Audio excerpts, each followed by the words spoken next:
into the silent night, an endless fall, like cuts from 1,000 knives. I hear you call, but I'm still stumbling in the dark, a silent howl as I dissolve into your arms. I waited now, seduced by a sweet mirage.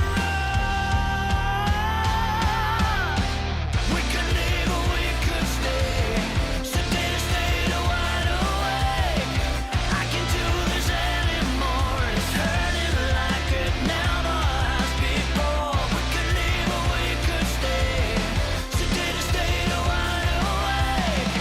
I can't do this anymore, it's hurting like it never has before. Jaded, the scar you left is like an open wound. I'm down and low, don't wake me up, it's still too soon. I hear you call, but I'm still falling deep in love. I'm washed away and carried to your sweet embrace. I waited now, seduced by a sweet mirage. We could leave or we could stay, sedate or stay wide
What's up, everybody? Welcome to a grandiose start of a Warcraft weekend. This is the greatest RTS of all time, and this is one of the greatest weekends as well. Today we got the final 3 in B Cup, an $8,200 tournament, and the greatest players of 32 that started into this journey are here now to fight for the crown. It is Lynn trying to defend the title. He's coming from the lower bracket though. It is 1-0 playing better than we've seen him in months. And we get a rematch of their winner bracket semifinal to start off the day. And then in the grand final, it is Happy waiting for the winner. A Happy versus Lynn game sounds pretty damn promising. But if you've seen the Happy versus 1-0 series yesterday, oh boy, undead mere fireworks that was. 1-0 was so close of kicking Happy down to the lower bracket. But one map was missing and Happy took it. Happy took it with ease. Well, not with ease, but he turned it up to 11. And there it was, the win for Happy and the grand final for Happy. Of course, B Cup is a tournament that he has won many times. Then Lynn returned, took the title. Before Happy started a winning streak in B Cup, 1-0 was the consecutive winner of these tournaments. And now they all clash in a beautiful, beautiful day. Now, that's not the only stream we got today.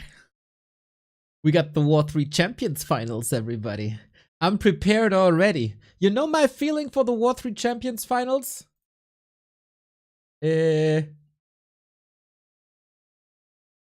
I'm feeling like this. I'm feeling like holiday.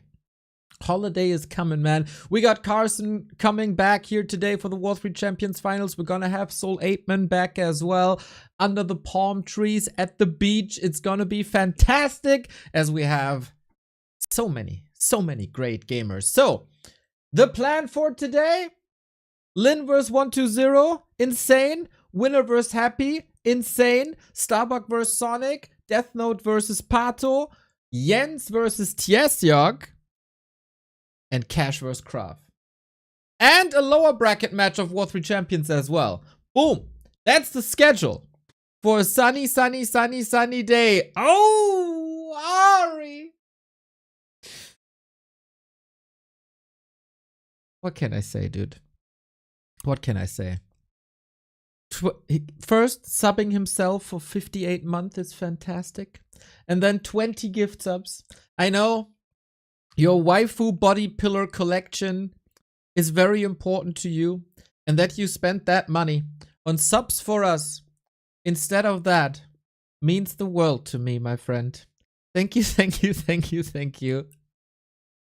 That's so sick, man. That's so sick. Yang Fang, thank you for the gift sub to W3Champions. Any news on the profile picture for the finals? Well, let's say something went wrong and someone is working on it. So, I'm on W3Champions. The game should appear at any time. But it's B Cup, you know? It takes some time to get in there. So, yeah, I'm so pumped, man. I'm so pumped for this weekend.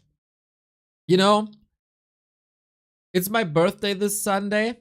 Other people might throw a party on Saturday to celebrate into the day, invite family and friends for the Sunday for some coffee and cake, or I don't know, grab their friends and go on an adventure. My best reward? Casting Warcraft 3 for 12 hours straight in a basement without any sunshine. That's my biggest gift, with some wonderful people there as well. And is turning 52. Don't abstract from you to me, old man. Age is just a number. Age is just a number. Can somebody tell my body and my back and my hips and everything? That would be great. So, I'm gonna open up the BBC stream to see how far our Chinese friends are and to show you the bracket as well. I'm like, I don't know when I was this hyped for like an entire weekend. You're always getting hyped for like certain matches. But just an entire weekend 3 days straight, dude. Gonna be good. Gonna be real good. And extremely glad to have people like Carson and Soul around me for these days. I invited Qbert again for the cast. I think Qbert is one of the most knowledgeable people about Undead, and we're gonna have lots of Undead here today. But he says that's what he said.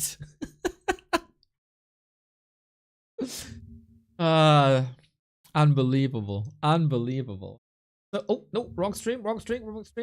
So, big question. How far is the BBC broadcast in terms of games? Oh, it has started already.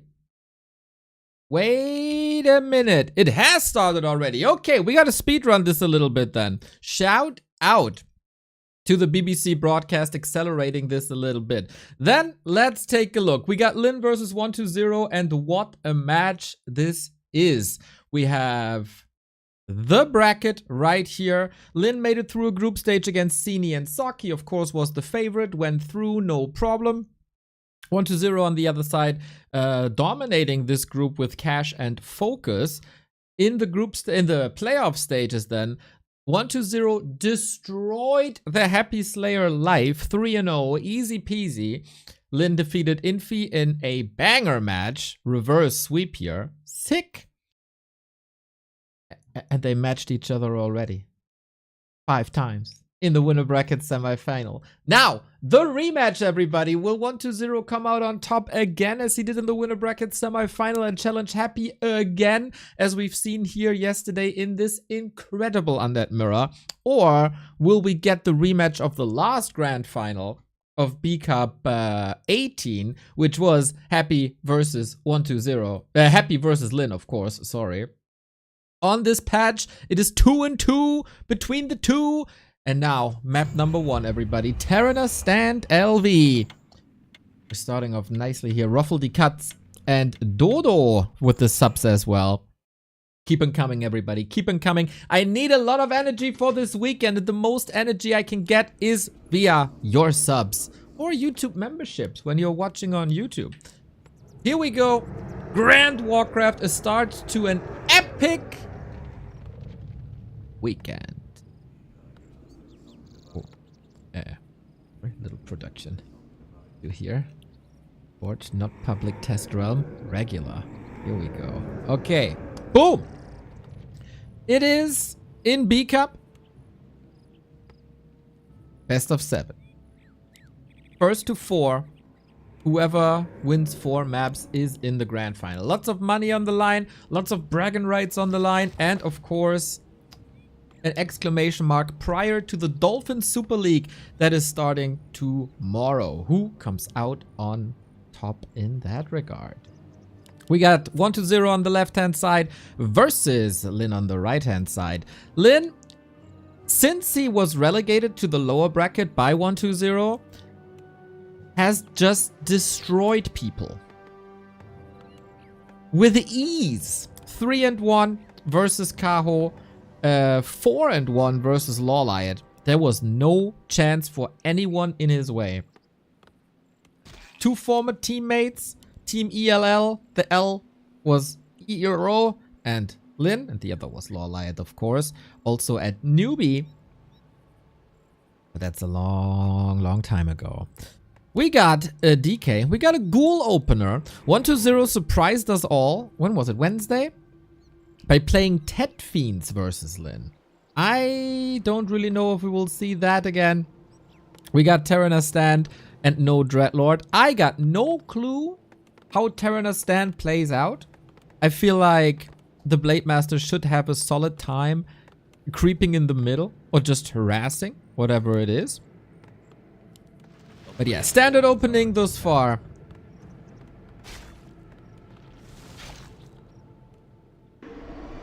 And Lynn's Blade Master.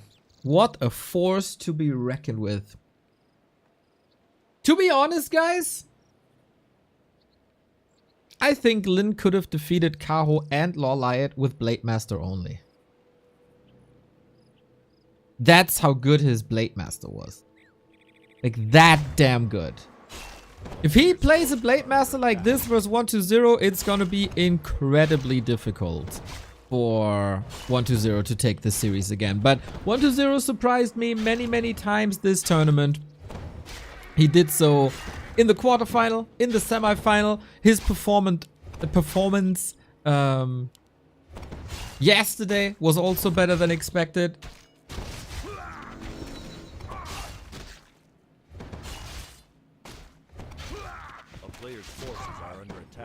But maybe he got demotivated from what happened yesterday versus 120. So far, almost a pacifistic start if you exclude the ruthless murder towards creeps.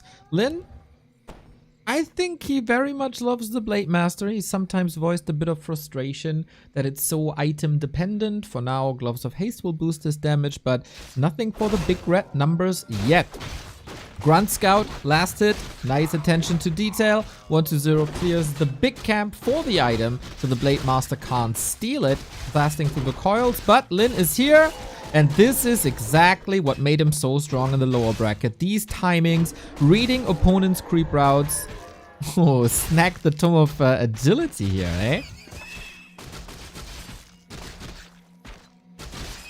So 120 dealing with this better than most people did yesterday. But this base is wide open, is it not? Oh, it was for a long time. I just praised him for the scouting of the blade and the reveal of the blade, and then the wall off was a little bit too late, and all of a sudden you got a Blade Master infestation. Poor 120, man. This is what happens to him today and yesterday. Happy was gunning for his acolytes. Now Lynn is gunning for his acolytes. Mr. Apeman is gunning for the raid on me. Hello, welcome, Soul Apeman Raiders. I hope you're ready for some great tricasts when Apeman and Carson are joining me later today for the War3Champions finals. And I hope you had a good morning with Mr. Soul, same as I did. I think 120's early game's looking good. Level 3. No items stolen. A couple of... like one creep maybe stolen. No acolyte going down. I feel this is very much fine. The problem is, Lynn is only getting stronger. The first 5 minutes, Blade Master gameplay only. Now he's gonna be reinforced by Shadowhunter to help him creep. Usually help him creep. But Lynn has other plans. He once again... Oh, I was about to say sick escape, but no. Longsword, long enough to get another kill here. Blade Master is not part of the creeping. But 120 seems to know that the Shadowhunter wants to creep. He doesn't have that much on the map. Let's go. Interesting to see that Lynn is opening up Blade Master Grunt. And only one Grunt. Into Wyvern, because it should be Wyvern. Ox! Thank you, mate. Hope you had a good time. Hope you had a good stream. Hope you had a good ladder grind. You're coming in to see the greatest orc of all the times perform against one of the best undeads of all times as well. So instead of the Blade Master stealing items and XP from the undead, it's the other way around. I really like how both play around each other. DK doesn't want to level at the moment anyway, as the XP should mostly be on the ledge. 120 trying to put... has to defend against the blade. But there's not much the Blade Master is able to do. Got maybe one ghoul kill. 2 ghoul kills maybe. But most importantly, acolytes are still there. Lumber economy is fine. The big question is, how do you answer Wyvern? 3 ghouls? 3 ghouls. They are disposable though. It's not the end of the world. XP is way more important than that, I think. Item hunting continues. Went of mana stealing. Wyvern are only scary in high numbers and with and Venomed Spears. So far, we're not there yet. Blade Master isn't level 3 yet. Shadowhunter, 0 progress. Of course, you'd love to have a high level Lich, but if you need them for the base defense, that's a nice trade. So, at the moment, we don't have a single anti-air unit. 1-0 got the kill here, by the way. Pretty sick. So yeah, that Shadowhunter is a problem.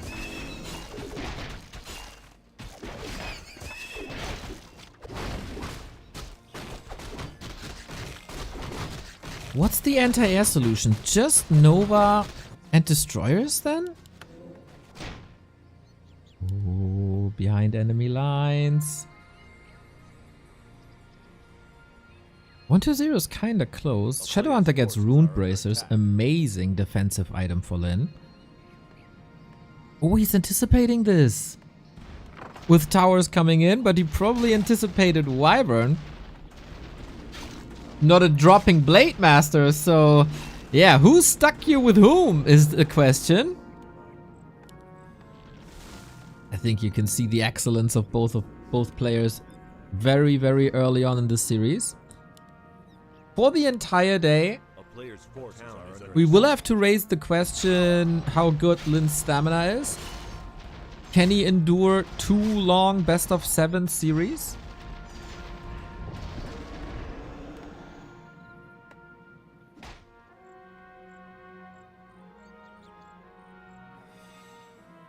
But I guess with the right prep, he absolutely should. So this Raz is annoying. It's like mentally taxing, I'd say. Resource-wise, Lynn is a little bit ahead, and now the big push is coming in. With a Dark Ranger, he really seems to be not intimidated by Wyvern at all. TC third by Lynn once again. Rather atypical. And maybe the Dark Ranger, well, it can't be really a response to the TC because he doesn't know that yet. Book of the Dead into the base. Destroyer upgrade is finished, so he can go for Dispel rather quickly. And the Shadowhunter was left behind. First mistake by Lynn. Level 3 Shadowhunter served on a silver platter. He felt too comfortable in that undead base, and usually an elite gamer like Lynn, this doesn't happen to him. Nerves? Shaky? Not properly warmed up? That was too easy, and of course, you gotta worry if you're a Lynn fan, because 1-2-0's first maps in this series are always the weakest, and if you can pump it up from this, that is scary for Lynn.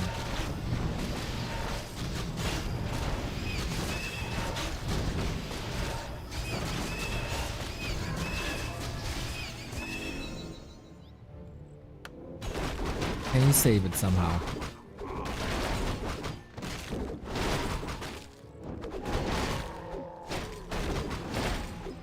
Dark Ranger got the silence. Lich is on the verge of level 3.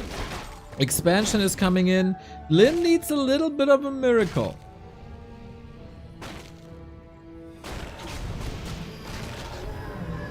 Oh, still not level 3.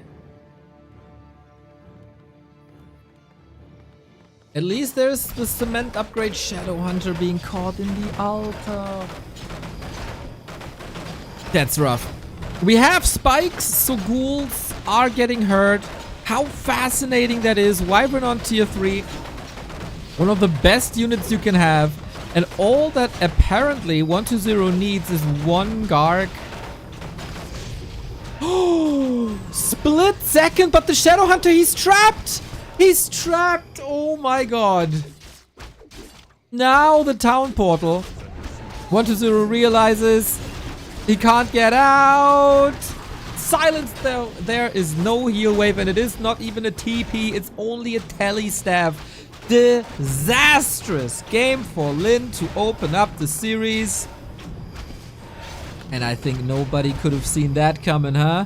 This derailed quickly. It's a rather unique map. Yeah, Lynn is just getting slaughtered here now, and 1-0 beautifully takes map number 1 in this best of 7. For the final, he is aiming for revenge against Happy for what transpired yesterday. And takes care of that. Taking care of business. Very good to not see him demotivated. 1-0. A rather, I don't know, emotionally driven player.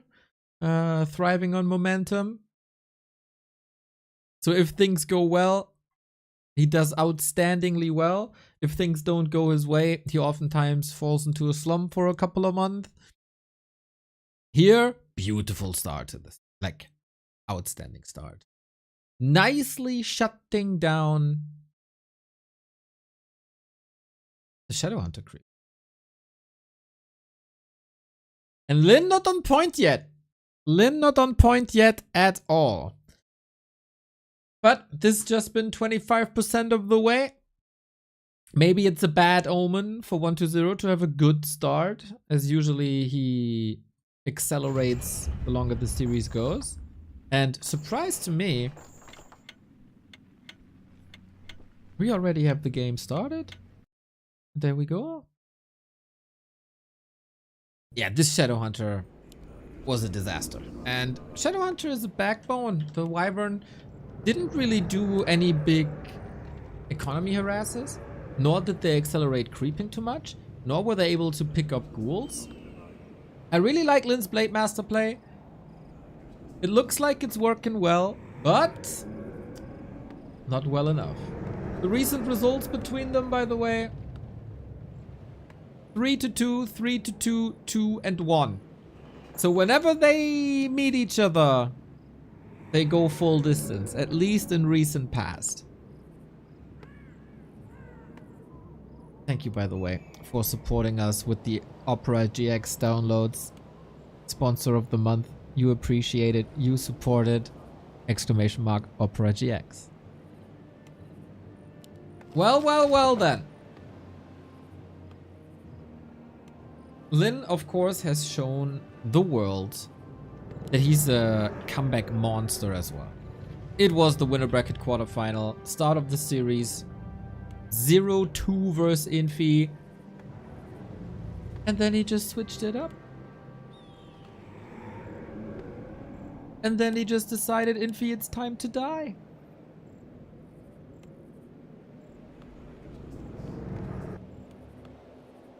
And maybe Lynn doesn't feel too comfortable with the blade today, as he is switching it up. Farseer Headhunter on Autumn Leaf. The variety of play can make Lynn rather strong.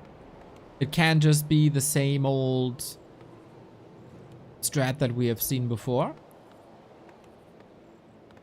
with Headhunter Wyvern. He did play this, right? Once in their encounter in the winner bracket semifinal, but only for one map. He still went Tri-Hero. And this is what we should expect. A little bit more stability. Maybe he felt a little shaky. You know, sometimes you got that mouse feel and sometimes you don't. That's been confirmed by many players. Like when you step on a football pitch, you know, sometimes you feel the ball, sometimes you don't. As with everything in life, I guess. So, Farseer can operate from range, is less timing dependent. Pressure is on the undead pretty much the entire time. Summons help. And of course we're gonna enjoy the last week where piercing damage is so good. It's gonna be interesting how 1-0 deals with that. Last time they played this, it was on Echo Owls. Autumn Leaf's a bit different, even though it's rather brawl heavy, with a heavy focus on the mid due to all that XP and all the bounty. And again, economy harass. I don't know if everybody just figured this out. This is like 120 specific? Or if it's their way in general. Lynn does a lot more economy harass. Also versus Night Elf.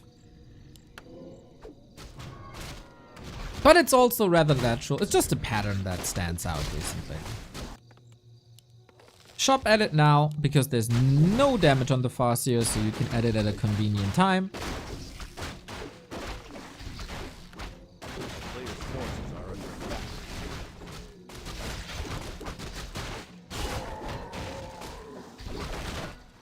But Lynn gotta be careful. These ghouls, man.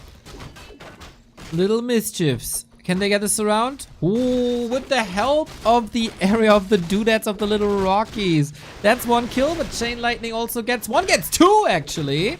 Every ghoul, every headhunter will slow down creeping.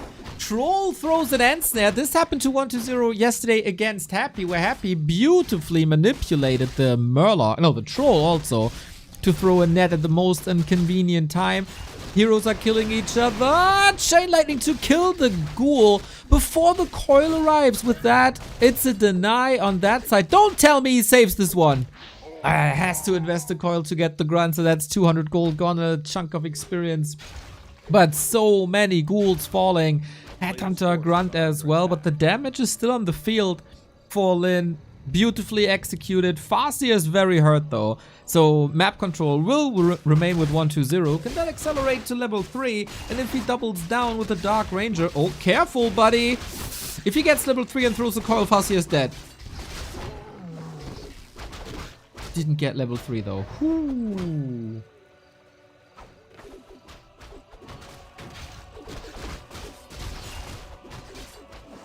Bloody early game. Bloody early game.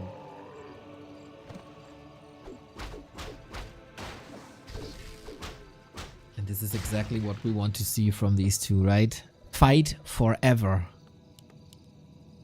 Big mistake though by 120. In the heat of the battle, he forgot his graveyard. This is way too late.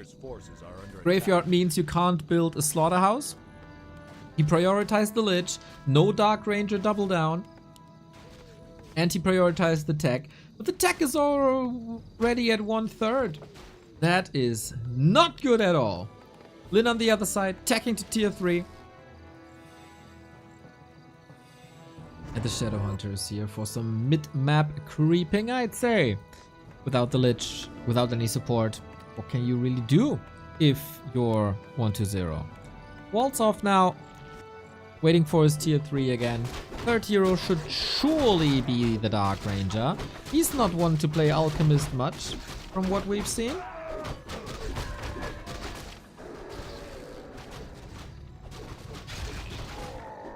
And against Headhunters, it just makes sense.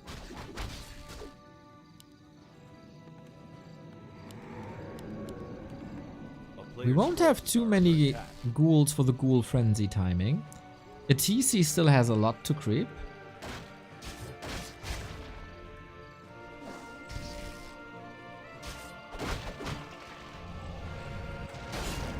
All that point towards Lynn win. Thank you for all the content over the years. Let's go, mate. CGM JMM 2006 with the 47 month. Big 4 years coming soon. Shadowhunter unlocks the heal wave. 120, make sure once again, similar to Terraner's stand, that Lynn can't creep whatever he wants. But similar to how undeads are oftentimes creeping with ghouls, he's just doing that with the wolf to block and soak up damage and the headhunters to deal the damage. So he's still leveling while contesting. I think that is a beautiful way of playing this mid game. And he's not adding a second beastery, it's a Torrent Totem. So Walker's coming.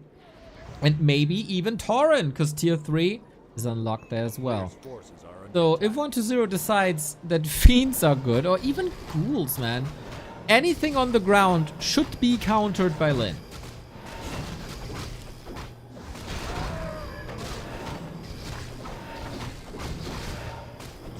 Oh my god, he got the Magi.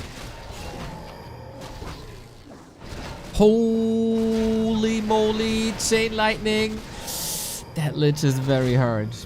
Unbelievable multitasking by Lynn.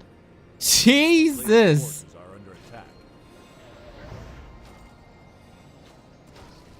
Incredible. Incredible. You need the Lich.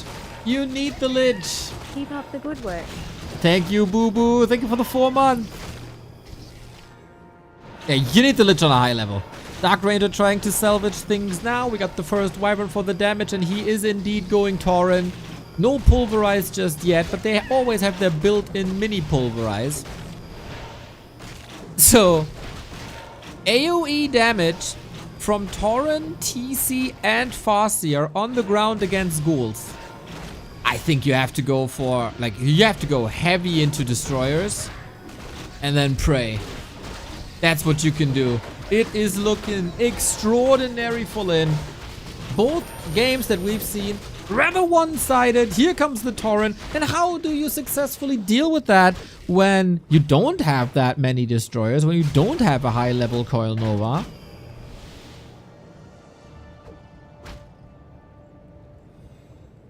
Man, it feels like Lynn has a newfound appreciation for that heavy ground unit of orcs. A signature unit.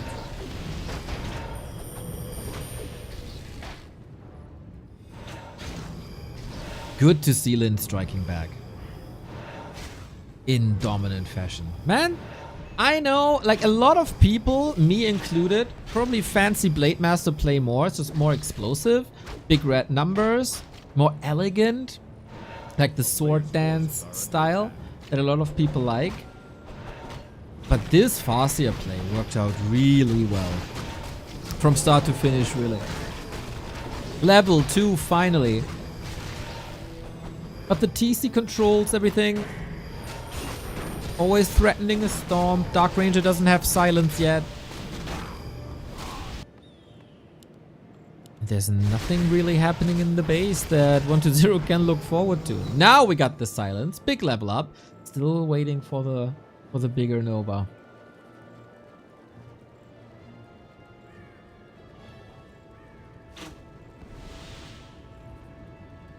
We go for Pulverize. We go for End Snare. Lynn can still get big power spikes without breaking upkeep. TC has the ring. I always appreciate that. I think that goes for Remo as well. 2 armor isn't that much. You get Coil Nova. I know. But the ring adds a lot of survivability. Nova gets the Tauren. And there's no Walker with upgrades to revive him. Maybe 1-0 has a chance. Maybe he can take that fight. With the Destroyer Morph, that's his last power spike, really? Save the Destroyer to the side. Not too many ghouls on the ground anymore. Damage done. But Lynn, I think, was banking quite a bit. Can easily replace these losses. DC got the potion. Took that away. And Lynn is back at 50. 4-1-0. A little bit harder to recover. He tried to catch up pretty much the entire game so far. 3-2-2 versus 3-3-1. That second level Shadow Heal Wave is really good.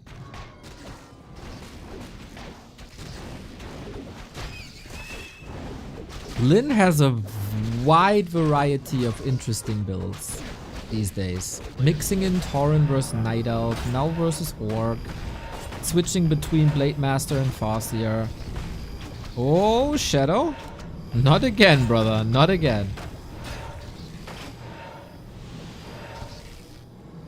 400 gold, maybe banking for a tiny. Tauren is coming in. The purges, you know. Orb of Lightning always procs against the Destroyer and Statue, as you know. Shadowhunter, no Invo Potion. TC gives him the big healing, and that was necessary. Dark Ranger's silence was on him. He couldn't have heal waved himself there. But the nuke didn't work. It was used as a bait. And now Lynn seems confident once again. He's operating a little more from range than before. And with that, he's getting so many kills.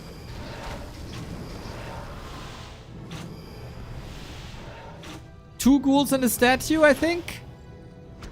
Plus, we're contesting for the red spot. Rocket Penguin, 1 full year. Thank you, mate. Stomp. Oh, he gets another consumable as well. Like, these engagements, they're supposed to be 50-50 engagements, but there's not much 50-50 with that. The heal potion, again, wonderful to keep the TC intact. Usually, the orc should be running out of mana, since the undead is constantly restoring mana with the statue, but that's not the case here. The statue only coming in now. Lynn very conservative with his spells. The Dark Ranger is left behind. The Lich as well was blocked. 1 coil to the rescue. Lich invo potion. Maybe there is a chance here, but I don't think so, man. The Headhunters are standing tall. What the hell are 1-2-0's heroes doing? I got no clue. They're falling, that's for sure. Trying to evacuate via the right-hand side. It does work. Only the Dark Raider down. This could have been a lot worse. A lot worse. And with that, 1-2-0 is somewhat... like, he's still in the game. But he's in the game because he decides to stay in the game. Not because he has a great chance. What a beautiful decision making to contest the spot, invest the items. Every spell usage was probably the correct one. Farsi is low on mana now, but he can still use another heal wave. The creeping in the mid game and early game, the multitasking, just wonderful. A complete 180 compared to game 1. Acolytes getting slaughtered as so often in recent 1-2-0 games. Damage done, 1-2-0 supply block. Lynn can go up to 70 food. Can trade in the Ancient Django for soon a tiny Great Hall. A player's forces are under attack.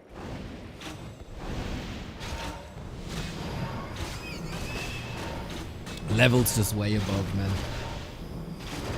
Way above. We got ourselves the anticipated back and forth series. We all enjoyed that already in the upper bracket semifinal. In the best of 5. Now we're gonna have even more back and forth in a potential best of 7. So if you're a player in the W3Champions finals, I think we can be sure that this gotta be starting later. TC, nuke! But the heal wave was there as so often. We have a mana potion as well. Interesting that the TC keeps the endurance aura. But yeah, slaughter. No chance. GG. More than twice the food on the side of Lynn. And the War Chief of the Horde is back in the series. Ties it up 1-on-1.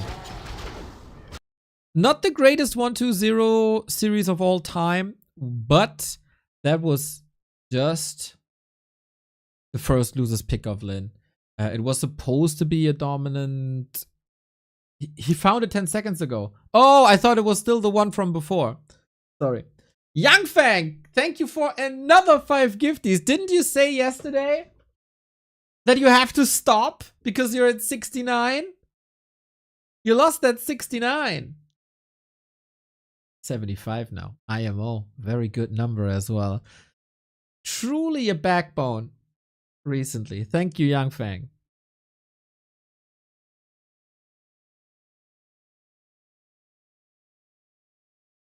Where's the fun in that? In 69, I could tell you. But 96. That's where that's where it is. That's where it is.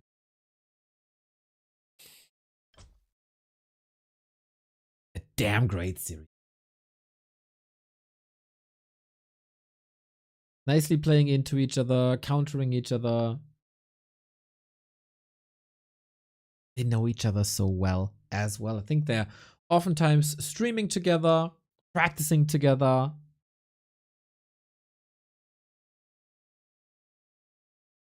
We'll see. We'll see.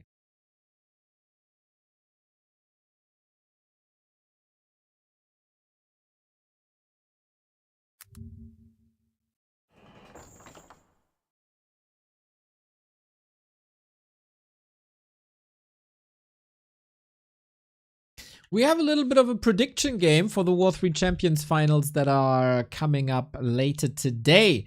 So you got like 5 hours to throw in your predictions for the War3Champions finals. Who comes out on top? Who in the chat has the best prediction? So far, we got 33 participants. Show me that you're the real prophet. Show me that you know the scene inside out. Maybe we're gonna hire you.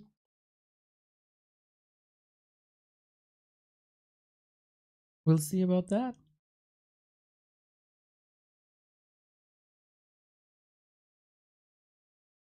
Little break for them. Yeah, I think it's very important also looking at the grand final that's coming up later. Preserve the energy a little bit. Mr. BBC also needs the big beef jerky breaks. Obviously.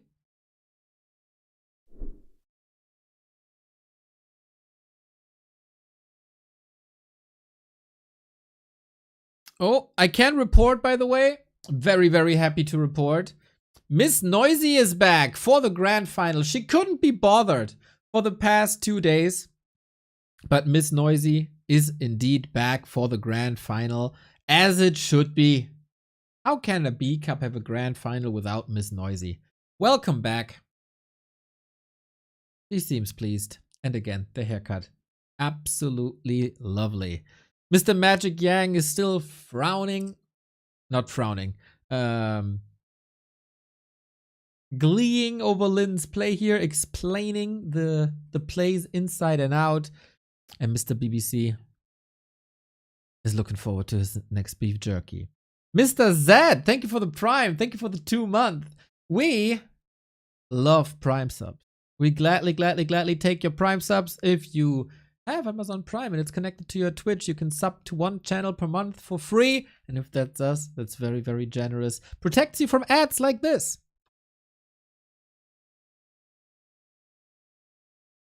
Prime subs are free indeed.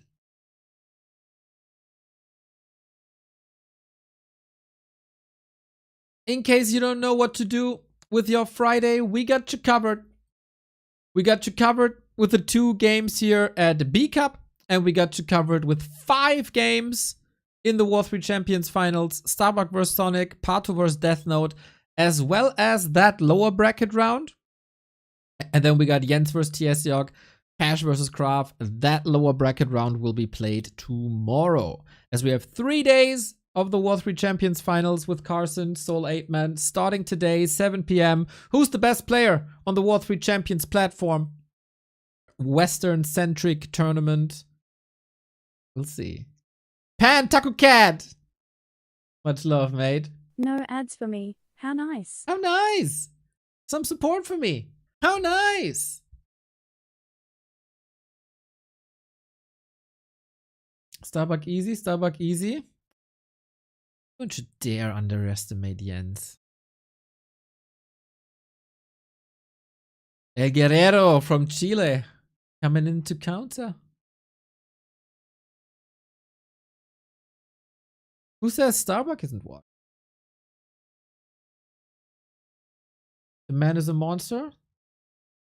Last I saw, Starbuck lost to Neutron and Sonic back to back.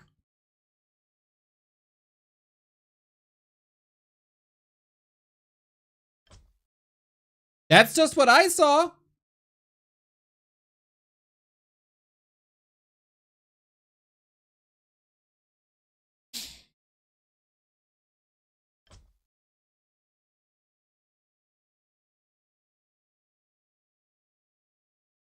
Can't see a counter argument against that. We got game number 3, everybody. Who blows ahead 2-1? And now, the greatest orc against the rising undead. All discussions of who the second best undead in the world is are over, by the way.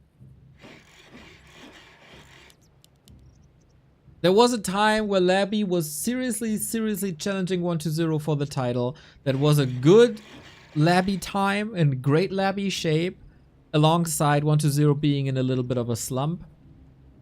Not anymore, everybody. Not anymore. So, Terraner stand goes to 1-2-0.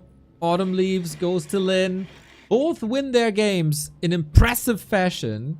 So who takes game number 3?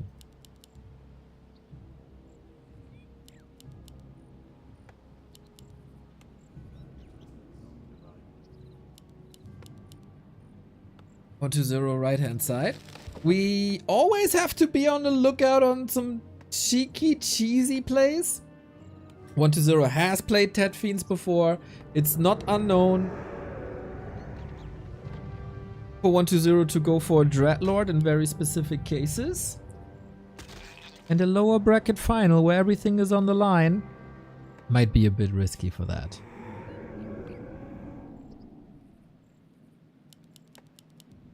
Came here from RSL. Shout out to Tasteless for his tournament, man. Rooting for them always. Design is pretty sick. Followed as much as I could recently.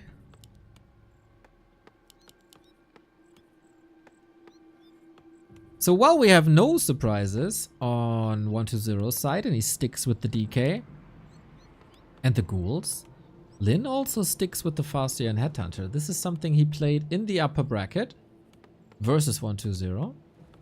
And then afterwards he switched back to Blade. We'll see if we have more Farseer action here today.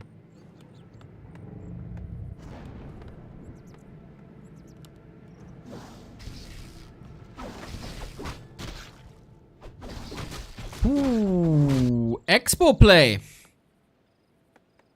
Undead Expo play against the Farseer. That is one of the main reasons for Lynn to pick the FS. A player's forces are under Range attack. attacks, wolf attacks. This is not uncommon, a fast expansion undead. On some big maps you can do it, like Twisted. And since the rush distance here on Echo Isles from base to Expo is this big, you do have a little bit of time. Do you have enough time? And can you defend against this? Seems like Lynn has a very good idea. He's going for a quick level 2. 1-0 with the Shadow Priest here, by the way. Stole that one away. And so he got Dispel versus Wolves. I really like that move. If you can keep the Shadow Priest up. Which isn't too easy against the Farseer with all these range attacks. But you can always heal a little bit. Shocky Coil. And now, Farseer gotta be careful to not be surrounded. If he has to TP out here, it will take way too long to march across the map again. So a telestab might be advised, but he goes for a circlet instead. A player's forces Headhunter's are coming in. How far is... Oh, the Ziggurat is finished already. Going for a Nerub Tower.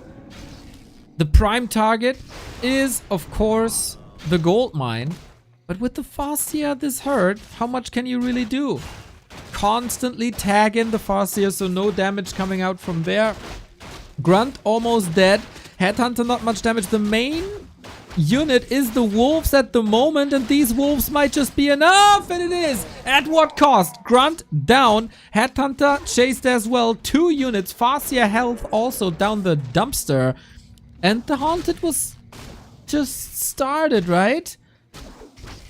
It also gives the DK level 2. So while it was a problem already to run away from DK and ghouls, now we got the Unholy Aura, so it's getting even trickier. I think for now that's worth it. The question is, how's the follow-up for Lynn? He doesn't have a shop at the tavern. Is he going Firelord? Doesn't have map presence here really. Good wolf block. Oh, the attention to detail, the multi-screening. Okay, this very much looks like a Firelord.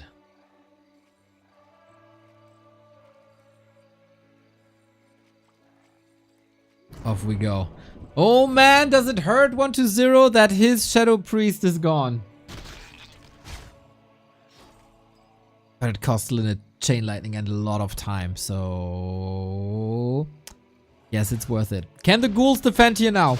This lava spawn might turn into a nightmare if it splits.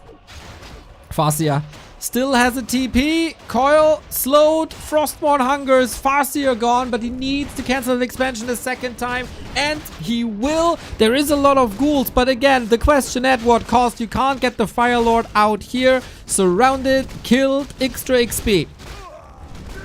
Next question. How can you answer either Mass Raiders or Wyvern? Lynn is losing everything. Lynn is losing everything. Are under attack.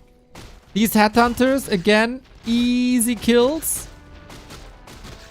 120 is stuck on tier 1 though, so maybe it's not Raiders, but rather the answer, nicely done here, blocked by the Headhunter, is Wyvern. Because there is no anti-air except towers.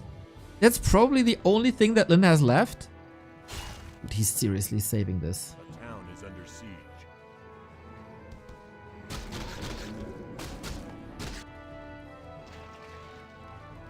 A player's forces are under Feels like the upper echelon of Warcraft 3 has stepped up their game when it comes to multitasking. Gotta operate on many different screens, as in many other RTS. Farseer is back, he was rather low level. Good denies by Lynn across the board. This could slash should have been a way higher DK with all the kills. He got a little bit now. Without the graveyard, you don't get spirit towers.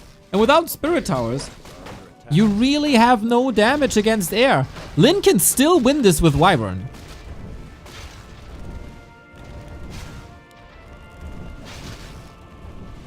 town is under siege. Expo isn't up for another 30 seconds.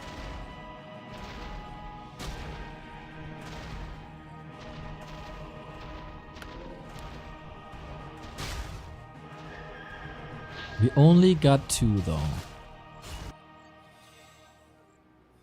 Cool, there is help now with Shadow Priest and Berserkers. Are under attack. Otherwise, Wyvern are untouchable. Very, very, very timing dependent. If 120 gets the tech up, he's easily gonna win this game. On 2 bases, Lynn with Farseer Firelord. There is a very specific use case for Farseer Firelord, and that is killing Expos. And smart by Lynn to identify that the graveyard is late. Yeah, it's basically down to the Berserkers.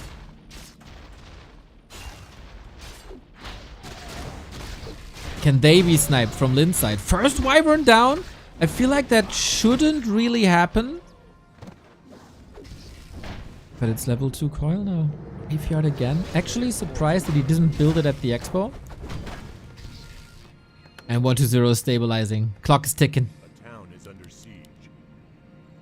Oh, he did build it. He's faking the late graveyard. Oh, that is beautiful.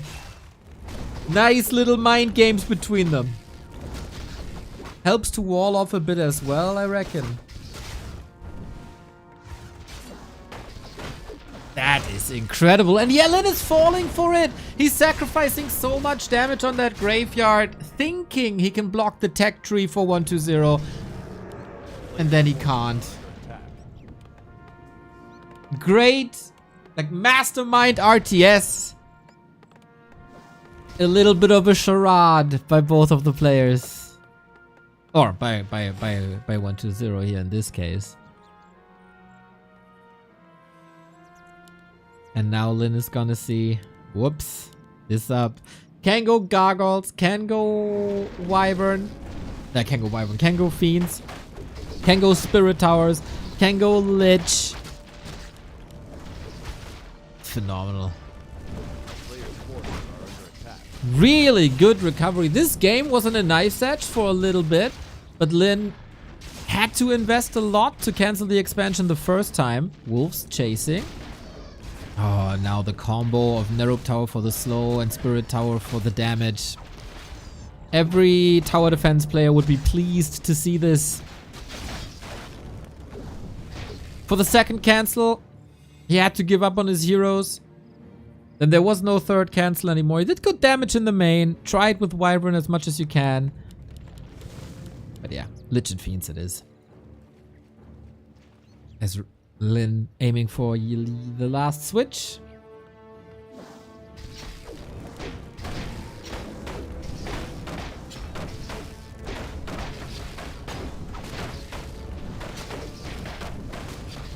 He doesn't want to face the Lich, actually.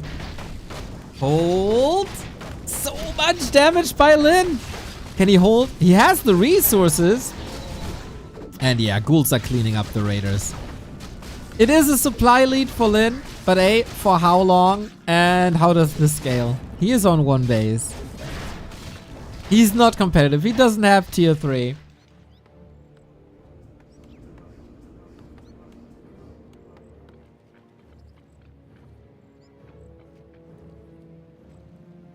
Bouncing between the 2 bases. Since he has pillage, there's always a little bit of income when he hits these units and buildings. But of course, nothing like a second base. And he's losing raiders for it.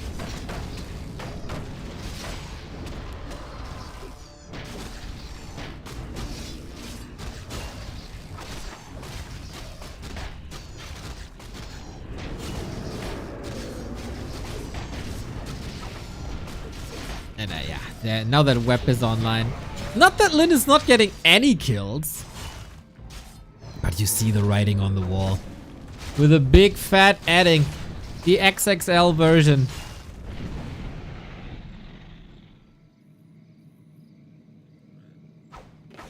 And that is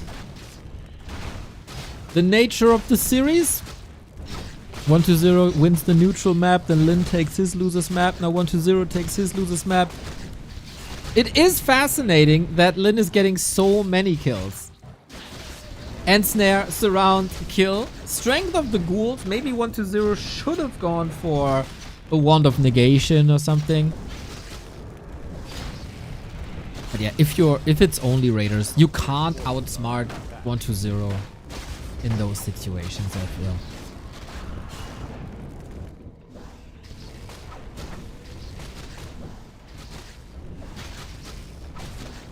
It is a lot of kills, by the way. He's playing it like...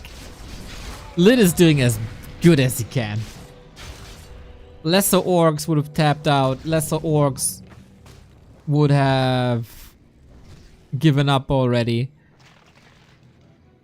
1-0 only has 33 food, man. He lost every single fiend. Is this a wait a minute moment? 1-0 gave up on the chase. This raider lives. Do not tell me that Lynn wins this game. 1-0 contact to tier 3.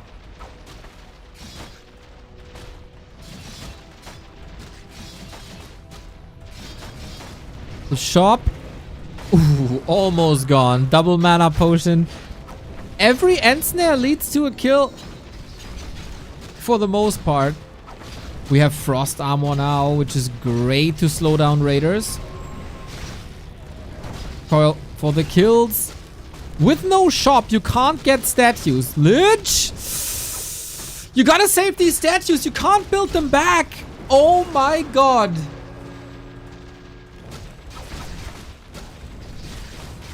That is gnarly. If 1-0 loses the statues, there's a real chance for Lynn.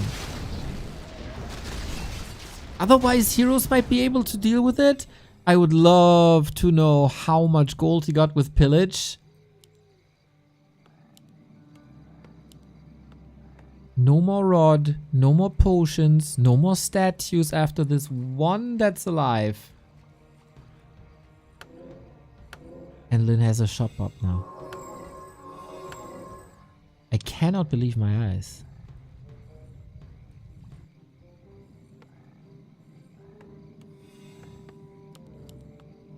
Player's forces are You gotta respond again. Lynn aiming for the tech. Altar is back. This is a great amount of gold thanks to pillage. And with Ensnare, you prevent the repair. Tech had to be cancelled. The tech is gone. Oh my god. This didn't just happen. He can't go to tier 3. He can't get a third hero. Is 120 getting overwhelmed by raiders? It very much looks like it. The DK has no TP. He's surrounded and he's dead. Level 4. Lynn wins. This was never, ever, ever, ever allowed to work. Ever. Huge mistakes by 120 to donate every single fiend into the orc meat grinder. But the fighting spirit of Lynn, seeing the win con, seeing that his opponent is making mistakes and punishing it every step of the way. It was smart to go Wyvern when he went for the Wyvern, because there was a little anti-air. Then he saw, oh, 120, he's going Berserkers. He had the graveyard up. He's investing heavy into towers. Let's not do this anymore. Let's pick something that he's not that good against, and that is Raiders. And he had the pillage early on, and then he got rich, and 120, man, one fiend after. That was easily 1,000 gold.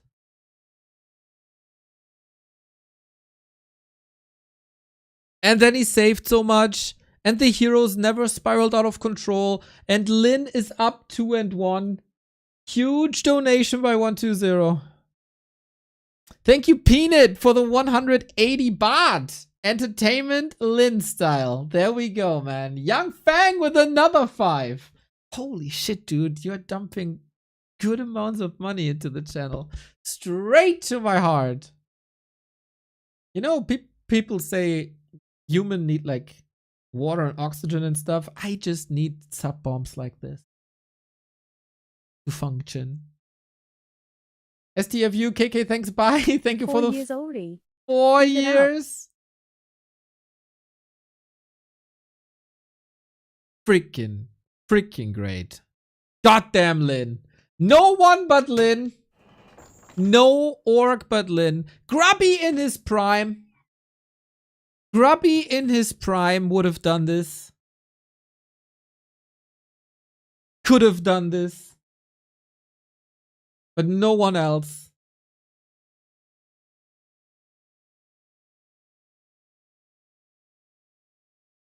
Phenomenal. Mr. Reza. Converting the prime sub to a tier 1 sub.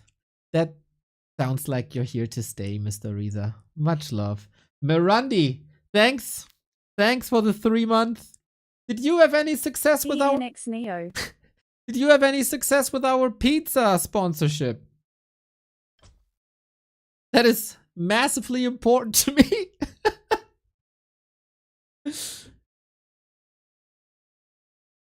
A. Okay, you can say A as well. Hansai. Isa.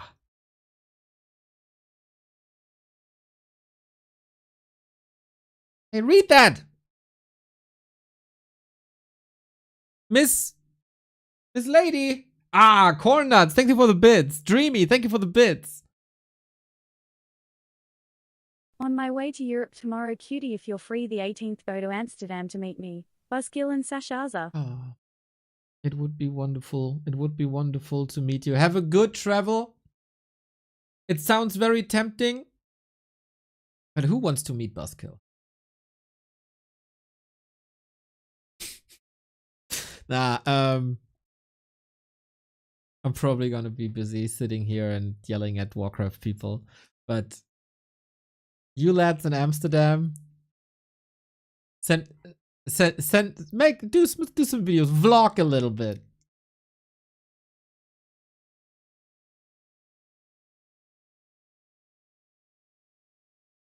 Cutie. Very much enjoy your food discussion in the gym chat. Oh, this could surely be a map that ruins 120. He has to show some mental strength now.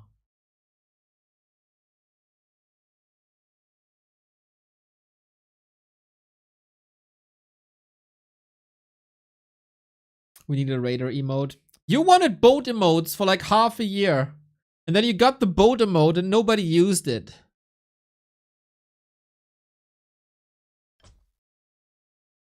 We're fine. We're fine. You can spam Lynn's face.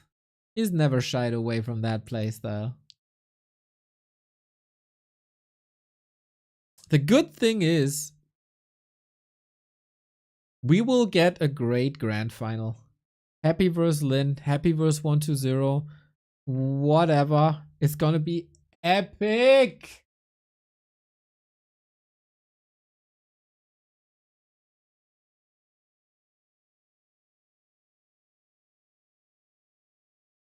Tom Typhoon, much love, everybody. Pin it with another super chat, 349 baht. Lynn style. Exactly, my dude. Glad you enjoy this. Ah, feels like a wonderful shower. You all supporting so much. Much love, much love, much love.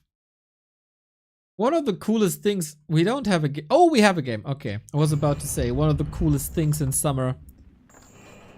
Let the sun dry you after a shower. So good. It's the small things in life, everybody. It's the small things in life. Or turning a game around when everyone thought it's over. That's also pretty damn great. Lynn must feel on top of the world right now.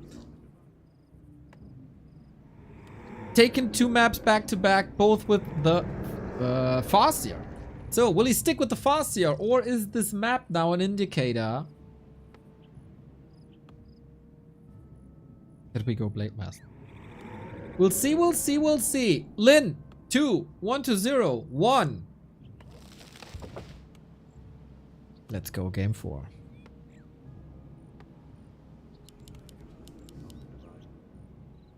This lower bracket has been nothing but Lynn's sanity. 3-1 Kaho. 4-1 versus Lawliot. And now plowing ahead 2-1 against 120.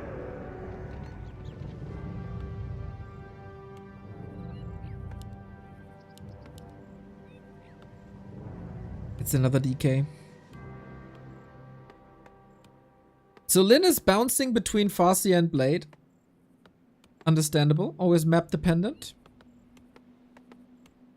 For 120 we shouldn't expect too many experiments anymore. Echo Isles is an expansion map where you can try stuff. Maybe if we see Twisted, that's another chance for an expo. Or a Dreadlord. Yeah, he got to focus. Maybe he got a bit complacent. He shouldn't have been outplayed like that. So, 2 choices now, basically. Either you're mentally defeated, or you pull yourself up and return that favor. 120 has been pretty damn great at playing from behind this tournament.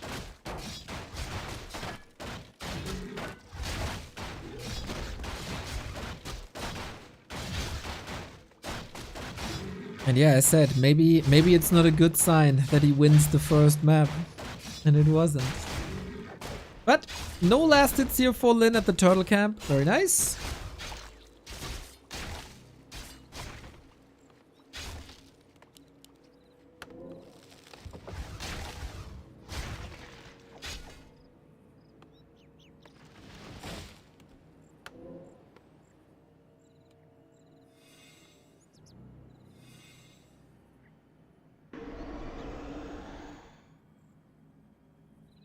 Players' forces are under The 120 trying to unlock Unholy Aura. Lynn.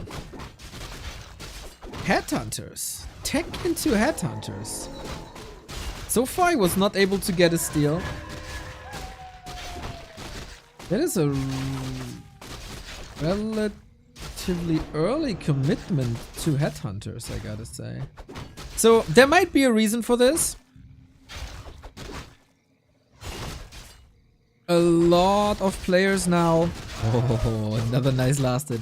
A lot of players at the arrival of tier 2 go to the middle, especially like with orcs involved, because The Ogre Lord, biggest reward on the map. You attack him, he follows you, you trap him. And everybody wants to counterplay. Like, either you want to do that, or you want to counterplay that. So we'll see what it is. Thank you, BZ82 for the 2 month.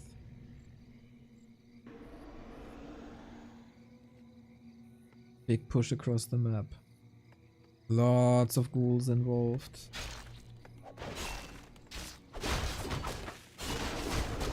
Keeping orc heroes low is a priority. Then finally got something, right? No, 1-2-0, 1-2-0, 1-2-0. He's getting all the last hits. And this is twice as impressive when you see how Lynn outplayed the Night Elves in the lower bracket. Against the Night Elves, every single creep went to Lynn. Against 1-2-0, that doesn't work. So shows once again that the undead players are better than the Night Elf players. And now Lynn's Blade Master is in trouble. Does he have enough damage before the Windwalk? Is there another reveal? Knows. Man, 1-2-0. Incredibly strong so far on map 4.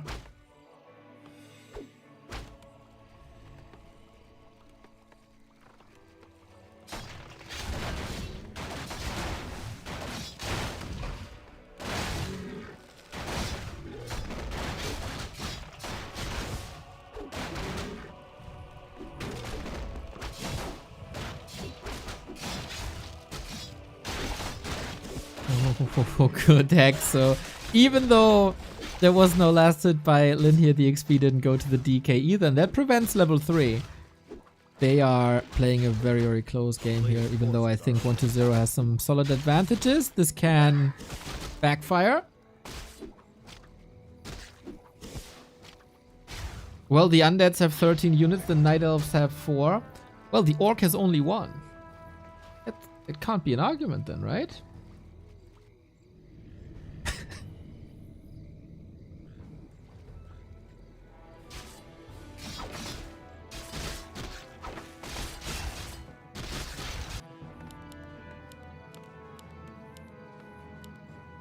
Classic Lich follow-up.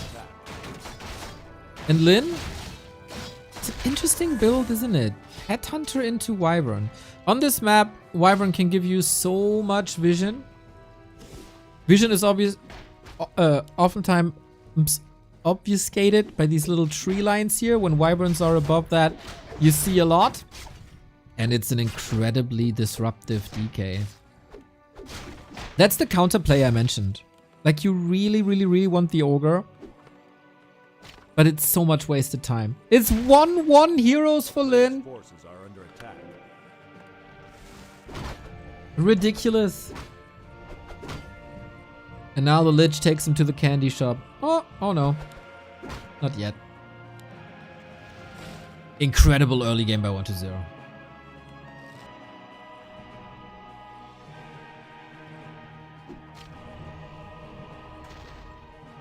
But we've been there before. Just saying.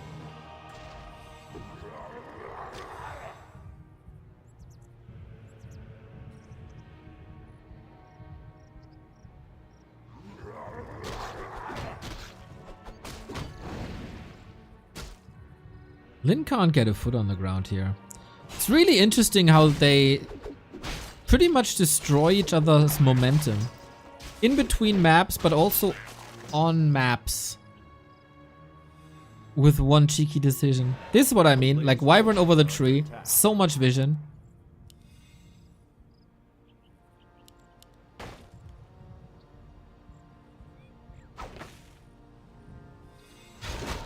It is the tug of war here over the Ogre Lord. In this hero-centric matchup, Orc vs Undead, every single point of XP matters. The blade is around. He missed a couple of shots here in this early game. If he hits this one, it might all be redeemed. Got one. And a ghoul. Not bad. Oh, Lynn is turning it up. All of a sudden, he got level 2. Holy moly. 3 hits, 3 kills. Can he get the 4th? It's ridiculous! He steals the item though, and that's massive. Movement speed, one of the most important stats in all of Warcraft. Steals the endurance aura. Unreal sequence by Lynn once again. He's so good, dude.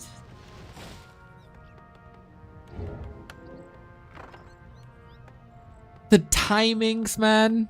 Sixth sense in his fingers. A player's forces are under attack. I can see the jokes in the chat already, but we're not going there.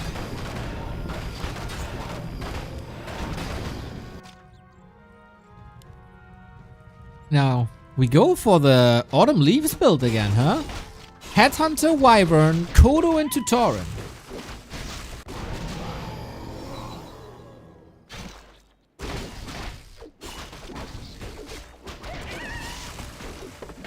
Very impressive. Lynn is still missing level 3s across the board.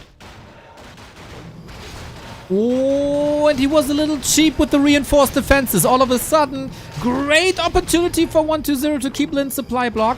Thankfully, he made it to 50. Lugi, thank you for the continued clip support, man. That means the world. Grab that leaderboard lead. 120 can't prevent the orb of lightning. Now things are getting a little difficult due to the purge.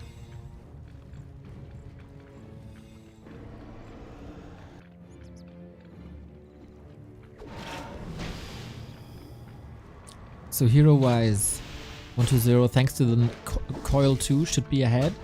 Army-wise, fairly even. Stomp, gigantic in the middle of it all. Coil in time, burrow available. Oh, and there's no detection for Lynn if I see that correctly. That's a problem. Nice to see burrow. We haven't seen it yesterday at all. Burrow comes and goes in waves always. Lich in trouble. Can he disable the DK for the coil? No chance. Another burrow.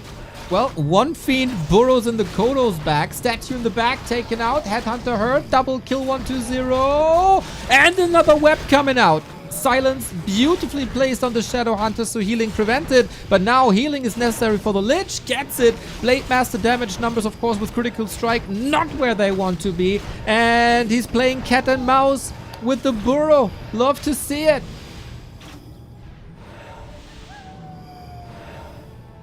And the fiends are saving the ground. Pin it with another super chat. Thank you for the 350. All Warcraft 3 players less than 3, less than 3, less than 3 pray. 100% mate. 100%. Couldn't agree more. Man, it's amazing to see support on YouTube. We don't get that much.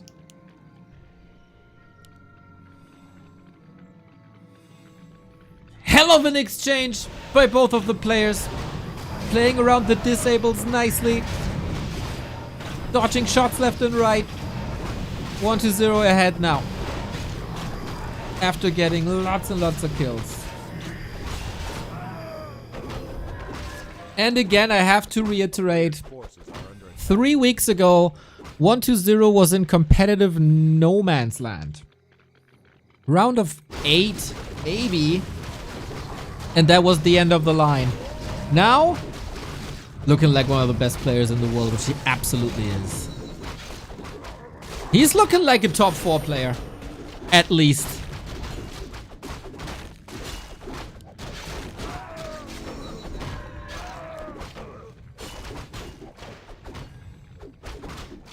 A player's forces are under attack.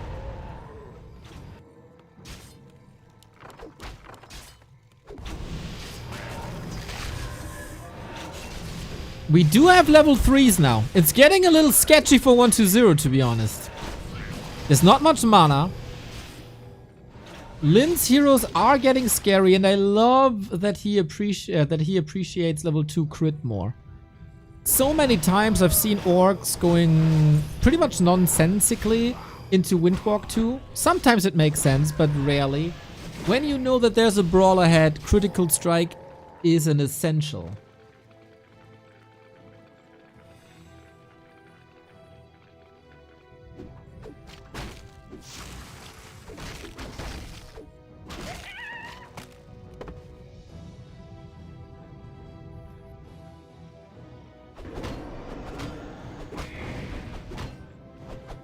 We are blessed. to see Warcraft on this level. So close to double level ups for 120, and Lynn can't prevent that anymore. As good as his last hits were in the middle of the map, not the case anymore. So beyond the Shadow Hunter, amazing. More HP on the DK, very helpful.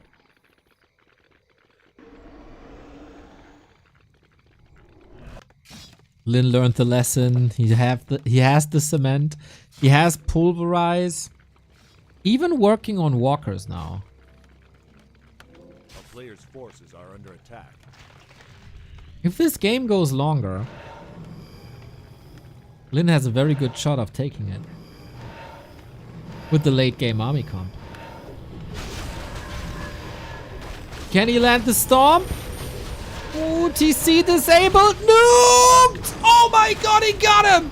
No potion, no ring. The difference a ring makes compared to the Autumn Leaves game. Incredible. No more aura, no more stomp. Very little control. At some point, 120 has to deal with these torrents as they are doing a lot of damage. And now he got reveal against the Fiend. But the torrent falls. No Ancestral Spirit. He can't bring it back. Tries a little Hail Mary on the Lich, but it's repositioned. Blade Master, barely any mana. Nuked again. Ooh, and now reveal is missing on the undead side. Little bit of healing coming in, but 2 more units. 9 supply about to drop. Lynn down the dirt. Another Hail Mary, but he answers it with the coil. Blade Master revealed. Shots on him. Buys a potion. Has no time. Can't get the lid off. And 120 strikes back in this amazing series. 2-2. Grand execution by both players, man. This early game by 120, outstanding. And then Lynn tried to bring it back. Was so close. With that creep contest in the middle. Boom, boom, boom. Level 2 with 3 shots. And then we fight again 2 minutes later on the right-hand side. And it's Burrow that makes a hell of a difference here. And Concealed Hill goes to 120. Whew, that TC at the end was a little bit naked. If you don't have a TC, you can't really control the fights. If Fiends can do what they want to do, they're a very good unit, especially in the hands of 120.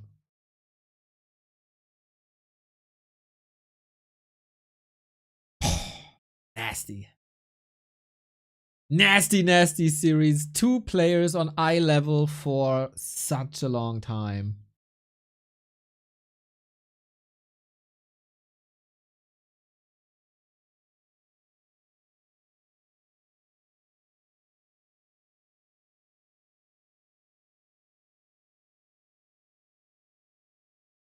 For basically a decade, they slaughter each other on these maps.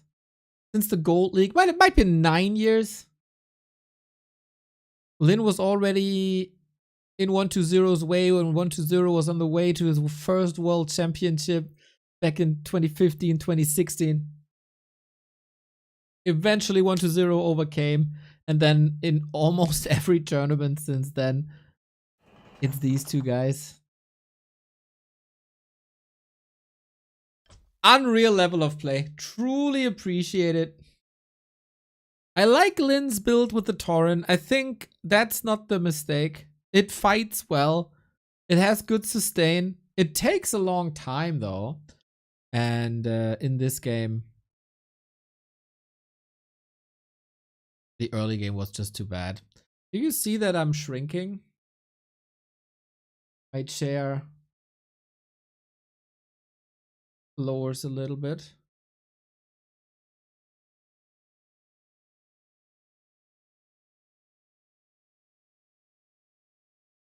Slowly but steady. I will hit chair bottom very soon. Barely noticeable, but I feel it. Oh, 7. Yeah, exactly, dude. I'm descending. That's right. I just cosplay a fiend. This chair, man.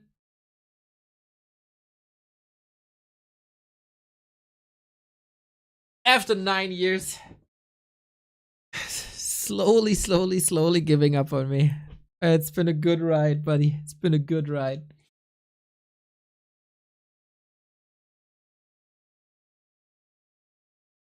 Next map is Lynn's map pick again. This should be really good.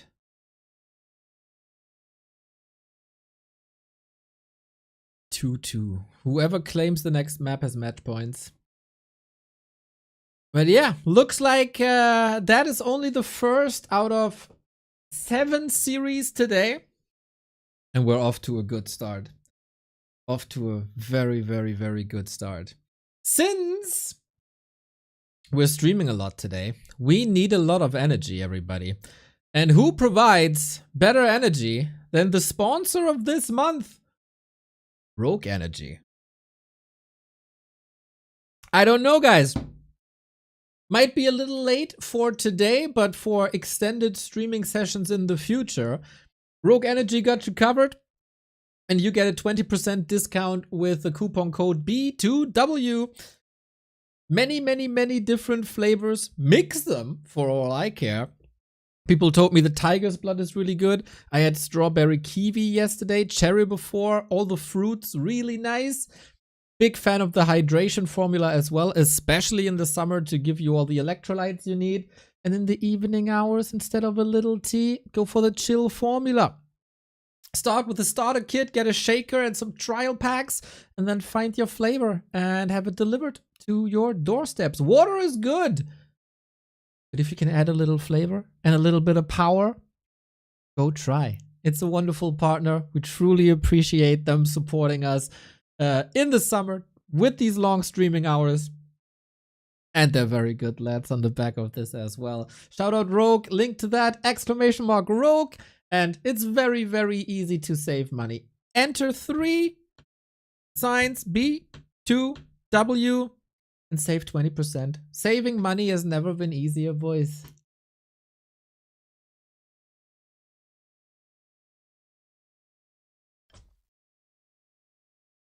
And now I want to energize you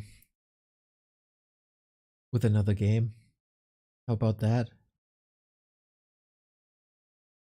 How about game 5? In the winner bracket semifinal, it was a best of 5. But this time it's a best of 7. So 1-0 won game 5 against Lynn in their previous encounter. Now it's Lynn's map choice. That was actually the case last time as well.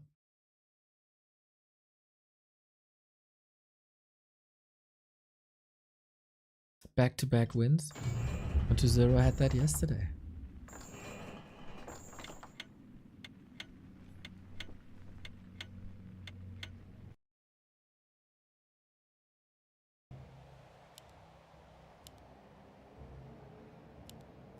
We start the game for our overlay, but now we're set.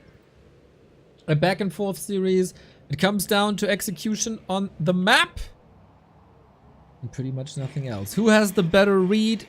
Who counters the other better? Who gets the more reliable last hits? You gotta be razor sharp for 15 minutes straight and more.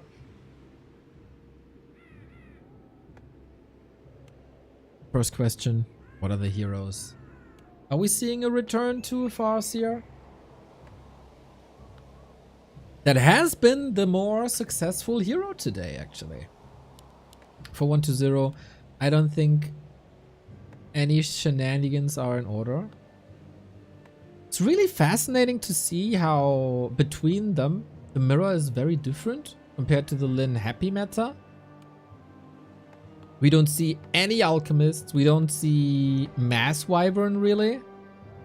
Lynn truly unique. And he sticks with the blade despite his losses. That's the kind of person he is.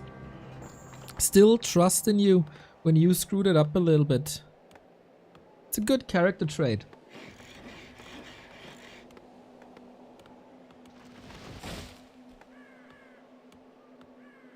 And it was the fault of a Blade Master.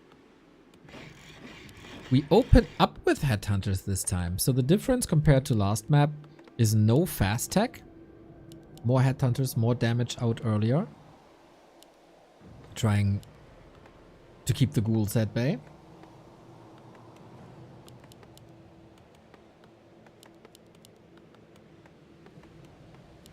And 120 sees this. This gives him the chance of going Dark Ranger second, even though he hasn't been a big fan of that so far as I've seen.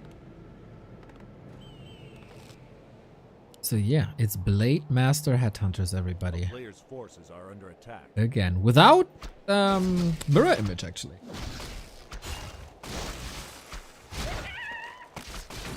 So, early Windwalk harass, trying to steal and get better steals than last game, or earlier. He had some good steals throughout the game. And he gets a good one here as well. Boom, level 2 creep route may be disrupted. Very good for momentum. On the last map, he couldn't get anything really.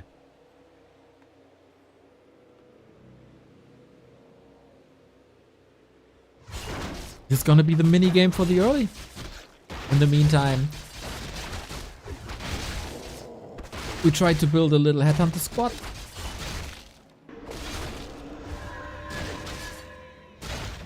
To catch up with creeping. There's not the craziest Shadowhunter creep manip, right? On this map. Maybe the Sasquatches in front of your base? I'm actually not too sure about that. He's going aggressive. Oh, sick lasted. And with that, level 2 not disrupted. Wasn't enough. And headhunters are living on a prayer. Once around, they're dead. Are under attack.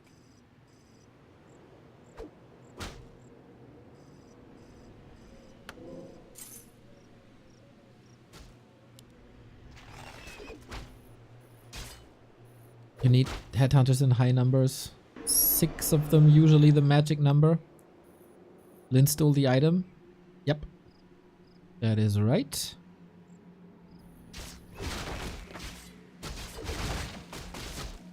But 120 is getting revenge. Oh, can he steal that? Blade Master's right there, but exposed. No Windwalk currently. Lots of damage. Ghouls, skeletons. Threatening that Blade Master. The anti-Blade Master play by 120 is phenomenal.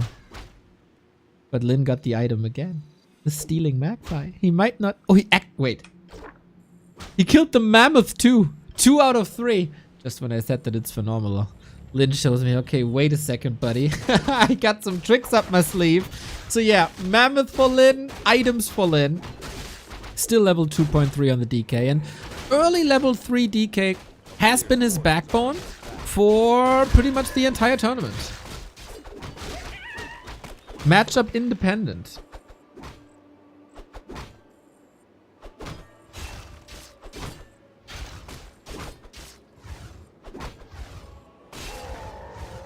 This time, not allowed. 4 headhunters. Close to the magic number.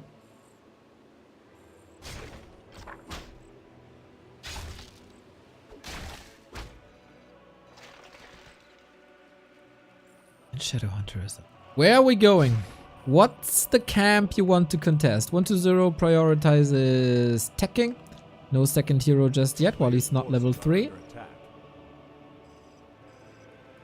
Scouting also. Skeletons everywhere all the time. We've had some gnarly fights. Pretty much right around here. When you're getting ambushed. Whoa! Okay, I was looking for that Sasquatch Furberg camp, but in front of Lynn's base, not in front of 120's base. Losing confidence here, and it's also very unusual to do this. Nice item snipe. Ring of the Archmagi. Evasion creeping by 120 as well. Any special tricks with Zeppelins? I think so, right? We get an early walker this game. For more survivability maybe on headhunters? Dispel AoE against skeletons. 120 plays a lot of skeletons, as always. And also magic damage, fantastic versus ghouls, of course. Similar to how they are appreciated versus bears these days. A player's forces are under attack. Little creep jack. That's easy kills now. Easy kills. With coil level 2. Lich is coming in as well. Careful about that coil nova. Retreat it is.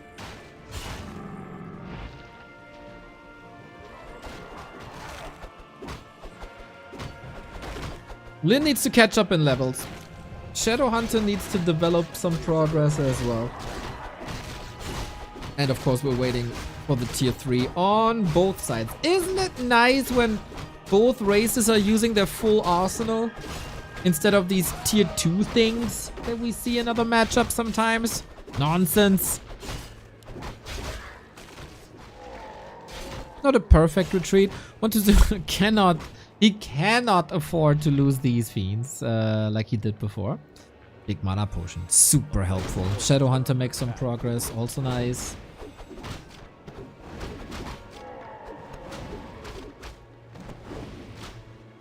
Benny says I missed 4 maps due to real life.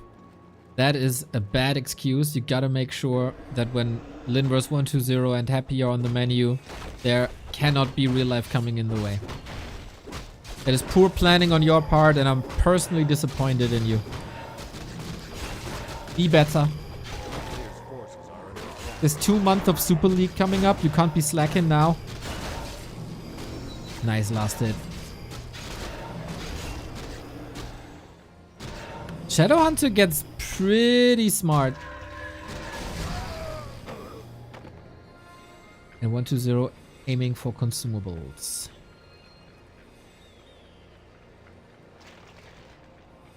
We haven't seen a single Banshee.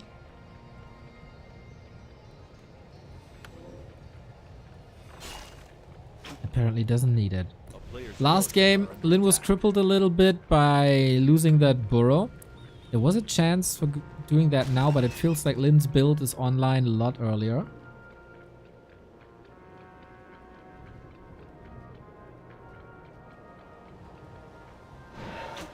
So this push doesn't work that well. No level 4 either, unfortunately. And yeah, just more of the same. We're working on burrow once again. Lynn did not learn an early lesson this far.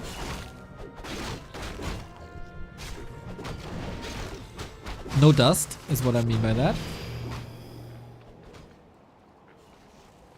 Is a calm before the storm.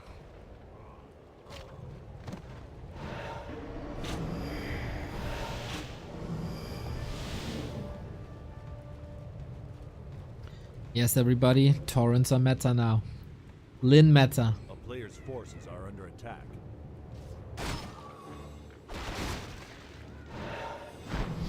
Oh, nice game sense. Blade Master only level 2, but what an ambush this is. The Magnetor Reaver is a scary, scary fella. Shadowhunter level 3 with the big heal wave now. Lynn satisfied. Got 2 kills rather quickly. Tames the Magnetor for now. And 1-2-0 disengages. Rather getting another camp here. Levels are looking better for Lynn a little bit. Thankfully, the Torrent has a ring of protection this time.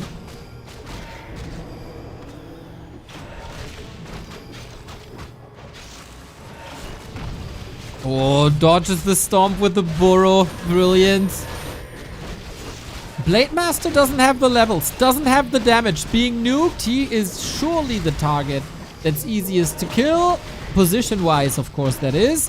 Invo Potion used means no Invo Potion on the TC. Destroyer taken out. 1-2-0 is suffering a little bit here. Dark Ranger very much exposed. Same for the TC, same for the Blade. A hero will fall. Caller has to be used defensively. Shadowhunter has a mana potion. There is good sustain in Lynn. I love this mana potion at this stage of the game.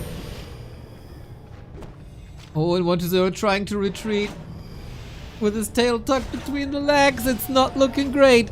Lynn's heroes dominating that game, and also the special Torrent. It's so hard to control them. Blade, careful buddy! We don't have reveal. Lynn flexing, dropping items, then the potion, then picking up the items once again. Catches the DK, forced into a healing. Destroyer on the other side dispels a lot of the Spirit Link. These units are so tanky. How do you want to deal with these Orc units? Purge, of course, against Destroyer as it always is basically undead tri-hero and nothing else left. We're just waiting for a hero kill. It's destined to happen at any point now. Lynn running out of mana. No more mana potions.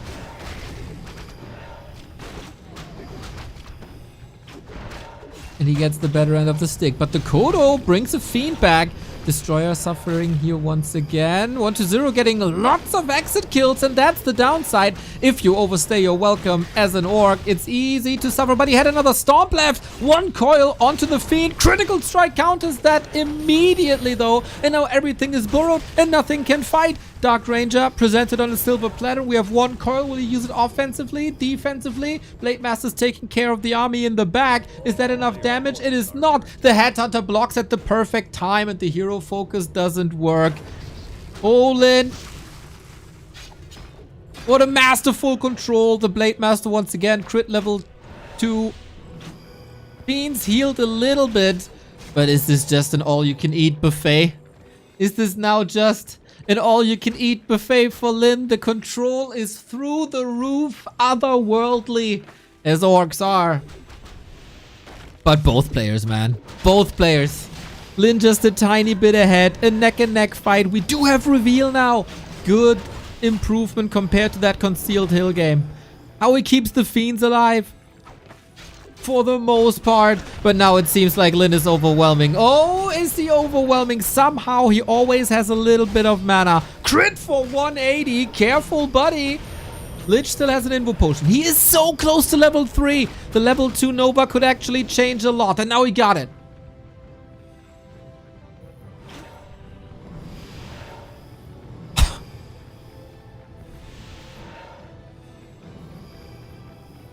These guys are insane. A player's forces are under attack. These guys are insane. The tug of war continues. 50-50 food. Dust settles. You know when you watch Lucha Libre and they do this flippy stuff? Hurricane Rana, somersault, whatever. And then they stop at some point to the Superman landing and the entire audience claps. This is the moment to clap.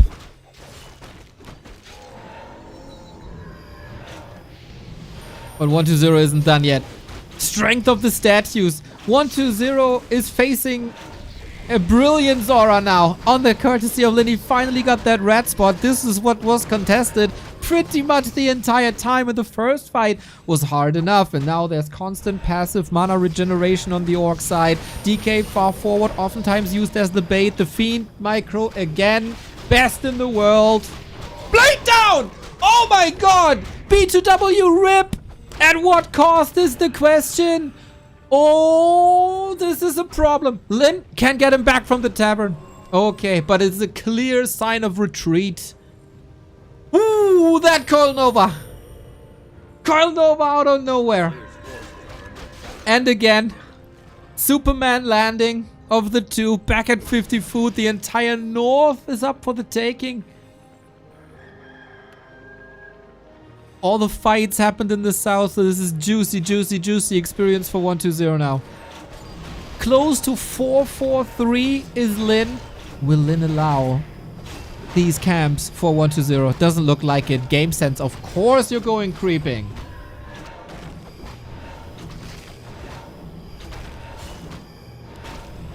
Reveal. Not in time. Oh, he gets the level ups. Item. Captain America helmet for the DK. That would have been an amazing item for the blade. Fiend down. Destroyer being charged up once again. And 1-0 is losing a lot. He was greedy for the XP and the item. He got a lot. But Lynn got the Reaver. The Blade Master got the experience on the Reaver. And the Dark Ranger is surrounded. No coil thanks to Hex. 1-0. Seemed on top of the world when he killed the Blade Master, but a tavern dieback into Creepjack. Again, Lynn sees light at the end of the tunnel. After, what is this, 5 minutes of brawling? He is far ahead now. Brutal punish! Brutal punish by Lynn. Maybe it was too readable. Sick and snare dodge again. Burrow a little bit too late.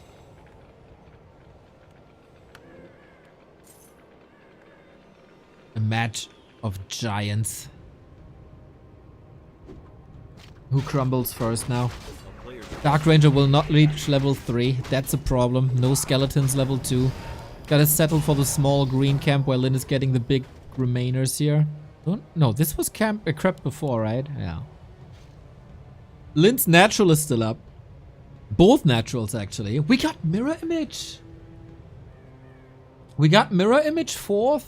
I like that you don't really need an extra level of windwalk, and with mirror image you gotta not get out of jail free. But it helps defensively. It's good scouting too.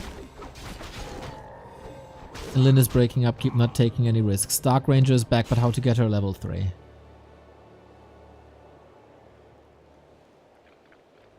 Tiny, tiny. Yeah, that fight might have settled it.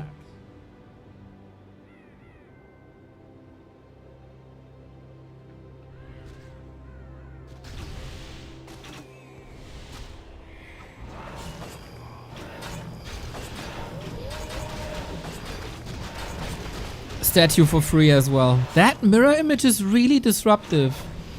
Lynn is bringing so many new elements to this matchup. First it's the Tauren, then the Walkers, Blade Master Headhunter openers with mirror image, late mirror image. 120 has to rely on a Lynn mistake, and if whenever that's the case, you know you're in trouble. Destroyer for free. It's getting easier and easier for Lynn in these fights. Double invuln on the hero. Stomp only for 1. He's careful with the bull. Understandably so.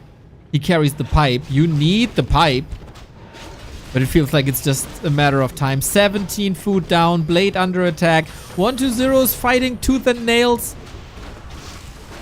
But how long can he hold this? The damage is getting out of hand. The Headhunters can do whatever they want. The Orb of Lightning is a godsend throughout the entire game. Killing so many destroyers with that, and there's no more chance than to tap out. Lynn brings it back 3-2. He's the one with match points now. But what a game we were able to witness. Just extraordinary Warcraft. It's just class. Nobody deserves to be eliminated here today.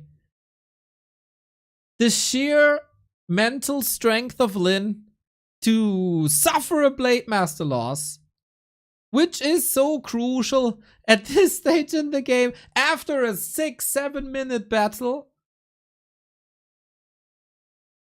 And 20 seconds later, you get the creep check of the game and you behead your opponent for the win. Masterful. Peak Warcraft. 3-2 now. And man, how far can we push this?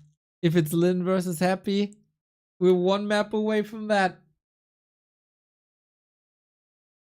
Thank you, Pinit, for the 69 baht. What's up? Yeah, like running out of superlatives for the series. Like, sometimes you have these games that seem to redefine meta because of strategy. Sometimes we're on cloud 9 because we see how these puppet masters of the army are just moving perfectly and have this, like, especially orcs with the Blade Master sword dance or Fiend Burrow or retreats or whatever. And now you see this series and it has both of this combined.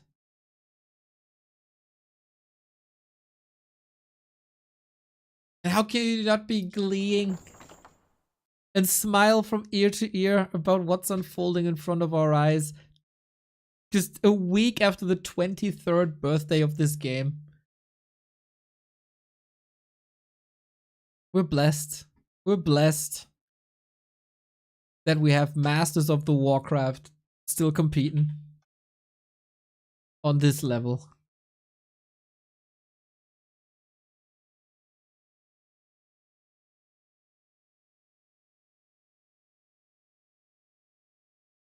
And blessed that a certain someone is bringing you these games to your home screens. If you like what we do for 496 consecutive days, feel free to support us however you can with a Prime sub, with a regular sub, with a YouTube membership, with a dono, with anything. It's all listed up at backtowarcraft.com/support.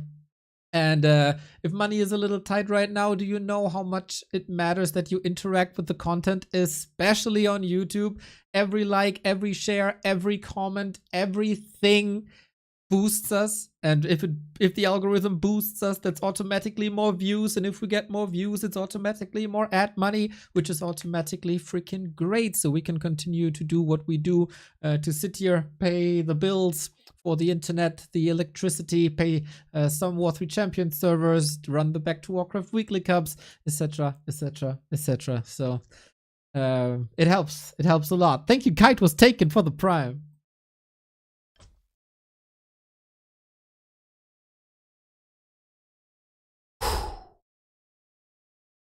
Break. A little bit of a break for both of them. They deserve it. They deserve it.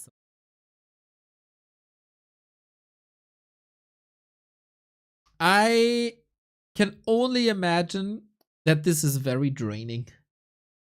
Like operating on this high level for 2 hours straight, and the winner still has to face Happy.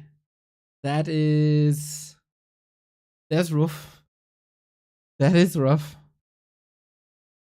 Good luck with that. But maybe it's just a good warm-up.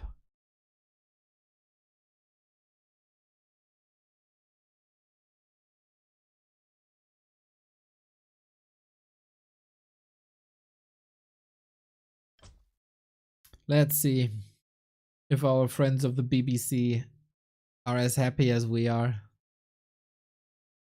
Not. Oh, we can't see them. They're in the pre-game screen already. So that means our game is about to begin.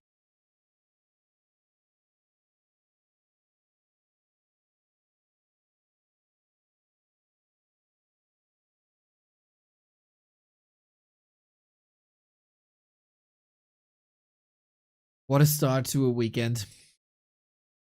War3Champions finals later tonight. Dolphins Super League, a 2-month league for $28,000 starting tomorrow.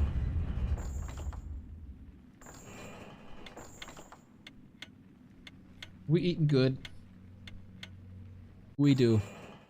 Match points, Lynn. Thing is, for all the 120 fans out there, don't give up hope just yet. In their upper bracket encounter, 120 was facing match points as well. It was 2-1 in favor of Lynn, and in came the back-to-back win by 120 when he needed it most. Yesterday, 120 was on the receiving end of this. He had the match points, and Happy came back-to-back when he needed it most. So who has the better nerves now? Lynn is the reigning champion of B Cup. 120 has dominated B Cup in the early stages of last year. And in between both, there was a Happy takeover, who is already in the grand final, waiting for his opponent. Sharpening his Frostmourne, I'm sure.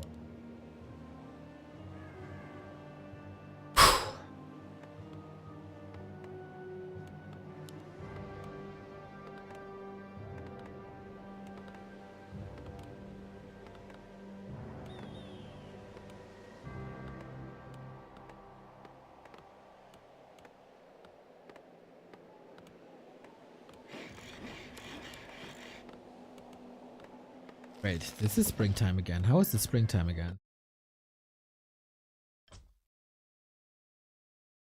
Ah! Misclick. Here it is. Wait, Hammerfall coming. Hammerfall coming. Sorry, I restarted the game. Misclicked. Think you say so. Saving the broadcast one step at a time. Now overlay got stuck. Ah!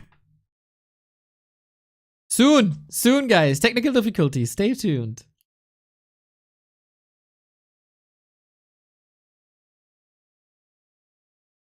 Okay, now we're set.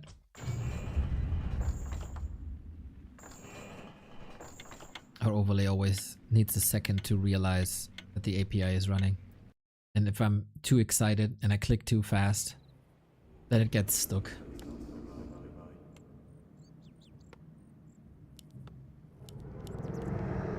Alright, match points, Lynn. 2 of them. On Hammerfall, 1-0 starting on the upper left hand side, Lynn bottom right hand side. This is the number 1 Wyvern Harass map.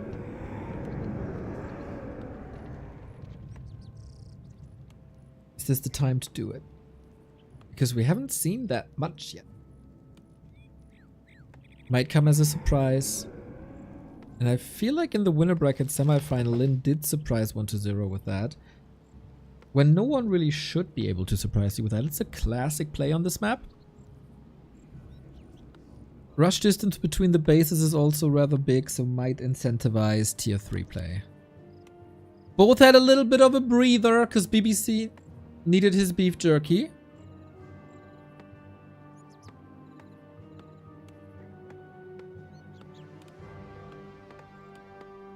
And now the war starts again.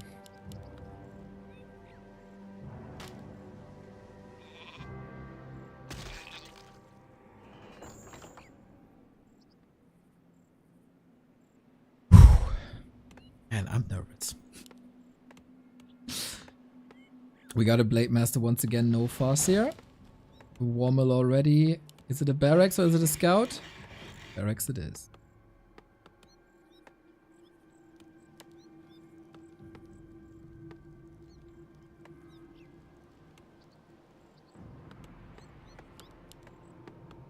So, this looks like a similar build that we've seen on Springtime. That was rather successful. Torrent, man. It's so hard to find something against these Torrent. They're just constantly up. It felt also like they've been mostly ignored, actually. So, you just quote unquote, maneuver out of their way.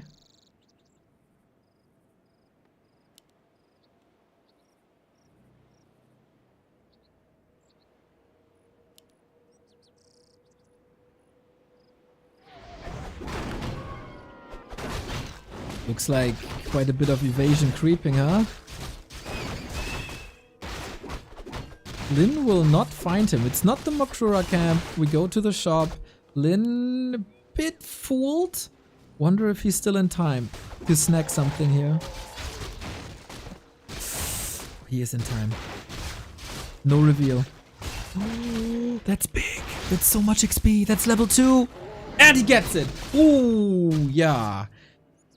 That could have been a huge win for Lynn in the early game, but it's sometimes down to just a split second. And 1-0 is making sure that he gets good damage in with the coil.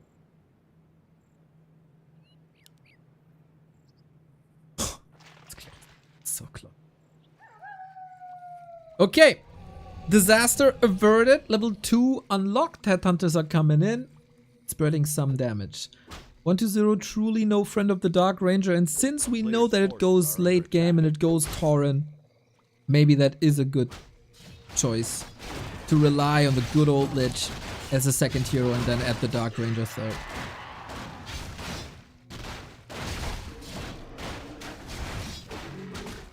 Windwalk for nothing.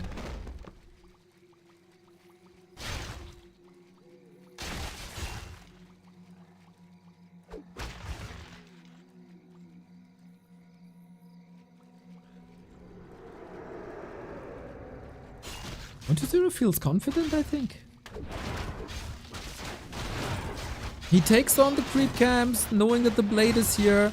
He took a lot of damage already, using coils defensively now, and he got the dust. Slowly but steady, Lynn's headhunter position got quite good, but the double save, really? Player's forces are Wow, under Blade Master doesn't want to move too far away. It's another coil, it's another kill. 1-0 is firing from all cylinders. 2.7 after 4 minutes 30. Blade Master got almost nothing.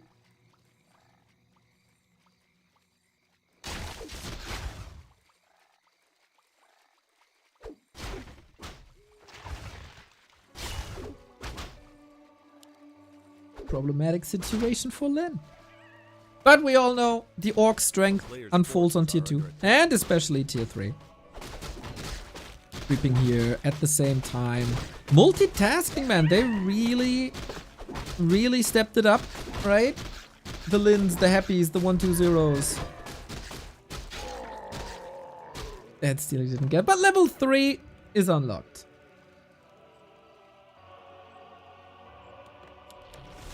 Lynn on the way to tier 3, adding the Torrent Totem again rather early. It adds a lot of stability. I like that. And the damage. Feels like since orcs are using Spirit Walkers more against Night Elf, they also start to appreciate their magic damage versus ghouls. At least a little bit. It's not that you build 7 of them for the damage output. Oh my god, how can you save him? With a Hex, maybe?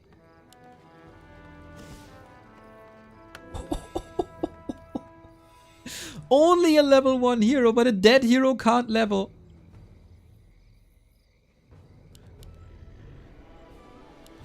The player's forces are under attack.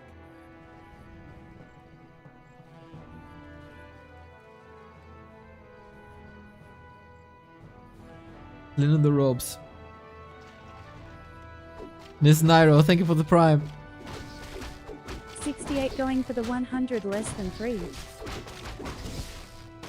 Hex again to prevent the steal. Very, very, very annoying play by 1-0. Lynn is struggling big time this game. And it's his map pick. The player's forces are under attack. No, it's 1-0's map pick, sorry. So he's allowed to struggle. His last map pick, that is. Blade Master Shadowhunter, severely underleveled. Headhunter's getting wrecked. DK, more and more, becomes a very good right clicker. Sometimes against Night Elf buildings, now against Headhunters. And it feels like it's destined to happen. Coil Nova. I don't want to say game over, but man, that's lights out. And this is a similar situation that we've seen earlier on Concealed. Like early game, completely in 1-0's favor.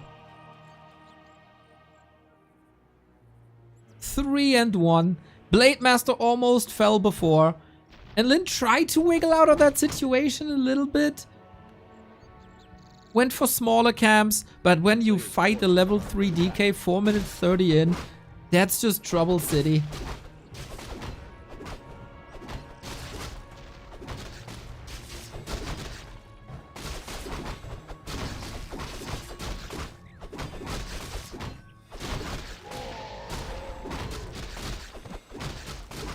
Nova against security. He's still worried about last hits. And that's the extra stability that a 1-2-0 has that, for example, a Lawlight lacked yesterday in game 1 of their series vs Lynn. Where he started off well and he used Dust and he revealed the Blade Master and he controlled him well. But after like 4 minutes, that wasn't the case anymore. And then Lynn got steal. And even if it leads to nothing, at least you're safe.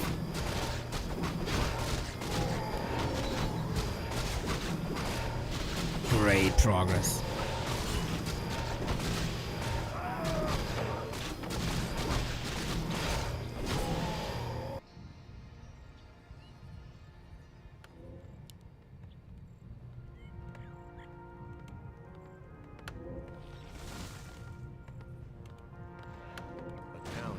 So what can stop 1-2-0 now? He's lining up that destroyer timing again. Without cement, aiming for the bestiary. TC out, 2-1-1 heroes, clearly underleveled. No spike, so the ghouls can do whatever they want. TC are threatening a storm, but there's not even heal wave. There's not even heal wave. Hex! Dark Ranger! 6 save! Backstep not enough! But the little birdie of the Walker That was the last missing damage. Well done. DR down. Is that the save though? It doesn't unlock the levels. 1-0 will be facing level 3 and 2 heroes. Here's the heal wave finally. A player's forces are And Lynn held well. Way better than anybody had any expectations of, I think. This could have broken Lynn's neck in 3 places, and there he is standing tall.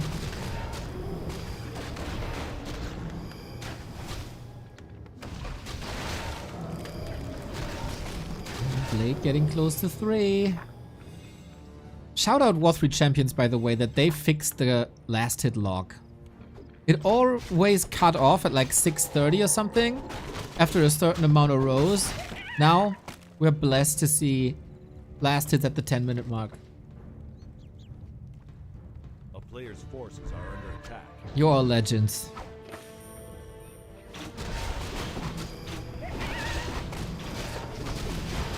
Late level 3 will unlock crit level 2. Big damage, even though it's only 2 circlets. Stomp, here it is! Blade might be getting nuked here, but no silence, of course. That is a ripple effect of the Dark Ranger dying earlier. DK level 4, not the greatest level up, but movement speed is always good. More HP is always good.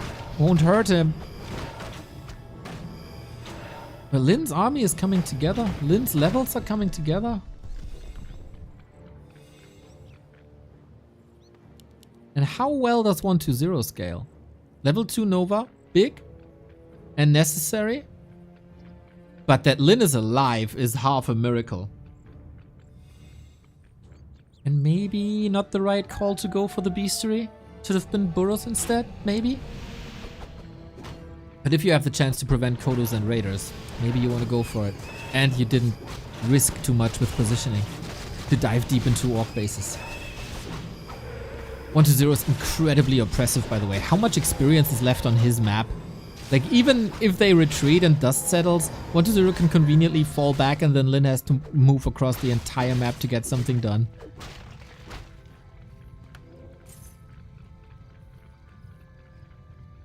I feel a game 7, guys. I feel a game 7. Ooh, Warcraft III Champions finals might start late today.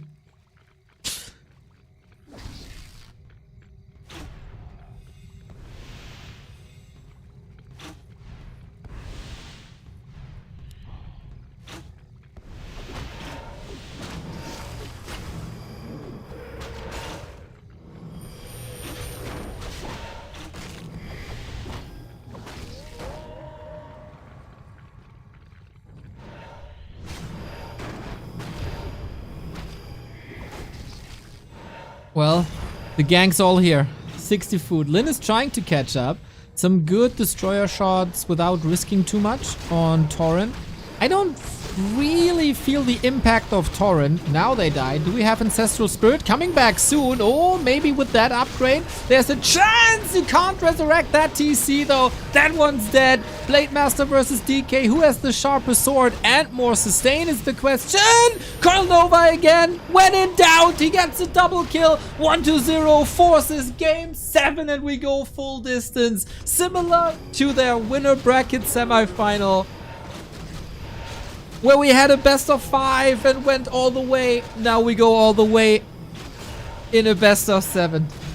They always go full distance. Every single time. They're just so evenly matched. It's nuts. It's just nuts. Whether it's a best of 3 or a best of 5 or a best of 7. Always full distance. 4 years. It is a foregone conclusion.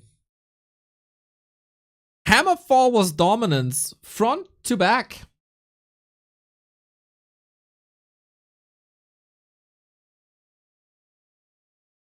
These momentum swings are so interesting, aren't they? Game number 1, 1-0 Clinic, takes it 1-0, makes it look easy. Game 2, Autumn leaves. Lynn is plowing ahead like there's no tomorrow. Makes it look as easy as stealing a lollipop from a child. And then we have these back and forth games, 1-0, giving up Echo Isles when there was really no need to. Conceal Till 1-0 strikes back. It's just such a good series. And the springtime fights were mental.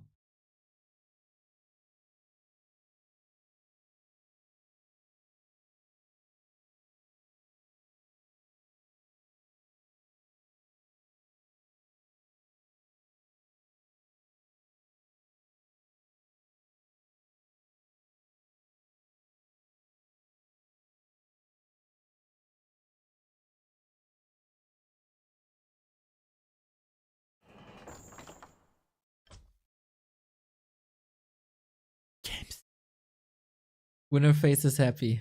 Yeah, I don't know. Soul, Carson, are you listening? You can let the players know that they don't have to be on time at 5 p.m. for War3Champions. There is no way. There is no way this grand final ends at 5 p.m. Central European time.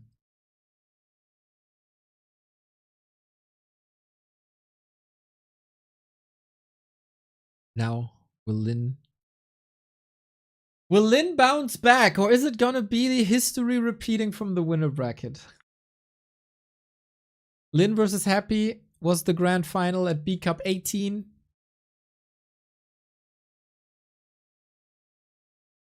Happy was 1-0 was the finals many times, actually.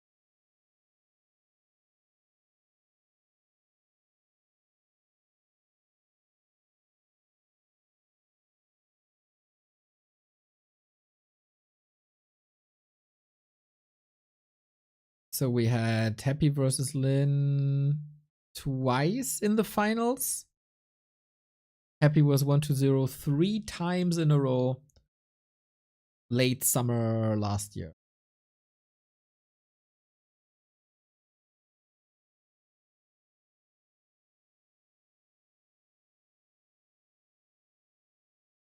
No problem. Happy got you. He'll make a quick 4-0. Brother, did you see that game yesterday? It was one of the greatest undead mirrors. An insane back and forth. Both are a real threat to Happy, easily.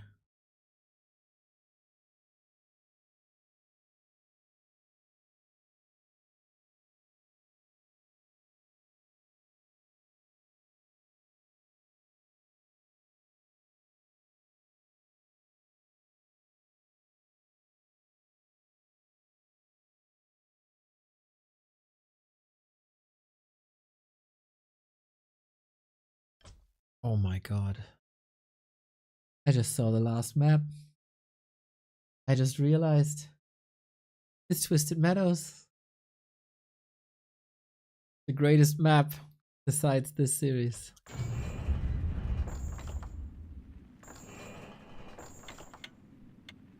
Happy versus Lynn or Happy versus 1-0? Decision will be made here. Who keeps his nerves together? Who has the better endurance? Who has one more trick up his sleeve? Two former teammates? Two streaming partners? About to challenge Emperor. It is pretty much history repeating from their winner bracket. In the winner bracket semifinal, 1-0 had the last laugh on the final map. Lynn has adjusted. Lynn is bringing new styles, also 1-0 adjusting. This was also the last map in the winner bracket semifinal. And 1-0 pretty much smashed that. It is Casino Warcraft. It is a lot of items. There's a lot of variety. And now we'll see where this goes. I don't think we should expect any build variety. Blade Master can be pimped into oblivion on this map.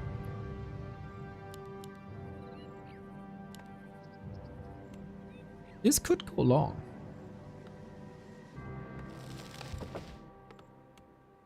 Blade Master.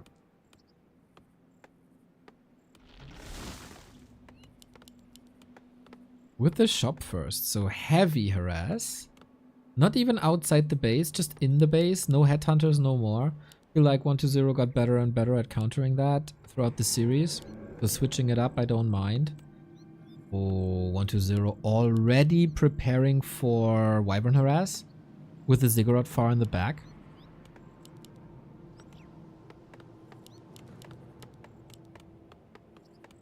Also a lesson learned from their winner bracket.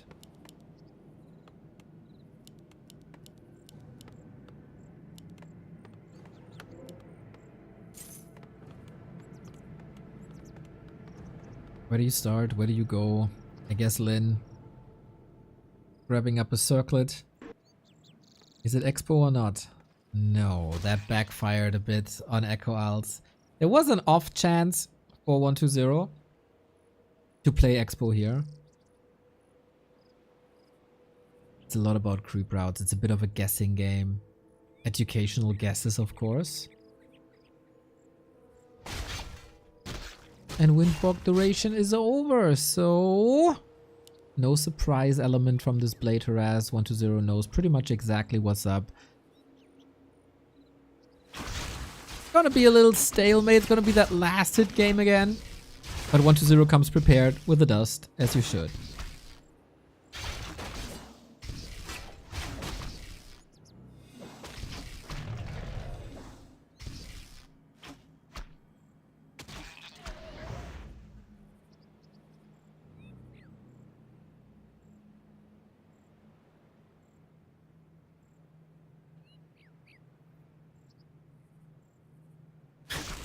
Tension you can cut with a knife.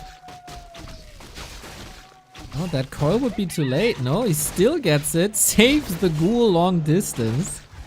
Made it appear as if the DK isn't here, so he can't be trapped like that. Lynn gets a kill. This was smart positioning, man. Making sure that the DK is not getting blocked here. Really well done. And now we scan against him. I think there's a chance for Lynn to do anything here, but he defies Warcraft physics quite a bit. And another kill, 1.4. This was just half a level of a camp. And for both players, still so important. How do you follow this up now? Just going straight for the next one. Last series 1-2-0 had an incredible steal here. Might be Lynn this time. Nope, 1.7. Is this one? Oh, this one creep steal might have been enough already to prevent level 2. Oh no, it's one little poacher. And he gets it and he unlocks level 2 to the dot. Couldn't have been more precise.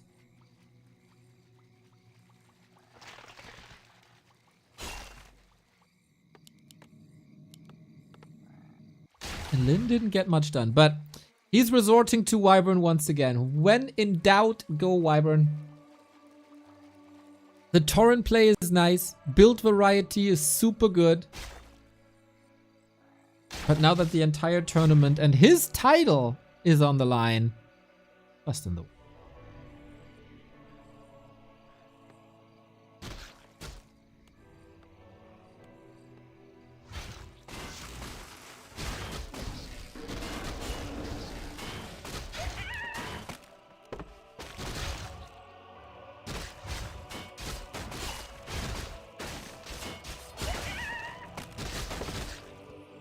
This harass did nothing?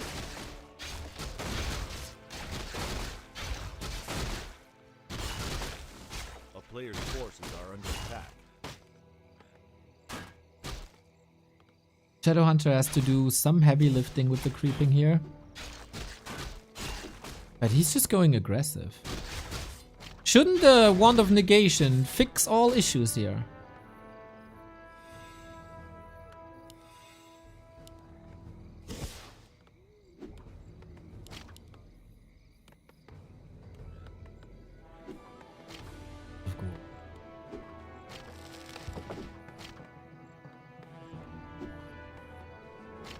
A player's forces are under attack.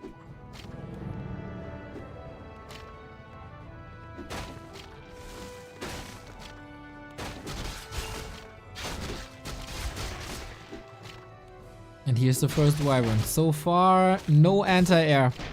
120 has played pretty much this style before. Did he face so many Wyvern? I don't think so. Lynn is doubling down. Tier 3 around the corner. And Venom Spears should be around the corner. A player's forces are under attack. Oh, Lich with the last hit once again. 120 plays an incredibly clean Game 7. Lynn can't find an opening, really. The ghouls are still alive and super healthy. I'm not too sure if this Shadowhunter rush across the map was the right thing to do. Must have been of the opinion that he has to slow down 120. He can't catch up with normal moves. Player's forces are under attack.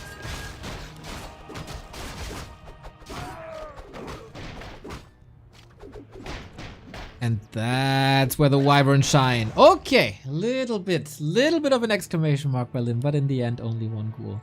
You can't steal versus Nova. Well, with Hex you can disable that Shadow Lich, so he can't Nova. So obviously there's counterplay. And we go Gargs. I'm not too sure if this is 120's strong suit. Maybe Lynn is making good strategic decisions. Banking on the Wyvern here, forcing 120 into Gargs, which then can be countered by bats. The backbone of Lynn are Wyvern. At the moment. For 120, it will be interesting to see what his third hero is. Lich in trouble. Oh, Lich in real trouble, I feel! The damage is crazy! And Lynn kills the hero out of nowhere. Blademaster level 2 finally at 60%, but he can still heal a little bit, can he not? No Nova to fear, no high level coil to fear. And I retract everything I said. Running across with the Shadowhunter was the correct move! Bat down! What is the anti-air? And how do you get this anti-air now? Oh, 120 fans, you gotta be brave. You gotta be brave. And Venom Spears is up. Another showcase for the D tier unit.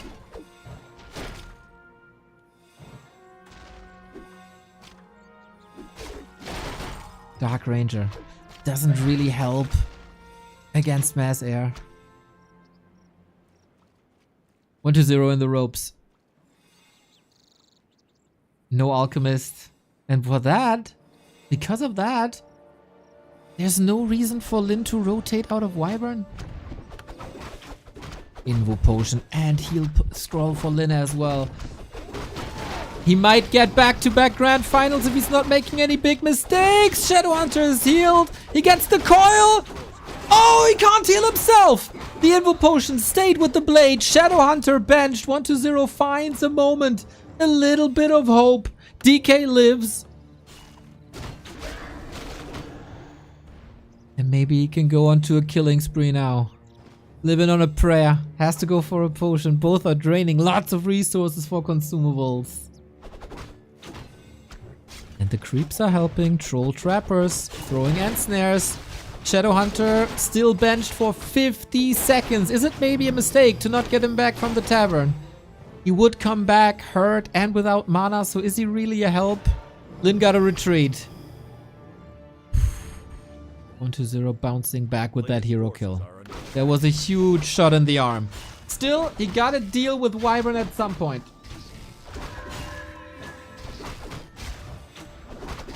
And the creeps surely in 120's favor as they got some kills in as well.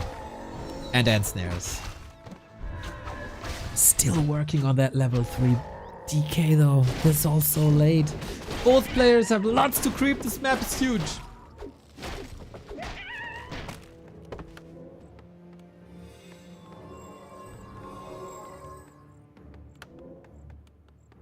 The player's forces are under attack. It's a war of attrition. And it's creepcraft now. Or do we want to brawl again? There might be a surprise coming for that Lich once again. We do have Frost Armor this time. Bat taken out. Coil as well. Destroyer can't be saved. Big Dark Ranger! Ooh! Last second.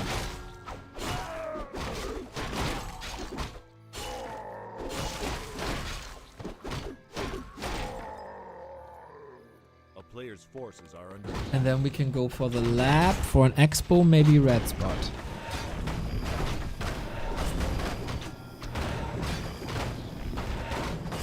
Shades coming. Ooh, we get spikes for safety against any ghoul pushes, but there's only 4 ghouls left. Not sure if that's even worth it. Still the question. How do you crack Wyvern? Can he just do it with Coil Nova only? Because that's basically all he got.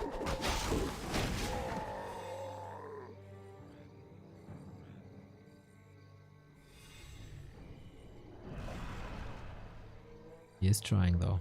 Red spot indeed. Skipping orange, skipping green. Straight for the big one. It feels like Lynn learned the lesson of the winner bracket. If there's no Fiend, you don't need a TC. Get high level Blade and Shadow. Maybe he misread the game there a little bit as well last time. Flute and Katka's Gem of Health. Nothing extraordinary, I'd say. Spell Shield would have been good. Lynn working on an expo. Not a tiny, a regular one with towers. Player's forces are under attack. And then it makes sense, of course, to go spikes. If you go for towers.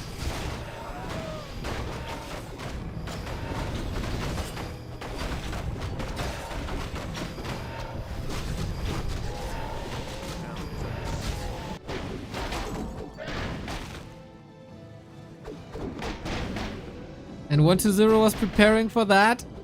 He had to expect it at some point. Blade Master Shadowhunter can creep a little bit. Shade sees it.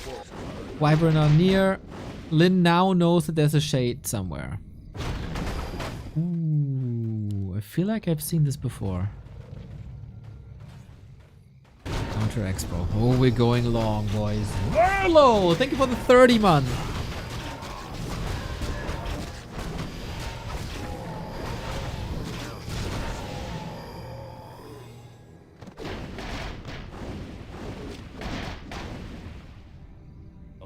Double flute.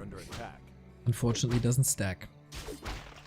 It sees the expo, sees it's at 2/3. I doubt that he can stop it anymore.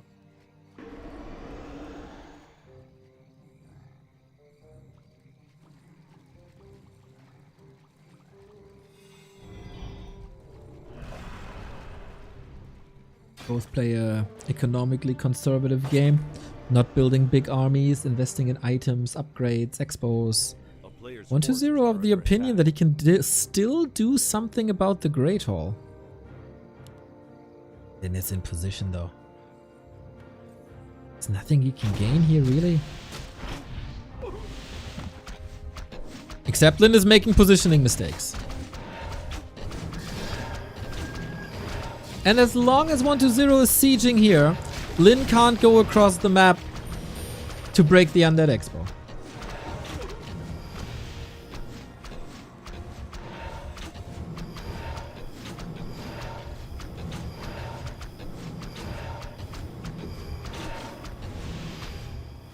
$49 food, 6 Wyvern.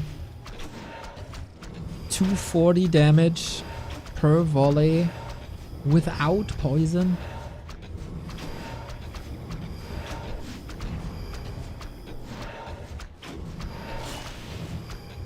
Every misstep could cost you big time.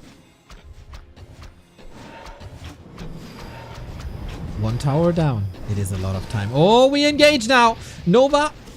Can the bats connect is the question. Speed scroll. Okay. Here's one bat, 2 bats. That took a lot of air away. Oh, 120. Do you really want to fight here when your expo is just up? Huge losses with the statue as well and the Blade Master. He has an Orb of Lightning. Oh, you know he wants this destroyer. Where's the Purge? We're waiting for it. All the Wyvern clumped up. And a grand save over the trees, but the statues can't be healed. It is a war of attrition. It's seriously... 1-0 is only fighting with his heroes. With the Coil Nova. And he took care of a lot of Wyvern. Still an even game. That's the downside of bats, of course. They do damage and disappear.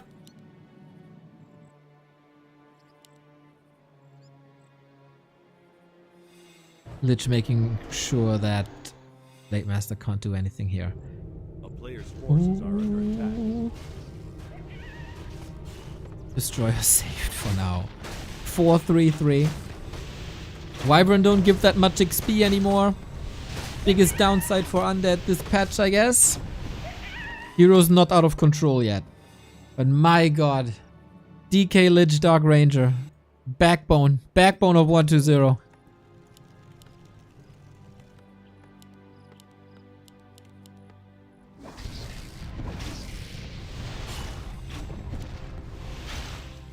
One mistake of any player and it's over. 1-0 is filthy rich. He pulled so many ghouls that he doesn't have lumber, by the way. He can't really rebuild at the moment. Oh, this is just better resource management by Lynn, I would say. He also 1,000 gold, but he can go into anything at any point. Destroyer, Purge, kill, easy. And if you trade Wyvern for a Destro, clearly in favor of the Orc.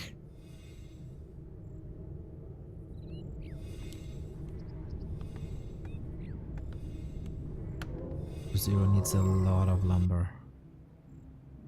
There's a Narup. Was that the fight that Lynn needed to close it out?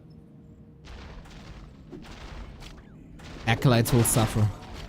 1-0 getting ready. You can disengage with ease, I think. Or Shadow. Not enough damage. Not enough damage. No Nova.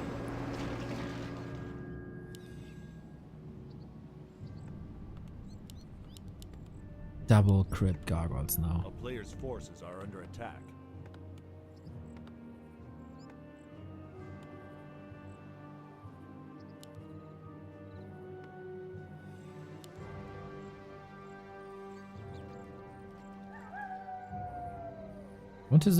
Doesn't he has one armor upgrade.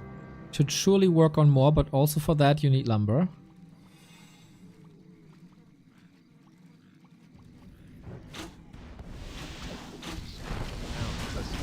There's still a red spot upper left. There's still a golem. Blade Master harassing, trying to get an echo lead. Now finding the right army mix is an issue. TC coming in. He never rebuilt any towers. But he also doesn't have ghouls. So there's not the craziest threat. Lynn started production. That's important. Only one bat. Only one bat is bad. Wafa, thank you for the 2 years. A player's forces are under attack. 2 years. Big murder, lots of skeleton. 1-0 finds. Fine time to do echo damage. Same on the other side. Trading blows. Lynn needs time for bats.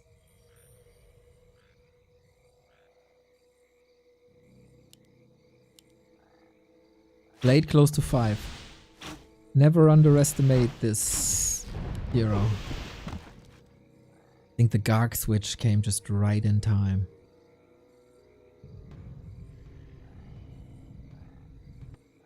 Lynn never built a barrack, so he can't switch into headhunters easily. Lynn needs item. Ooh. Stomp is of course nonsensical. Might actually go into wave. Sobi mask for an SH. Nice. Lynn has a lot of items. What is the rest of better items? And we push again. But yeah, damage items are necessary. Big red numbers are necessary. And big bad detonates are necessary. Switch to Raiders for control. Otherwise, the Coil Nova games can go on forever. Coil Nova retreat. Coil Nova retreat. If you have... I mean, you can do something with Hex, but it costs you a lot. So Raiders are a good mix in this late game. Spell Shield on the ground. Can't pick it up. Little bit of a bait. Still on the ground. Ooh, the bats! Can't follow it up on the Destro though. Is that the position you want? Lynn has a Scroll of the Beast. Little bit of Dispel. Blade level 5.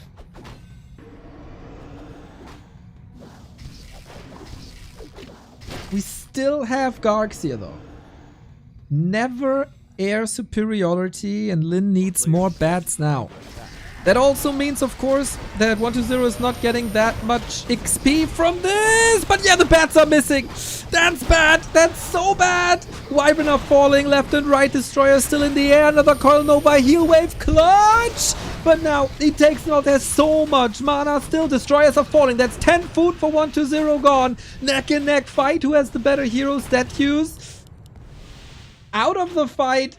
Another Wyvern taken out. Man, the air has completely disappeared.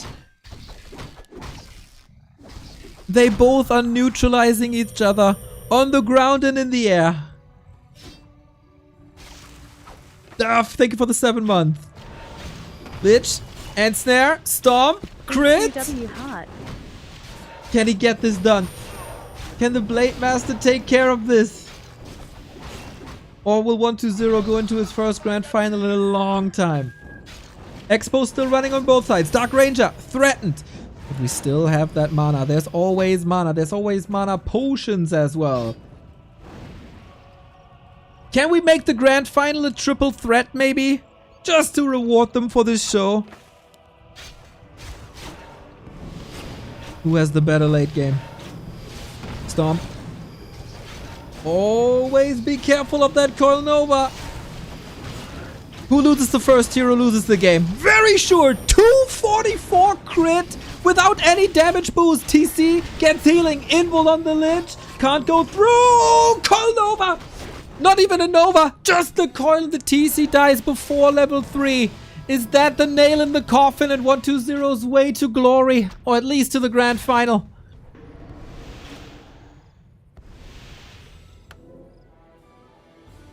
Thankfully for Lynn, it's only level 2. But he gotta retreat and he gotta recover. Shadow close to 5, but he didn't really make it to 5.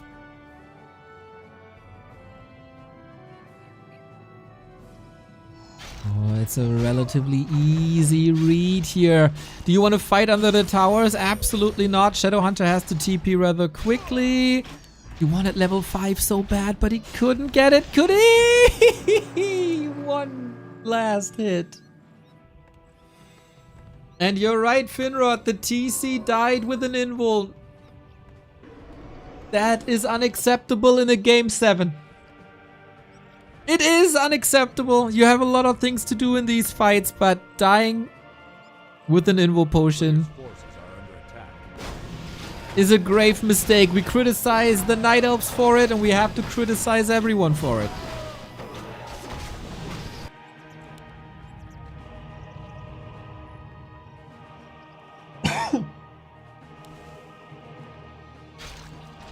Taking care of business now is the Blade.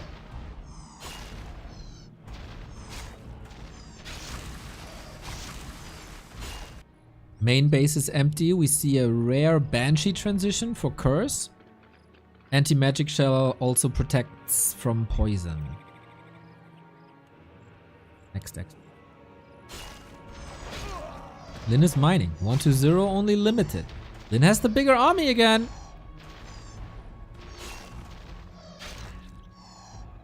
And when it comes to... Oh, Shadowhunter got level 5.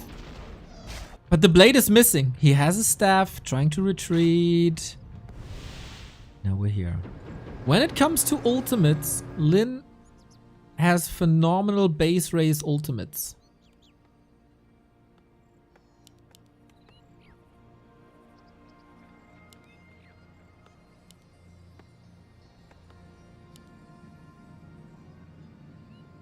A player's forces are under attack. Tiny Great Hall by Lynn. Wow. He played this very greedy. Blade is back. The way to win on Aquals was economy harass and base race. Maybe it's saving him the series. Whatever it takes. Imagine this Blade Master with a proper inventory. Expo up. What do you want to call it? 1.5 base, 2 base? 8 miners versus 10. A town is under siege. A player's forces are under attack. Is he sacking the north? Blade clearly has this vision of getting level 6. He's getting, like, similar to a warden.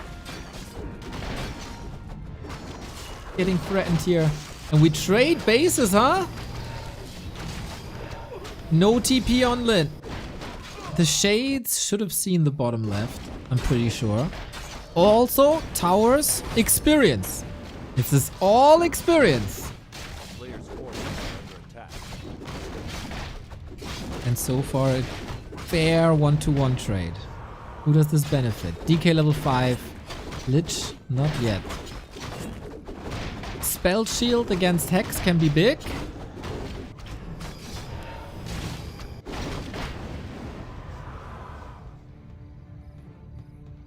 But yeah, essentially 1-for-1 trade. Blade Scouts, he knows something's up.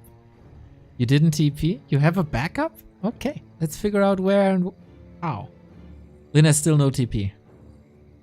Staff is ready though. This is the defense squad. And the Blade sees it coming. He also saw the Banshee now if he was looking. Banshee is scary. There's no Dispel. There's no mirror image. How do you respond 1-0? You can't really give up. There's no Necropolis here. How much time can he stall? Then moving to the right hand side. Are they both sacking their income? This is level 6. Oh, maybe not. A player's forces are under attack. Lynn seems out of position. This base will fall. It's very likely that this is level 5 on the Lich as well.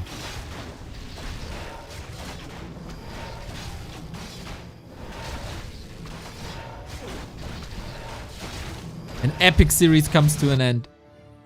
Soon TM. Shade again, so valuable. Level 6. Blade Storm up.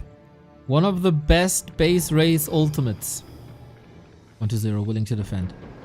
He's 10 foot down. It's not level 6, a level 5 Lich. 6-5-3. Different circumstances than before in these fights. Stomp level 2, Heal Wave level 3, Blade Storm. Doesn't affect air. Reinforcements. 8 supply cut here. Oh, are we going for the Fiends with the Blade Storm? This might be. TC, he has an invul. You gotta use it. You gotta use it. He does. Connects. Okay. Still so many Wyvern, but they're all cursed. This might be the final battle of the series. Who goes up against Happy in the grand final? Where's the healing? Massive stomp. Waiting for the Blade Storm. Not using it yet. Curse everywhere. The TC faults again. No heal wave available, but 1-0. What's left? What's left? The heroes, of course. Blade Storm it is. I see limited connections. The Dark Ranger is down. Still, oh my god, Nova big time on these air units. Hex on the DK. He gets purged. He got a potion. Is the damage enough? Girl Nova, hero battle. Which sword is sharper? Hex. Oh my god, invuln. He needs a crit. Backstab. DK lives, but not for long. Trying with the counter kill. Shadow Hunter invuln as well. The drinks keep Lynn alive. Blade Master with the healing as well, and 1-0. Unreal. 2 chances to go for the grand final. And he loses 3-4 to Happy and 3-4 to Lynn. This is unrecoverable. War Chief versus Emperor is your grand final. Holy shit. Holy Holy shit!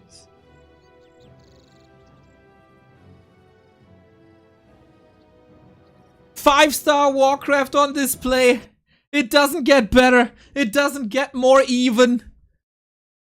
Thrill Seeker series. Give these guys an Oscar for a drama in 7 acts. And 120 is the tragic hero of this tournament. While Lynn prevailed with the clutch plays, he wasn't as dominant as he was yesterday and the day before. No, but he gets his revenge over 120, who defeated him 3-2 before in the upper bracket. Now, the final map goes to him. What a legend. But 120, man, you can't help but feel bad for him. The crazy rise in this tournament back to the top of the scene. And then you got 2 chances for the grand final. You play against the best in the world. Against Happy, he has 2 match points and couldn't close it out. And against Lynn, he got a match point 0 in game 7 and he can't close it out. In Super League, look out for the guy called 120. In B Cup, we get the rematch of the last grand final. It's Happy and Lynn, the pinnacle of Undead and the pinnacle of Orcs, to determine the championship. I hope that Lynn gets a break. God damn, give this guy a break. An oxygen tank, a massage, whatever he needs. That was exhausting. That was neck and neck. That was as close as it gets.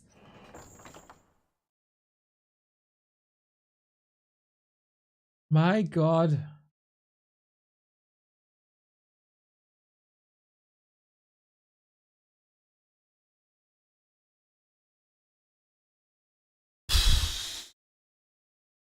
What a series. The saves in the end, especially when he blew his lead with the TC not using the invul in the fight before, and then 5 minutes later, it's the invul potions and the usage of invul potions that decides the fight.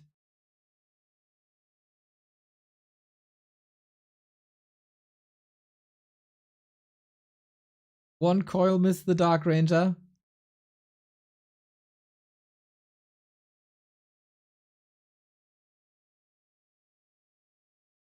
Out of this world, Warcraft. Like, 1 or 2 more kills here and there could Go colorful. have swung this series around. Lynn has almost perfect micro on display. Also on springtime. Like, I oftentimes criticize that chat isn't pogging too much anymore. But man, did they pog out over his performance on springtime and also here. That Bladestorm, man. Against units. I thought he might use it for base raise, but obviously Lynn is 700 million levels above.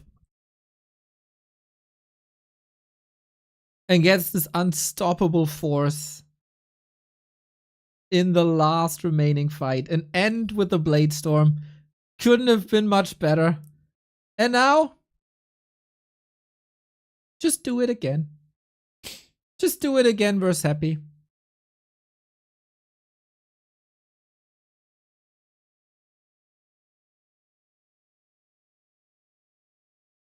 What a behemoth Lynn is. Back-to-back B Cup for June Park. Let's see about that.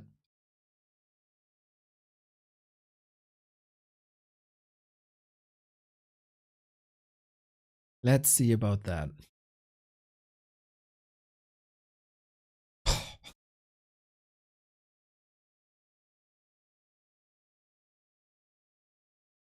We bring you Warcraft 3 like this for 496 days. Day in, day out, daily on 2 YouTube channels and this Twitch channel. And we're able to do this thanks to you. Not just a hobby, it's full time. Without your support, we'd be back flipping burgers, sorting folders, answering emails. Thank you for your support to make this possible. if you want to fuel us on our mission to bring you the best Warcraft, check out back2warcraft.com/support, everybody. It is the pumping heart of Back to Warcraft. Your subs, your memberships, your Patreons, your donos. It's extraordinary. This month, we got a little bit of support. We got a little bit of support, and you see that product that supports us day in, day out. Whenever we show a bracket, whenever we show a stream, you know it. It's Opera GX, the browser for gamers. If you need a browser that comes with a built-in VPN and ad block, how about Opera GX? How about a browser that doesn't suck on your CPU and RAM and network while you're gaming, because you can just throttle it down and adjust to your needs? Well then, just use Opera GX. If you want to switch it up every now and then and apply a couple of different themes, there you go, Opera GX. And if you think, man, how inconvenient to have an extra client for Discord, or to not have my Twitch things integrated outside of their homepage, try Opera GX. It's all built in. Many more features. And it supports the channel. ! Opera GX. Every install, every download helps the channel out a lot. You blew me away by breaking the 150. Now we're getting close to 200. So I'm really curious. What's the limit? What's the limit for you guys? How far can we push this? You show me. You show me.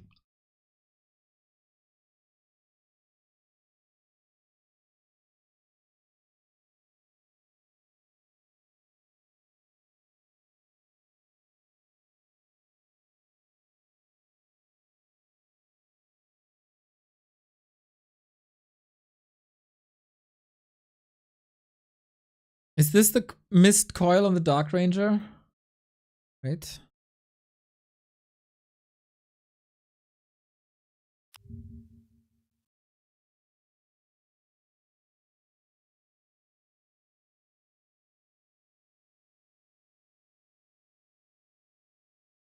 Where is she? Okay, there she is.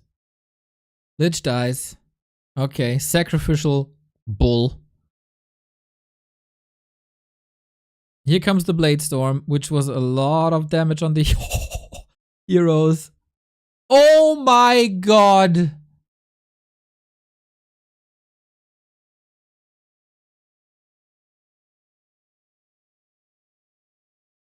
Holy. That is so close.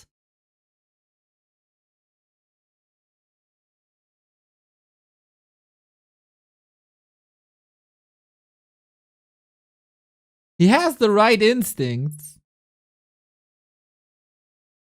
He's going for it. He's going for it.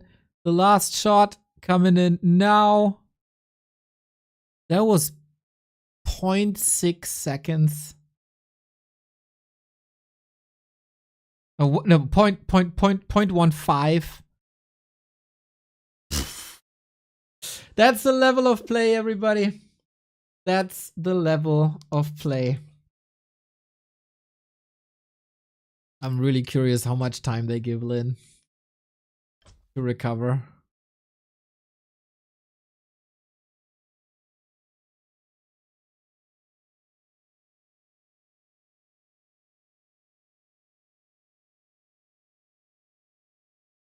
And this was the first series of a weekend full of Warcraft.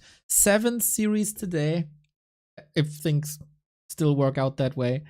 Start of the Super League tomorrow, an entire weekend of Warcraft, day in, day out. Couldn't have imagined a better birthday weekend.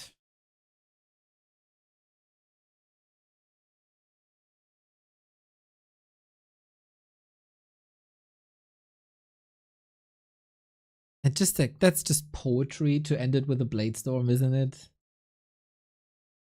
Twisted delivers again.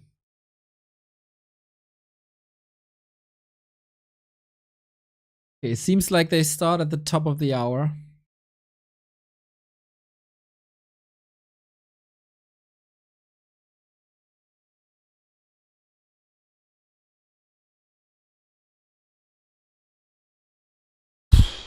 I'm exhausted.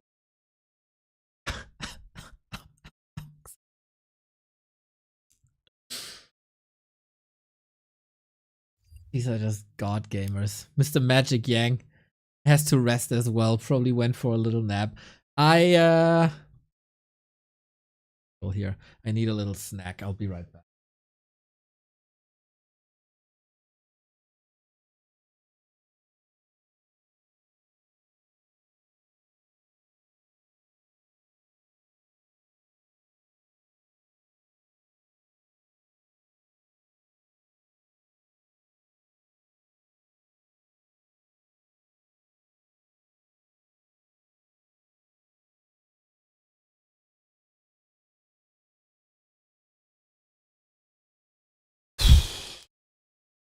Can happen, Lynn, man. I truly, truly hope that Lynn has it in him. He's closing in on the 40, okay? We don't take it for granted that people can just grind for hours and hours and hours on end. Miss Lady is back indeed.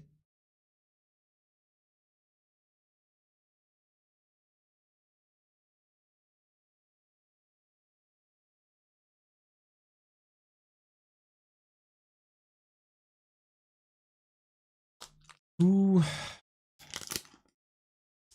would miss this though? This grand final. Maybe players are extra motivated.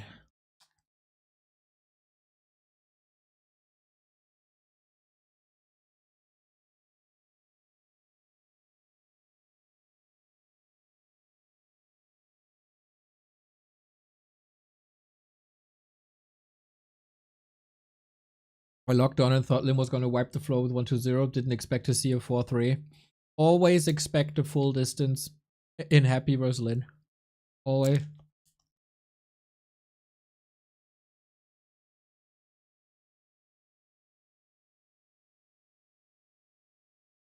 Oh, we learn a bit about Miss Noisy's hobby. She's sometimes climbing.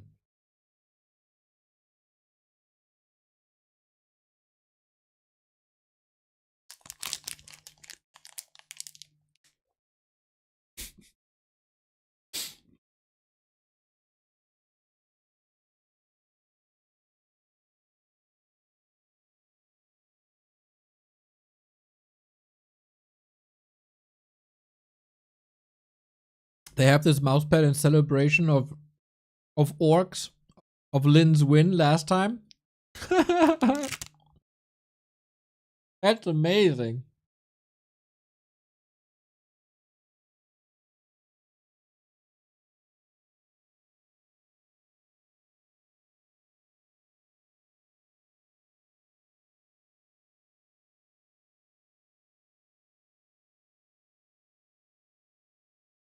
Okay, I got some energy for another series.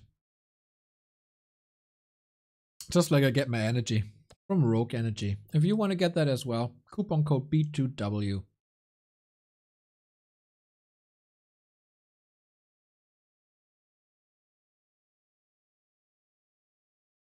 Happy is the Lynn Slayer? I think Lynn is the Happy Slayer, my dude.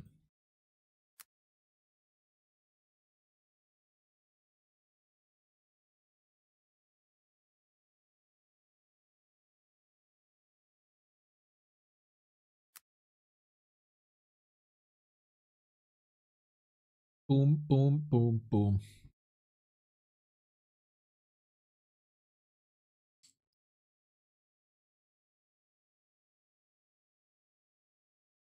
Those are the last results. 4-2, 4-3, 4-2, 4-2, 4-2.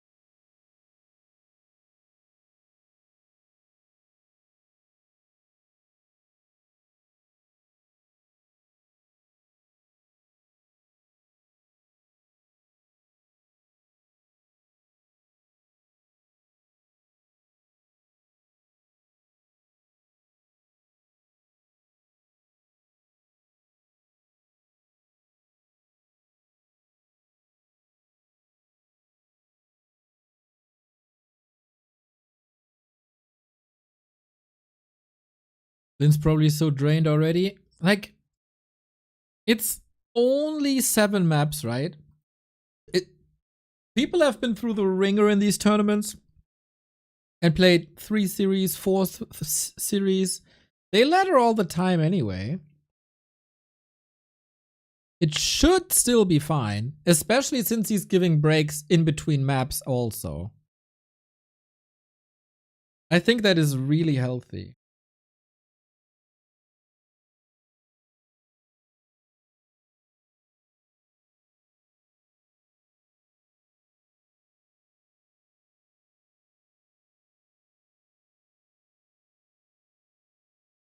Yeah, but that was surely one of the great series of the year. For sure.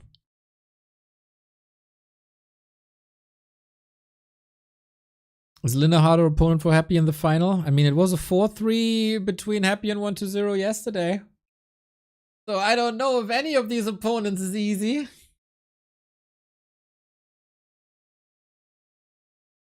Hard to prepare for as well.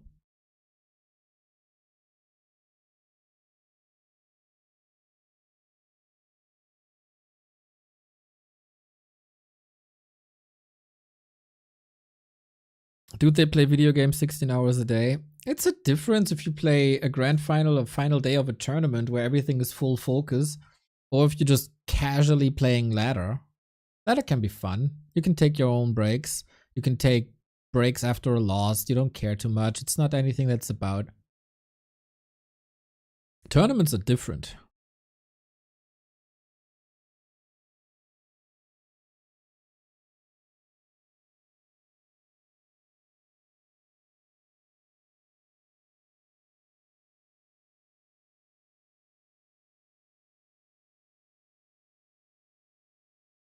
I'm really worried about Magic Yang.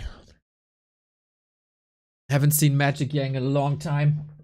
He might have gotten a heart attack. Our Chinese broadcast friends aren't the youngest anymore, are they? Well, since we're still waiting a little bit, here is the last chance for the prediction game for the W3Champions Season 21 finals that are starting right after this grand final. And it seems like we are getting so ready. So use the last few minutes you got.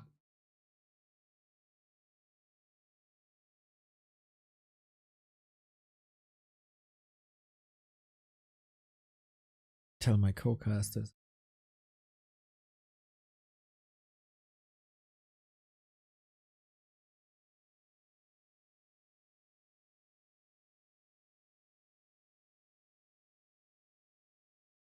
Happy was chilling, probably doing some BNet games. Yep, this is where it starts, everybody. This is the start. B Cup 19 Grand Final. The 2 greatest out of the 32 gamers who started this tournament are left, and it's a match that we haven't seen throughout the bracket just yet. What a beautiful tournament once again. Shout out to BBC, Magic Yang, and Miss Noisy for bringing us the action and the $8,000 sponsorship for this. We got Happy in the final that was determined yesterday after wins against Colorful, Moon, and the hard-fought battle versus 1-2-0. Now, it's the same final that we had last time, but oh my god, did our current reigning and defending champion have to fight. A lower bracket gauntlet 2 days ago, Lynn against Kaho. Clear affair. Yesterday, Lynn versus Lawlight, clear affair. Today, an epic battle that lasted 3 hours for the championship, or for the grand final. On the very last map, Lynn was able to defeat 1-2-0. So he's in shape when it comes to defeating undeads. The past couple of results also speak in favor of Lynn, who I have to answer here, I just noticed. As more often than not, Lynn was able to defeat Happy, including the final of the B Cup. It was oftentimes a 4-2. Happy was able to bring it back just recently, so it's not hopeless for Dimitri Kostin. Can Happy reclaim the throne of B Cup? Will Lynn defend the throne of B Cup? This rivalry goes on for many, many, many years. Basically, since Happy came back, in like 2017. This was always the dream match. They fought each other in Anaheim. They fought each other in WGL Grand Finals. And a couple of years later, they still fight each other. This is the best undead in the world against the best orc in the world. There can only be one winner. Whoever takes 4 maps first is the king of B Cup, the last tournament before we go into the Super League. Who is it gonna be? And what are the strategies going to be? Did Happy find new solutions? Did he get inspired by 120? Does he have new hero combos maybe that he can throw in? Is there another way to make the Alchemist work? That's a lot of questions, of course. Then on Lynn's side, he has displayed Tauren versus 120. He has displayed agility in strategies. He can switch from Wyvern to Headhunters and vice versa. He can play with TC, without TC, with Blade Master, with Farseer. I would say Lynn is more agile. Lynn has this best of 7 in his bones already. Can he still play his A game? Because that was exhausting. Basically double overtime into penalties is what that lower bracket was. But Happy earned the right to rest by coming through the lower bracket. There's no other advantage than having to play less. And Warcraft 3 is a demanding game, and we have aging gamers, so we'll see. Happy aiming for revenge.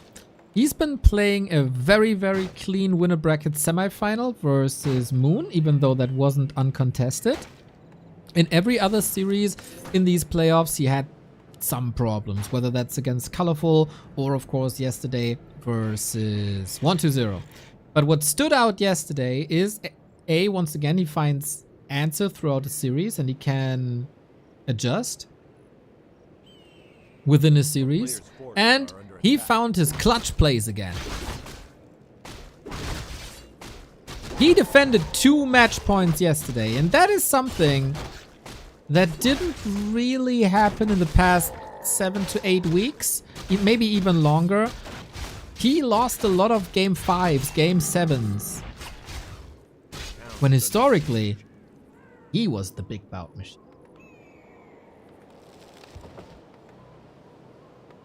Lynn already getting the first steal in, and we kick things off with Acolyte Harass. Happy response with the Ziggurat Tower, he's right there, but it's already a success in slowing down the DK. We've seen in the previous series that 120, who approaches the game very different from Happy, was always gunning for a level 3 DK. Happy seems to value his economy a bit more.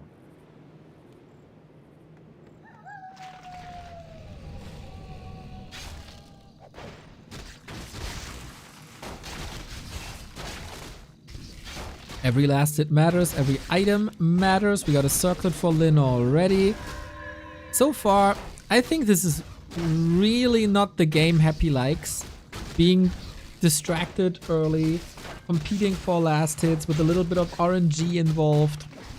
He finds good solutions so far. 2 ghouls on the blade, chipping away a lot of HP, and with that it's a secure kill.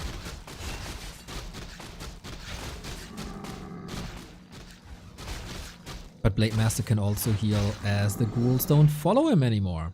In the meantime, tech unfolds, and yeah, Happy is looking for that timing. What's it gonna be? Do you have a Rax? No? Okay. It has to be Wyvern. I would say 120's matchup versus Orc is better than Happy's matchup versus Orc. Now, Happy can of course prove me wrong in this grand final. It is extremely certain though that Lynn has the best versus undead matchup in the world, and that is not even close.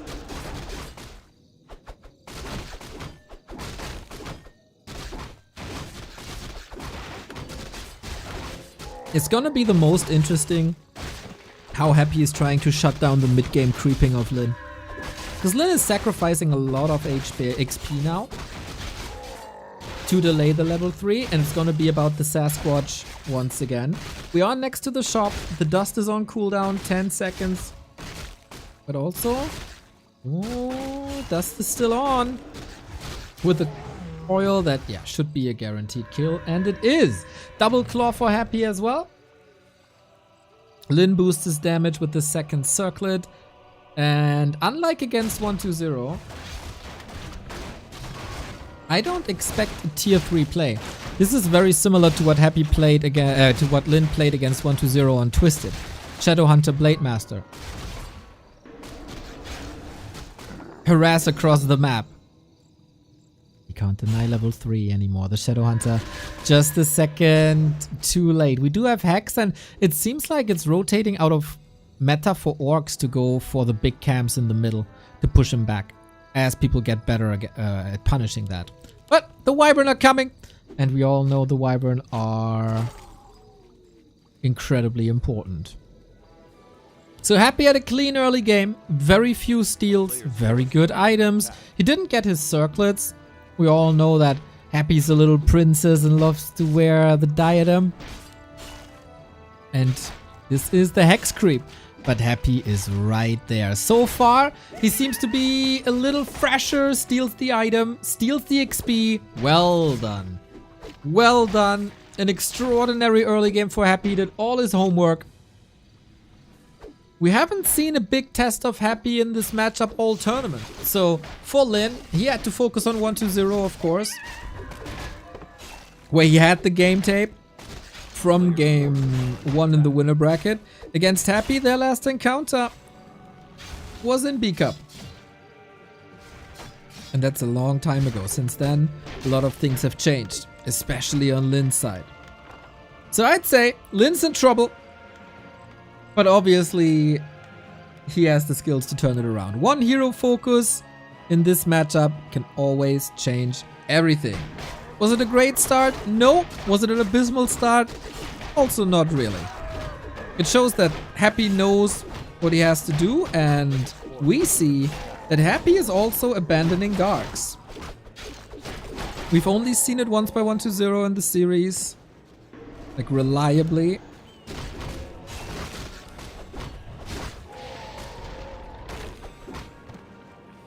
Happy became quite a fan of the Dovak fiends.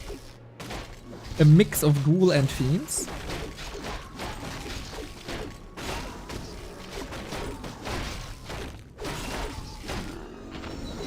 Oh, item on the ground. What do we got? Rope.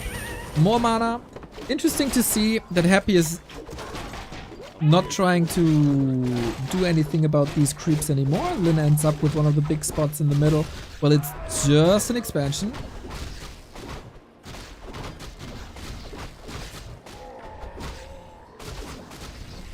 And we go Frenzy, and we go Destroyers.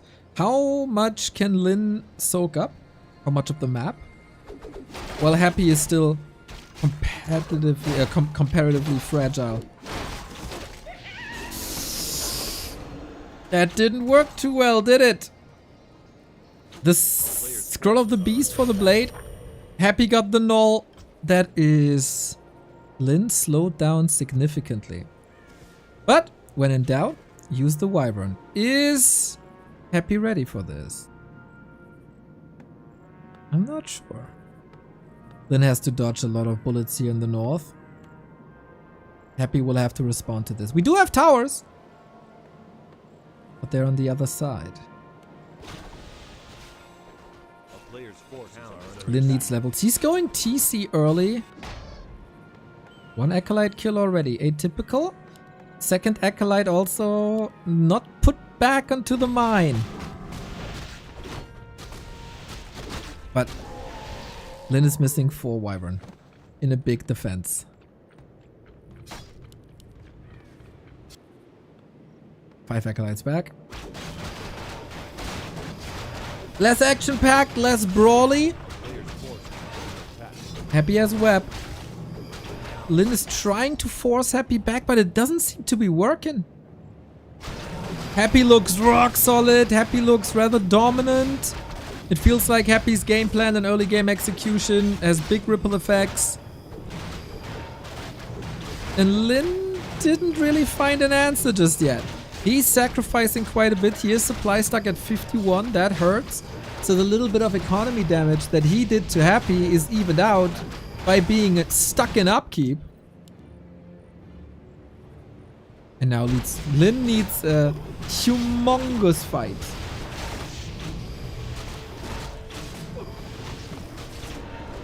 Fiend eaten. There isn't much anti-air. Maybe the Wyvern can save him here. One volley takes care of basically one destroyer. But how long can they survive? How long can they survive? Destroyer with mana is still up. He's taking care of pretty much every single Wyvern, but 2 kills now. Destroyer's out of the fight. Happy down the dumpster with 2 Wyverns still up. The Fiends were eaten. At least one. That was so close. This could have gotten either way, but the Destros were free. Lynn still has to recover a lot, and I think Lynn needed a little more damage as he has to recover 3 burrows that were sacrificed. He is working on 2 already. Happy has to rebuild the army, of course, in the meantime.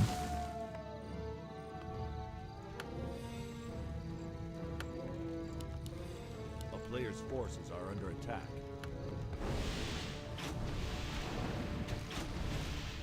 Always the problem.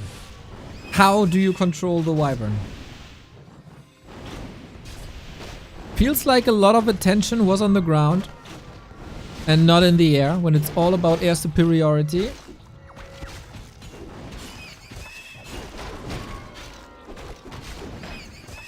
Can he recover the burrows and can he level up? The Shadow Hunter is a very, very happy troll. Very smart as well. Lich close to 3, big damage. They're cutting the map in half. Happy soaks up the bottom right. Lynn soaks up the upper left. They leave each other's red spots alone.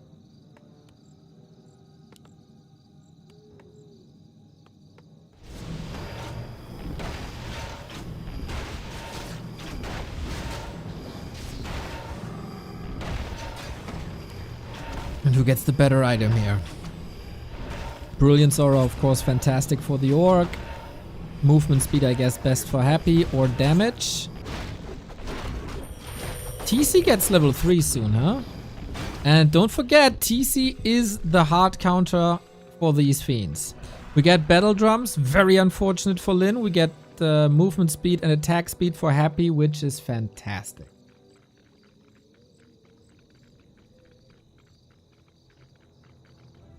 Both recovered back to 50.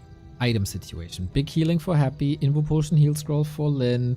He has the second critical level up. He got the Stomp level 2. He's ready. I feel like this has been a great recovery by Lynn.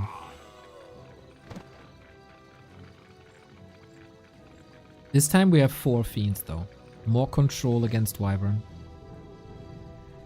It's only for Wyvern. While Happy has more Wyvern, Lynn has more answers to Wyvern.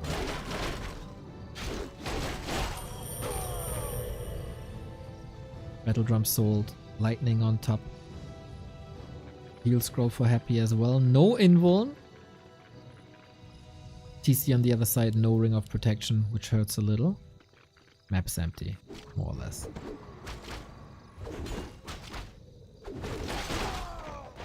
Knallbirne, thank you for the sub. Happy pushing into base again. Well, Lynn. That's right. Well, Lynn is maybe preparing Tauren. Lynn has no TP. Lynn has gold. Also, he has a speed scroll if he wants to. That is Burrow suffering once again. We've been there before. Lynn was able to push into 57 food. And that makes sense. Peons suffer. Only 5 lumber peons remaining, but I don't think he needs much more lumber after this. Repair now. He's trying to hold for as long as he possibly can. The Raider and the Wyvern will appear. Hello, Blade Master, old friend. Will Happy respect the Orc army? It's not too easy to engage into this, especially with the TC. The big bull through all the buildings. But yeah, Happy is engaging. Rather safe than sorry. TC breaks through the silence. Oh, how many fiends can he kill? This time it's not about the destroyers, it's about the fiend first and foremost. Now we switch the target and Happy has to get out without killing the wyvern. Still a couple of exit kills here. And again, was about to say Lynn stuck at 51, but not this time. Yeah, Happy doesn't like these engagements. Players' forces are under attack. Lynn didn't invest too much. He still holds the heal scroll. These burrow pushes are annoying.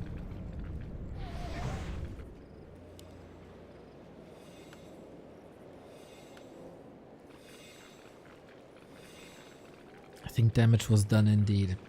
It's sometimes we oftentimes mention destroyers without mana are dead weight on your supply.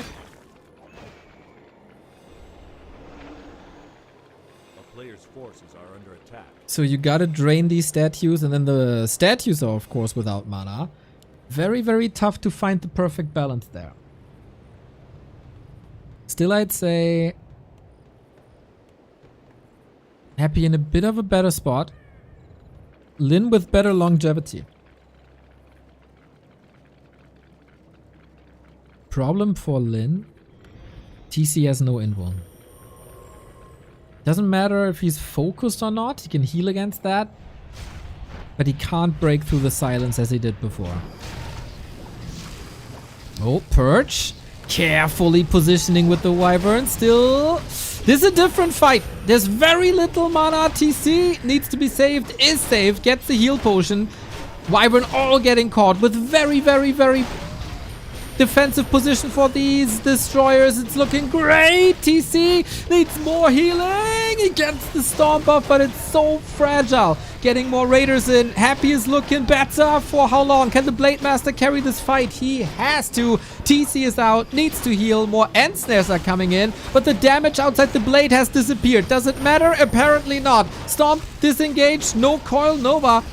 How long does Happy want to stay in the fight? He has to stay in the fight. Reveal immediately. Blade needs healing. Gets another heal wave out. Very, very good to see that Lynn was prepared for the burrow. This could have saved Happy's fight long term. 41 food. TC, are you ready?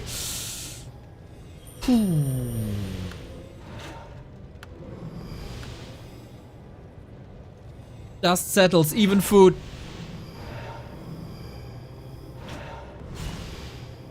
What now? What now? We have one coil, right? There we go. Always healing. Lynn's mana management is crazy. Stomp. There's no coil. Hex. He has no. He can't use invuln. He purchased the Hex. Oh my god. Now the TC on the receiving end as well. But how do you want to nuke if you don't have mana? Running away from an orb of lightning. Basically impossible, especially for destroyers. Hex. Backstab. Town bottle swapped and Lich save. The brilliance of Happy. The quickest fingers on all of Moscow. Save the Lich. Holy smokes. Game literally on the knife's edge. A player's forces. Blade Master carries this fight big time. 13,000 damage.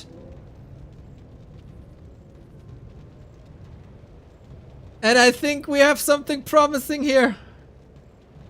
That TP transfer was personal, says Kevin. Hell yeah.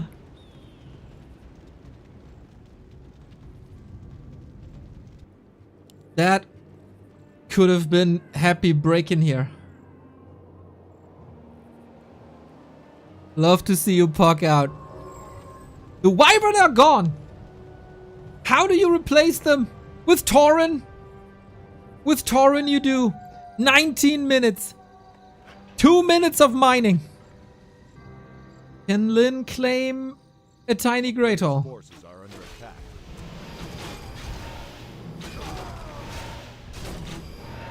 Did he get enough mana back? Raider is such a good transition always. Love that illusion on the cow. If Happy nukes the wrong target, this is big. Where's the stop? Waiting for it. He silenced the wrong TC, and the real TC went through. Oh, Lynn! 2 critical strikes in a row. Another one. Can I have another, sir? Please! The Kodos have not eaten yet. 2 fiends are about to disappear! But he finds the real magic hat! And the TC is toast! Lich level 4. Oh my god, what a game! We get more mana now. Destroyers, hero, invul potion on the blade. He needs these big crits. There's another call. Can he hex against it? Shadow! Sick heal wave! But it's not enough! And Lynn can't get the damage on the ground anymore. So many raiders, but will he survive? I don't think so. It's only the blade. He's waiting for the backstab. And snare. He needs this Lich dead. So dead. Now, but the frost armor, level 5. Hold on, this is not over yet, is it? The damage mitigation misses the crit! No way! The Lich still dies. No, what is happening? 2 hero kills for Lynn. 1 against Happy. The blade survives on minus HP. After missing the crit, he still gets the damage in to kill that Lich, and that buys him so much time. Game 1, everybody. Best of 7.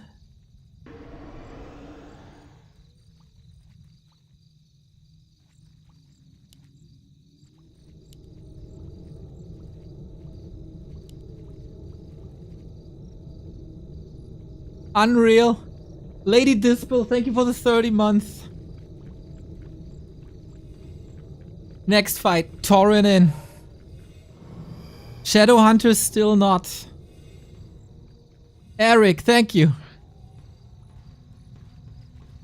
Long distance mining. Happy he doesn't have that solution. Main base is empty. Final push coming. 50-50. 13 seconds, Shadowhunter. He needs more mana, I think.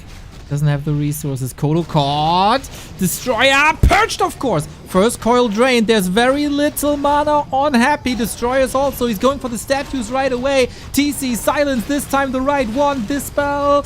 Uh-oh. Statue not looking good. TC free. Kodo survives. No way. We aim for the Lich once again. Last coil. Does he have the damage? Epicenter Stomp. Lynn is a god if he wins that game. TC stunned. Blade involved on the Lich. Saves him and the TC is free once again. This is 7 seconds, maybe 3. We need healing. Gets it. Nova. Dark Ranger trying to block. Can he escape? You can't lose the blade. It's your main damage dealer. Mental. Dark Ranger. Lich also hurt. Raiders are falling left and right. There's curse everywhere. Happy saves are not normal. The TC is chasing. Maybe with a good pulverize, he's gonna get it. Can the Blade Master get out of the shadows somehow? There's a little bit of mana trickling in for Happy. A little bit of gold trickling in for Lynn. Are we safe now? Lich is healthy. Frost armor insane, by the way. What we got? Invuln. He's intercepting. Here we go. Boink! Boink with the crit! Dark Ranger dead! Oh my god! Is that the last bit of nuke that he got? Spirit Link dispelled. Kodo still hurt. Happy right-clicking the Blade Master with pretty much everything. Now takes out the Kodo. 10 food ahead is Lynn, but we got a DK level 5. Got the mana. Needs this heal wave. Oh my god, this was so close. No mana on the Shadow anymore. Lich in trouble. Coil is ready. Can't use it offensively anymore. Blade, how does he survive now? With an invul potion himself? What to target? Hero Arena with a little bit of add-ons here and there. But Happy comes out on top or something? I don't know. He's not devouring anything. Lynn is still long distance mining. Blade 2 hurt. Shadowhunter under manad.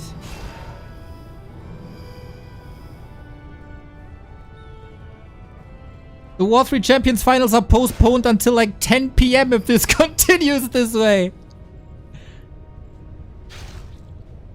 We have a coil. 210 is the threshold. 553. Blade is back. Stomp. crit. He's hoping for more. The Spirit Link constantly got this spell. That was massive. Lich is taking strays. Coil. He's waiting for the coil. Has to use it on the Lich once again. Again, Raider. He was able to afford a Raider. So much control. Blade needs help. Blade needs help. Where does he get it from, though? I don't think there is the crit. No! Blade! Any chance to save him? No! The big 2 damage dealers are gone and it's only a DK, but he's under the net and a 4-point surround! I'm losing my mind! GG! Lynn, the ultimate war machine, keeps his cool. How can you watch this map and not come to the conclusion that Warcraft 3 is the greatest game of all time? And that these two are the greatest gamers of the greatest game of all time. And that was game 1. What the actual FK is going on? Yeah, that's a very good question, Nanox. €10.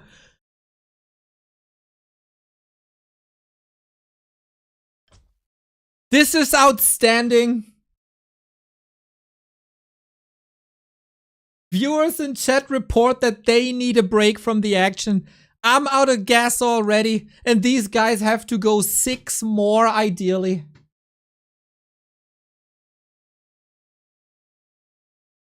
The mind games between them. Hiding with their heroes for these perfect moments. Slade with the 10 gifties. Let's go. That powers me up. Hiding behind forests. Getting level ups that allows them to cast 1 spell that's then a save. Or a kill. Or something. The illusion fake by Lynn on the left hand side that made Happy silence the wrong TC.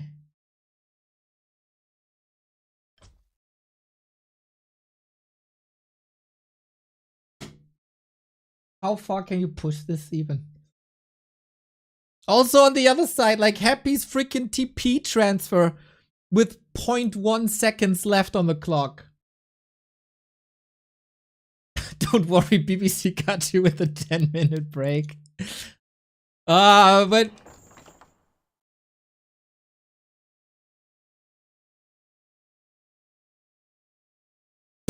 I think Toxie's cat has made an impact.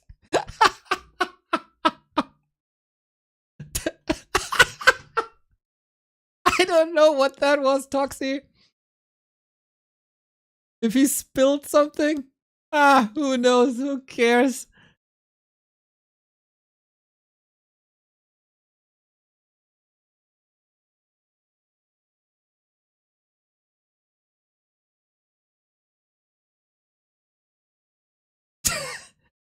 Okay. Spilling.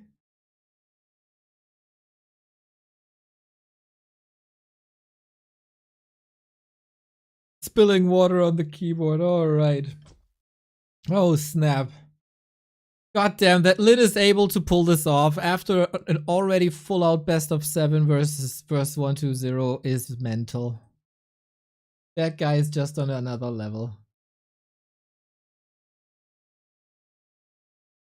Okay, did I put this correctly? There. We need this one here. Yeah, tell your friends. Tell everybody on the Discord that this is going on because what a banger this is. How late is it in China now? It's alright. It's like 10:40. This could go very long. Oh, snap! Slade with the 10 gifties. Much love. Nanox with the €10. Eric, Lady Dispel, Knallbirne. Amazing. Amazing support.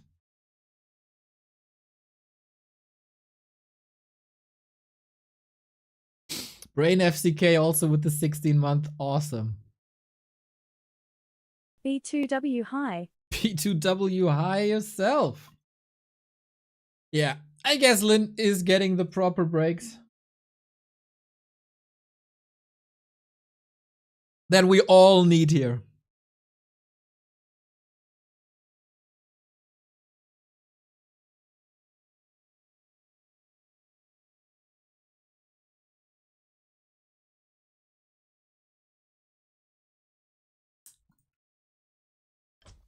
Second game is up, Hammerfall.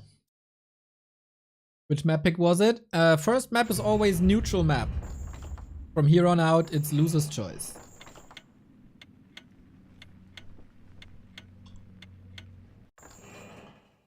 Okay. Let's do this again. Let's just do this again. Doing you another ad so we don't have it ideally in game.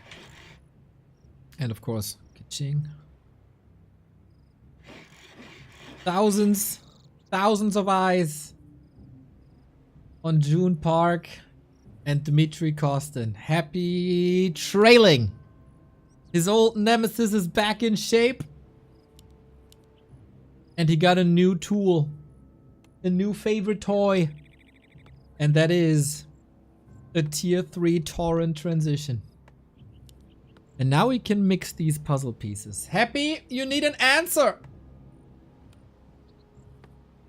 And I need a smoke. Holy moly. That was probably the game of the year.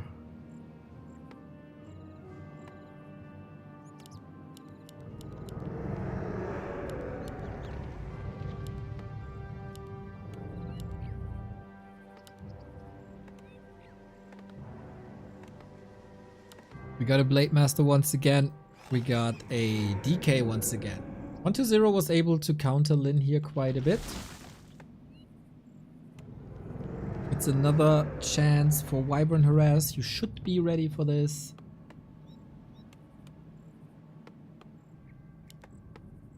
Remember when Lynn here played Farseer Panda? Oh yeah, he had these moments where he seemed really demotivated. That has been a long time though. Couple of weeks, all of a sudden. He's playing probably the best orc gameplay the world has ever seen. Can you imagine that people watch real-time strategy games without these hero interactions that we've seen on the last map? Do these people know what they're missing out on?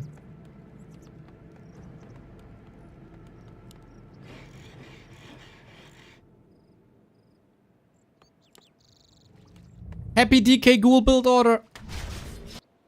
Lynn with the harassing Blade Master. The setup stays the same.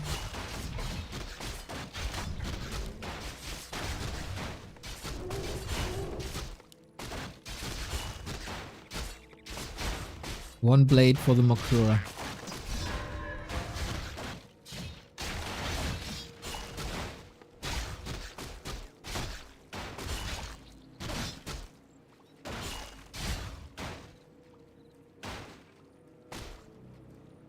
Already causing delays.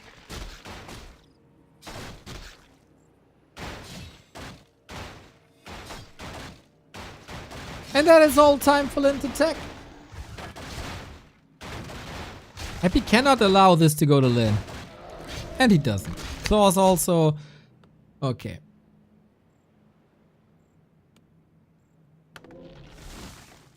Would love to know, would love to peek into Happy's thoughts about the last game.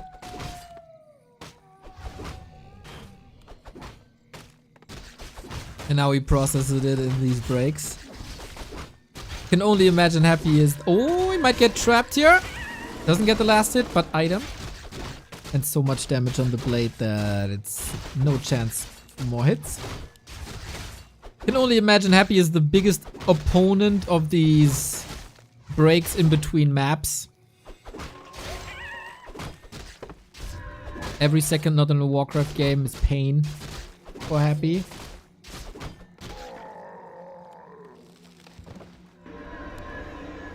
But good control so far. Yeah, surely a stable early game. We've seen this also in 1-0 versus Lynn. Hammerfall seems to be very beneficial when it comes to DK creeping. Early game also went completely to 1-0. Now it's relatively same.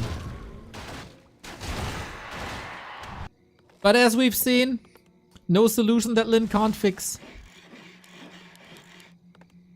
Meat Frog, thank you for the 22.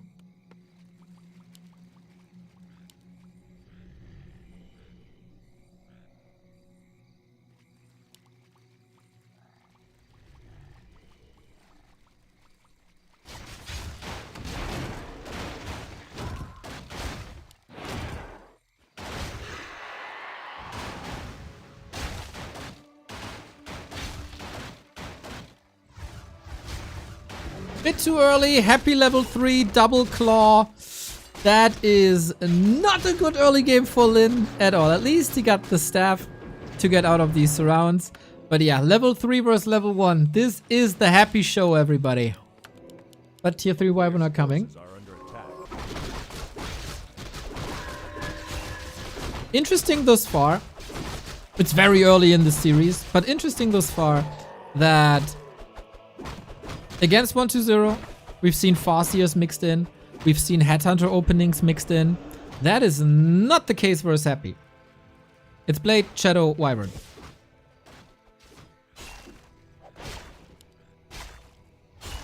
Oh!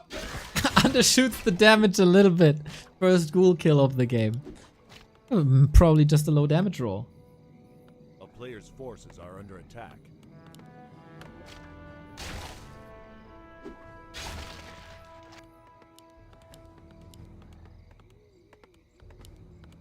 And tier 3 right around the corner.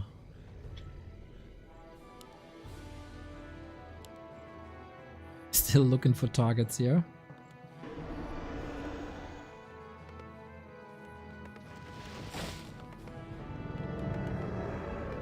Wait, is that enough damage for the slaughterhouse? Oh, that's such a big delay! The first Gark is coming out in anticipation. If you don't have a slaughterhouse, you don't get a statue, you don't get your HP and mana back. And he can still staff. He's trying to coil Nova, I guess. No TP and no reveal. He just had the mana. Huge cancel. And that, ladies and gentlemen, is how you get back into a game. Level still abysmal, but with the arrival of Wyvern, you can always speed up.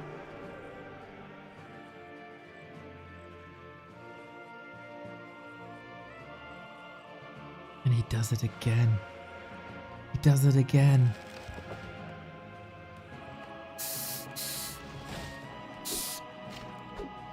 Happy doesn't have an answer, does he?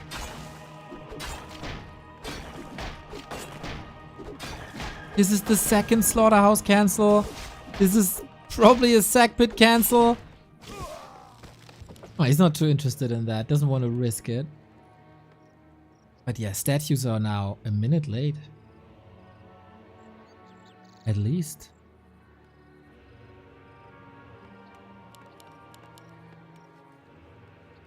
Level's still an issue. In these playoffs, we've seen very weird situations where one player lost his entire economy, yet the other player was creeping, and even without his economy was able to turn this game around, and vice versa. A player's forces are under attack. Lynn's army is nicely set up. 4 Wyvern into Bats, the norm. Envenomed Spears, the norm.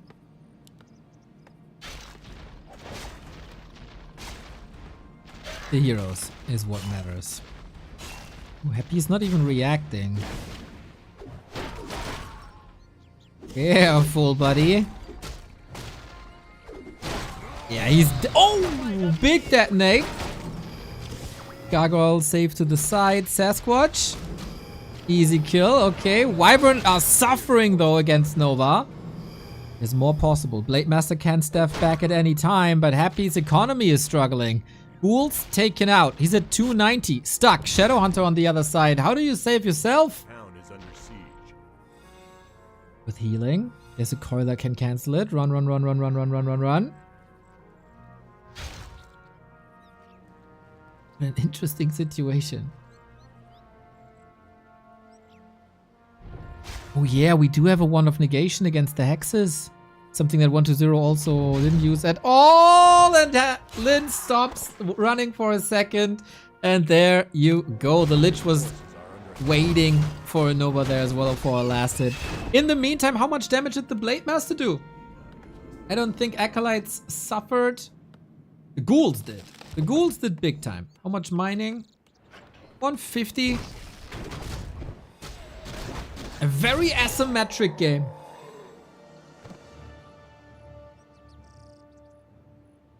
Happy takes the control of Lynn out of this game.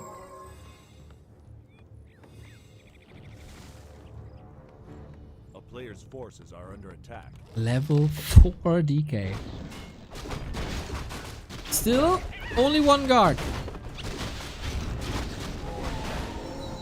But where do you level?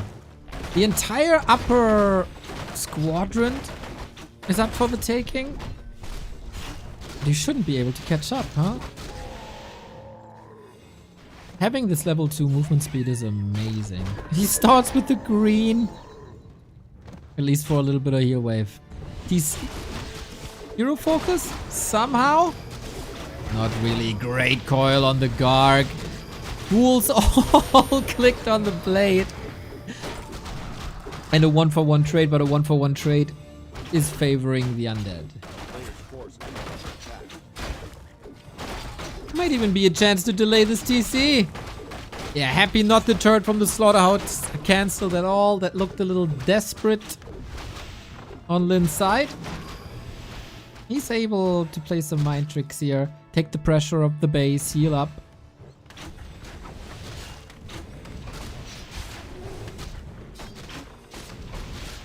And that's just a statement creep, isn't it? Can't touch me. Can't do anything to me. I know what you're doing. I got my shade out. I see you. You can't surprise me. I just drink your milkshake. A player's forces are under attack. Blade a bit under-equipped. Can't say the same about the undead heroes. Lich needs level 3, of course, ASAP. Yeah, you gotta speed this up. 2 Wyvern only. Not the greatest creep speed in the world. Yeah, I need... What does he need? 3, 3, 2 should be enough. Lich is a monster and Happy reads the game perfectly. No TP, but a Book of the Dead with 1 destroyer up. That's gonna be a lot of fodder. Maybe a Book of the Dead's around. Maybe one of these plays. It's not nearly as close as Autumn Leaves was, and it's not supposed to be. Because it's the first map pick of Happy. This is supposed to be his dominant map. And you know what? If Lynn felt tired, he would have probably called it quits already. Hey, go next. Let's save some energy. But he's not. It's a good sign in that.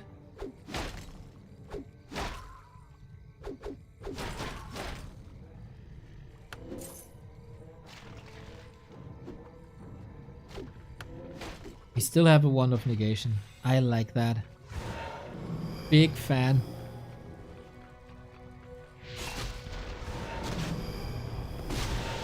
Alrighty. After B Cup, of course, we got the War3Champions finals coming up, everybody. Carson is already waiting in the chat. Welcome back, brother. That, of course, might take some time.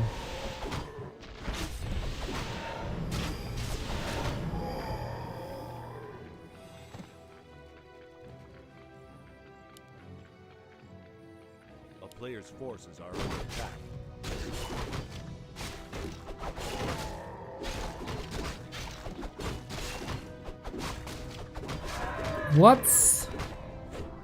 What's the silver lining that gives the Lynn fans hope? Happy has controlled the entire map start to finish with the exception of the little sequence with the slaughterhouses.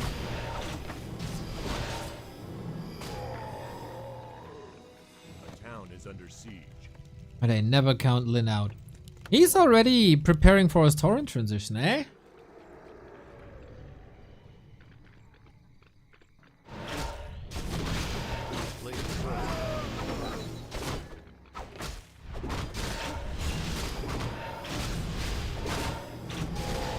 It's 4.6 level 3. The Dark Ranger is around the same level as Lynn's first hero. And the map is almost empty. I say almost empty, and then the bad news for Lynn is that the experience that is left on the map is in Happy's palm.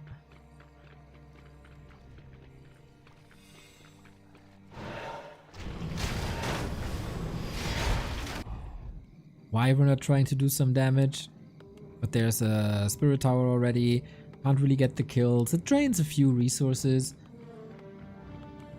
Happy not only going for Banshee Curse, which is great.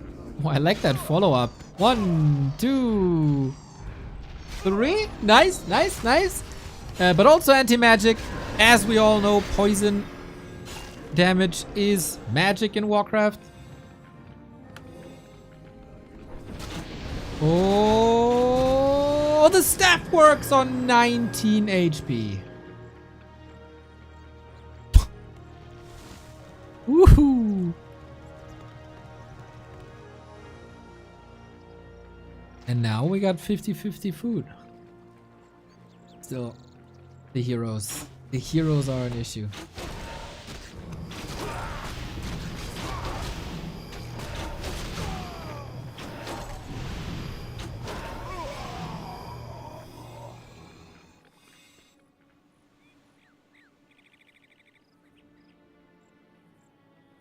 A player's forces are under attack.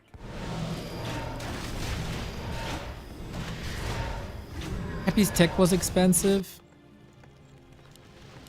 Same for Lynn. Love to see more transitions in high-class competitive Warcraft.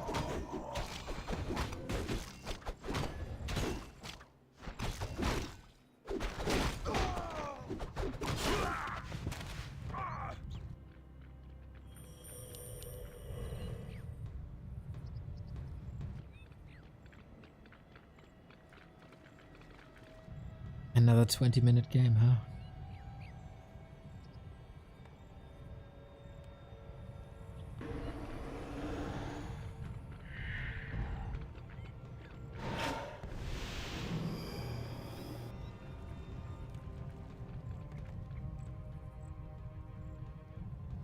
Lynn feels like he's a bit stuck in a maze. He's looking at the map, but he can't find answers. Forces are under attack. Ouch, he's getting caught. I don't know if this is enough this time. Arm for a coil was in the air. That would have been the knockout punch. I really like the Spirit Link on Wyvern, by the way. It is so much longevity. Happy, by the way, 3 attack upgrades. Going Fiends now. Into a TC and into Tauren. And an expansion. Yeah, that's how far ahead he is.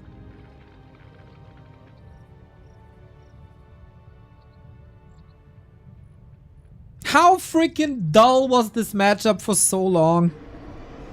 With Wyvern, Wyvern, Wyvern, Bat, Wyvern, Wyvern, Wyvern, Bat. This just seems so much healthier.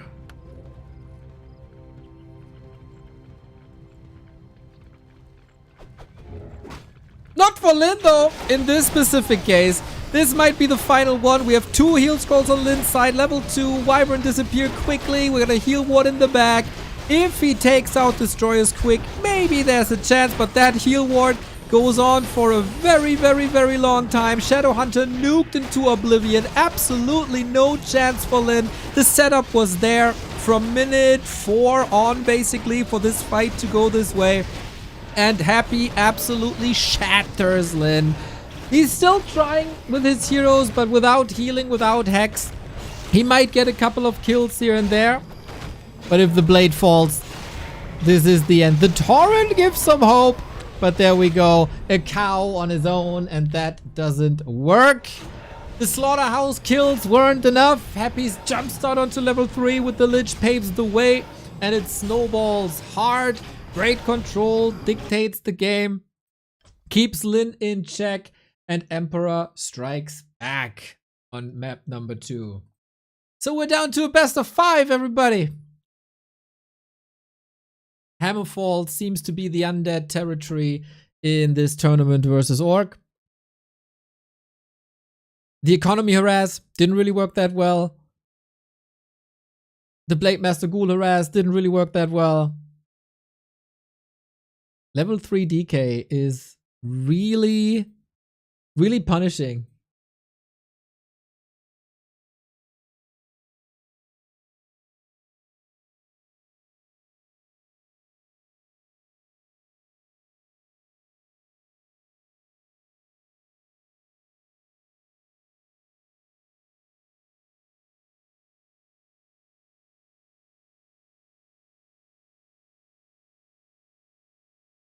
Yeah, Hammerfall is like moved from one of the best orc games with Wyvern Lame, back when Wyvern Lame was really strong, to one of the worst.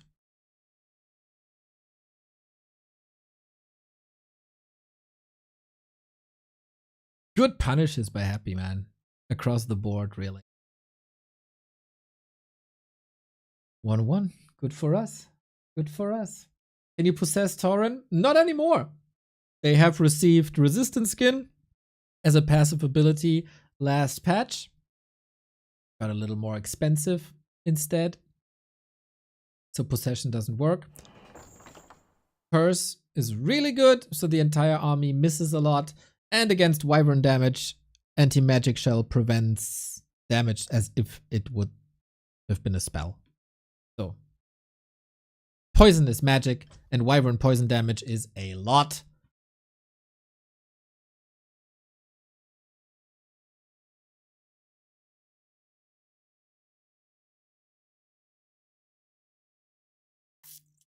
This entire weekend continues like this. We're in for a treat.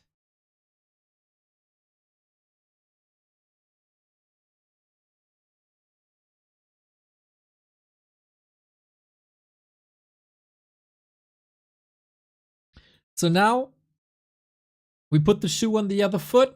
Lynn lost the map. With that, he can pick the map that's his most dominant map.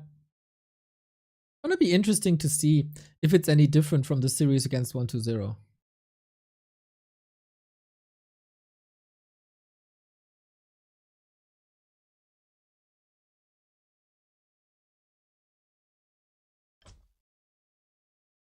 And our friends at the BBC broadcast take a little beef jerky break. Yeah. Magic Yang is explaining his heart out. Can you escape from that? You can wave the blade goodbye when Colnova is too high. BBC. Yeah, it's time for beef jerky. You can't have a grand final without the BBC beef jerky, everybody.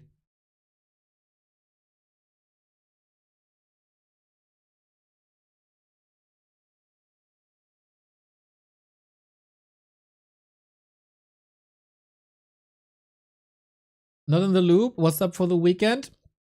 This concludes an $8,000 tournament here today. Tomorrow is the start of a $28,000 tournament that's going to spend across 2 months. And we have the W3Champions finals for the Western scene, which is basically the biggest tournament in the Western scene.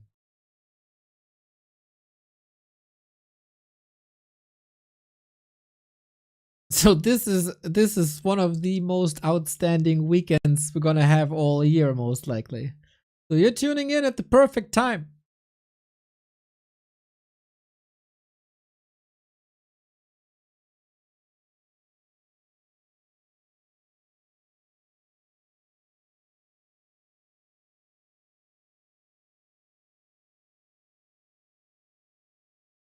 Very curious about the map choices now. What was it for Lynn was 1-2-0? Scroll. Autumn Leaves. And Autumn Leaves. But we've seen Autumn Leaves already. So the second one was...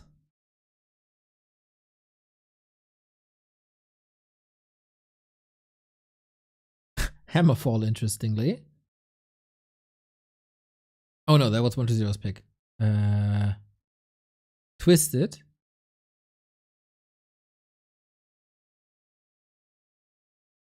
And then Springtime. Oh, I can see Springtime. I can see Springtime for sure. Echo Owls! Oh, damn! 1-2-0 played expansion here. Lynn tried to punish that. Let's see. Oh yeah, that was a really interesting game. Let's get it on, everybody.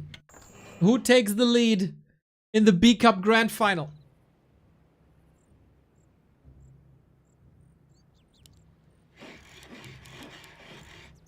Game number 1, decided by maybe one hit of a hero, one spell. Game 2 on Happy's map, very dominant. Now, Lynn, who has won the majority of the last series between them, who won the last B Cup Grand Final between them, doesn't want to give the lead away. Losing 2 maps versus Happy is surely possible, but it's not a situation you want to be in. We got Lynn upper left hand side, we got Happy upper right hand side. Any special tricks, Happy? Is it an expansion or is it straight up? Is it a DK or are we experimenting? Do we or not experimenting? You don't experiment in a grand final, do you? Or do you have special tricks up your sleeve? Is the better question I get.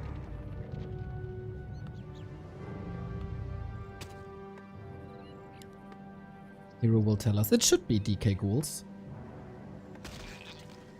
It is DK. It is ghouls. It is Fastier. It is headhunters. So it's not an anti-120 special. It's a very map-dependent thing.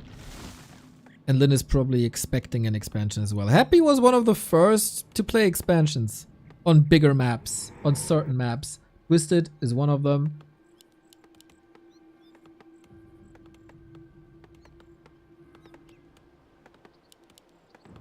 And Echo Owls might be another.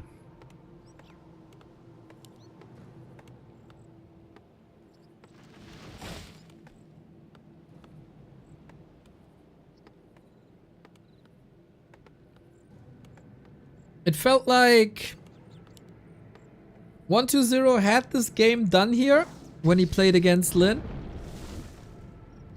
And then we had a grand Wyvern into Raider transition that 120 couldn't defend. I would say in situations like this, like overall, 120 is the better versus Orc player. In these Expo defend situations, Happy is the better player. When you're up against Raider lane, Raider harass. But Happy, it's just creeping. There's no sacrificial skull. So is that a win? Do you want to play Fastier only versus Expo, or is that a solid pick all around? He surely wants to gobble up the map. Both have the identical creep route, and then we might see each other in the middle. This could be a game for Happy to go Dark Ranger second. Oh, here we go. Happy with the coil through the forest. Gets the level 2. Gets the Unholy Aura for more movement speed. Can't prevent level 2. But it was a statement. I read you. I know what you're doing. I punish you. And it will... Oh, Claws of Attack. Nice. And a Gloves of Haste. Wow. Big investment into items by Happy.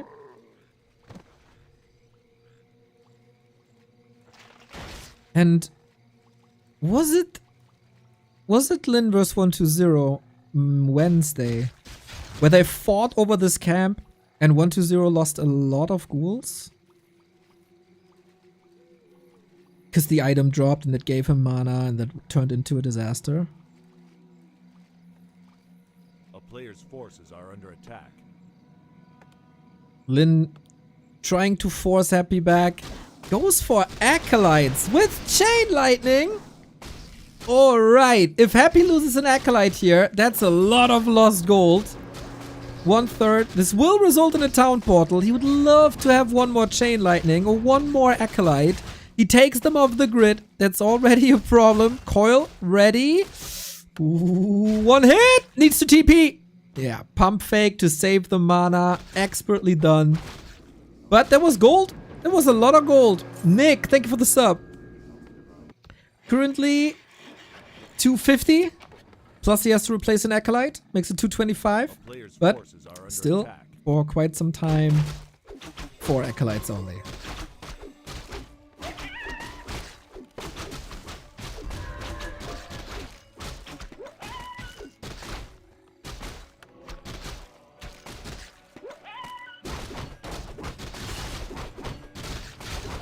And with that, the Farseer is too hurt. He can't really engage here. Not fast enough at least. If he's engaging super fast, then he's too hurt. He's getting coiled again.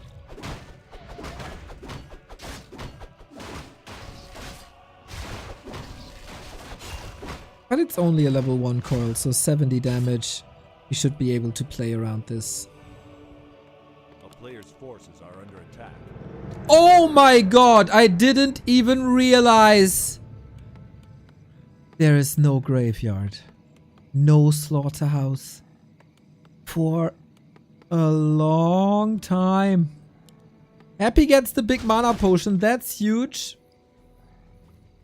But yeah, because the Farseer was there and the Headhunters, Happy didn't build the graveyard.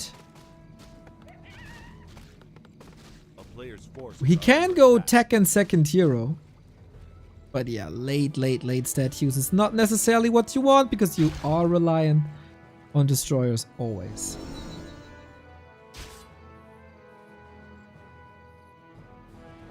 It's a slaughterhouse.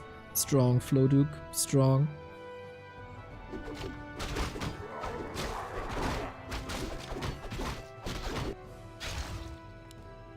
Yep. We go Headhunters into Wyvern. Not that easy to read what we're going for here. Under attack. Heavily diversified army.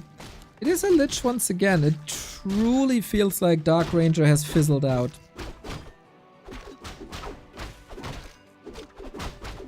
And since it's only 3 Headhunters, I think that's the right one.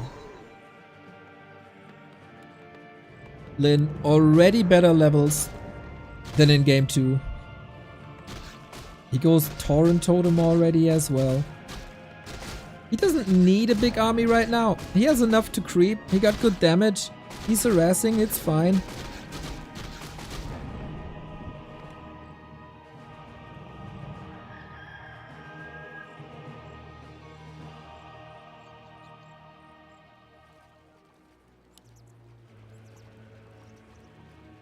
Level 2 wolves. Oh, with that slaughterhouse that late. Level 2 wolves can reign supreme for quite a while, I think.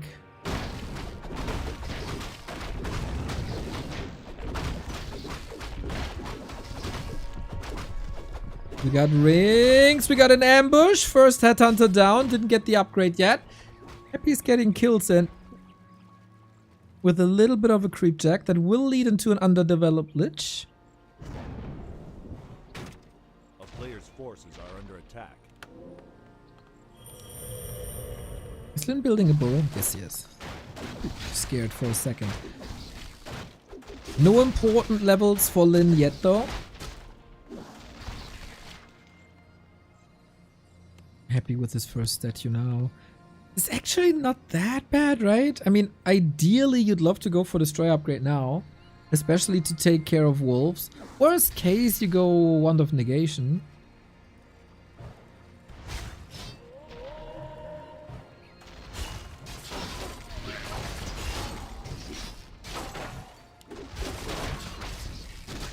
And we're contesting Warlocks. Lynn lasted.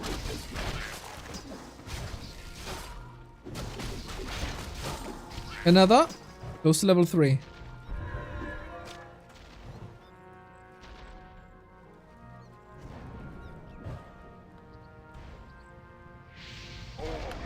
Another kill. Pretty efficient, I gotta say. Happy plays around this late graveyard for a long time. A player's forces are under attack. And well, he does it really well. Love to see the cow with the ring, not only in the nose, but also in the inventory.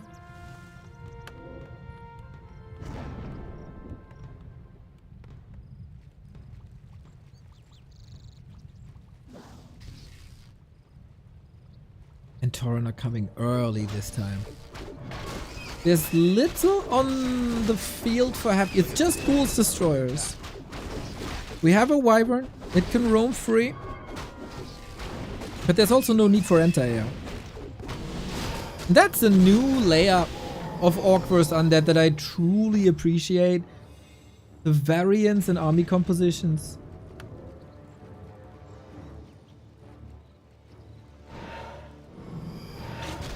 We're back with Tri-Hero on both sides. The Silence TC Invo Potion interaction, by the way, happy shop control. Should have shop control.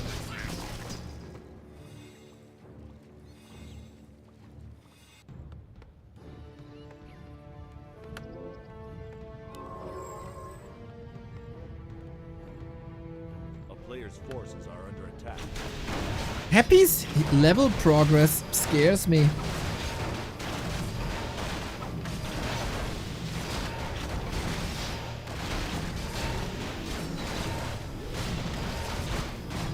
The Lich inventory scares me. And of course he can't rely on a Blade Master as much as he did in previous games because there is no Blade Master. Player's forces are under attack. It doesn't feel like Lynn is getting much done. 332 hero levels though. Really good. But the lack of Invo Potion. Ooh, Happy scouted this. The town is under Very, very, very last second. And Lynn is distracting. That's neat. No kill just yet. Lynn needs this Invo Potion, no?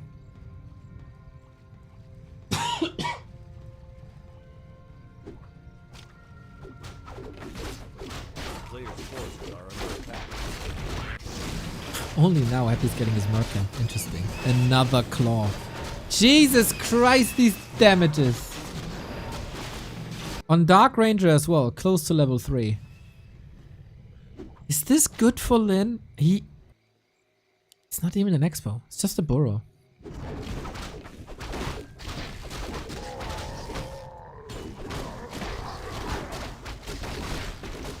Important to take that XP away. I don't know if that's enough. Fighting army for Lynn. Not as strong as in the games prior. Yoinks the Destro. Okay, do we have enough damage? The ghouls are flooding in. The old nemesis of the orcs. Lots and lots of units on the ground. Chain Lightning level 2. Incredibly smart. Love that choice. Tauren in the back. Stuck with skeletons. And look at the combined HP here. Lynn kiting big time. Ghouls not a factor in this fight anymore. But as I said, lack of invul. Deprioritize that. Will far out the fight. But where's the damage now? Where is it? We still have a great mana potion. He can save these heroes. Hex. Focus. Stomp. Can't get the DK. There always was healing. The pulverize hits hard though. Is there more control? Do we have another raider? Not. Really? Lynn is not producing. 700 gold. Heal wave at the ready. Happy also. 400 gold. Trying to go to the shop. This invuln and heal scroll is worth so much. Feather Stomp on the TC, who's so mana hungry. Dangerous. Without Raider, I don't think you can contest. Lynn gets the second heal scroll. Happy was fairly sure that there is an expansion. There isn't. TC3, is that the win con?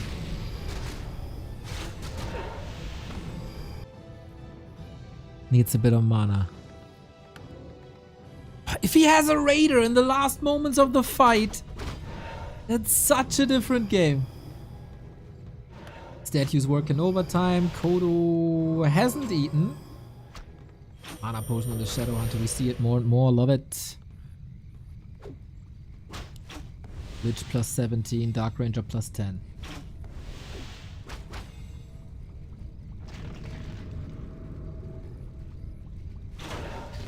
How many coils? 2 max. Plus the heal ward, of course.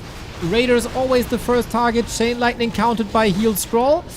DK level 4. Massive Nova in the back. Oh, these headhunters just disappear. Lynn needs a destroyer kill, I feel. The Tauren in the back may be a little overlooked. Wonky fighting position because of this little pond here in the middle. Lich is blocked by his own units. Raiders trying to intercept level 3 on the TC. As I said, this could be a win condition. All of Happy's hero levels super hurt. Aiming for the DR. No coil and he gets the kill. Big one. Not even using the mana potion here. Lich couldn't pass the invuln anymore. Lynn, more supply. Both are gunning immediately for the shot, but Lynn was closer and he got the resources. Dark Ranger back from the tavern. No slow.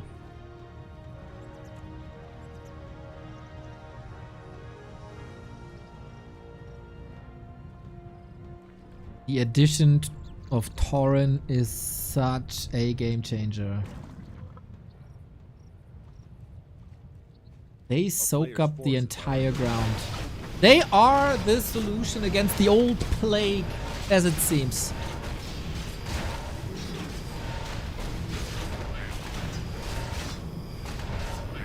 Black Arrow 2. Creep Jack. We got a TP. But do you want to spend 2 TPs in just a minute? Lynn's army is a big Congo line. It's hard to pull it together. TC, big stomp. Do we have a chain lightning? Nope, no mana. Nuke! SH must survive! Heal wave last second. We have 1 coil available. Needs it for the Dark Ranger. Kodo coming in. Didn't eat. Stomp as a damage mitigator. Shadowhunter is back, but oh, is he threatened? It's the Tauren. Do they count as heroes? Should they count as heroes? Oh, don't give them ideas to let them level. Any chance for a nuke? Ooh. Game on a knife's edge again. But Lynn, always ahead in supply. Switching to Fiends now is happy. And again, Lynn shop control if he wants to invest. 20 seconds till invuln.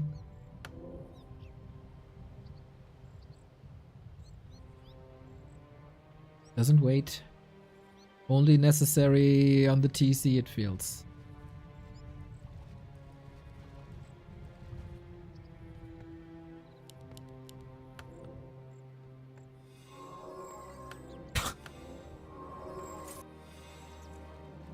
Four claws, a mantle, and a rope. This is not normal.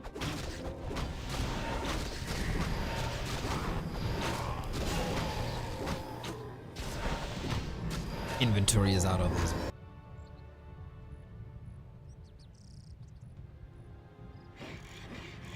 Tiny Great Hall. Lynn has established the win con.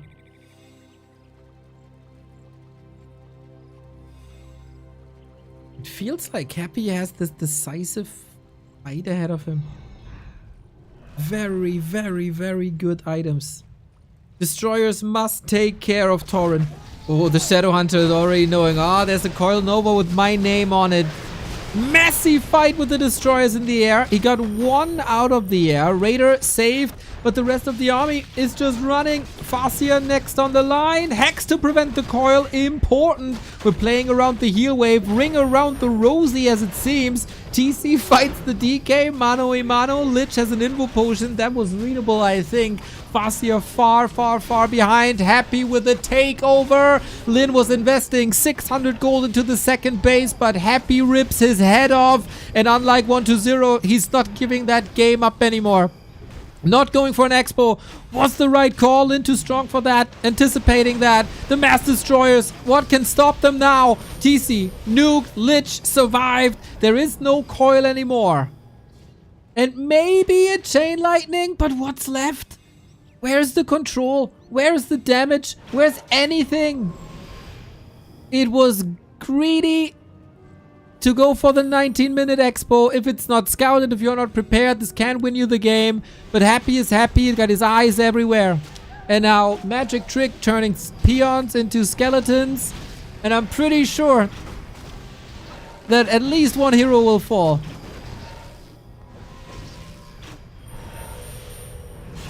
Lynn is almost naked. Catches another coil. The TC is dead. And with that, it's game. Happy is getting back-to-back wins. Extraordinary fights. No blade, no wyvern, no damage, no chance. Oh man, if he gets... Can he wait that long? If he gets a round of items at some point during this game, before he pushes bottom right? Is there a better chance?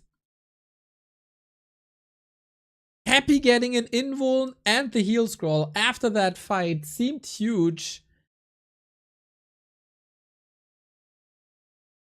And the Farseer didn't work out that way.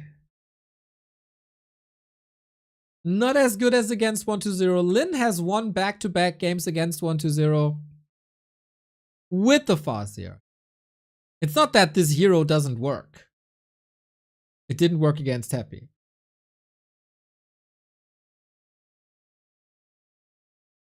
Happy ahead in creep route, I think. And the heroes were stacked to the gills.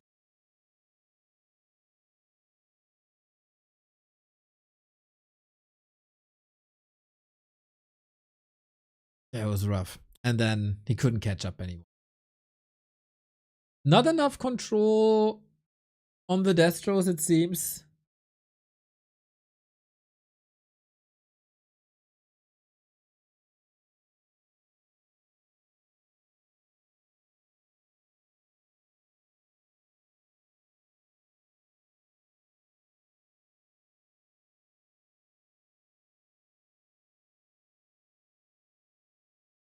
And now Happy 2 maps away from winning the title again.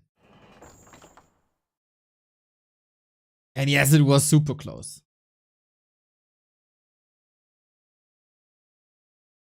The Dark Ranger kill was big, but it's only a Dark Ranger. She can be strong against Headhunters, of course, and the silence is absolutely necessary against the TC. Gotta stop that cow. But it's not a lich. Thank you, Ben, for the 44. Thank you, Vinland, for the 2.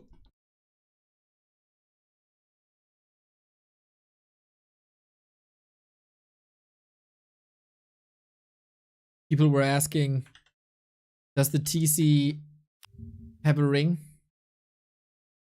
Or a septum? Brother Francis, you're looking at this handsome creature. Ah, what the hell is that? You're looking at this handsome creature for 23 years. Big septum. Big ring. He got him good. And he got dragged across Echo Isles here. Down to Lynn. To make this another epic.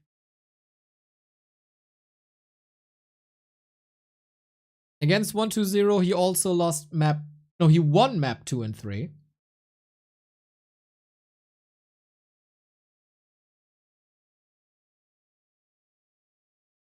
But against Happy, it might be different. This is a bit worrying for the Lynn fans, as that was supposed to be his loser's pick. But maybe Lynn picked this because he expected Happy to expand. I think Happy only does this on Twisted.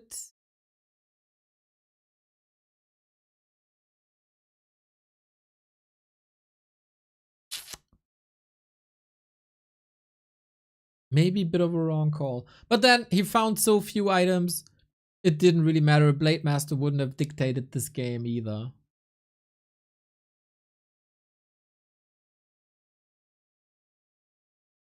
Bit of an off game for Lynn. We'll see if that's allowed. We surely have a bit of a break here, courtesy of the BBC broadcast. Mr. BBC is doing some interesting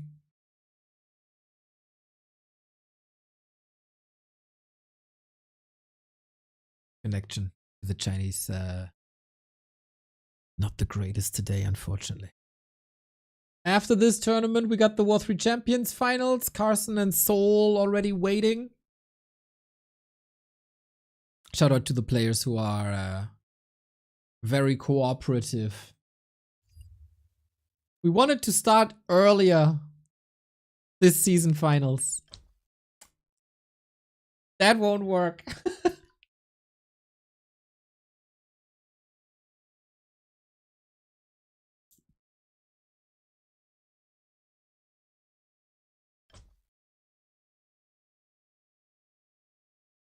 This should be springtime now. I would almost bet money that this is springtime.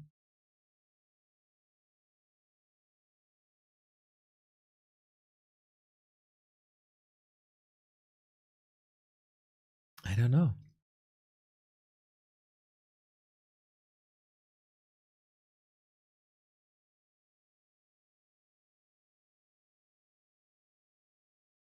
After a game like this, do you abandon Farseer? Right? He already played Blade Master on Autumn Leaves, where against 1-0 he played Farseer there. I think against Happy, who is such a calculating machine. You want to put in as much RNG as you can.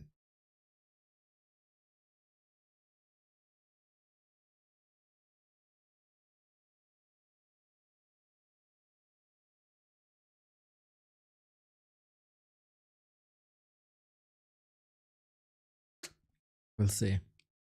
Very curious if Carson still knows anything about Warcraft. After being on the road for weeks. Usually when Carson is on tour, he checks in the chat every once in a while, because then he's in our time zone. This time, no Carson. 0. 0. Unbelievable. Well, ladies and gentlemen, there is a new map starting. This could mean match points for Happy if he plays it right. There is a reason they call me the Prophet, because the map is, as I announced, springtime. Lynn under pressure. We have learned from this playoffs that he doesn't feel pressure one bit. He was facing match points against Infi, 3 of them, and he defended all 3. He went all the way to game 7 against 1-0 and won it.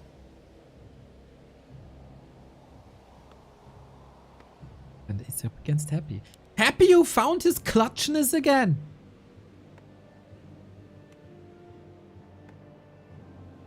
Which is really important. Especially versus Lynn.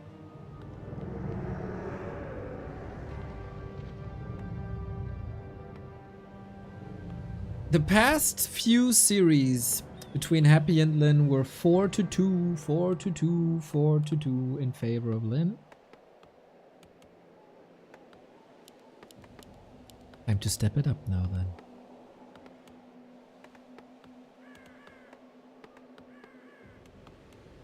We do return to the Blade.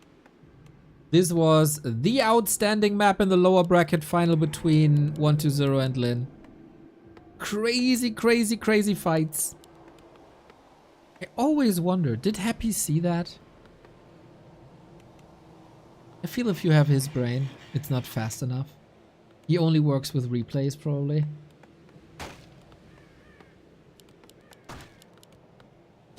While we're in the early game, quick reminder, if you have a Prime sub lying around, we gather them.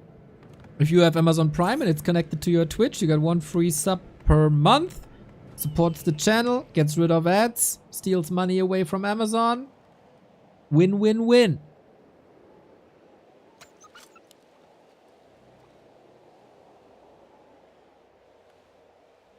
And in the meantime, Happy running across, Lynn running across. A player's forces are under attack. Reads the creep route, will be there in time. Happy. Ooh, this is a skeleton right away. Every last hit here is big because it might delay level 2. And then automatically level 3. Lynn with the steal! Big! This is indeed at a late level 2. He also, this was the big one, the null. Lynn has decimated Night Elves with Blade Master only, basically. With these steals against 1-0, it was a little harder. 1-0 played it perfectly against it. And now Happy has to change creep routes. And he's taking more damage. Also psychologically an incredibly important one by Lynn, who gets another 1.4 with the Furberg still intact and the Windwalk still available. Oh, Happy not careful enough. The Reju makes it so awkward now.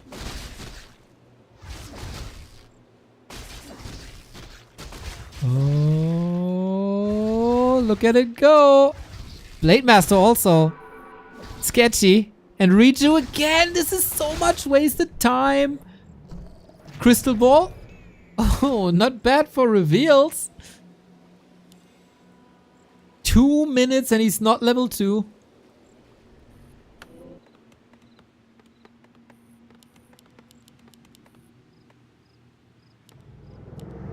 Graveyard in time this time.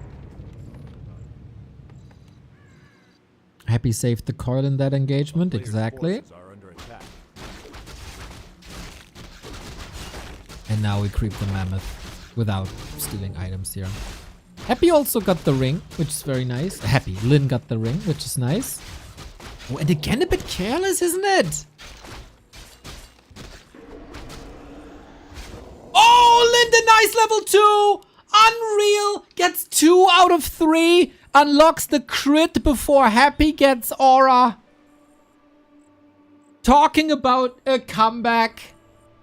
A player's forces are under attack. Ooh, that hurts. Ooh, that hurts.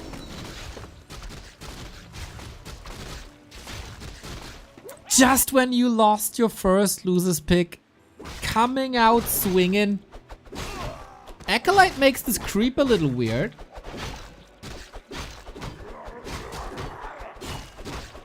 Might rely on a crit. Got one. And has it. Oh, item. Takes it. Scroll the beast. Nice. Little bit of healing. And Happy. Sacrificial skull creeping. He got a 6th acolyte. He's expanding? On tier 2? Against Orc.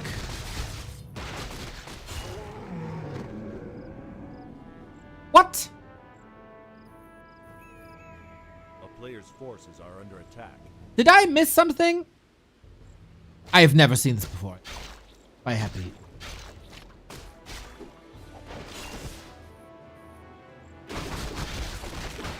If this doesn't work, well, I guess he tried and can go next. If this works, this is something you'll never, ever, ever scout about. Big gamble. Tier 3 delayed by a long time. He seems to be of the opinion that this is the only way to win the game. He got anti-air with Gargs. Lynn will never scout for them. He sees the Acolyte production, and he sees there's no sacrificial pit.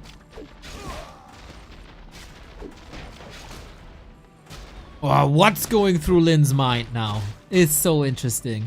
Happy again, investment into the Wand of Negation. Can't prevent the kill. And he finds a big mana again, dude. No way. Because he saw the Acolyte production, he checks the expo on the way back, and now he knows.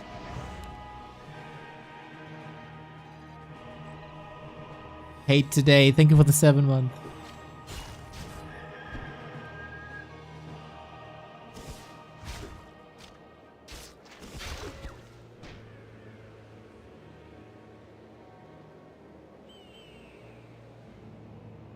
Lynn is not deterred. He's on tier 3. Early bats. Well, not early bats. It's the classic timing. A player's forces are under attack. So bats are a little stronger, a little... or more necessary, I feel. Since the hex can be dispelled earlier.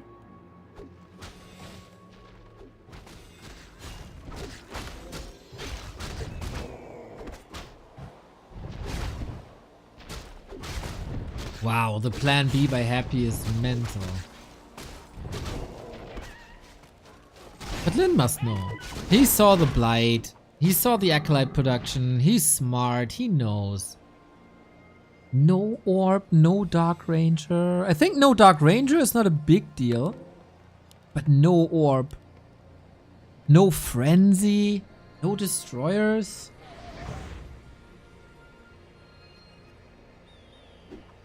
Blade Master inventory, by the way. We got 3 dispels ready. Happy is willing to snipe the bat. Easy. Can't hex dispel the Lich. Yeah, there we go. Wand of Negation. Clear focus on the bats. I think it's a bit too obvious how he engaged. And Happy is on 2 bases.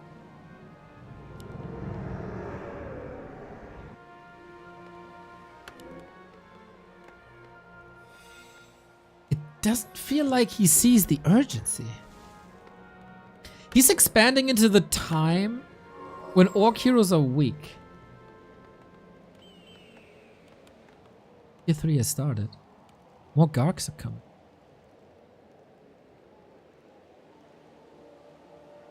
A player's forces are under attack. This feels incredibly smart. Still Happy can't fight. Without tier 3, I don't think you can fight.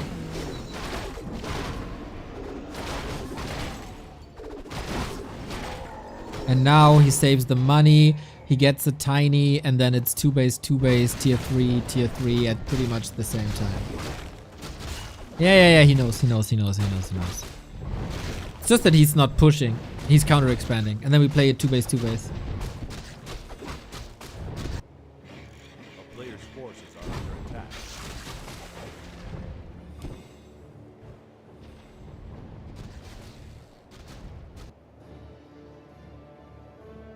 Early Raiders.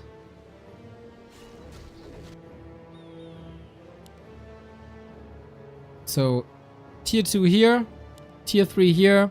We end up on pretty much the same level at pretty much the exact same time. Blade is strong. He can't steal anything. But, oh, this is not good for Happy. Invo potion used immediately. Can he retreat? There's no destroy. It's only Gargs. The Purge comes in. The End Snares maybe. The Bats detonate. Okay, that hurts. But it's still 4 Gargs. 3. Oh, he nets them down with the Raiders to buy some freedom for the Wyvern in this class. Blade Master takes care of them for now. Shadow Hunter protects them as if it's his own eyes. DK level 4 and Lynn now suffering. He's suffering even more. Happy owns this fight with the higher number of Gargs. Has to let go. It's the kill. He's just playing ghouls and Gargs. Statue now. Destroyer coming. Okay. Lynn going TC and more air. What a game changer the Wand of Negation is. A player's forces are under attack. Happy fought that so well. Oh, he fought this so well.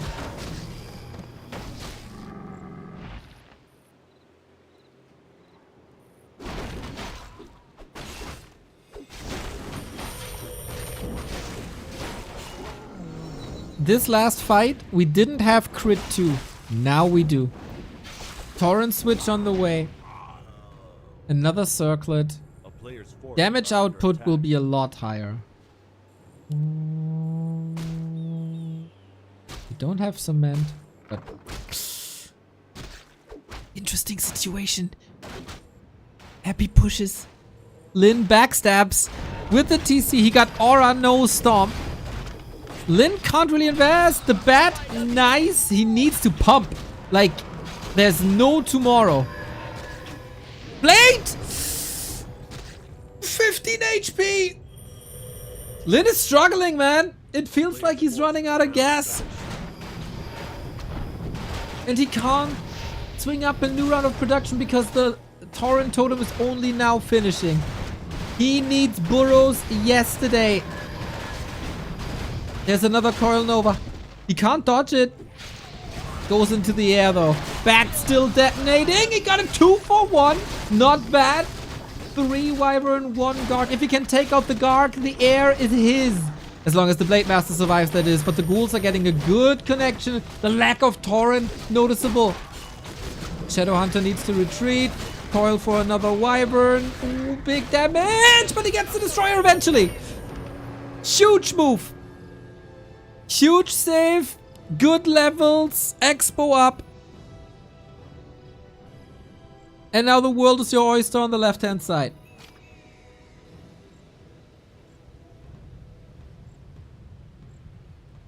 A player's forces are under attack. These guys are trading hits in these fights, man. Happy in the middle, superior in the last fight. Very, very even up until the very moment.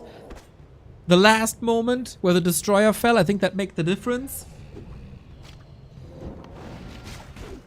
And we end up at 50 food again.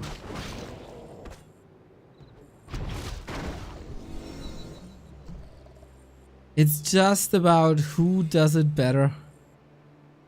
A player's Any forces are fight under might attack. decide these games.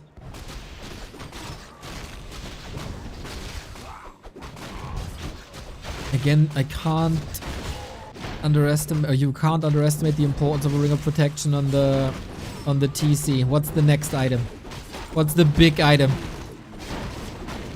Battle Bombers. Very unfortunate. Claws plus 12. Imagine that on the blade.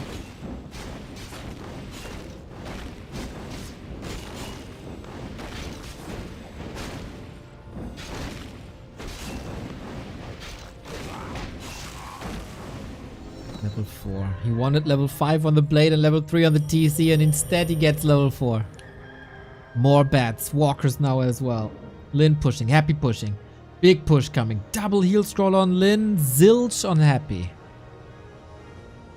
Still 600 gold that he can't really spend. Outside of items. He has a shop up. That's the difference. And Happy portals immediately. Statue gone, but it was mana without mana anyway. And a lot of peons have fallen. So income advantage Happy on the cost of a TP.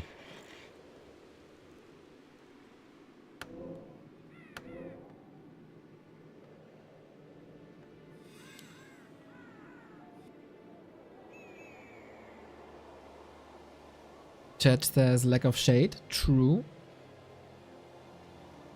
That is interesting.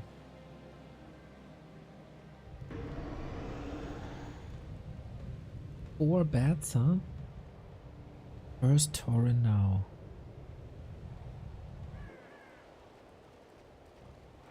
Armor upgrades only 1. Can the 4 bats do the heavy lifting? When the air is clumped up. Happy splits. Dispel. Good engagement so far.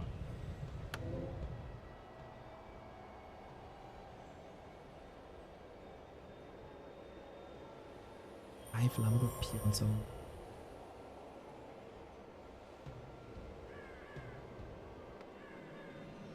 Happy struggling with lumber as well, actually. Sends the ghouls back. This is of course a luxury that Lynn doesn't have.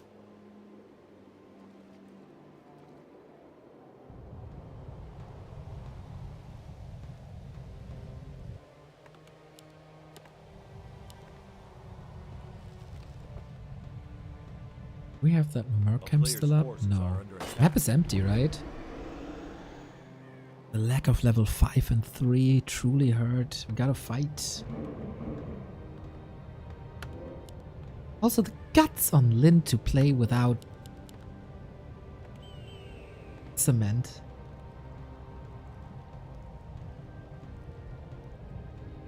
Could lose all his burrow in one push.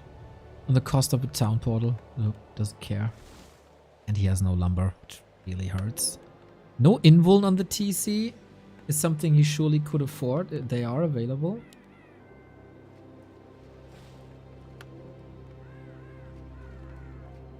So on the blade, man, is risky.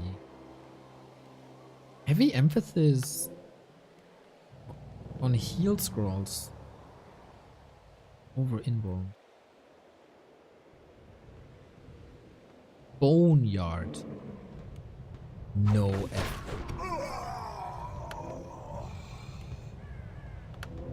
Wait, did he scan? Oh, he got a ward. We're getting worms versus orc. Is this eer0? A player's forces are under attack.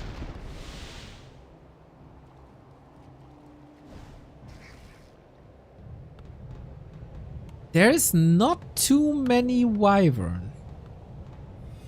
Bats have a hard time against worms. Wyvern have a great time against worms. Worms might be the answer in Happy's mind to Tauren and blade control. But this will take some time. Lynn attacking, interestingly. Happy sees it. Player's forces are under attack. Batch is gonna kill the worm. The worms have an ungodly amount of HP. They just suck versus piercing. Oh, speed scroll! Happy splits! OMG, that was beautiful! Still sends the units back in, and that is the Gargs mostly disappearing. Got 3 more 60-foot TC level 3 against the ghouls on the ground. Gotta take care of these destroyers once again. Blade, hurt, would love to have an Invo Potion now, huh? Heal wave at the ready. Out of the fight, damage mitigation. Invo Potion!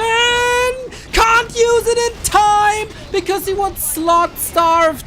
The lack of an invul might ruin his game. Next nuke. Happy is slaughtering Lynn in this fight. It's not looking good for the War Chief and current reigning defending B Cup champion. Only the TC left alive. He wanted to juggle the Invo Potion and it just didn't work. It didn't work. A huge fumble by Lynn. Not coming with an Invo Potion prepared into that fight, not having a slot available to pass it over, and then dropping the Invuln when you needed it most. Unfortunately, we didn't see the effect of a worm, but damn, Happy winning 3 in a row here. The stage is set for Happy's return on the Frozen Throne here in B Cup. Autumn Leaves was incredibly close. Hammerfall, the happy show. Echo Isles, the happy show. Springtime, a disastrous early game.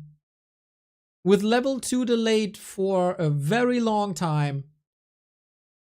And then he expands on tier 2 like a goddamn madman. And wins the game because of it. Nobody expands on tier 2 versus as undead. Just that guy. And mistakes in the late game slipping in for Lynn. If you have the chance to grab invulns, you gotta go for it. You gotta go for it. Yeah, you need every piece of damage that you can get. I understand. But what did he... You do 0 damage when you're dead. Old MMORPG wisdom. Old MMORPG wisdom. That hurts. Lynn is in a situation at the end of the playoffs where he was at the beginning of the playoffs. 3 match points against him. The championship was really close. Now this looks like a Mission Impossible again. But when the odds were stacked against him, he was the one to deliver. And he defended the 3 match points versus Infi, but that was Infi. You might say this is Happy now. But Infi has done it versus Happy as well.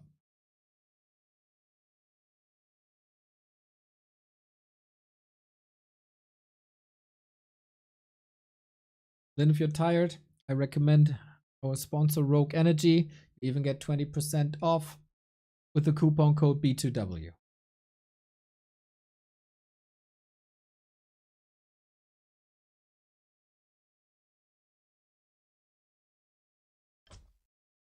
It needs one of these all-time great comebacks. Warcraft 3. Stage is set.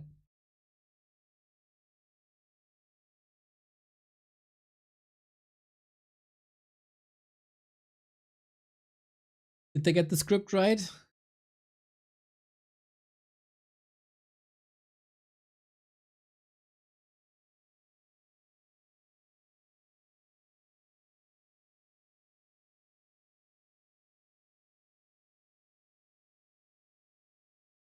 Happy crazy how he brought that back. Like the mental stability to, like, it was so close how he lost map 1, but it just doesn't affect him at all. Brushes it off. Let's play map 2. It's a long series. I'm gonna own you. And the series that Happy lost were all 4-2. And that's not possible anymore. Whenever we went full distance, Happy won recently. 4-2, 4-2, 4-2, 4-2. That best of 7 lower bracket final was Happy.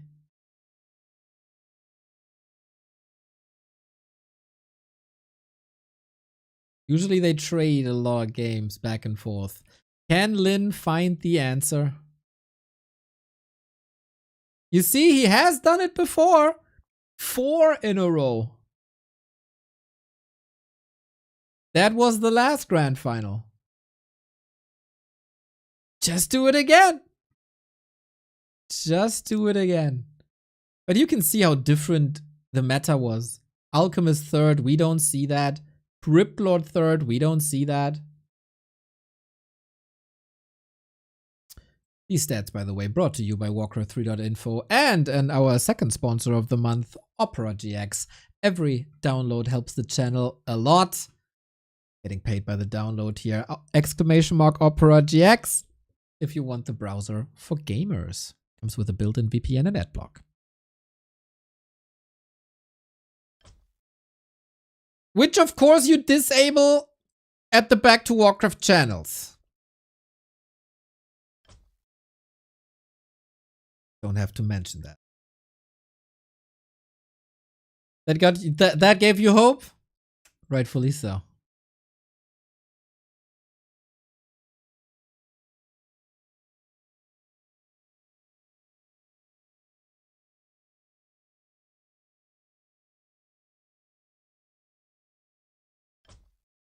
I'm refreshing quite a bit. Is it twisted now?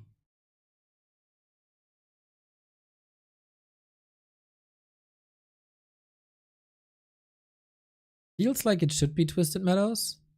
And I think that's something we're all looking forward to.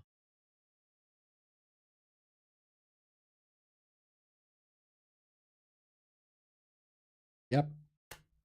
We're starting. Losing the B Cup title last month was surely not to Happy's liking.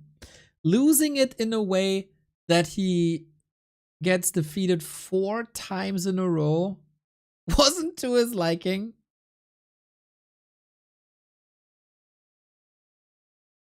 It's Shattered Exile, everybody. That was banned before in the Happy 120 series. An even bigger map, less item dependent, Shattered freaking Exile. A grand map. A beautiful map. We haven't seen that in 120 versus Lynn. That was banned indeed. Happy has a little bit more experience with that due to playing it on W3Champions finals and on W3Champions ladder. Now he's got to show it. And Lynn, this is his last loser's pick. If Lynn loses one of the following 3 maps, Happy is the champion once again, taking the crown home.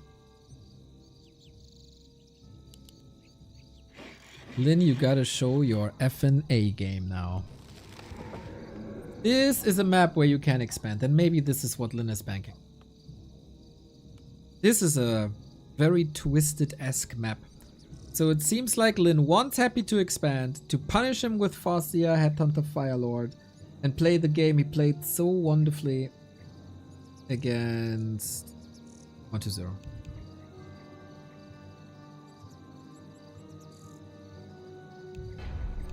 Oh. Rehost.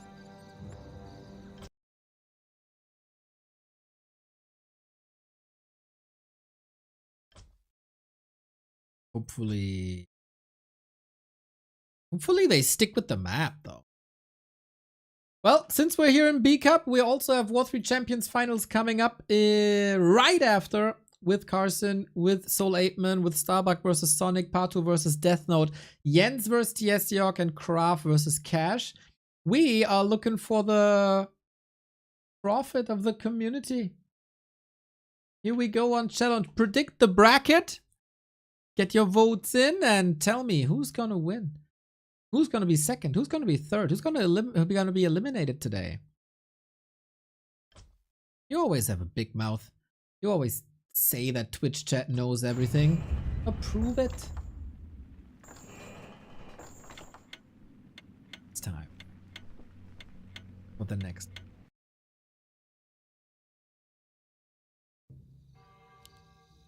Same starting position. Bells are ringing. Can Lynn bring it back? He needs to win 3 in a row to defend the title. Happy. One hand on the imaginary trophy.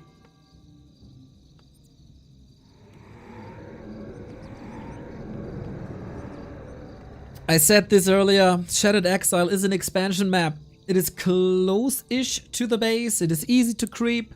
And it's far away from the opponent's base. It felt like Lynn wants Happy to play expansions. And it felt like he wants to play Farseer, Headhunter, Firelord against it. Will we get there?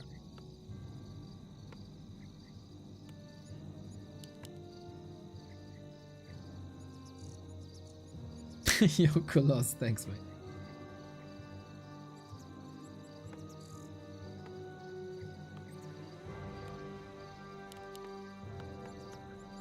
It's Blade Master. Blade Master grunts. And that's why they call me the Prophet.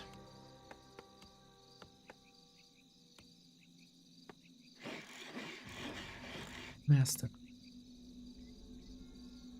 Could still be grunts into Headhunters, and then we have a similar build-up as we had on like Autumn Leaves.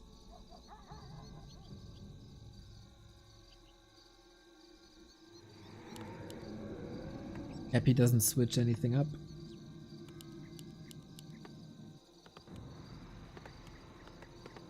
DK Ghouls is the Astrolite.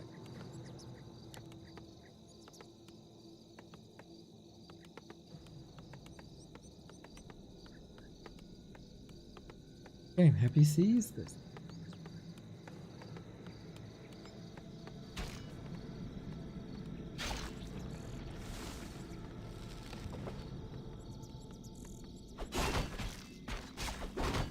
So what's the play? He is running across immediately. No, he's making a turn at the green, right?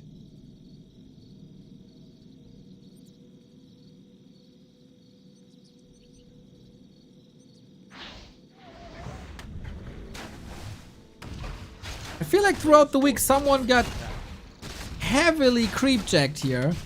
Unfortunately, I forgot who that was. Doesn't happen to Happy.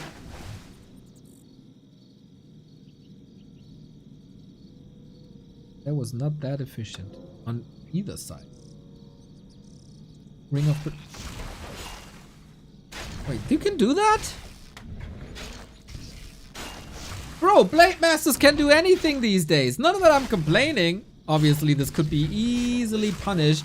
But this is surely something that Happy is not expecting. He might see it, hear it now. Huh. Interesting. Half a level.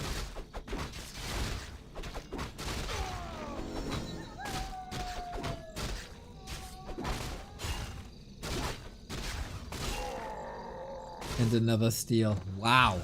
Close to level 2, but unlike Springtime, Happy did unlock Unholy Aura. Forces are under attack.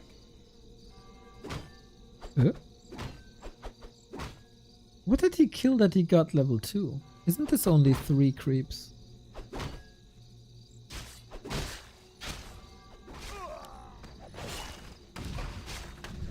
Interesting setup. Very interesting setup.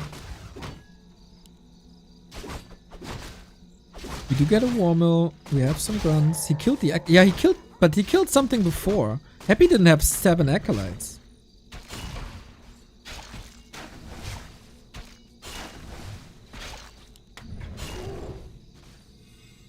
Oh, maybe a skeleton. I don't know. A player's forces are under attack. Claws gloves. Sweet. Blade Master shows his presence. Is all healthy. And the DK was busy in the middle. So this can be punished a little bit. Now we go. We do indeed go grunts into headhunters.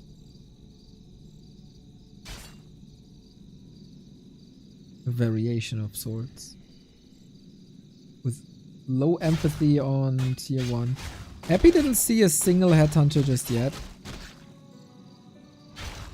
Might be misled. Good to see his graveyard timings are getting better and better after that one fumble on Echo Alts. No such mistakes anymore.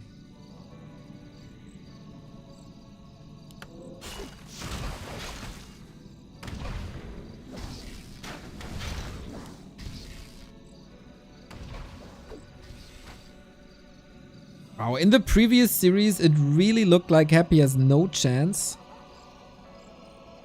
A player's forces are under attack. In the matches versus Lynn. This is a whole different ball game today.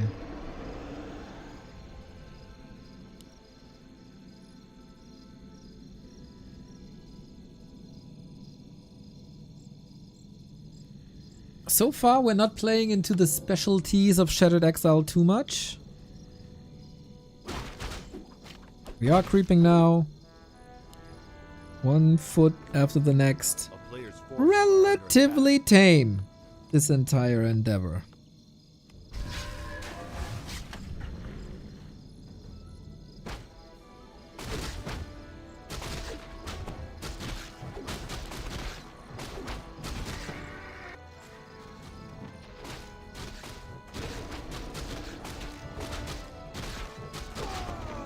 Ooh, level 3 already.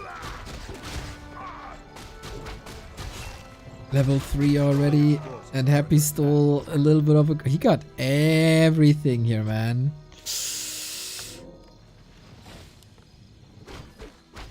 Okay. Shadowhunter, no levels. Goes for the second lap. Okay, this will even out now. Any expansions, Happy, after that tier 2 win on Springtime? Lynn will kick himself so bad for losing that, I guess.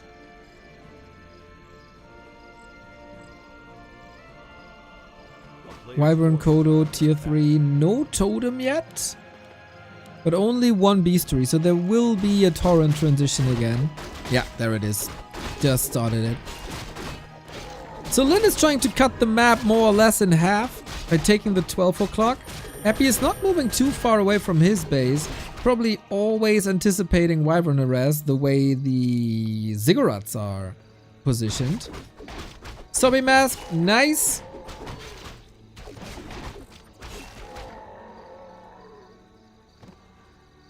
More mana, always more good. Ooh, Happy red spot. I don't think that's scouted. Greedy. But should work well. Coolest looking creeps of them all. In the meantime, Happy gets the Merc Camp, which is a big mana. That was throughout this series oftentimes in the inventory of a Happy. Not here on Shattered.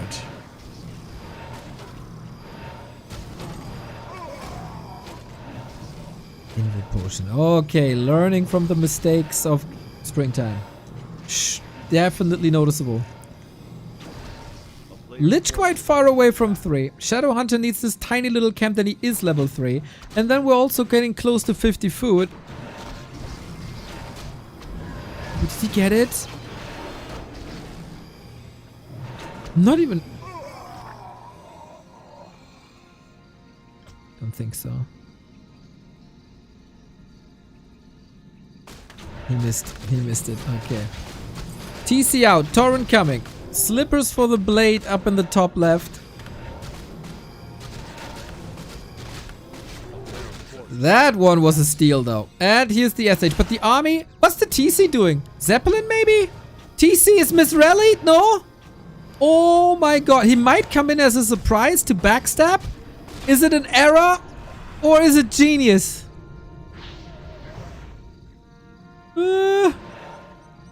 Still not sure. Oh, Lynn is at home, man. That TC. It's a sad, sad cow. And that secures the red spot for Happy. Here's Bimbo. Thank you for the 84.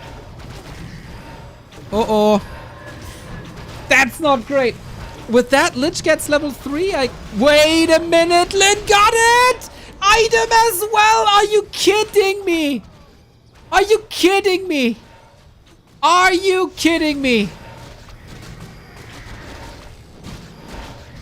He prevents level 3 in the most dire situation. All of a sudden his power level jumps to over 9,000.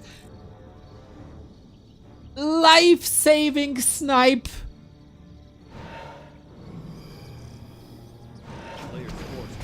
Ooh, hoo, hoo, hoo. Okay. That is the double level up that you wanted, but so much stats on the Blade Master now, so much damage. He needs a little bit more for 4. A little bit more for crit 2. And the bracers. Look at that TC. With the ring, with the bracers. The Shadow had, like, almost every hero has perfect items. That's mental. Happy still has the bigger army though. And Lynn doesn't feel like he wants to fight. No speed scroll usage.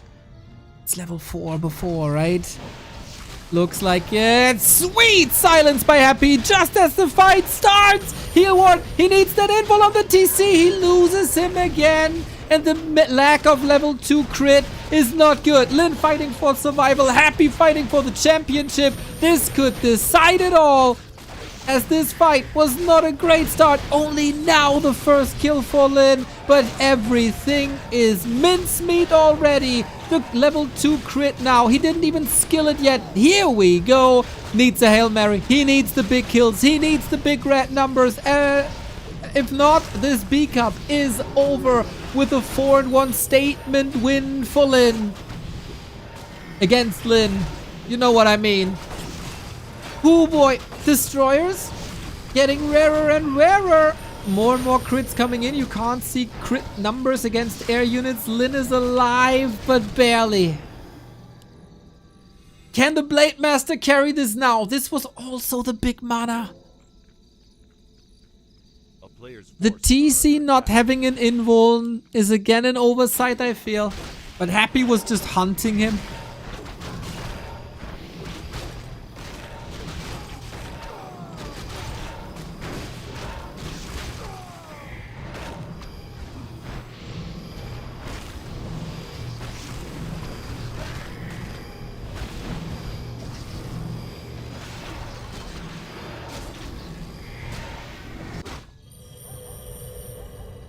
And then he gets the Katgas pipe. Oh, victory lap Happy or what?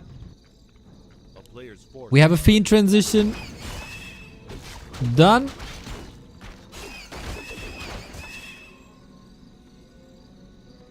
Wait, did he get another big mana? Impressive. This ain't over yet. This ain't over yet. Even food, no expo. Blade can still cut everything into pieces.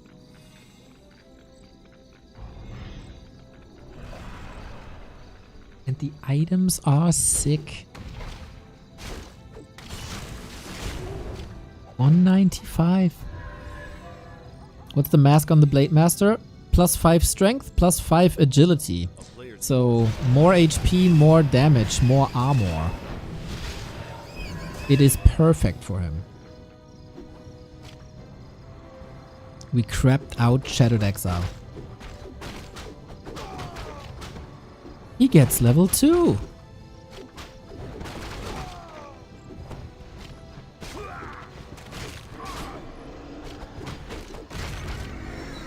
Okay, more movement speed. We have a Zeppelin. Lynn is not willing to give this final up. He got used to the B-Cup throne, but he has to respond. This time, we got cement. Chop down. No way to intercept this. Only a skeleton for scouting. This isn't an acolyte. 3 Destros, no mana, only 1 statue, which he needs for regen. There is time.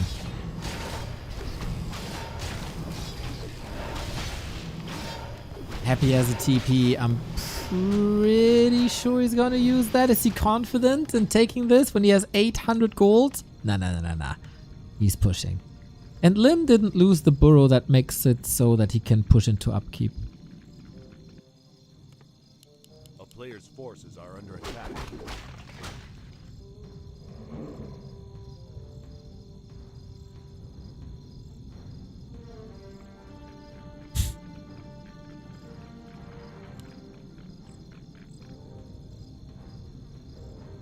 These games go incredibly long on average.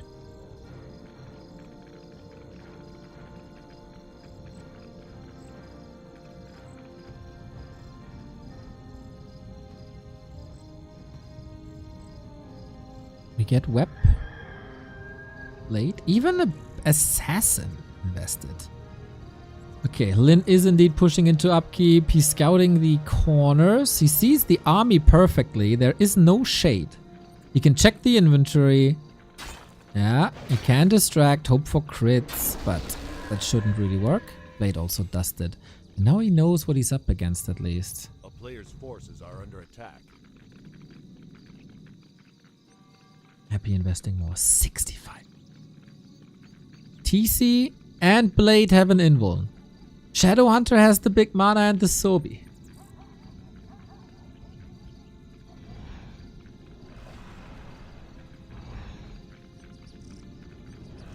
Oh my god, this destroyer bus might decide B-Cup.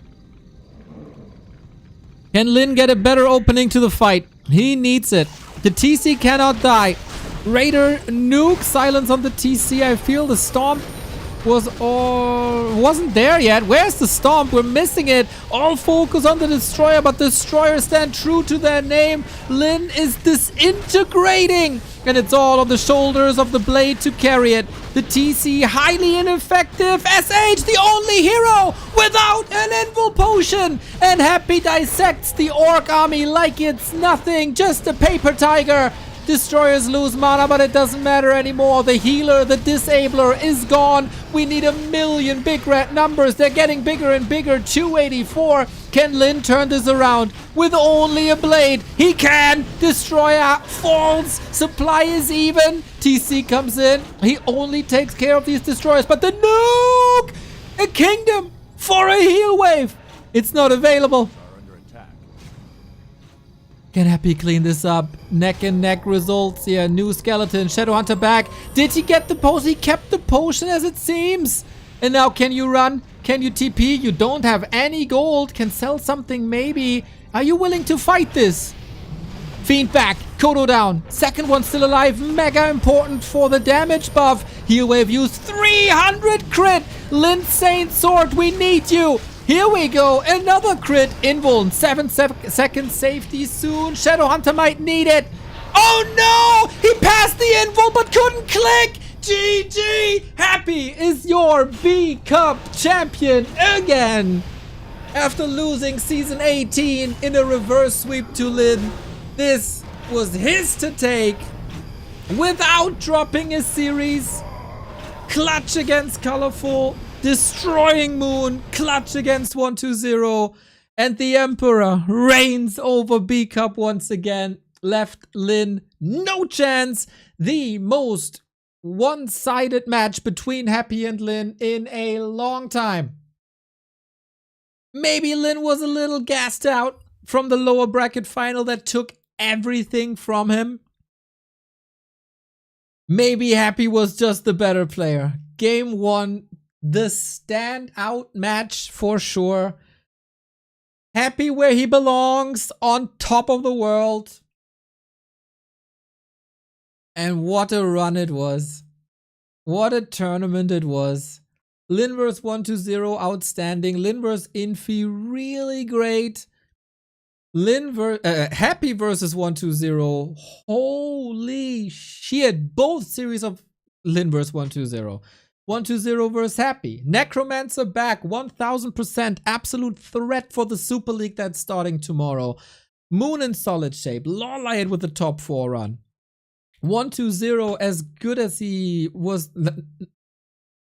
As good as he looked last in like January. Infi looking hot. Like, this is so promising, and at the end, your everlasting champion seems to be happy at the moment. Just brilliant Warcraft the entire day. Yesterday as well, the top 4 absolutely delivered. And that was a hell of a B Cup, everybody. Shout out to Happy, breaking the win streak of Lynn, who took 3 out of the 4 last encounters. And today, Happy looked fresher, cleaner, more decisive. Couple of losses because of a split second, but in these grand finals between the greatest gamers, you need this. You need exactly this. And what you need now is a bunch of rogue energy and also War3Champions season finals. We got everything set up. I need like 5 minutes. I need 5 minutes for production. And then maybe you have a Soul and Carson cast. How does that sound, everybody? B Cup is over, but the Warcraft party stays on. War3Champions finals coming up. Starbucks Sonic, Pato Death Note, Jens vs Tsog, Kraft vs Cash, and the lower bracket. More and more hours of Warcraft. See you in a bit with company.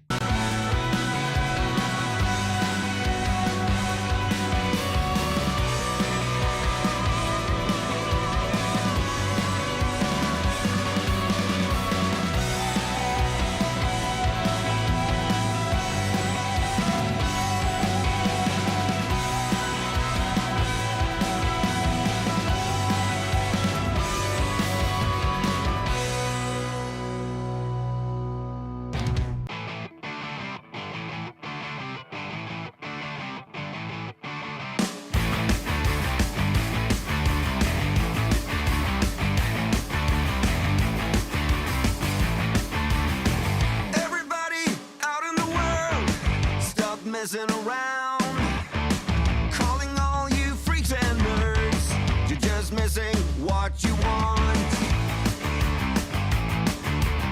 My brother's going down the drain. My sister's living the dream. But everybody's singing along. It's okay, we'll all soon be gone.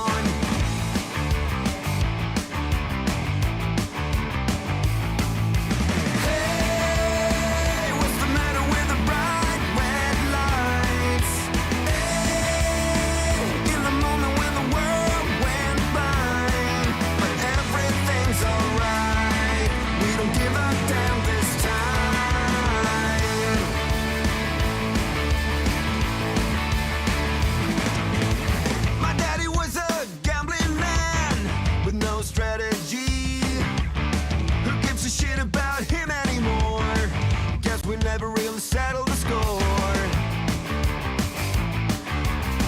Half the town screaming out in vain. The other half is fake. But everybody's singing along. It's okay, we'll all soon be gone. Hey, what's the matter with the bright red lights? Hey, in the moment when the world went blind. But everything's alright. We don't give a damn this time.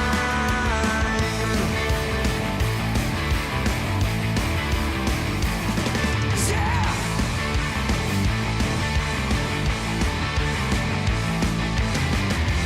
Everyone's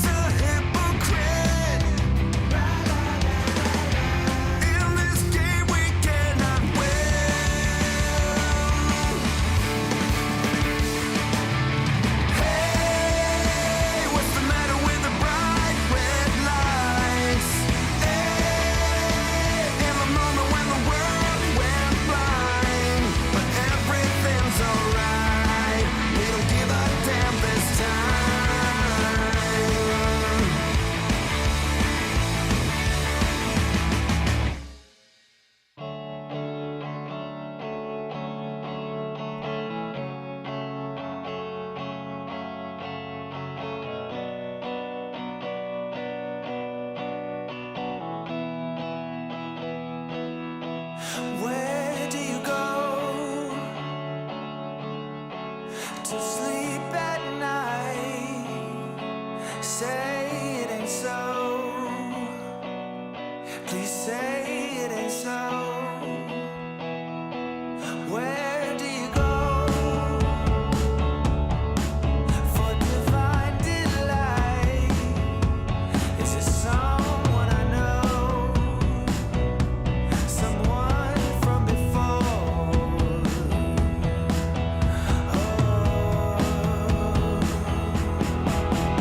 I know you so well, and I know how it feels when we fall. You're drifting away, and the wounds have turned into scars. It's tender, it's dark, and it's breaking my heart. Where do you go?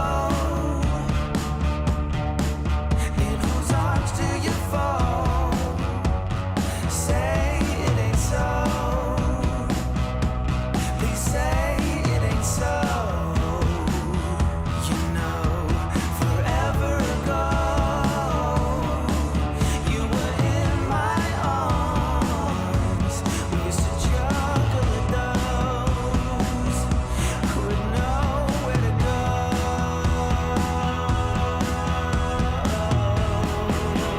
I know you so well, and I know how it feels when we fall. You're drifting away, and the wounds have turned into scars. It's tender, it's dark, and it's breaking my heart. I knew you so well.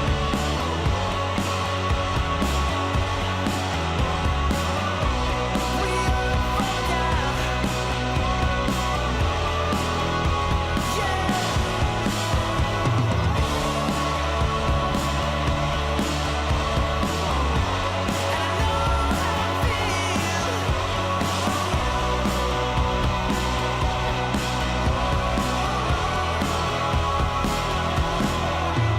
I know you so well, and I know how it feels when we fall. You're drifting away, and the wounds have turned into scars. It's tender, it's dark, and it's breaking my heart. I know you so well, and I know how it feels when we fall. It's tender, it's dark, and it's breaking. Hello and welcome everybody. I hope you didn't miss out into this long extended break. We are done with B Cup, but we have some War3Champions finals to do, but I really can't do this alone because that would be too exhausting. I got the intern back who has been promoted to friend. Mr. Apeman, how's it going? Hello friends, hello Warcraft III friends, it's going amazing, and yes, Bika was cool, but now we have different Warcraft 3 experience because it's not a Chinese tournament anymore. This is a back to Warcraft tournament, let's go. And finally back from the road, Mr. Carson, how's it going? Very, very good. Happy to be back. Happy to be talking with you guys again. Happy to be back on stream. Luxury to be able to come back right away after a month and a half away and just cast one of the best tournaments we have to offer. I'm very, very excited. I'm very privileged to be here, and I can't wait for today and the rest of the weekend. Alrighty, real quick. Welcome back, Carson. Welcome I back, hope Carson. you had fun on your adventures. Yay, Carson. There's a text to speech coming. Someone celebrating Oh. you. Shout out. LP as well. First round. So explaining How is your energy? Rate your energy for Warcraft from 1 to 10. for Warcraft, 10, Yes. 10 out of 10. But I wouldn't mind to eat a little bit so I can be fully explosive throughout the rest of the night. And you guys were just lazy the entire afternoon, so you can take the first series. Just woke up. See? You can take the first series, which is Sonic versus Starbuck, an amazing matchup. You'll tell us all about it. The other games, Pato vs Death Note, Jens versus Tsog and Kraft versus Cash. Gonna be highlight after highlight after highlight, and one highlight from me already, seeing Starbuck and Sonic on the player cams, everybody, which hopefully work in a second. There you go. Carson, Ape Man, take it away, W3Champions finals. All right. Okay, let's go. Carson, welcome back after the short break. Well deserved. But now we have some Warcraft 3 to cast on the bottom left of Warhail. The biggest map in the present map pool is Iron Sonic. He's playing on Iron Sonic account, which makes it very funny for me. And the top right, we have Starbuck playing as a yellow human, and he's going to open probably with standard. But when you were gone, let me tell you, Starbuck went back from Miami after his vacation. He attended B-Cup playoffs, and he was eliminated by a human, by a Nidalf player. So I really wonder, did Starbuck put extra practice into it, because Nidalf showed that Starbuck is mortal after all, and in the altar of Sonic, tell me what you see, Carson. Ooh, the Warden for Sonic. As you mentioned, big map, Warhail, right? There's lots of creeps to be had. There's lots of positions to put Ancient of Wars, to pivot Ancient of Wars to different creep camps. And this map has been updated recently. Actually, my first time seeing it, I do not know what has changed, but I'm sure, Saul, you can inform everybody and myself on the different changes. You are talking to a guy to organize a show match, Makura Cup number 3 on new maps, and the changes for Warhail are kinda cosmetic, but not really. So they make islands a little bit stronger. You can like double expand super easily. They reduce the amount of purging creeps. They are still there, you know, but it's less. And the map is not as tight as it used to be. So it's not drastic changes, but I think we are going to see some. And Starbuck is expanding right away, as he should. As you mentioned, it's a big map and it's a very macro heavy map. Let's go. Yeah, immediate 3-farm expansion. That will mean very, very quick second base for Starbuck. For Sonic, of course, he's just going to try to creep up a little bit. He might go aggro on level 1 or level 2 even, but very long way to run across the map to get to that expansion. At least needs to scout it first and foremost. Speaking of scouting, Footman has made his way across the map, going to see that there is a Warden, going to see where the Ancient of War is, and going to see that Starbuck really doesn't have to be afraid of anything just yet.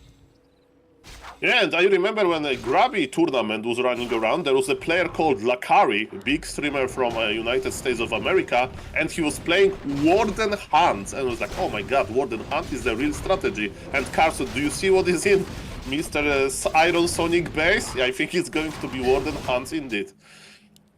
Yeah, second Ancient of War as well, and typically with a Warden, of course, you will go for the second Ancient of War just to creep anyway, but I don't see these AOWs uprooting anytime soon. They're going to be pumping out Huntresses. He's going to try to break this expansion, maybe even with Ancient Protectors. Illusion actually baits out the first Shadow Strike. That's nicely done by Starbuck, but what Starbuck certainly needs at this point is going to be level 3 Archmage more than anything to deal with that mass Huntress. Yeah, and as we can see, Sonic is not committing into Archmage right-click. Sometimes you see those pro players, the Nidalfs, they like to just Shadow Strike the Archmage, but not here. And yes, Sonic got one Footman, but he still needs more, as you mentioned. And there was one deny. We were talking about, you know, some history, but there was one deny in the early game. I was wondering why Sonic is still on level 1, even though he killed the Footman. So the situation that he's in is kind of a result of his mistake. And I think that Starbuck is enjoying this time. He's not in danger. His Archmage is healthy. And yes, Warden got level 2 with killing the Water Elemental. There is some action at Starbuck expansion, but yes, Sonic is not going to play the macro game. He's still on tier 1. Even though his Warden needs to go back, he will come back with the company of the Huntress. Well, a little block forces the blink there, so it will be Shadow Strike and blink. No Fan of Knives available now for a long time for Sonic, and he got what? What, did he even kill it? I think a Water Elemental. I don't even think he got one Peasant kill there. The expansion is up. It was a 3-farm expansion, of course, as mentioned earlier, so it's very, very quick. First Huntress is out, but this creeping is going to get interrupted right away. No level 3 Archmage needed. Just pressure with level 2, and Starbuck seems to be in a fantastic position. Might even be able to kill this Ancient of War. Yeah, double detonation, where losing Ancient of War is, of course, painful. But yes, double detonation is not really, because yes, Sonic is committing into the push anyway. Of course, he can make Ancient Protectors, but yes, it's not the end of the world. But I think that yes, that Starbuck saw the first hunt, right? So now he understands that it's going to be aggression, and let's see how is he going to adjust to it. Lumberil is coming, but look at this, he's taking already. so he's not scared. He understands the map is very big, and they'll probably have enough time. And yes, Sonic is still stubborn, right? He's not going for the expansion. He's not taking. This is do or die push and +6 agility. Even though Warden casts a lot of spells, she needs agility as well to deal more damage. And yes, she got the nice item. And Moonwell's completely dry. More wisps being pulled. Mercs are going to be pretty good for the water elementals. Of course, that Storm Reaver Hermit can purge away the water elemental, and that is always very useful on this map. Almost level 3 Archmage. Needs one more creep camp, 2 towers at the expansion, but 1 yet to be upgraded. Main base also being solidified slightly, but still only 1 guard tower. Huntresses go towards the main base. This is a big army for Sonic. He seemed weak previously, but I think he was just waiting for this push now. 3 Huntresses, handful of archers, couple of mercenaries. And Starbuck just scouted that it was still tier 1 for the Night Elf. Warden might get level 3 up this level 1 creep. Just barely 3 experience away. Needs to detonate something. Oh, there we go, yeah. That's sweet. And yes, you mentioned the mercs. One of them can purge, you know. There's a good dispelling merc. Storm Reaver Hermit. I like this guy. And yes, what? Oh, Shadow Strike on the Archmage. I don't know if it's going to work. As you mentioned, the Force Blink removed the possibility of Fan of Knives, and Fan of Knives would be sweet here. Starbuck put all of the militia, literally, to stop this, and he's connecting into the archers. This is pretty good. Archmage is chilling with the Cloak of Shadows. That's an amazing item. Remember that the militia will expire soon. Ancient Protectors are dying. Detonate connects to 3 Water Elementals and the Archmage, and Sonic is repositioning. Time is running out for Sonic, but he still has a nice army. Supply is almost even, but tier 2 will finish soon for Starbuck, so Sonic needs to act now. Yeah, huge detonates there, but of course the detonates means he can't turn those wisps into Ancient Protectors, so now there's only 1 AP coming up. Not really going to pressure Starbuck as much as 3 would have, of course. Militia was forced quite a bit. Shadow Strike is still hurting that Archmage, but tier 2's already done, so potions available. Maybe even an Alchemist could be purchased from the Tavern, maybe a Paladin, if only that altar wasn't going down, but Starbuck seems to be stabilizing quite easily here with 2 towers up in the main base. Ancient Protector going to be canceled yet again. The Warden has no way of healing up. 1 more Shadow Strike might be available, but this is going to be a TP soon by Starbuck, or by Sonic. Yeah, let me tell you, those Shadow Strikes, they did nothing. Usually, because of the Cloak, because of, as you mentioned, potions, now the Shadow Strike doesn't feel that good, and this is a big problem. I would like to welcome every viewer, because we have in the Twitch chat, I see that, yes, the pickup is over, guys, but in Warcraft 3 we don't have any times to waste. So this is another big tournament, super big, so thank you again for being here. And yes, that's the first game of the Warcraft III Champions Season 21 finals, and we have 2 extraordinary players that you may know better, because it's Iron Sonic / Sonic and Starbuck in the, you know, the first stage of those finals. We have 8 players in total. All of them look super high rank on Warcraft III Champions, so here we are celebrating Warcraft III Champions, but Neo will tell you about this later. And Gryphon Aviar is by Starbuck, so he's not in rush, he's not making, you know, rifle caster. He wants to take it to the ultra late game, and yes, it's if he can survive to Dragonhawk Gryphons, it's going to be good, but Sonic is still pushing. Yeah, the Dragonhawk Riders are very interesting. Of course, they're weak overall, but Huntresses can attack up, and they do extra bonus damage to Huntresses as well. So, you know, they work on paper. It is very unorthodox, though, but maybe at this point, Starbuck doesn't really care what he has. There is the Alchemist, as mentioned, taking a lot of damage from Shadow Strikes. There's 1 more available. Potion swapped over. Warden is now the one that might have to pop that heal scroll just to save herself. Tries to blink, goes down, and an easy peasy 1-0 for Starbuck in our first game of the War 3 Champions finals. At the end of the day, it doesn't matter, Warden or Dragonhawks. If your hero goes down, there is a big problem. But yes, ladies and gentlemen, first map goes to mighty Starbuck. Congratulations, looking back. And yes, let's see if Sonic has something different. That was a weird map. There was a big map. This is a best of 3 series, and now it's going to be the Sonic map. Looking good, Starbuck there. I've seen him on the receiving end of 2 players, namely Neutron and also in the last weekly finals. But today he's looking hot, man. He wants that title that he couldn't get last time, where he was in a show match versus Grubby, who he smashed in that show match. Now against Sonic, no real problem. Maybe Sonic a bit too predictable with that Warden Huntress rush? Yeah, a little bit. It was scouted pretty early, and Starbuck had such a quick expansion. He was able to just build towers, prioritize level 3 Archmage, and then also forcing that blink, I feel like, was a bigger deal than maybe Yeah, we even zero mentioned. impact from Warden. Yeah, we can agree Yeah, on that. yeah. Like Warden can be so oppressive, but in this game, good items for Starbuck, good micro. And game number 2 is ready. If you are ready, I'm ready. All right. On to springtime we go for map number 2. And if we do make it to game number 3, it will be Tide Hunters for Starbuck's loser map. But if game 2 goes how game 1 just went, we might not be seeing a map number 3. Starbuck looking strong as ever, maybe despite some adversity against Night Elf recently that you mentioned, Saul. Didn't seem to struggle in map 1. Yes, again, like sometimes the Warden game can go wrong. Like Sonic crossed the map on level 1, he denied 1 creep, so I hope in this game is going to be a very, very clean creeping. Of course, if I remember correctly, there's a single elimination bracket, so every game is extremely important. There's Double. no second chances here. Double. It's double. There Okay. is second chances here today, actually. Today? Oh, that's why it's going to be a long broadcast. Okay, that's very good, guys. Soul, Now what you will happened? remember. Last time when you were the intern, you were so well prepared, and now you don't even know the format. Come on.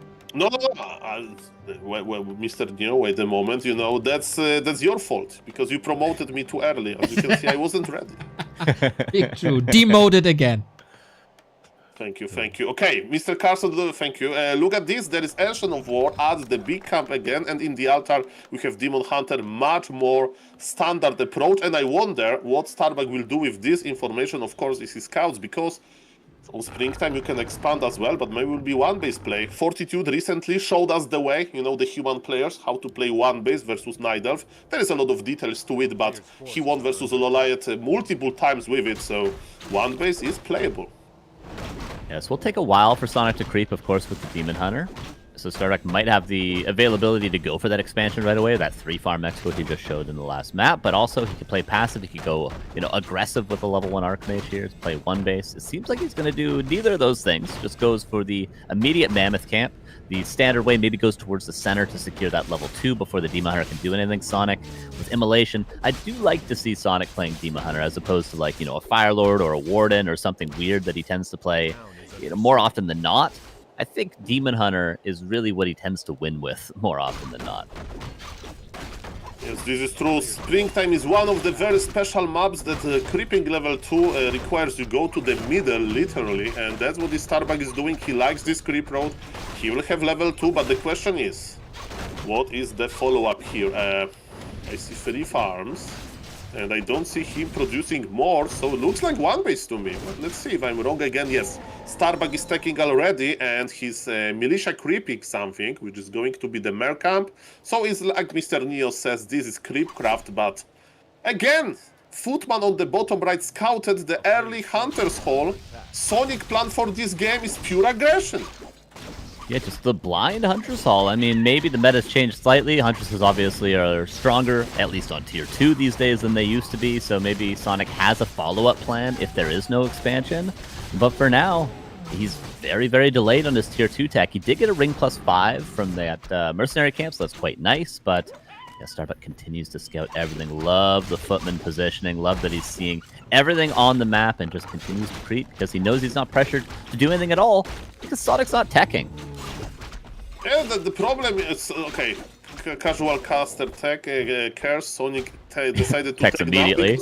No, because he sees that there is no expansion, right? Yeah. And as you mentioned, hunts are good, well, sieging, right? I actually, on the PTR, they are nerfed, we can go into the details later, but yes, they are very good at, like, well, attacking expansion, because workers can repair, and when the Starbuck has one base, that is not that easy to siege the main base of human player, especially when Archmage is on level 3, so we are going into one base direction, but how good are hunts in one base situation? I don't think they are that good. Gladly, there is this tier 2 upgrade, Moonglaive, that can change things. A little bit of a damage here in the middle of the map. Denied by Starbuck. It shows that he has a good micro today. Very nicely done. Keeping that Demon Hunter on level 2 for as long as possible, of course. One thing that Sonic maybe could think about doing with Huntresses is maybe playing a little bit more hit and run. That's always a good way to play when it is one base. That means, you know, if you do economic damage, it isn't made up for by the fact your opponent has an expansion. They actually have to deal with that. So maybe a little bit of hit and run with the Moonglaive upgrade could be nice for now. Sonic just, his patented aggression, he doesn't want to get surrounded, just wants to do a little bit of chip damage. Bruise up the Footman, not allow that Archmage to do anything aggressive for now. Yeah, so far so good. Again, Starbuck is going to very like standard direction. He's queuing Blood Mage, and yes, Demon Hunter is trying to do some impact alone. Nice micro! Yes, the low HP Footman survived. And yes, he's teasing him on hold position, you see this? There is just one Footman park very close to the wall. It's like, hey, you can last hit me, and in reality, it was just outside of the reach of Demon Hunter. You know, the melee heroes, they have some range as well. And yes, this Demon Hunter, like, he's teasing, he's doing what, like, he should versus Sonic. Sonic is like this bull, you know, like, Starbuck showed him the red HP units, and the color is very fitting because Sonic was just blinded by this and wanted the last kill, and now he's coming back without the last kill on the red HP himself.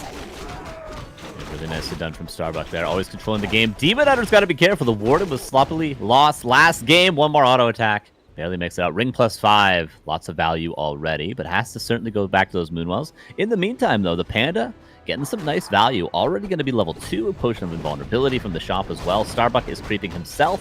Now with his Blood Mage joining in. What do you think about this Blood Mage these days? A lot of nerfs recently. Some human players were preferring to go for things like Mountain King or maybe a Tavern Hero second. What do you think about the Blood Mage as a second hero choice? The answer is clear. On pro level players are like, they agree that Blood Mage is the way. If there is Demon Hunter, you always go Blood Mage, because it's about putting him into the banished prison, right? Yeah. So this is just too strong. Of course, you can experiment with more MK than Naga, to be honest. I very rarely see Naga second. But yes, wait a moment. Sonic is doing good Sonic things. Starbuck was greedy.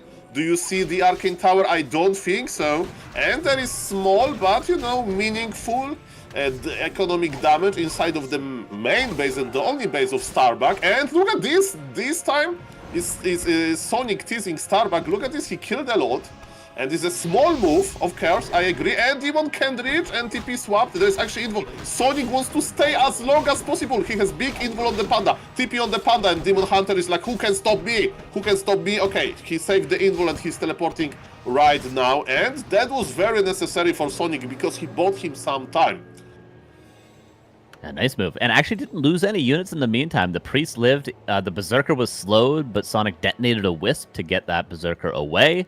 And uses the TP, but killed, what, I want to say 4 or 5 peasants. Obviously stopped mining for quite a while. It's a difference of 300 gold in both gold mines now. So a really nice play for Sonic. You mentioned it. Bought time for himself. What does this buy time for? Of course, quicker bears. More bears when the initial tier 2 push comes. And honestly, at this point, Starbuck might even be thinking about not pushing. Might just be creeping into maybe sort of a late game situation. Hey, let me update you, Mr. Starbuck. Our leader, Mr. Starbuck, no, Starbuck knows. Let me update you, Mr. Carson. Our leader, Fortitude, showed us the way, okay? In the past, we thought that when you play one base, you have to push before bears, you know? You have to. Right. But I don't know if Starbuck is going to do it in this game, but Fortitude showed us the way. The answer is level 3 Blood Mage and 2 to 3 Sword Ladies with a lot of mana. Because then, even there are 3 bears, it's okay. But look at this! A baby bear has fallen. GNL bear goes down. Panda was caught out of position. And when you have the map control, when the bears are extremely late anyway, why not to check? And versus you know, extraordinary pick, like we just Panda second instead of Naga, Starbuck is not scared to push early, and he doesn't even get surround on the bear, look! Oh. They have 2 huge bear kills. Obviously, no shop, no staff available. The Demon Hunter's still on the other side of the map. He killed the Arcane Vault, I guess, in Starbuck's base. Banish saves the Priest. I love that he siphoned mana over to the Sork to slow that bear, to secure the surround. Really, really nice play from Starbuck. And this unorthodox aggression here, creep-jacking the second hero instead of defending his base versus the Demon Hunter, is netting him probably 3 bear kills, maybe even the game. You can't lose bears. You can't lose bears before Master. This is a big issue. Maybe Sonic thought that he bought more time than he did in reality, and maybe he was greedy, he was creepjack. Nice decision by Starbuck, as I mentioned, like, he didn't, like, go for the fortitude way, because there was no Naga, you know? He was safe to push, he tried his chances. Okay, Panda is level 3, but how good is Panda without mana? And yes, Demon Hunter is here, dealing a lot of damage. They are still trading. Huge supply lead for Starbuck, but maybe the Night Elf heroes with Moonwells can carry this. We'll see about that. Ancient of War is uprooted, dealing some damage, but yes, Starbuck is feeling quite good because he lost a lot of workers before. I think that's why he's not pulling Militia, because his lumber is limited, you know, to make towers, to make the shop. So maybe Sonic can hold, but this is unlikely, guys. Look at this. Moonwells are empty. He bought Orb of Venom.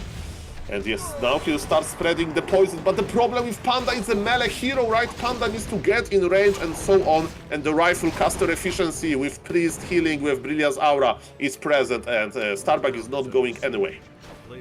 Sonic did a good job previously of killing all the priests. There wasn't a ton of healing. We can see a lot of riflemen are getting bruised. But now with the second priest joining in from that Arcane Sanctum, the army's going to be topped up in no time at all, especially because the Demon Hunter can't really engage. Blood Mage is level 3 from an Archer kill. Bears are reinforcing. That's the upside of fighting in your base, but Sonic still no mana on that Panda. Not a lot of health. Exodus from the main by the Wisps, but really what are those detonates doing? Maybe a Blood Mage kill, but greater heal available.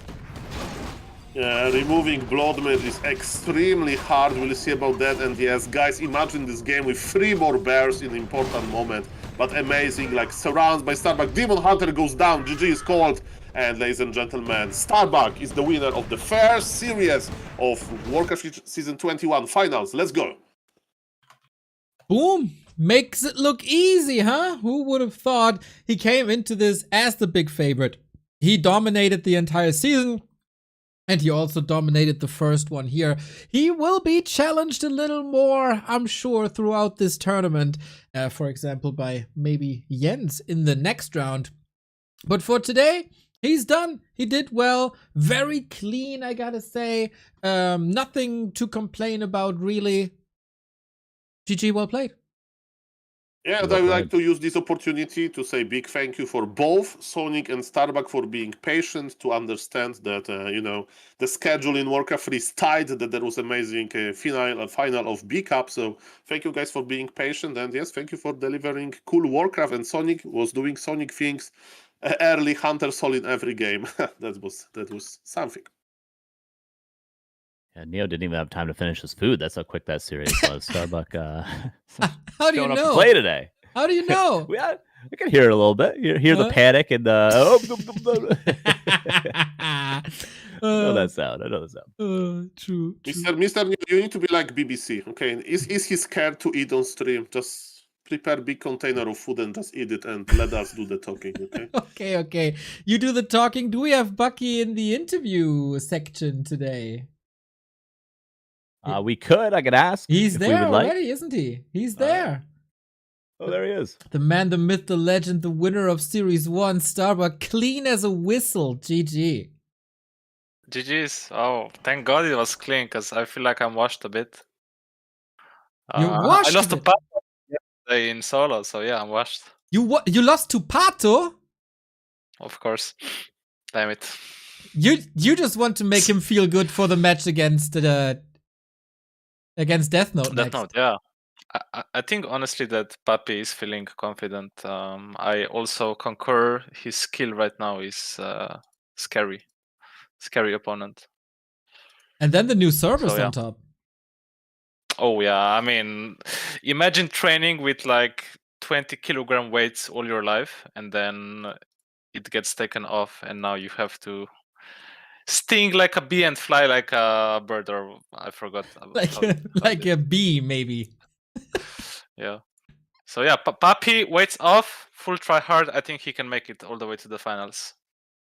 Is it a difference if you meet a friend or someone you don't know that well in the bracket? Yeah, it's a little bit of difference. I take it more easy. Or since it's easy? Pata, but yeah. So you don't hold Because, back? Like, no. And if I lose, I'm not angry or anything or disappointed because my friend goes through. So, but I'm sure that will not happen tomorrow. Like, we need to keep our relationship intact. I'm on top. Okay. Carson, Soul, take over. Yeah, so it's a Hey, hello, win-win. Starbuck. Yeah. Yeah, go ahead, Saul. No, go ahead. Yo, Cass. Saul. Me or you? You. Me. Who do you think? Perfect interview. Yes. Go. Other than Pata, who do you think like is a big favorite in this tournament? Obviously, last season you were just playing the show match, right? So you weren't involved in the main tournament. Who do you think, other than yourself, is the big number 2 here, excluding Pata, of course? We've been over that. I mean, yeah, I would go with Jens. It's pretty Yeah. normal answer here. He's the runner-up, right? Yeah. He lost though last finals, right? Hawk, or did he win? He did lose. I can't remember 4-3. at all. I'll be honest with you. There we But go. Hawk is not here this season, so No. you know. Yeah, I would go with Jens, and then Jens and Pato probably equal skill, in my opinion. Right. So yeah, those two. Yeah, there's a lot of talk recently about Night Elf. Obviously, I'm just getting back into things, but Huntresses are getting changed, Archers are getting changed. How do you feel about Night Elf? Do you think they warrant some buffs right now? I know recently you had a loss in a big tournament to a Night Elf. Saul was just mentioning a tournament that I didn't see. How do you feel about your matchup against Night Elf? If you just saw you play against Sonic, you wouldn't think there are any difficulties, but do you think Night Elf in general is warranting some Huntress Archer buffs right now? It's not so much about hunts and archers, in my opinion. It's more about the wisp lumber rate buff. Right. Like, they got so much wood. Even if you do wisp harass and lure cancels, it's really not significant for them. So I'm not sure how I feel about playing early to mid game against Elf anymore, because they just, when tier 2 finishes, they have 600 wood. They can do anything. Expo, lures, hero. So I don't know what to think right now. But yeah, let's see what this new PTR brings with the armor change. Could also be dangerous. Yeah. That should be an Yeah, interesting I have one question about the current patch, not about the PTR. I'm wondering, Starbuck, what is your approach to playing one base versus neither that is going tier 3, right? So I saw in Fortitude games that sometimes he's creeping Blood Mage to level 3 and he's like in this no hurry mode, you know, he'll make 2-3 Sorks, he'll make sure that he have a lot of mana, and even though, you know, there are 3 bears, maybe even 4 bears are already morphed, he'll just go to the Night Elf base and he'll kite, slowed everything, and you know, you can detonate the wisp, you can have the dryads. But in the past, I remember there was like this, sometimes you push even level 2 Archmage, level 1 Blood Mage. Like, what is your approach? Like, which style do you prefer, or you think is like better, and do you have any insights here? Yeah, so regarding the late push 40 does with like level 4 Archmage, level 3 Blood Mage with 56 supply, so he has also like 2 or 3 sorceresses. I think that's the most optimal way to play, because you got all the tools you need and you have a strong army that can kite and doesn't run out of mana. Like the push I did against Sonic wouldn't work against other elves. It's just that he plays very weird aggressive. He runs into my base and then loses all HP, all mana. So that's why I push. Otherwise, I think the way to do it is like 40 does it. Because if you push with level 2 Blood Mage or level 2 Archmage, I think the Orb with Rejuve just crushes you. So you need Dispel and Sorcerer Slow and above 50 supply to win properly versus bears. Yeah, thank you, because like that's why I'm appreciating your timing versus Sonic, because I can see that adjusted and was like, why Starbuck is not creeping level 3 Blood Mage, and bam, 3 bears die before a Bear Master, so that was definitely worth it. So thank you for that, and yeah, Mr. Neo, take it away. I heard, Starbuck, you're going to the movies tonight. Yes. What are you watching? Mission Impossible Parts 2. Ooh, I dare you to spoiler me tomorrow, dude. I'm gonna kick you from the tournament if you say anything. All right. Have a good I still have to watch the recap of the first part because I already forgot. It's like something with submarine and like the second key or something. I feel like they're like shooting guns, and then he's hanging from a plane, and then he's climbing a building, and then he's, you know, swimming underwater or something like that. It's probably, you know, classic something around there. Yeah, you know. Yeah. We wish you the best time, mate. See you tomorrow. Thank you. See you guys. Good luck. Thanks, dude. Starbuck in a good mood, Starbuck with good skills, Starbuck with good movie taste. What does this guy not do? Doesn't lose, apparently, at least in this tournament. That was dominant. We're going to see Clean. Sonic, of course, one more time today. So he has another chance in the lower bracket round 1, which will be played, I believe, after this next match, which, of course, is going to be the same matchup, different players, Pato versus Death Note. That is right. I still have to enter Pato's cam here. Do we know if Death Note is gracing us with his camera or if he's taking the penalty?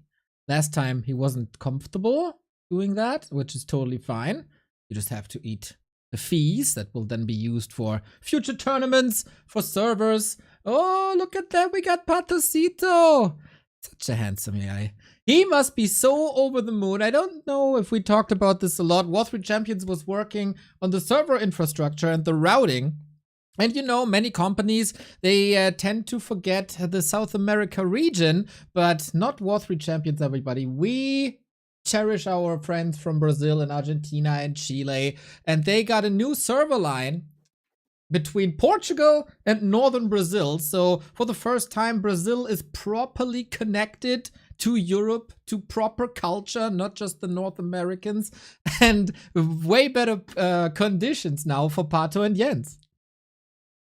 Yeah, how many servers were added? Is it just this one that I'm seeing on my screen right now? Is it EU Southwest? Is that the new server? Because they both have really good ping. They're both below 120 ping right now. That's quite nice. Very playable. Amazing.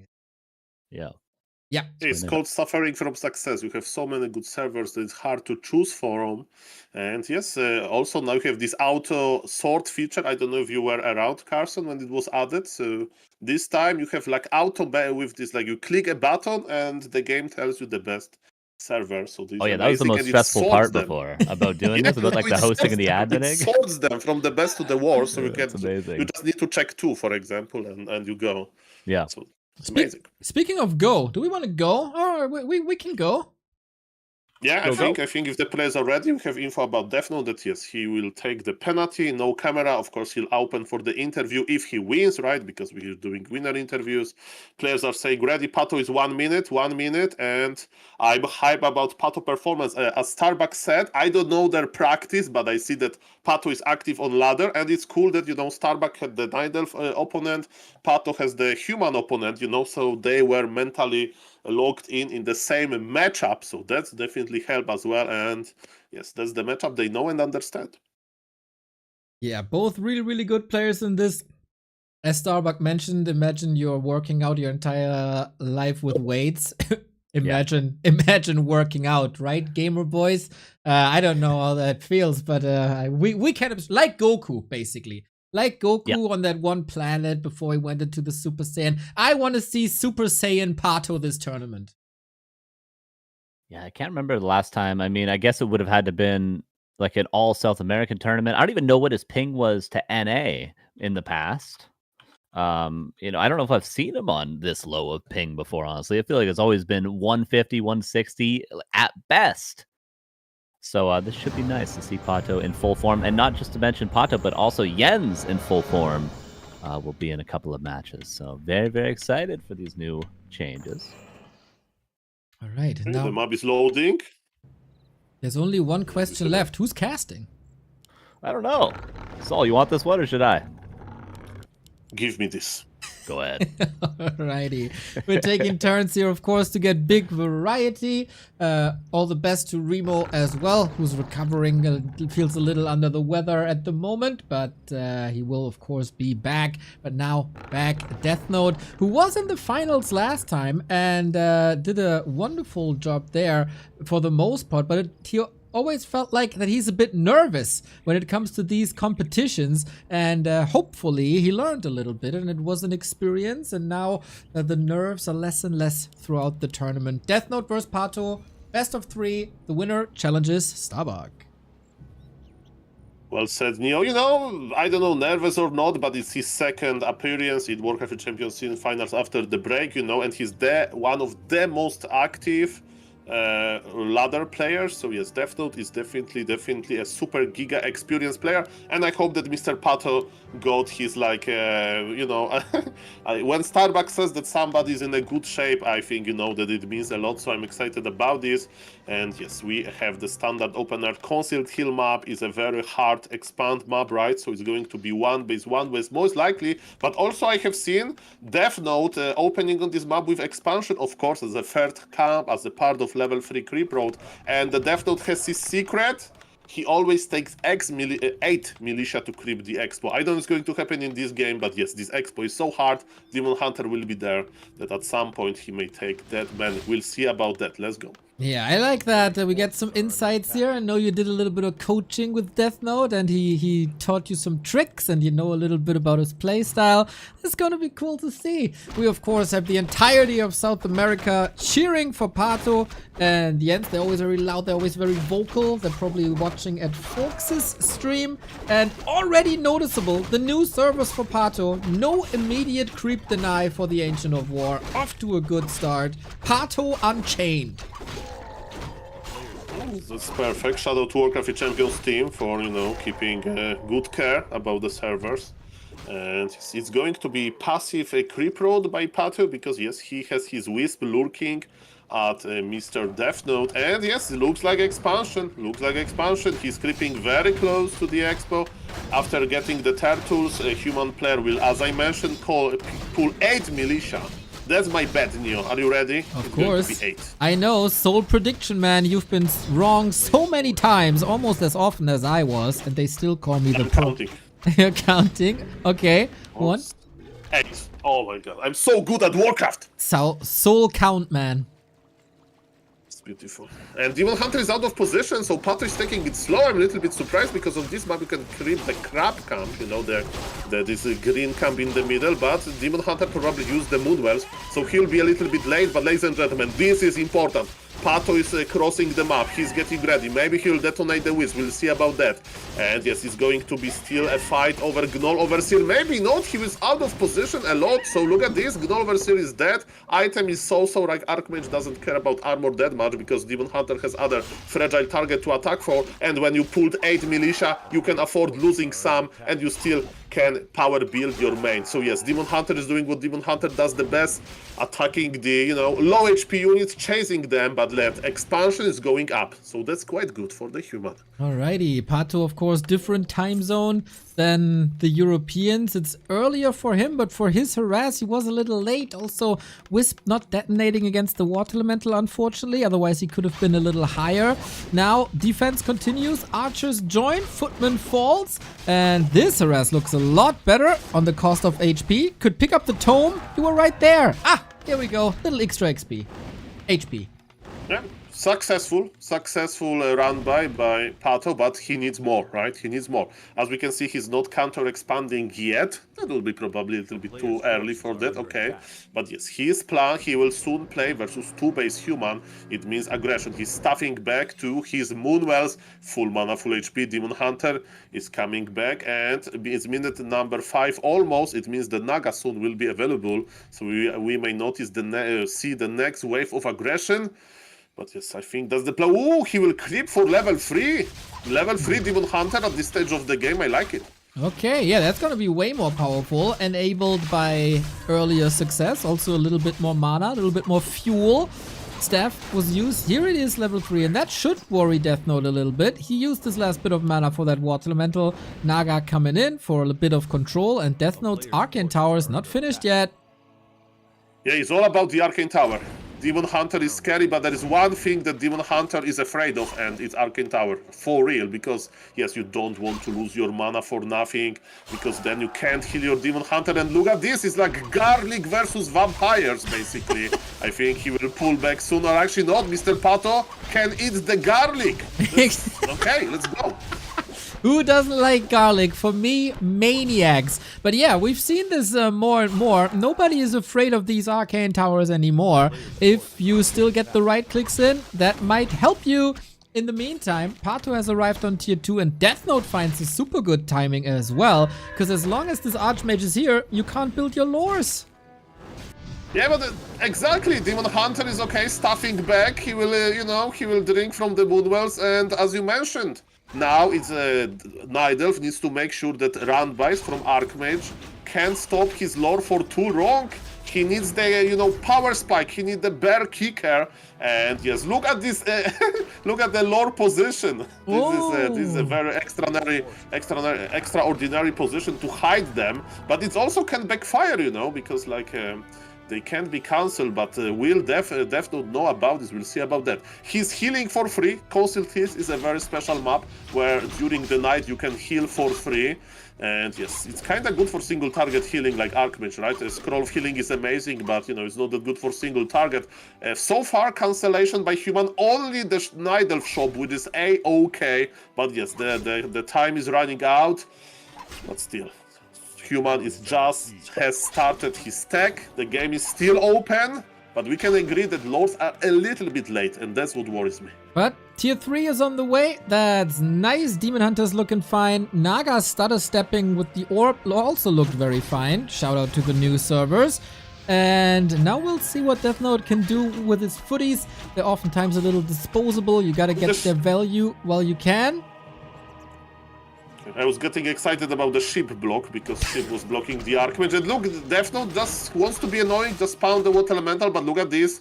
The footies are still there as well, and you need high level Naga. I'm not saying level 5 in 1 maze, no, but Naga level 3 would be amazing here. But Death Note is making sure that creeping is annoying, even though Ancient of War is close to the lab. The amount of footies is very healthy, and remember, where Demon is staffing back to the Moonwell, he wants to drink from the Moonwell before it's too late, and yes, he still is lacking mana. Maybe it wasn't worth it to attack this Arcane Tower. In Warcraft 3, every detail matter at this level, but yes, soon the rest will join the party to dispel annoying Water Elementals. Okay, and then we get orbs and maybe a third hero. I know that Pato is a big fan of the Priestess of the Moon, called Kitty. Pretty sure if there would be plushies by Blizzard about the Warcraft 3 heroes, Pato would have a kitty, but could be anything else really. Just try orb seems very, very likely. At the moment we're waiting for bears on Death Note side. We're still waiting for the tier 2. It was very delayed tech.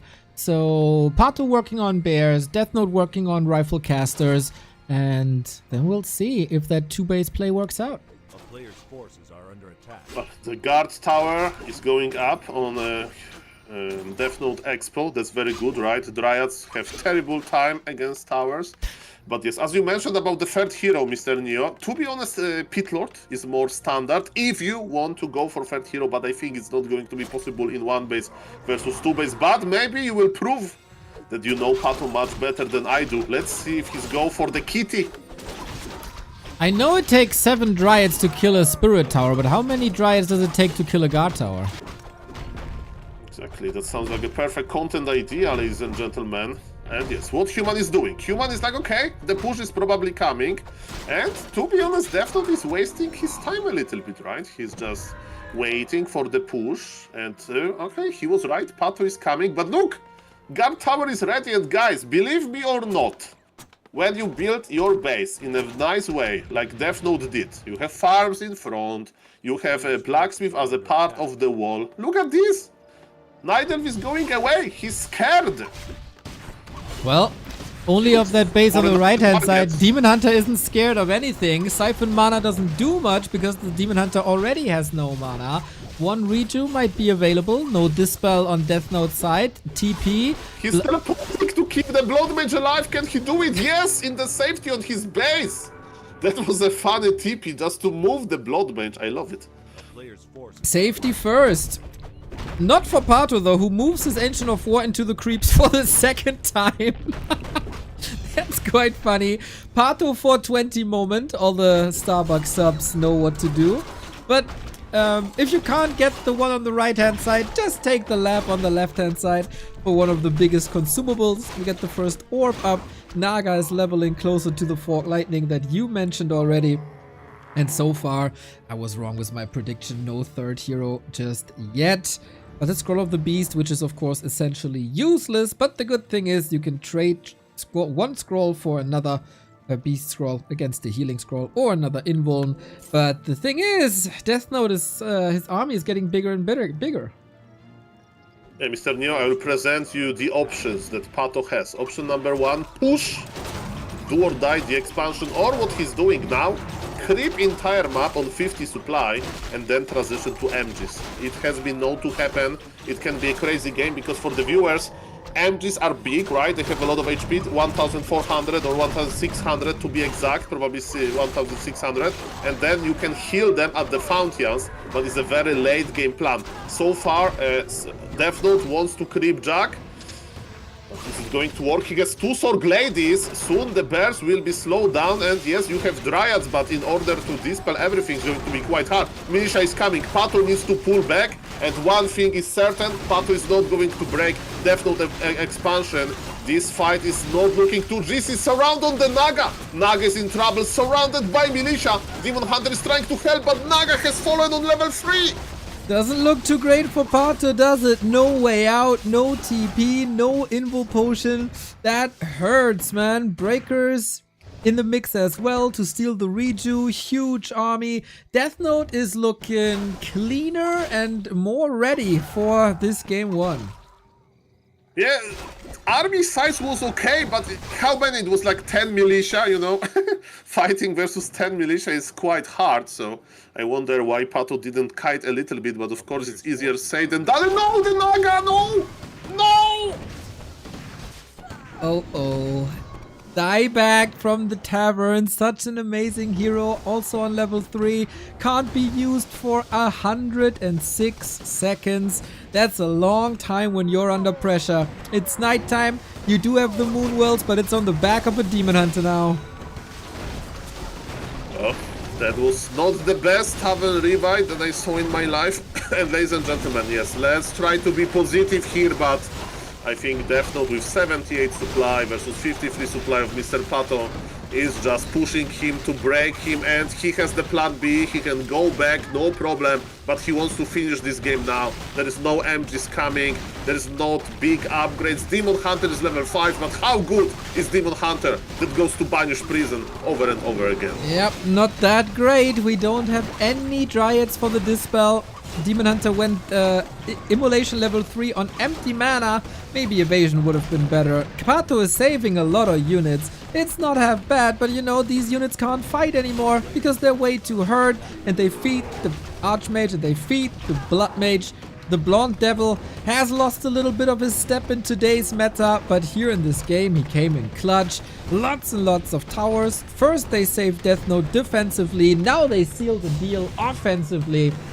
And it very much looks like Pato has to reverse sweep a Death Note on map 2 and 3, but maybe the returning Naga can save the day.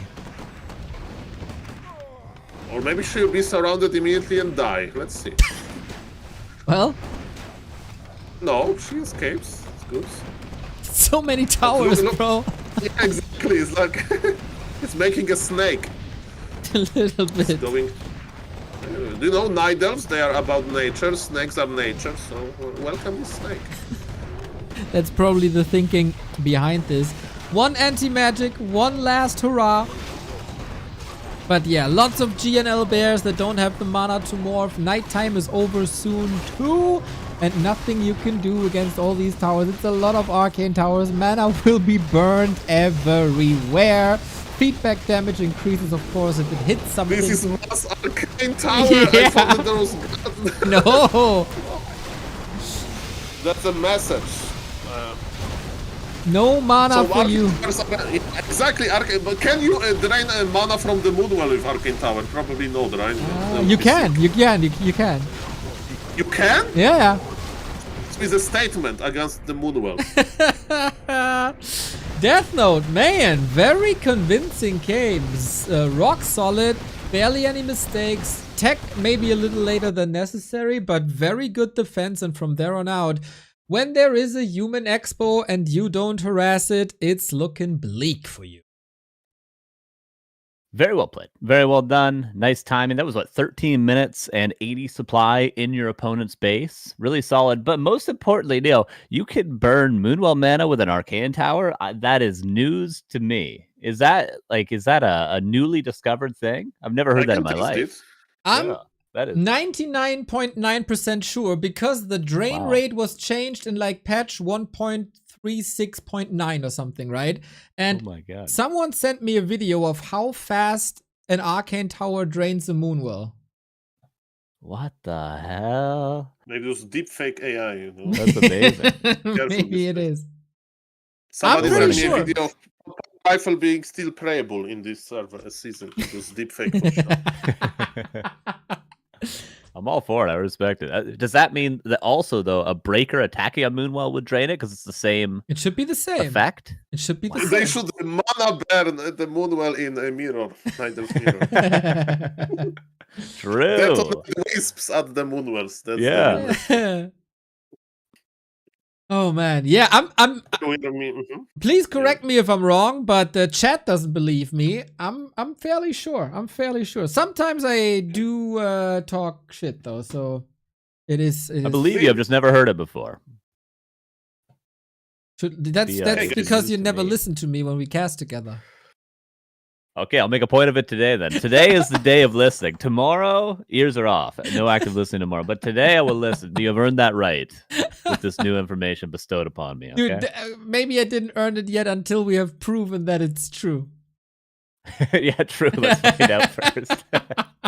yes. But yeah, nice game from Death Note, regardless of all that. A lot of arcane towers. I counted 7 at the end, which is definitely, as Saul pointed out, a statement to be made because guard towers would have objectively have been better there. But yeah, very well played. Pato needs to clean it up a little bit. I'd say overall it was just maybe a bad fight against the militia. Another thing Saul pointed out, fighting against 8 militia. Not ideal. If he had kited a little bit more, I think that game wasn't looking too bad for him. He just needed to be a little bit more patient with his fighting. But Yeah, he could creep the middle, right? There was Yeah. a middle open, and he could like camp on 50 forever. That would be with MGs, you know. But yeah, he got caught off guard. Okay, so I'm placing some Moonwells then. Do are you in the map editor right now? Yes, sir. I have a viewer now that sends me a code, you know, like programming code, and I know how to change it into the trigger now. So I'm evolving into Soul my God. Testament. Yeah, Nice, so nice. nice, so In nice. the next season, I will be writing the code myself. But now I need this viewer. Okay. While you write code, I let people know that we have, of course, a crowdfunding going on. Currently, it's standing at $2,000 with a little bit of leftover from last season where you guys were incredibly generous. And we have some amazing people here as well. Chris Brody, first and foremost, and Mr. Riza. In general, a backbone of the scene. Absolutely fantastic. Lurkel as well with the 90. Sirdan with the 10. Merandi with the 10. And so many more. If you want to reward our players for these amazing games, chip in. It is !W3C finals that leads you to the match arena where you can check this all out.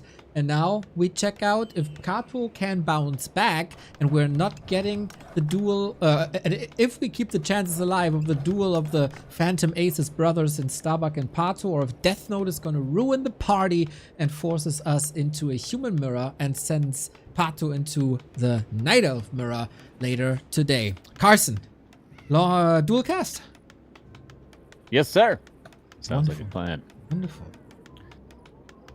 All right, so we go to Autumn Leaves. Kind of a staple in this matchup these days. I always really do enjoy watching Human versus Night Elf. A very aggressive map. Tavern, of course, close to the expansion. If you do opt to go for that middle expansion as the human player, you can get mercenaries early on as the Night Elf player. It does tend to be a high-tempo game, so we'll see really what Death Note decides to do in terms of does he expand, where does he go for that expansion, towards the corner or towards the more aggressive center. Lots of question marks here in the early game. Before we go into the action, I have a question mark, Carson. You've been in the EU now for, I Yes. guess, the second time. Did you take anything away culturally or from the cuisine? Were you impressed with us Europes? You know what? I like the fact that you can drink and smoke anywhere you want. I was talking about that a little bit yesterday. You know, in Canada, you can't even smoke on a sidewalk. You can't smoke on the beach. You can't smoke in a park. You can't smoke in a restaurant. You can't smoke in a bar. And you certainly can't drink anywhere, else they're going to put you in handcuffs. You know, that is a beautiful thing. Players' forces Beautiful are thing. under attack. It You guys know how to party. It is freedom is what they call this. Yeah. And there's a burger place also in Berlin. I forget the name of it. I took the culture from that. I'm trying to remember the name. It's like a fast food joint that has a really good burger. I can't remember the name though, but I will remember it. And I will see if you've been there as well. A fast food joint with a good burger. Has burgers? No, it sounded more German than that. Okay. We'll figure it out. It out. Well, we have the same setup as before with the Demon Hunter versus Archmage. Third time in a row now, as Sonic did the same, of course, before.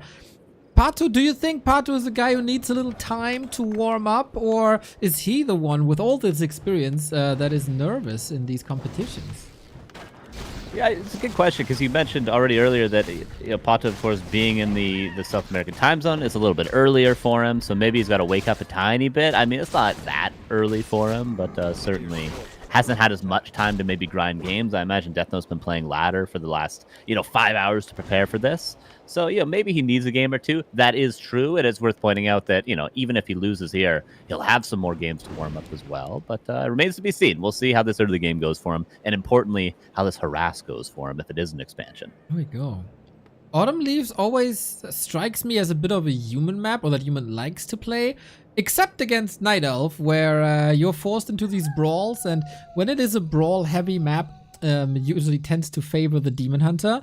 Now, is it still an expansion? Did we count the farms? Oh yeah, it's 4 farms as well.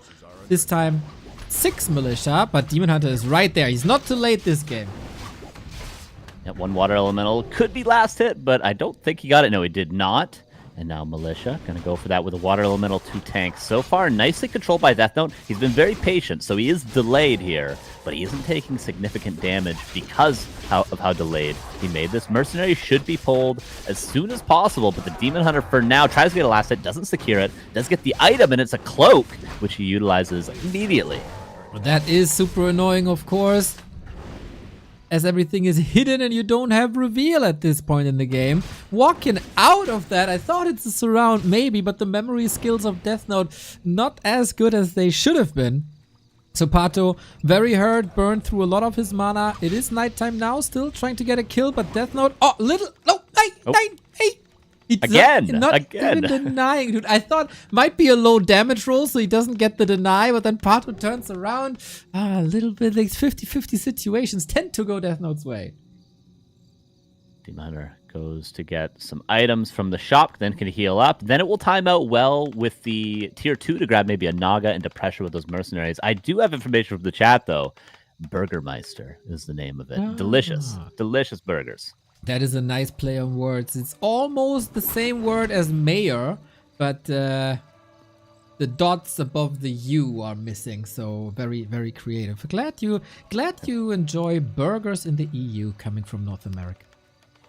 Yeah, true. I mean, it was invented in Hamburg, was it not? The hamburger. It so was. I'm glad you guys still do it well to this day. That knowledge is not lost. Let's see. Demon Hunter harassing Arcane Tower only at 60%. There's damage to be done here. Not too much progress. And the Militia calls in general by Death Note really, really good and in time. Yeah, definitely. Something that could easily be overlooked by lower level players. Just that little bit of extra normal damage against heroes can sometimes make the difference of whether or not, they can stop the expansion, they can delay your tech just enough. These small things really matter, and the Militia can help get you that small edge in these situations. But the pressure continues. As mentioned, this expansion is so close to the center of the map, the tavern, the mercenary camp, that the pressure from Pato is just continuous, and Bears maybe will soon follow this up, but for now, just tier 2, the first lore only being constructed. Ooh, damn. We get the kill, tried this deny again. This game looks a million times better for Pato. Still the question, how much damage can he do? And this seems... Oh, AP? Behind the forest line. Tricky Pato.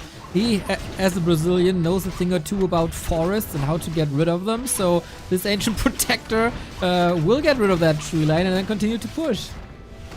But again, the Militia. Lots coming from the base. Of course, this will hurt the lumber in the long run, but for now, there's plenty of lumber. And actually finds the Ancient Protector. Defend on the Footman, and the Water Elemental is going to easily cancel that, but still, pressure continues and will not hold up. It seems like Pato's trying to end the game right here, right now. So this is going to be really what it comes down to. Can Death Note defend this initial timing? Can he stop these APs right now? Because he doesn't have to worry about bears, it seems like. Yeah.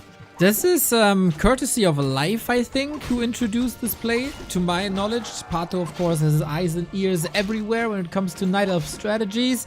With the Cabal that he's also a part of. But Death Note, man, shuts the AP down again. And what's an AP push without APs? It's not much at all. It's just wisps to detonate what is really only level 1 water elementals, not the big carry. There's not a ton of peasants left, though. Militia have kind of been the big carry, and there's only 3 on lumber. Make that a 4th with the 1 constructing the barracks that will now go down. Really, Death Note might be slightly, I say slightly, running out of steam, despite how good his defense has been so far. That Drax also can't finish. The Naga is oftentimes in range of that Archmage. Some long-range ice arrows to always get 1 or 2 more hits in. Naga also very, very healthy. Mana almost depleted. It's a lot of ice arrows here. Denied by the Bursey. Last hit on the Water Elemental. Getting very close to important level ups. And first Dryad, importantly, out as well. I imagine Abolish, is about halfway done. A little bit over now. Plenty of Dryads in production. Does need a 50 supply Moonwell. Pato's about to get supply blocked pretty heavily at a crucial point in this game. Would hate to see that happen after he's had such a good early game. But for now, more Footmen coming out. Second Barracks still not finished. First Arcane Sanctum on its way out. And Blood Mage as well. Seems like Death Note is going to have some tier 2 units this game. Going to be forcing that potion most likely, but the pressure continues. Okay, trying to open up the wall of farms here. He's about to fix that farm, if that's even possible. Never possible. Never. Never possible. Okay, were you disappointed when you saw that farms were still not part of the PTR patch notes? Yeah, I like the piercing damage change, but I figure we should at least change the armor type of farms. Maybe make them heavy armor. Maybe make them unarmored even. And they would still be too strong. They're still scouting all over the place. It will never change, man. It will never change. Humba in full effect with these farms. Not in this game just yet. Couple of them not finished. Pato has fixed the supply situation. That is good news. He's still got some money to spend. And he's catching up on the tier 3. This almost feels like how Night Elves play against Orc these days, with heavy on Dryads in the mid game and then the delayed tech. Definitely used to it. But that is also giving Death Note some time to finally finish that Rex in front of his base. And now he finally got the lumber for the double sanctum as well. 4 production buildings. He's ready to catch up. Yeah, he of course lost a lot of peasants early on, so it took him a while to get that tier 2 underway, Death Note, but now he is in full force. I do like the tier 3 timing from Pato. I feel like he realized he couldn't really do much more, maybe little bits of damage, but he wasn't going to end the game on tier 2, certainly. So he had 2 options, go tier 3 or go for a Tree of Life, which maybe would have left him open to a timing. So yeah, I think the tier 3 overall was definitely warranted, but still pressure continues. A couple peasants here and there is a good value for Pato. There was no chance for Death Note to creep anything, to move to a shop, to get anything done here, because Pato is just always there. Annoying and harassing, and slowly but steady, yeah, this expansion is not paying off anymore.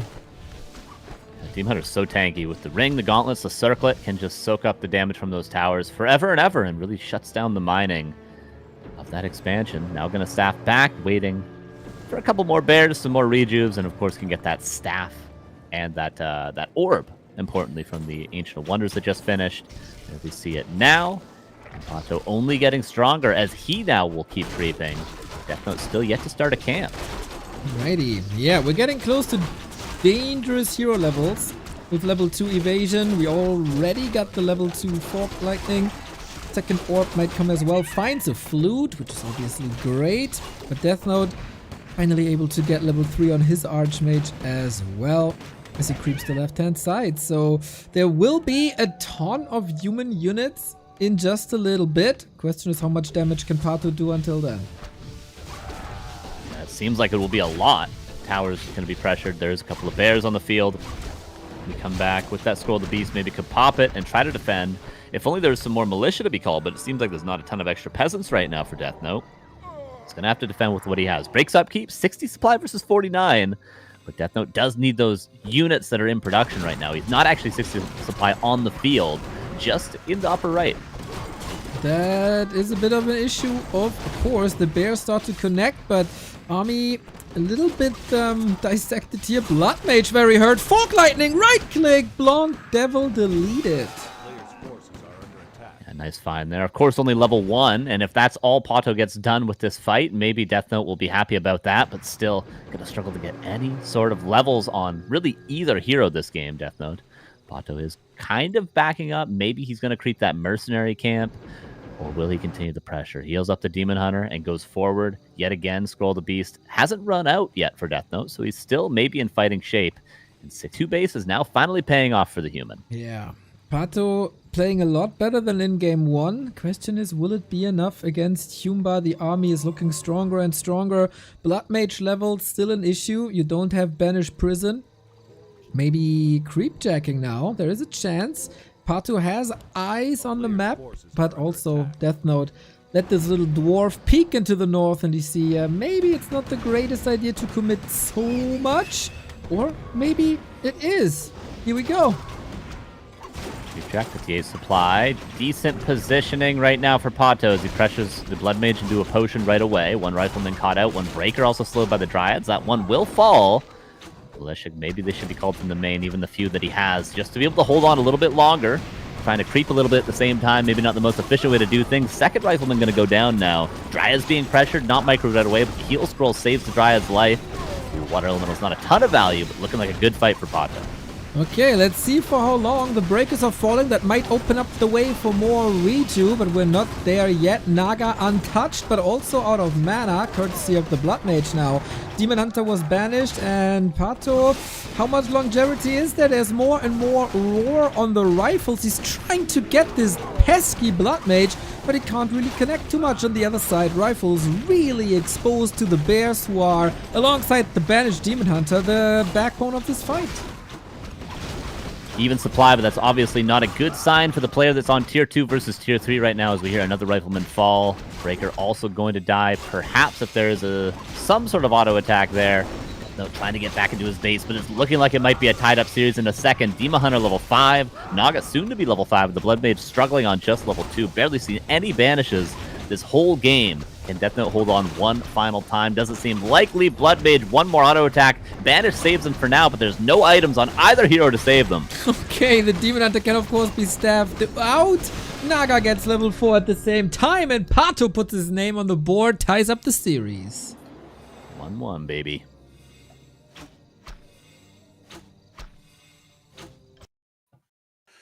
Amazing game, much better game this time by Pato, and I like this aggression, this constant aggression. As you mentioned, he was ready at the start of expansion and he bought the mercs and he was pressuring, very well done. Indeed, that was really the big change here. He was in time with the harass, did a lot of damage early. The tech was delayed, the double racks was delayed, the progress on the heroes was delayed.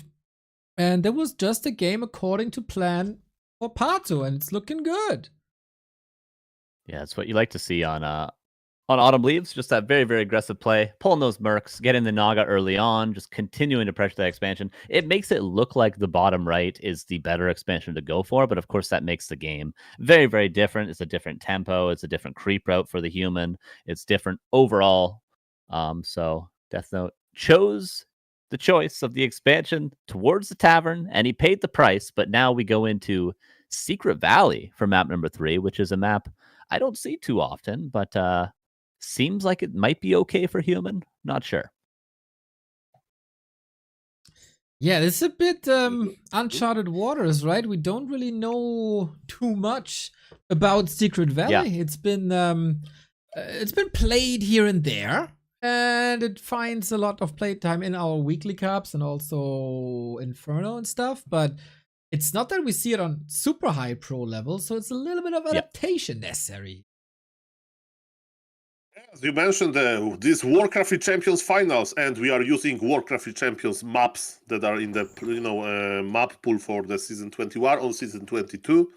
So in B-Cup, in other tournaments, they have their own map pool. As a tournament organizer, you can dictate that. You can have Twisted Meadow, you can have Amazonia. Thank God Amazonia is not longer there, but Yes, as you can see, ladies and gentlemen, we are going to see a very high MMR game and very important game because it's like decider between Death Note and Pato on Secret Valley. What is the difference? Yes, expos are easy, but yes, the rush distance is much like longer and harder to reach as well. So yes, it's going to be different game. There's no mercs. I think with the mercs help Pato a lot on the map number 2. So yes, I'm excited. Of course, the loser of this is going to be playing Sonic in our next match, and the winner of this will move on to tomorrow against what is going to be Starbuck. So maybe a curse in disguise there for the winner of this, but we'll see if anyone can best Starbuck in this tournament. He looked very, very strong in the first match today, but yeah, will we have a third, or will we have a Night Elf mirror or a third human versus Night Elf in our third match today is going to be, we got to figure that out after Secret Valley. Exactly. We have a Yes, but bit more variety later on, so Mhm. that is it's coming up. We got the orcs, we got Tsog, we got Cash, we got the undeads in Craft, and of course Jens plays Night Elf very different from anyone else, so should be good. Should be good. yeah, very different, very good. The players are ready. Okay, I'm ready Here as we well. go. I don't know if you guys are ready to cast together again. Oh Let's no. go. Oh, Saul. Are you Oh ready? no! Oh no. No, I don't know if I'm ready now. I feel weird. Okay, let's Just go. kidding. Let's go. Just try to make you nervous. Try to make you Nervous, worried about me? it. I'm just a caster. Okay. Ladies and gentlemen, this is an important map. This is best of 3. And the score is 1-1. So this basically, as Mr. Neo sometimes says, this is basically best of 1. What about that? It's very important. Who is going to win this? And yes, it's an interesting map, but the one thing doesn't change. The Night Elf will creep with Ancient of War. Exotic position of the Ancient of War for Pato. Usually, you place Ancient of War below the creep camp at this spawn, but Pato wants to place it like in between Expo and the orange camp, so this is pretty smart. The distance for Ancient of War to walk will be shorter. Nicely done. Yeah, of course, there's a lot of questions that we had before this. You know, what is the play going to be most importantly on the human side of things? Will there be an expansion? Will there be one base like we saw from Starbuck earlier? We have seen one base on this map, I think, because of both shops in the center. You can play a very strong sort of early mid game and use your map control with the rifles and the early second hero to go for both those shop creeps and then push with maybe a scroll to beast, greater heal, greater mana, something like that. So we could see one base, or we could just see more of the same fast expansion from Death Note. Wouldn't surprise me either. Ancient of War creeping, as you mentioned, with the Demon Hunter going to be the play for Pato. We'll see if he decides to go for a quick expansion creep. Sometimes we see the Knolls into the green camp while the Ancient War moves to the expansion right away with one archer, and then you can creep that very, very quickly for a nearly level 3 Demon Hunter. Yeah, I have, by the way, a small insight about this map. Okay, so I was trying to study human mirror on this map. Okay, and it tells me that this map is very expo friendly because in human mirror they actually expand. You know, there's Right. like no good on this map. There is no good other creep road than just expand because you get level 2, you get a nice item, and yes, even though there is no mercs, you know, usually you try to expand on like merc maps, but no. So Right. I think that yes, that is not that bad map for Death Note, but look at this, he's going to creep the gnolls first. Yeah, he's going to maybe try to prioritize level 3, but I wouldn't be surprised to see an expansion. I just need to see what the creep route he goes for to secure that quick level 3 is. And they'll get a nice item here to start as well. Footman going to scout and maybe make sure before he goes for that expansion that there's nothing crazy going on. We saw Sonic go for that early Hunter's Hall earlier, of course. So they definitely just going to make sure, okay, it's a 2 Moonwell pack. There's no quick Tree of Life. There's no quick Huntresses. There's no, like, Panda first or something like that. No Firelord first. And then he'll decide later on whether or not to go for that expansion. For now, creeps level 2, but we do have a 4th farm, so it's looking likely to be an expo. Hey, we mentioned level 3, but on this map, again, it's a very hard to creep level 3. If I'm correct, you can creep 2 green camps around your base, you know, the small green camps, and you are level 1 still. They give very little experience. So yes, let's see. Definitely it will be advanced experience on the Archmage. Maybe I'm wrong, we'll see about that. But yes, Demon Hunter is already there. And on Concealed Heal, he was late on Springtime.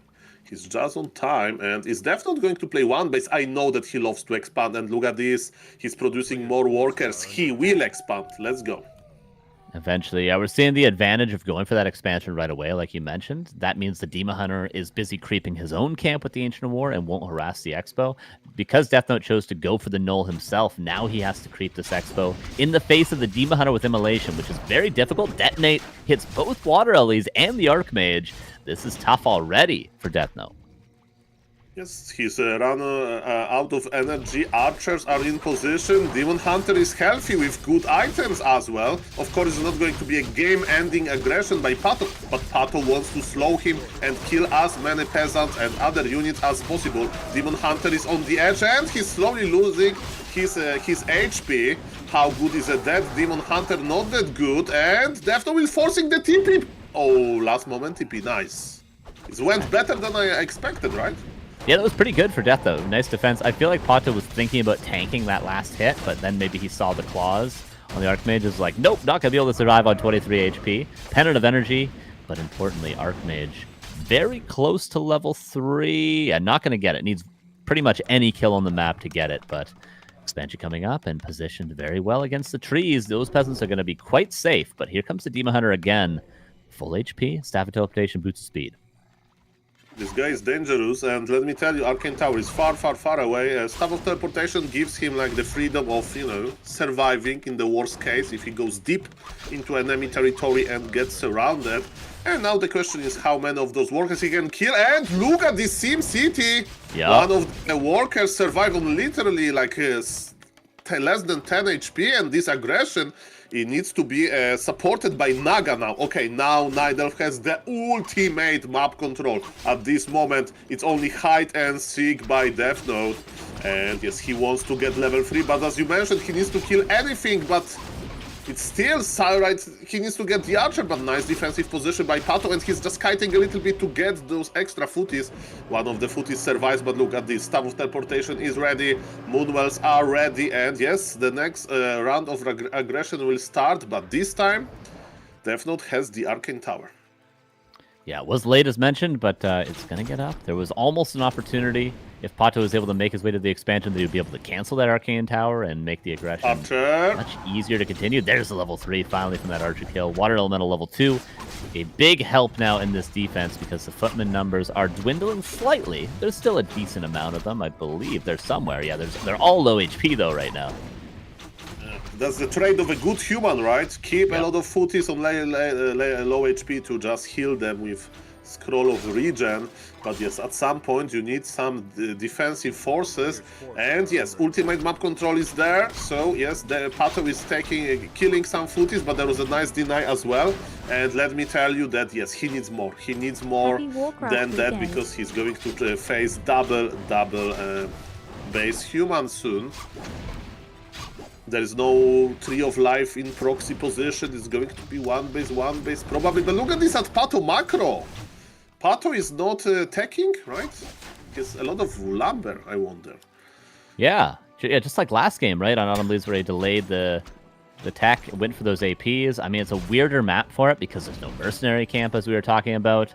But, okay, there's the tier 3 tech. I mean, I feel like he could have prioritized the tier 3 a little bit more, but he decides to go for double lures. Quick abolish on that first Dryad for the water elementals that are now upgraded.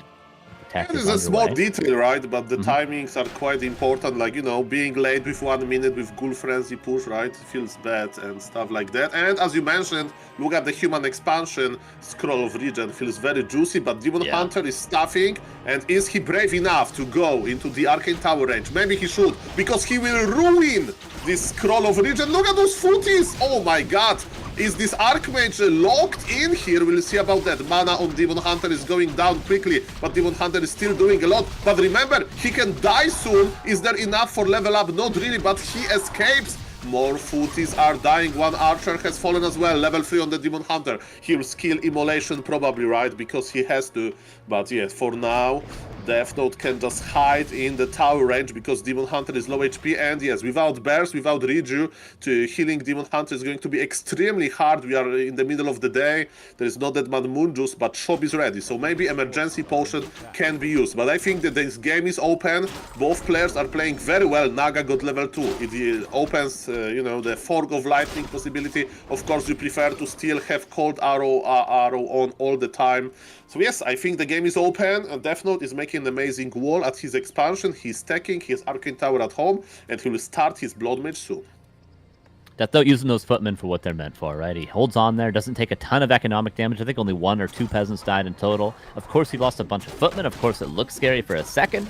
The footmen were sacrificed so that the economy remains, and now tier 2 is done. We can see a second hero in the oh-so-important sanctums. For now, Naga going to keep creeping, ideally up to level 3. Demon Hunter going to keep at least scouting, if not really doing much in the way of pressure. And tier 3 around the corner now for Pato. But again, he is slightly supply blocked, but he'll have at least 1 bear on the way, and that's going to be a well-welcomed rejuve for that Demon Hunter. Yeah, definitely is made a guard tower at the expo before a second Sanctum. That's also a decision, right? He says, okay, I'm afraid of an aggression instead of, you know, playing greedy. Over-towering is an illness that sometimes you get in Warcraft 3, but usually after you get lamed a lot, so maybe she's expecting Pato to be aggressive, and Pato, I think it's, I don't know, is he going to creep the middle shop? Yes, he's just creeping, so slightly bad mind games by Death Note. Better safe than sorry, right? But definitely his caster will be a little bit later than usual. Yeah, probably would have preferred to stay at second Sanctum before the guard tower, but he was a little bit afraid, maybe with the low footman numbers. But I feel like Pato's doing this right. Just take the shops in the center, take the creep camps. Obviously, we can see what is there really for Death Note to creep? 3 red camps, 4 red camps, you know, and then like a couple of greens are the only places he can really reach. Maybe the orange by his expansion, that wouldn't get his Blood Mage level 2. So if Pato takes both shops and then sort of plays the map control, even 1 base against 2, it's going to be very high-level heroes for the Night Elf compared to probably a Blood Mage level 1 for quite a while on the side of Death Note. Now this is a moment when all of the towers will pay off, because at this stage of the game, what a human needs to do, he needs to hide in his base and scream in fear, because yes, look at this, Demon Hunter went in, he has stuff, he has big healing, I like it. One of the riflemen is exposed, and Mr. Carson, this is a big action inside of the main base of Death Note. I don't know what to feel about this. Blood Mage was just level 1. We have heal scroll on the Archmage. This is extremely important. Big mana, a big healing potion forced on the demon. He's surrounded. Naga has stuff. What about the Archmage? Fork of Lightning used. We are close to the heal scroll. Heal scroll used, and was it worth it? That's my question. He didn't really do much there. It felt like the Demon Hunter dove really deep, got some nice kills right away, killed the Blood Mage. It, you know, felt impactful, but just analyzing it after the fact, did he get much done there? Used the greater heal. I think he lost 2 drives at the tail end, and it's still 2 base against 1. The lumber economy is low for Death Note, of course, but he's going to make up for that in a matter of seconds with the amount of peasants he has on lumber. I think he's got 7 or 8. There'll be plenty enough right now for how this game is going. And still, Pato has not broken Death Note, but he is significantly ahead in experience. Yes, but bears are coming, they are on master, and it's a nice number of bears. We have big invul, which is also okay, I think, right? For the Demon Hunter, you can even use it to break the banished prison with Siphon Mana, of course. There is still level 1 on the Blood Mage. But yes, as you mentioned, when your opponent has expansion, you can't just trade okay. Either you trade amazingly or just finish the game. Yeah. Because you can't afford it for that long. There is still this in 1 base situation. He's not counter expanding and he's going in, but Death Note understands it well, and he's okay, I have time, I want to produce my 80 supply first. Pato trying to block the Archmage outside of the base, having confidence with that newly found potion of invulnerability. 1 rifleman kill is a good bonus to this push. 59 supply against 50. Pato would be wise to take the red and then to try to pressure Death Note back into his base. Because how this will work is Pato will take this red camp. Meanwhile, Death Note probably wise to try to sneak out to the bottom right of the map. So then if Pato creeps this red and then goes to the main base, he'll force Death Note to town portal back. But Death Note thinks he can stop this? I don't think he can stop this from happening. He's gonna creep the camp. Aura. Okay. I mean, remember what happened on Concealed here with Militia Pool? Okay, Blood Mage, Blood Mage, Blood Mage. Ooh. Are you as you mentioned, That was a mistake by Death Note. Without Militia, he couldn't contest Pato. This game is actually getting interesting. I like games like that, right? Because Human has huge economy, huge, right? By Nidelf has hero levels, and you know, Mr. Carson, that one thing excites me very much. It's Demon Hunter level 5 destroying entire armies of Human. Yeah. That's what I feel every day when I used to play on ladder with Human. Now I play like more Nidelf, more Undead. But yes, we are going to witness super high hero levels with double Orb of Venom. Welcome to 50 supply. Permanent 50 supply for Nidelf. He just investing into items, into upgrades. And yes, is it enough? Because supply elite is huge for the Human player. I feel like this would be a great game for Pato to just go for both Mountain Giant upgrades, like stay below 50. He's got full map control, huge hero level advantage. Just get both MG upgrades, bank a little bit, and then break into the ultimate army. That is the way you can easily win on 2 base versus 1, but it seems like he doesn't need that right now. Builds 2 bears to go up to 58 supply. Death Note takes yet another suboptimal fight. I feel like Death Note should be trying to creep more than trying to fight and stop Pato from creeping, but this is where we end up, and this fight is very, very one-sided yet again. Huge trades for Pato, level 5 Demon Hunter. And maybe it's the map layout, right? It's kind of hard to find a spot to creep, but look at this. It's level 5 Demon Hunter attacking level 1 Blood Mage. He popped the invul for the kill, ladies and gentlemen. But Breakers are alive. Archmage has nothing. Archmage is going down. Oh, that's looking like 2-1 for Pato. All the heroes are low. Some bears fell, yes, but it's all of the army versus 2 level 5 heroes. Kind of the story of this game so far. Archmage back from the tavern. TP back. Okay, Death Note holds on. Does not want to go to the lower bracket. Does not want to play Sonic. And he holds on. 51 supply versus 47. Demon Hunter on his way to level 6 now, Saul. Do you think that with 500 lumber is a nice decision to go for Wellspring upgrade? Just saying, you have 6 Moonwells.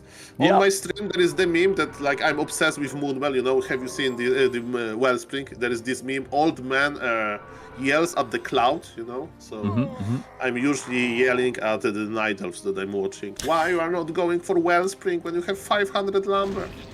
That's my only issue. For the viewers, they don't know, the longer game goes, the better Wellspring is, because it gives you more Moonwell regeneration. It also gives you more like instant bonus to the Mundus. If you have full Moonwell with 300 Mundus, after the Wellspring upgrade, you have plus 100 immediately, which is amazing. But yes, Pato doesn't need it. He forced the invul, but this time the Human is playing defense. He's close to his base, but still towers are placed defensively, and Blood Mage is still level 1. That's the biggest issue of this game. How good is Blood Mage on level 1? Okay, but not that good. He can't banish Demon Hunter even though there are only 2 Dryads. So forget about this spell. Militia is coming, but it's very limited. Mana on Pato is limited as well. And maybe Human will do the Human magic now with efficiency of Rifle Caster, but it's looking good for the Brazilian Night Elf. There's just never enough damage from Death Note to really trade favorably. Like, he might get a bear here and there, but he's losing, what, 4 breakers, a rifleman, another priest is about to go down, another rifleman's going to die, and he's, you know, just barely been able to force 1 bear to be staffed out. Another one maybe getting low, maybe an archer's going to die here and there, but the Blood Mage goes down yet again. GG is called, and Pato with a shaky start gets to 2-1 in the end, and will face Starbuck tomorrow.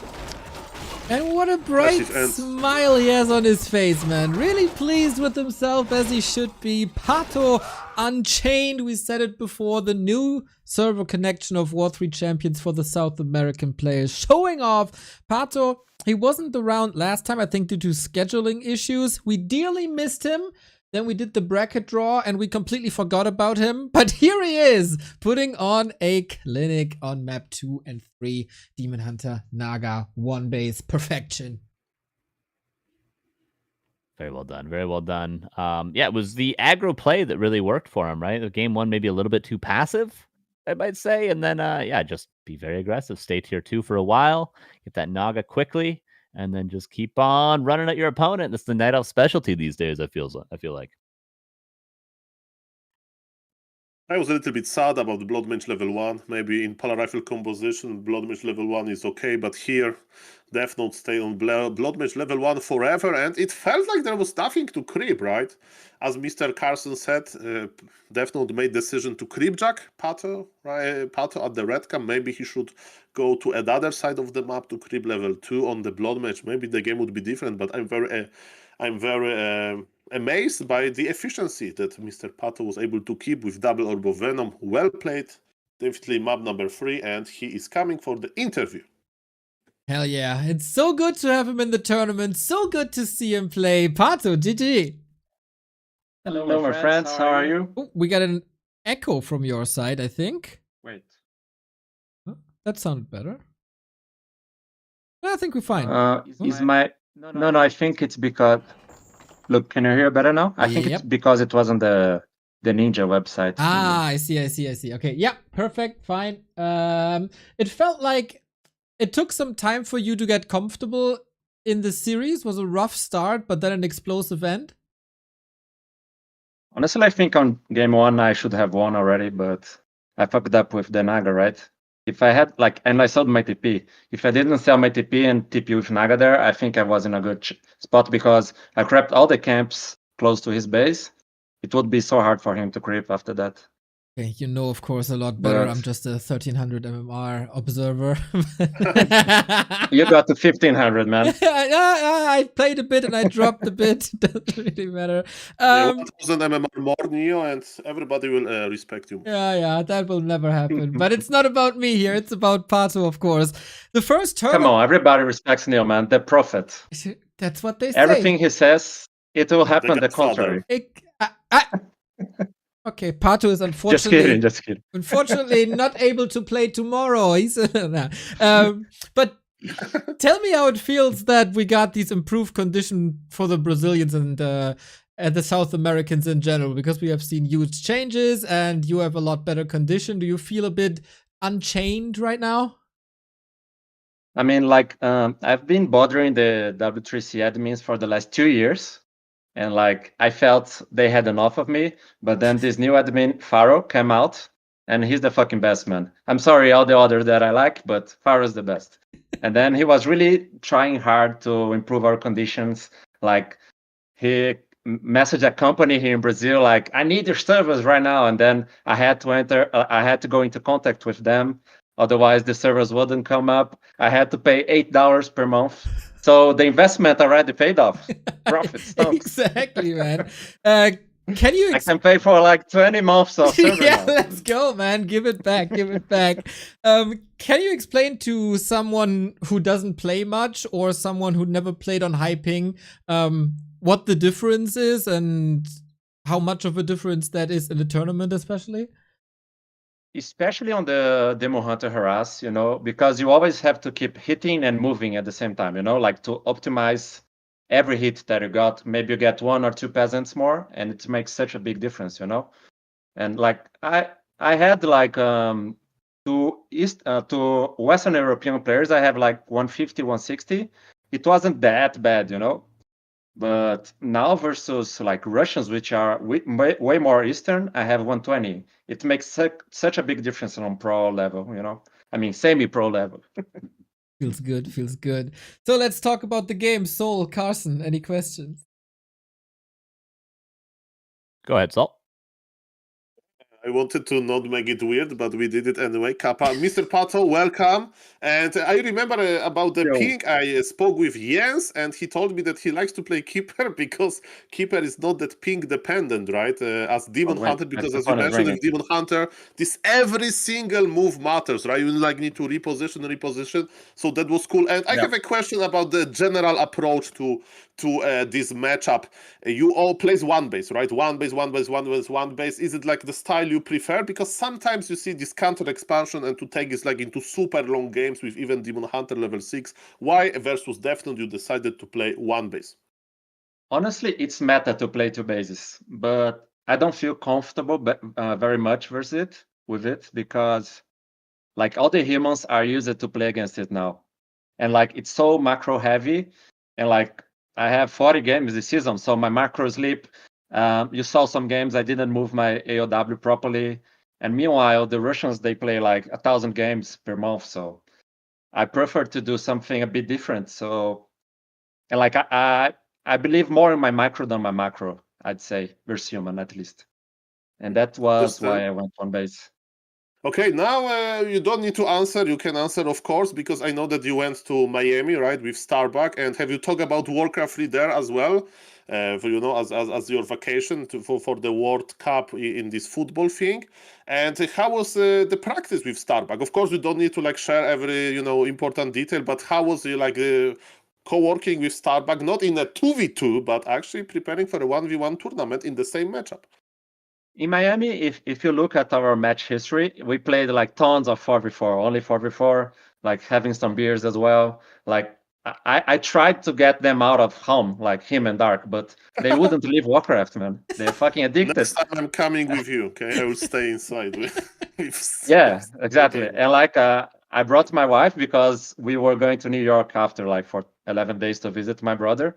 And I made like a deal with her. Okay, you let me play here 24/7, and then in New York I'll take like 10,000 pictures if you want. And then it worked out. Good deal. Good deal. But yeah, the other question, we didn't play 1v1 that much. Like we just talk a little bit. It was more like of a warming up session, you know. And like I beat him, but I did some mistakes. He was mad about it. Like, why do you do this? You are so bad. So I'm showing you how bad you are by doing that. And I won, but I mean, it's just some micro decision games. It's not like very official. And he was even like talking like, oh, you still have to beat me in an official game. But I beat him in a weekly cup before. So maybe there's a second time now. Yeah, exactly. That's a good segment because you are going to meet tomorrow, right, in the winner bracket. Yeah. So congrats for that, Mr. Carson. And questions? Just how are you feeling about tomorrow? Are you feeling prepared for tomorrow? Obviously, you said you could beat him, but with some mistakes. Do you feel like, coming back home where you're comfortable, where you're going to be playing, where you're a little bit more warmed up on better ping now than maybe in the past? How are you feeling for tomorrow? Honestly, I prefer to play in Miami's ping. Yeah, true. But yeah, but it's way better already. And Yeah. I mean, yeah, I feel good. The only bad thing is that I'm gonna go out today. I won't be able to drink, otherwise I'll be spanked tomorrow. And yeah, I'm looking forward for tomorrow. Like as Bucky said on his interview, like losing to a friend is no big deal. Like I feel like him and Jens, like I really like that Jens is bringing South America more to the top. Like I really root for those two guys. Yep. And if I lose to them, it's all right. But other than that, I get mad. As you should. Well, it's nice to see you playing. Nice to see you winning. Nice to see you on good ping. Congrats, my friend. Well done today. Thank you, Carson. Thank you, Saul. Thank you, Neil. And thank you, Twitch chat, for the support. Bora Brasil! There we go, man. What a legend. Pato advances to the winner bracket semifinal against his buddy and 2-2 partner Starbuck tomorrow. Gonna be grande. Today was a very good Demon Hunter play. Starbuck should be at least a little bit scared. Not only because of the movie that he's gonna watch later tonight. That means we go into the lower bracket for the first time. W Pato. There we go. W Pato. Big support. He's a sunshine. How can you not for this guy? Sonic and Death Note, man, they've had some good results in the weekly cups. Now they clash for survival on day 1. Before we go into this, there's always a little bit of a segment that we do on these W3Champions finals, and it took us long enough because we had to catch up with the schedule a little bit, because some people, they might be tuning in here, they don't even know what W3Champions is. They watch the B cups, they watch the Don't Force Me cups, and then they want to play, and then they go to Battle.net and they think, oh, it's not that great. And you're right with that assessment, but you know what's great? W3Champions is amazing. And now you ask me, Neo, why is W3Champions so amazing? And I tell the audience, well, audience, on W3Champions, you have a seamless integration after you downloaded a little add-on. And what you get is a perfect multiplayer experience with your profiles, your rankings. You get put in leagues, and that in various different modes. The melee ladder can be populated at 1-on-1, 2-on-2, 4-on-4, and FFA. You can also play custom games like Legion TD, like the so famous Direct Strike. You can play multiple modes there with an MMR system and a ladder. That, by the way, has a Reconnect, which Battle.net still doesn't offer. The UI is custom made. It looks like the old Battle.net. It feels like the old Battle.net. It's getting better and better and better every time. Especially the stats section has been drastically improved since last season. And the theme changes every time. We now have animated backgrounds, everybody. It's looking damn fine. It's opt-in. You have to look for it at the settings, but then it's great. So that's already great, but let me tell you, there is more. We've been talking about this a little bit already. The servers. Battle.net has 4 servers, or maybe 5, whatever. War3Champions has over 30, and damn are they improving. We just added the connection of Brazil and Europe, so it's very, very playable condition for South America. North America is covered, of course, as well. Big servers in the EU, and so inter-regional matches will always be played on fair and playable ping. That is called flow hosting, and as I said, the Reconnect as well. War3Champions is connecting the world of Warcraft 3, and if playing isn't for you, you can use Flow TV, just like I do, every single day to watch Warcraft games. The best of the Warcraft games, the custom games, the ladder games. You can also go all the way down to the bottom of the ladder and watch those games as well, because it's cool to watch these players rise. You can also watch the custom game modes. You can do whatever. Every game that's played on War3Champions can also be observed. And all you gotta do for all these features is to install it and play on War3Champions.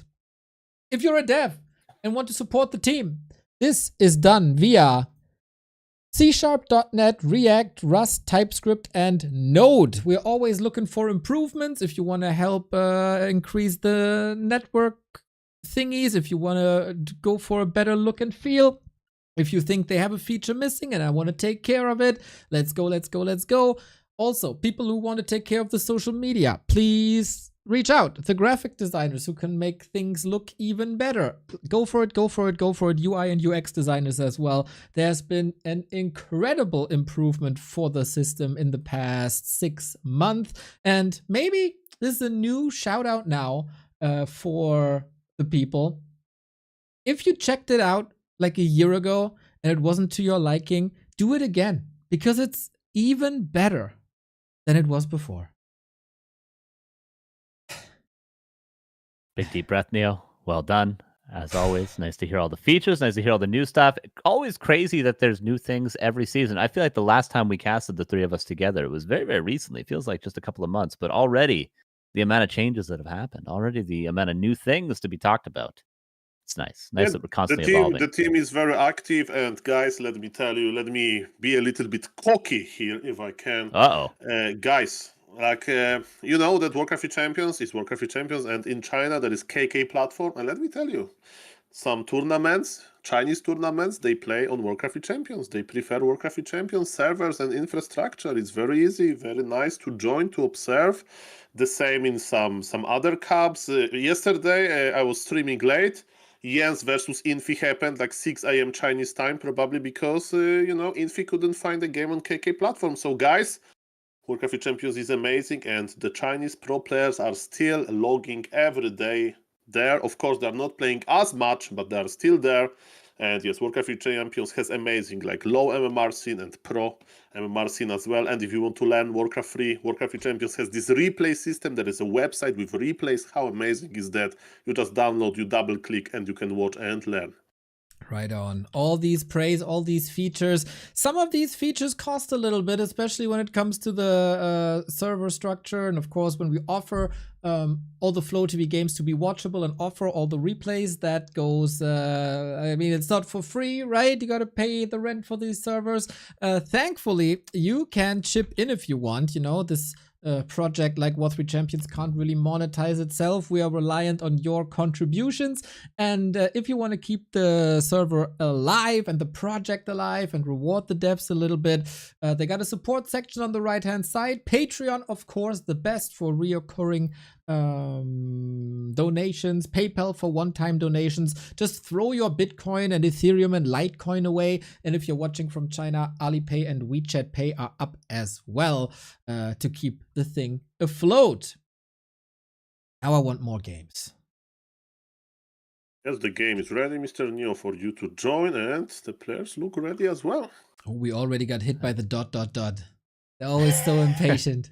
I mean, I can understand. We're kind of the only tournament that does little interviews, that does these segments. I'm like, I couldn't even advertise our sponsors, Opera GX and Rogue Energy, so far because we were so busy. And of course, the people out there, they want games. So let's show them games.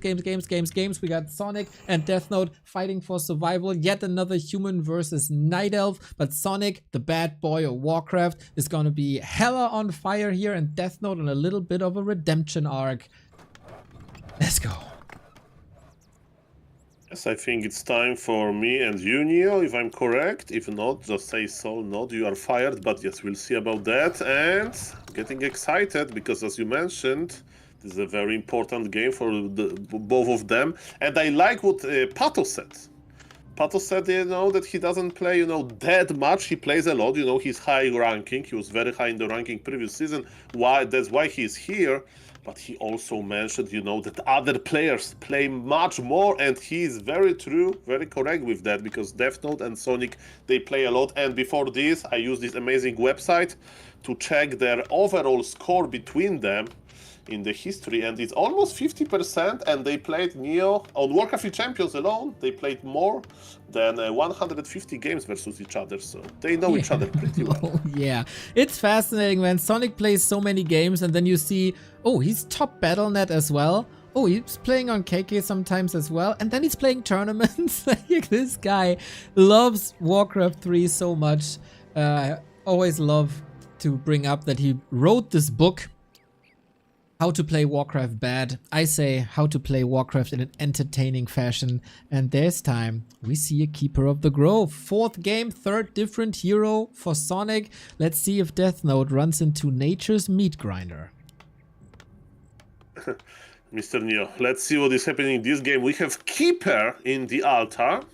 This is an interesting decision to go for the Keeper on Concealed Hill, right? There is very low probability to see Expo versus Expansion because expanding is hard on Concealed Hill. Let's see where Sonic will lead us. He also made 2nd Moonwell quickly. It means it's not going to be Keeper into Hunt versus Starbuck. He was trying to play, this Hunt Aline. And it's going to be double Ancient of War Mass Archers. Wow. Yes, of course. I mean, what else would you expect on a Concealed Hill game? I mean, obviously, isn't that the meta to go Keeper of the Grove Mass Archers?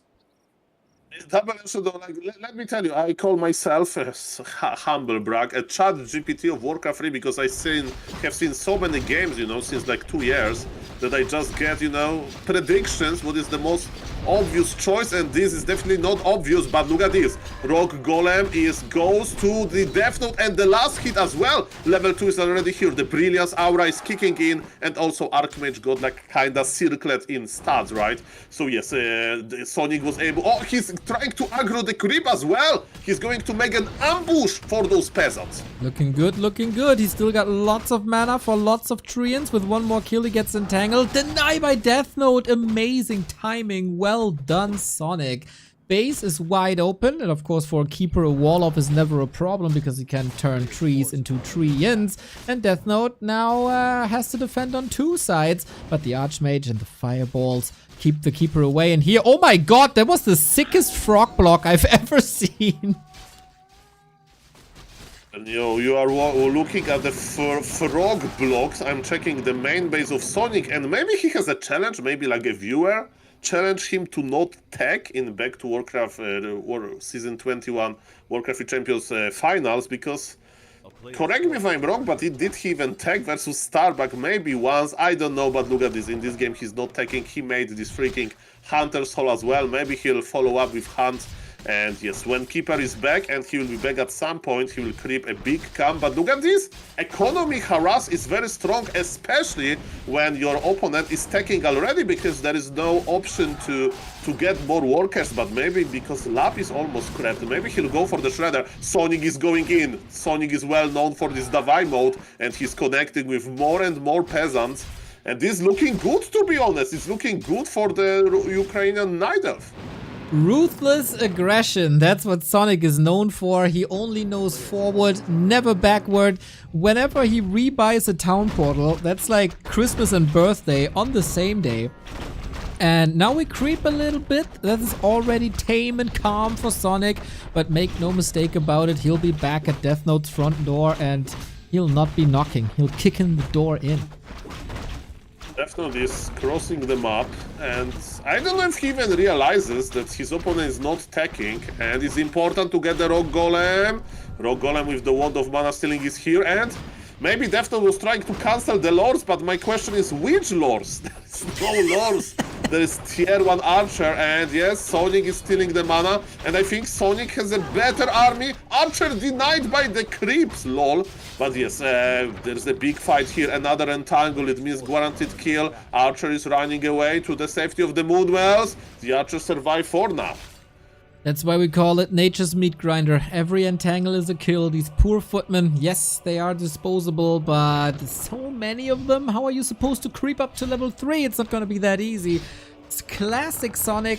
Even with the old hunts, or even actually 10 years ago, he's been playing archers into hunters into tier 2. He's still playing it in different variations now, and Death Note makes the assessment he can creep this one with the help of the Water Elemental. Tech is done.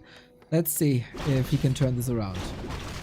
Yeah, actually, as you mentioned, he's actually tech. And remember, at tier 2, you have 2 upgrades to tier 1 units, right? For example, when you play Pali Rifle, you are waiting for long rifle range, but there is no another juicy tier 2 upgrade in the barracks. But in the side of the Ancient of War, you have improved bows for the archers, and you have Moonglaive for hunts. And yes, it's going to be, as you mentioned, Archer, Hunt, army, and Death Note can't believe it. Death is like, okay, where are your lores? There's no lores again. Maximum confusion is Sonic's greatest weapon. And of course, post-game interviews, we know that. So Death Note was maybe looking for lores, didn't find them. Sonic does find more kills. As we said, he will be back. Got a staff. Looking at the altar, we don't see any progress there yet. This is seriously huge lumber issues for Death Note, the poor guy. The human dream is to get Priest with Dispel, and Sonic is ruining those dreams. Let me tell you that. It's working much better than I thought. You know, it's like looking super good. Okay, there's one Ancient of Lore, but who cares about that? Big, I don't know, economy lead, right? Sonic has 500 lumber. He can go tier 3. He can stay tier 2 at expansion. We'll see about that, but yes, he has the upper hand. But remember, rifle caster efficiency is there.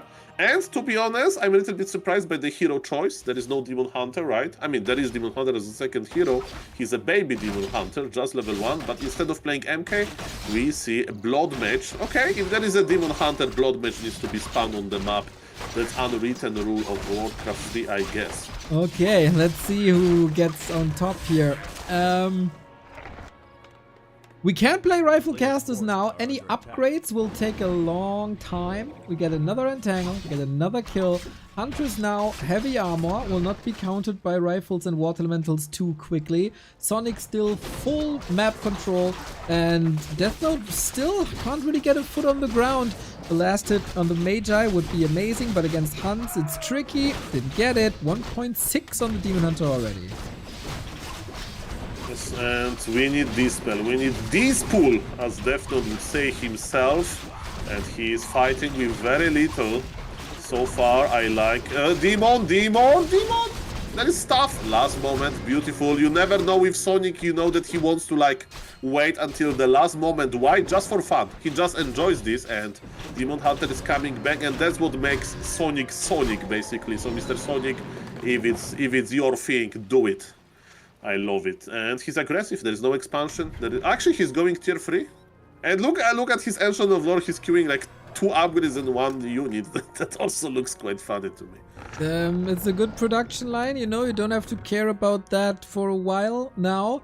Chat is saying when everybody would be playing like Sonic Back to Warcraft would have 50,000 viewers every day. It is hella entertaining, that's for sure.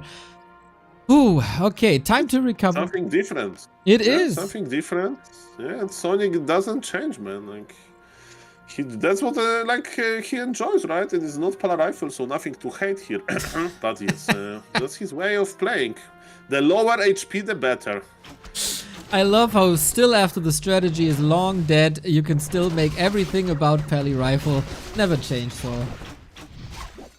Everything. I remember a scene from The Big Bang Theory when one of the characters went to space as an astronaut. Spoiler alert! And when he came back to the to Earth, right? He had this he was talking non-stop about him being in space, and two other characters that they made a bet that they will ask him the most neutral question, and is this character who went to space will bring conversation subject again to being in space, and they ask him, "What is your favorite fruit?" And he said, "Lemon." And actually, lemon is how they call the space shuttle that took me into space. I'm the same with Polar Rifle. You can ask me about weather in Poland, and I will answer. My answer will include Polar Rifle. How's the weather in Poland, Sol? It's not good. Same like the patch for Polar Rifle. Rainy, cloudy. Well done. Oh. Okay, so just for a little bit off topic here, because the players are just, they're getting stronger on 1-base. Death Note remembers what happens versus Pato. He remembers that he needs Blood Mage level 2, definitely, because that's the way that what he needs. And he pulled Militia, but the party is over. The Orc Lord escaped, and they're just going to fight straight up. Alrighty, 50-50 food as well. We have the bear upgrade done, but no bear here yet. Sonic is waiting for his units to trickle in and also for the militia to run out. So it's a double win if he can postpone that fight just a little bit longer. This is uncharted territory for me, Neo. I'm specializing with normal games, and what Sonic is bringing to the table is not normal. I'm starting to hallucinate like ChatGPT would, if you ask him a very weird question, I guess. We have hunt bears? What is this? Yeah, I mean... the hunts... I don't know what's going through his mind. Hunters offer area of effect damage. He's rotating them out slowly but steady. Attacks the creeps. Oh, can he be creep checked here? Nah, Death Note is still busy. Smart by Sonic, actually. One of the biggest camps that we have in this sector. I like this game is getting even weirder because Death Note is just walking with his peasants. Why? Why not? Why not take them for a little walk? It's good to stretch. It's good to get the 10,000 steps in every day. You are not an orc. You don't have Spirit Link. Why you have peasants here? Towers, man. Against that's the slowest tower rush. Yeah, okay. It is. I mean, what do you want? Send them back and bring them back in? It doesn't make sense either.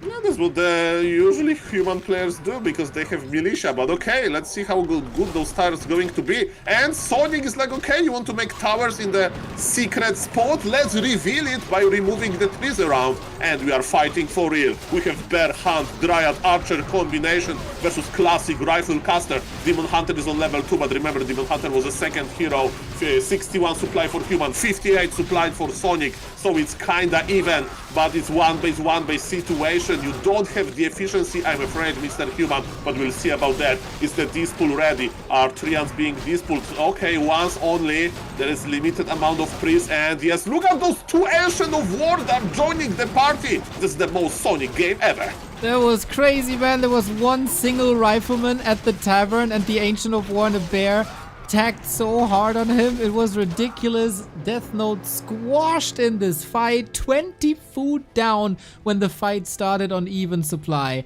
That was one hell of a fight for Sonic, and he was more than ready to defend this push. Very atypical for his playstyle, but very, very well executed.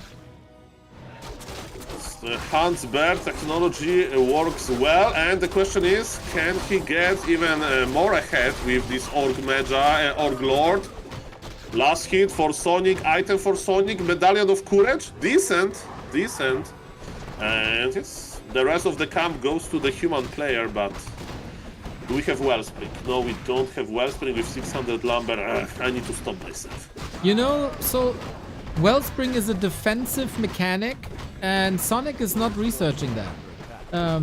He only has Nature's Blessing because he's using the Ancient of War offensively, But otherwise, nothing else makes sense. It's all about the damage and killing, and that's what Sonic is doing best. Well, maybe if Ancient of War could be healed from Moonwells, then he would Maybe. go for it, because as we can see, he uses them a lot. And even though they have Natural Blessing, they're still slow! Wait for the Ancient of War! Maybe he doesn't even need it. 69 supply against 50. Usually it's always the human that's supposed to have the edge. And I feel like from start to finish, Sonic was in... I was about to say in full control, but is Sonic really in control of himself even? Is another question. Absolute loose cannon, and Death Note wasn't ready for that at all. Well, that was too much economic harass, and then, you know, that Sonic was just taking smart decisions, so we see that Sonic is ready. He wants, like, when you follow his Twitter feed, he really enjoys the tournaments. Like, he's tweeting about the tournament and so on, that he's, you know, playing in. So, yeah, Sonic has this competitive spirit, I think, and he wants to present him well. And shout out to Mr. Sonic for making it happen. At least game 1, GG is called. What a game, GG. Classic Sonic aggressive game. That's when everything goes right for Sonic, and that's what you want to see if you're a big fan of him, if his aggressive style. The harass in the early game works, all the fights go his way, the Huntresses pay off in the end, they're not just wasted supply on the field. You'd love to see it. Good game from Sonic. Devi is a blessing today, not a curse from him. Nicely done. Yeah, quite a 180 compared to the first game, right? I mean, obviously it was Starbuck, and Starbuck is an absolute beast and can be top 5 in the world on a good day. No shame in losing that, but here against Death Note, a player who's more on his level, and I think the average MMR between the two, they're like 1 apart, so it is absolutely the same level. He shows his class, and he also showed that he adapted well to Death Note, right? And probably saw the games, because Death Note was very adamant of expanding and got a bit punished when he couldn't expand. And what does the Keeper do best? Smash expansions, or even make it impossible to even attempt it. Sonic with the big brain. True. Yeah, he sometimes claims to not have a plan at all, but I feel like he's underselling himself a little bit. I feel like, you know, he's probably watching the games. He's probably aware of what's going on. And yeah, straight up Keeper. Does pretty good harass. And the early pressure as well. Wasn't prioritizing creeping level 3. Didn't pull the Overseer at the gold mine or anything like that. Didn't go for an expansion himself. Just got treants, ran across the map, and did what he does best. Can you guys imagine? I think Sonic is casting quite a bit as well. Can you imagine a Sonic cast? Why is he going back? Why is he going back? That makes no sense. Creeping? What? No, go, bro. Sonic is an absolute blessing for the scene. And seems to be. Last time he was a bit sick, right? So he underperformed. We had him in the interview, and we could barely hear him because his throat was so attacked. Now Sonic presents himself, fresh haircut, looking good, in and outside the map, and now he has match points versus one of the best human players on the entire server. Yeah, Death Note can't afford to lose this one. If he does, he is out of the tournament, and if Sonic, of course, wins, he will move on to the next round of the lower bracket, where he'll have a long road ahead of himself, but he'll still be in the tournament, so we'll see. Secret Valley is going to be map number 2. Well, this is the lower bracket, of course, so we fight for survival for Death Note now. Every map he's losing means he's getting eliminated. We are on Secret Valley, where Pato has defeated Death Note already. Let's see if Sonic can do the same. And we'll see if the hero's the same as well. So far, though, unless it's a very, very, very late Keeper, it looks like it is going to be a tavern... a tower build with the in-base Ancient War. Is this like 2004? Secret Valley is a kind of a map from 2000 and what is it, 7 or 8 or something. Yeah, so pretty early, yeah. What is it then? What is it? In-base Ancient War? Like, I just don't know. Is there any advantage to in-base Ancient War? Is like, you know, isn't it always better to have it near a creep camp? If not for anything, just the potential to Ancient War creep that later on, I guess we'll see. It helps against the 3 peasant tower rush, which was a ridiculous game. But did you see that by any chance? Hitman versus Sonic on Northern Isles. I watched it last night. Bro. What a legendary game. That was probably my favorite game of the past 3 years. A lot of fun. There's a few of those too. There's one versus Jens as well, apparently, that's worth watching. Yeah, like when someone said it, I streamed for like a couple hours last night and someone said in my chat, you should watch those Hitman 3 Militia Tower Rushes. I was like, that's a joke, right? He's trolling, right? You know, certainly he's been banned for trolling games over and over again. And then like, no, that he beat like Sonic and Jens and he beat Jens again. I was like, what is going on?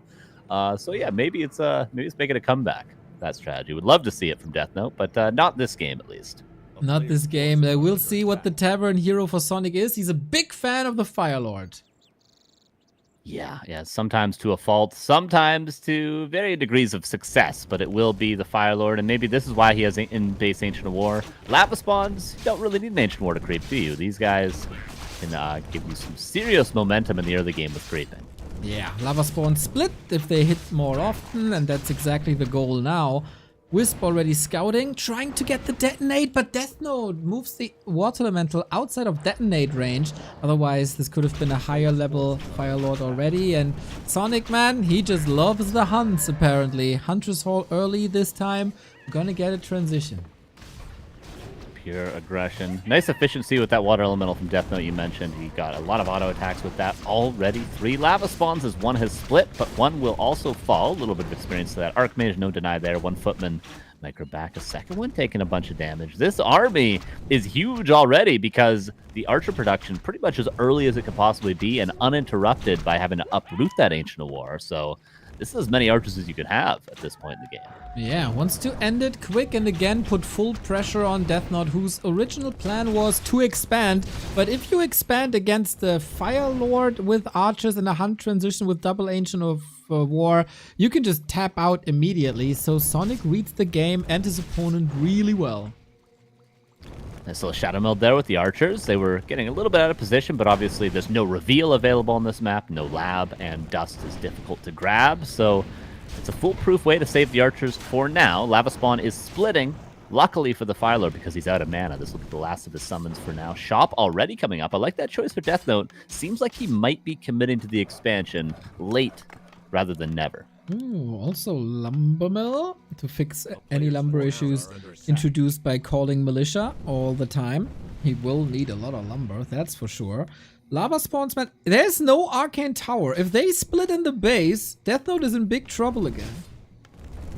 Yeah, it could be a repeat of last game. The base luckily isn't open at least this time, but still could be some damage done by the ranged unit, which is the entire army for Sonic currently. Expansion being crapped. Sonic knows this is happening too. He had Shadow Metal archers that saw the militia go to the expansion. This is a conscious decision by Sonic to stay in the main, but he's really not getting much done. Well, it's definitely a decision. Let's see how conscious that is. Get Huntress in slowly but steady, but Archmage is about to extinguish this Fire Lord. Tough TP. Can he get the archers out of range? No, gets nothing out of range, so he is able to heal up. He didn't want to lose that Fire Lord because he had so much mana. He was nearing a Lava Spawn, so it was worth it to keep it alive, and now he can go right back. We know he's only got one way, and that's forward to the expansion. Bad boy of Warcraft, Carson. It is a very, very special thing to have in the scene. Now, Death Note with boots, with dust, which he needs against archers. Are we pulling wisps? 2? Okay. Is there space even for an AP? It looks like there is. Yeah, it's going to be very, very close. Of course, easily canceled. But maybe worth going for. Archmage needs any sort of kill. Even a wisp would do it. Maybe even an Ancient Protector that's not canceled will give him level 2 Water Elementals. He's holding his mana for now, gets the Archer kill. There's a level 2 Water Elemental with Militia coming to the back as well. Towers coming up, Arcane Tower about 60% done. Lava Spawn dealt with, detonate on the Water Elemental, but this seems like Death Note has more than enough forces currently to hold. Yeah, very good fight by Death Note, I think. Real good targeting of everything that's important. Get the Lava Spawns when they were about to split, gets the tower before they're up, also repairing in time, pressuring the Fire Lord. Like, there's a lot of good in Death Note here. If he can retreat with all these units alive, that would be fantastic. 2 kills though, that was probably not preventable. The Fire Lord worries me a lot. He's gonna struggle to heal up. Huge damage on him, and 2 towers about to get up. Well, one at least close to finishing. Sonic is targeting the correct one, but too much repair, not enough piercing. If only the lava spawns were maybe focusing on that constructing guard tower, he could have actually canceled it, but still, damage on the peasants. Footman numbers lower than they once were, but Moonwell's also drier than they've ever been, especially once this Fire Lord heals up. Difficult position for Sonic, but what, 6 Huntresses on the field now? 7 even, 8 even. Yeah, he wanted to have the lava spawn split again, and I like the choice that he doesn't want to brute force this expansion, which is fortified, 3 towers, which is the trend with the humans at the moment. The base is unprotected, there's not a single tower, and it's not that far away, so why not push there? It's like dealing with that water elemental ASAP, realizing that's the big carry right now for Death Note. Militia fully called from the main base, only not calling the low HP ones. Lava spawns are getting a heyday in splitting right now. They could auto attack all day, every day, non-stop. We could have 6 lava spawns in a second here. This is going to be a difficult position. Tries to go for a surround, which Sonic kind of helps out a little bit with. Does he lock it in almost against the trees? But instead he's just greeted with level 3. What a sick game, man. So many kills for Sonic. He's level 3 now on the Fire Lord. Didn't skill yet because he doesn't have mana either. Okay, now there's the time. First AP up. And now, can he kill more? Can he get this tower down? I feel like Death Note's Expo is his new main. So many low footmen. If only he could heal up. Okay, he is going to TP back with a scroll. How much time is he going to be given to heal up these footmen? Because look at the value from the scroll in the back. Oh my god, but the altar's now done. Farm is killed as well. Is Sonic going to dive in? He's got APs to his back, but they cannot help the Huntresses if he dives too deep. Ooh, man, Death Note fighting for survival, hanging on to a lot of low HP units. The bouncy glaives, maybe the last week we'll ever see them bounce from buildings to anything else. For now, Death Note supply blocks. A strong Hunt army, 3 APs up. There's a lot of footmen though. Militia as well. Another water elemental spawned, and there is no wisps to detonate currently. Last stand for Death Note. A lot of damage being done. Firelord's out of mana, and Lava Spawn not able to split towards the eastern side of this fight. Huntresses falling, double water elementals putting in work, but how do you deal with the APs? They need to be targeted properly, but they do a ton of splash damage if on the right targets. That's right. On the other side, very good Mako from Sonic, constantly spamming new units. But he doesn't have too many left, eh? 6 hunts, 3 of them very hurt. Firelord also hurts. I really hope he knows that the creeps at the fountain are not sleeping anymore. Otherwise, it might just be a Firelord donation. In the meantime, Hunters continue their ravage across the main base with APs constantly pressuring towers. Really good clicks by Sonic here. And I don't know if this Archmage can ever break the APs. It's going to be difficult. It's going to be a long road ahead of him. Tries to heal up the footman. Maybe he can get 1 for now, but then there's 2 more right behind them. Firelord, just like Death Note struggles to kill with the APs, Sonic is going to struggle to ever heal up this Firelord because the fountain access is closed, as you mentioned. Maybe he can find a Cloak of Shadows. He can go there at night, something like that. But for now, he's going to have to rely on Moonwells that are entirely empty. Staffing back home. One more auto attack. Is it dead? 1 more auto attack. Oh my god, the low roll potentially for that Archmage. Does not get the Firelord kill. God damn, I missed that. I was looking at the hunts, just mesmerizing how they clean up this economy and the towers at the same time. 29 food for Death Note only, still tier 1, both players still tier 1 after 10 minutes. We get another call to arms, but yeah, not too many people are able to answer this call. Sonic feels like he is aiming for a surround here, at least a little bit. Defend is up, but doesn't do that much. Firelord did heal a little bit, but Moon Juice is empty at the end of daytime. Yeah. And he's trying to get a shop up maybe for a Moonstone. This is tough to call right now, Neil. I mean, the main base is operational again, but still 3 APs. You were right on the money with how difficult those are going to be to break, but there's not a ton of units left over now for Sonic. Level 5 Archmage is insane. And every unit is dead for Sonic. He's down to just buildings. Strong buildings at that. Ancient Protectors, but one of them will go down here. Water Torrent, man. Level 3 water elementals are so goddamn strong. You can overwater the plants a little bit. Hunts are coming in. It's 2 more footmen about to fall. Would love to see some more Shadow Melt here, as there's no... Thank you, Sonic. As there's no dust available anymore. No magic sentry or anything. Now, where does this go? This mighty tier 1 tug of war. Maybe he's going to the last round now. AP's moving into range of those towers. Can he cancel the guard tower? I don't know if it's going to be possible anymore. These guard towers will finish, I feel like. Sonic still waiting to come back in. I don't even see where his Fire Lord is. It's at the shop getting a heal scroll. Then he can maybe heal up the couple of units he has left over, but guard towers complete. Last militia are called, and that's going to be 2 and possibly all 3 APs falling. Incredible defensive performance by Death Note, man. He threw the kitchen sink at Sonic, and a lot of units died there, but a lot of units had to die, as it seems. Now we got towers. Again, the 3 magic towers of a human base. Unbelievable that Death Note survives this. Unbelievable also to see the support of Witty. Thank you very much for the big raid. We are casting the War 3 Champions finals. It's the fight for survival between Sonic and Death Note. Also, Simsala Wim for the 3 years. Insulin and Bear. And Shaker, thank you for the support. Now, what can possibly save Sonic? Must be level 5 Firelord, I suppose. I mean, I think he could do with a little bit more attention on that Archmage. Using the Incinerate to get some auto attacks on that squishy intelligence hero could be a strong play. That's one thing. The Archmage has always been able to auto attack, always been able to stay in the fight with water elementals. So Sonic can maybe focus a little bit more. Heals up, level 5 Firelord. One more. Huntress goes down, almost level 6 on this Archmage now, Neil. Yeah, mass teleport gonna be great, huh? Oh man. Somehow he'll find a way, I'm sure. I don't know how this is supposed to be breakable. Like Glaives? Oh, Sonic is teching. 13.5-minute tier 2 tech. Glaives could be a cool idea for sure. They're very squishy, but yeah, at least the tech, maybe heavy armor Huntresses. But look at the water elementals. Even with heavy armor, they're still going to be carrying right now. Sonic just trying to find an angle. They just click on anything and then they do like 50 damage, and he had 3, so that's 150 damage per shot. That is 1.5 level 1 coils for which you have to pay 75 mana. Just do the math. Yep.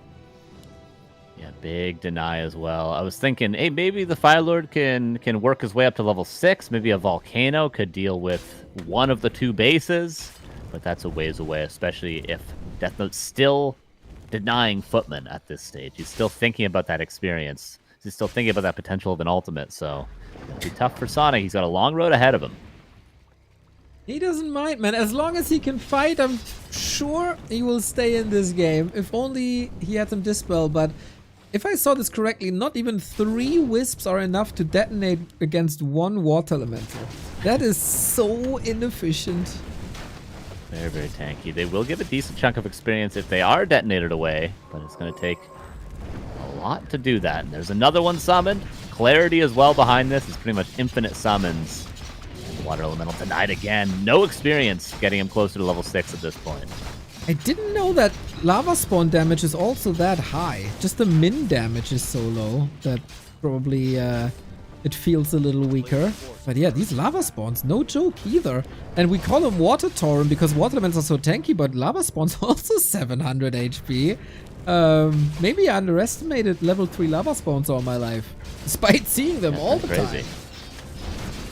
Oh, and we never underestimated Mass Teleport. Maybe this is the game to underestimate it, because we do have Aura level 3, but level 6 Archmage, still a nice find. There's tons of upgrades on that hero still to be found, and Firelord managed to get a little bit more experience. I really would love to see level 6 Firelord this game. That would be quite the treat, but for now, it's tier 2, and the possibility of a Mountain King is here to deal with that ultimate in the future, but we'll see what the second hero is. Of course, no altar for now for Death Note. Volcano would be fitting for this game, I think. We deserve a Volcano. Shout out to Blizzard for buffing ultimates like Volcano. It is insane how strong that can be now if not shut down. And that took basically 20 years to get it to that level. Panda! Doubling down on the fire, but first, after 60 minutes of brawling, he needs a little bit of a drink, and he's very generous, throwing the Drunken Haze onto his opponents. Archmage? Still rather squishy, but he has a potion. He can take these trades. Yeah, felt like Sonic could have kept auto-attacking there. He's doing a lot of damage, but okay, the Panda gets the item, 1 mana stealing, not a lot of experience. So you imagine if Death Note gave a little bit of space to Sonic at this stage in the game, Panda would creep both shops, be level 3 super quickly, but that is nice aggression, despite Death Note maybe feeling a little bit weak, trying to recover, trying to get his tier 2 online, still has the presence of mind to stop Sonic from doing whatever he wants on the map. Okay. It would be so funny if he's counter-expanding now. We have no tier 3 on Death Note's side. Haven't seen that once. Mountain King is coming to shut down the heroes. Double Rex, Sanctum as well. So, where are we going with this? Creeping, of course, can't bring you to level 6. Intercepting an Archmage could, but there's very little crowd control. Hard to catch your opponent. And Death Note basically has to wait until he has an army and then A-click across the map. Yeah, he does have the luxury of time, though. If we check the gold mines, 1,800 gold difference. That is 3 minutes of mining that Death Note has in the main that Sonic does not. So Sonic's definitely going to have to either think about Nature's Blessing soon to move his main base over or build a Tree of Life. Regardless, it is still going to be an economic advantage for a long time for Death Note. Okay, last hit. Goes to the Panda, level 3. Rather strong now, but the Mountain King, man. First arrival, cleaning house, 2 hunters dead immediately. Takes a good chunk of HP and damage away. Nuke on the Panda, staff is ready, so is the potion. Mountain King in trouble. Breath, baby. Oh, the animation was already on. Lol, he is counter-expanding. Why not? I guess, yeah, move the main over to the red camp, maybe. This game's getting very interesting. Somehow somehow Death Note, first of all, managed to hold that crazy pressure, but somehow Sonic has found a way to sort of transition out of it. He's got Dryads to deal with the water elementals now. He's approaching, you know, a decently leveled Panda, getting a little bit over level 3 now, and of course the Mountain King going to struggle to find levels on the map if Sonic continues to be aggressive, so still potential on both sides here in map number 2. Dude, it's crazy how consistently and how over such a long period of time Sonic has found a way to deliver the most entertaining games. There was the same at DreamHack, there was the same in Zotac Cup, that's the same in every Back to Warcraft Weekly Cup. It's been the last finals that way. On the ladder versus Hitman, it's always Sonic. Like, if you see this name on any replay, go get it. Yep. And he's doing this for 20 years. Some work. I know, right? Jesus. I mean, it's a stylistic choice, right? Oh, Firelord, gotta be careful. Heal scroll. Okay, should be safe for now. I can't believe he's being so aggressive despite expanding right now. Potion Force. This is a pretty strong army for Death Note, though. A lot of piercing in this army. Don't underestimate the Incinerate, but he needs some help. Firelord! Oh, no. Oh, man. Last hit with the hammer. Panda couldn't do anything about it. Needs a revenge kill here for sure. Mountain King goes down as well. Last hammer. Death Note attempting a surround. Doesn't work. Staff lost second. Level up saves him. I think that was a life-saving level up. You He get- was at, what, like 60 HP? 72. You get 3 strength, right? Yeah. Yeah, 3 times 25 is 75. Without the level up, he has Holy. -3. Without the level up, he's dead. Keck! What a sick interaction, man. The Panda's fed quite well now. Level 4. On his way to that huge level 5 Panda. Of course, Firelord dead, but partially on his way back. Expansion up. Not Partially? cancelable any longer. I guess only certain segments of him are coming back.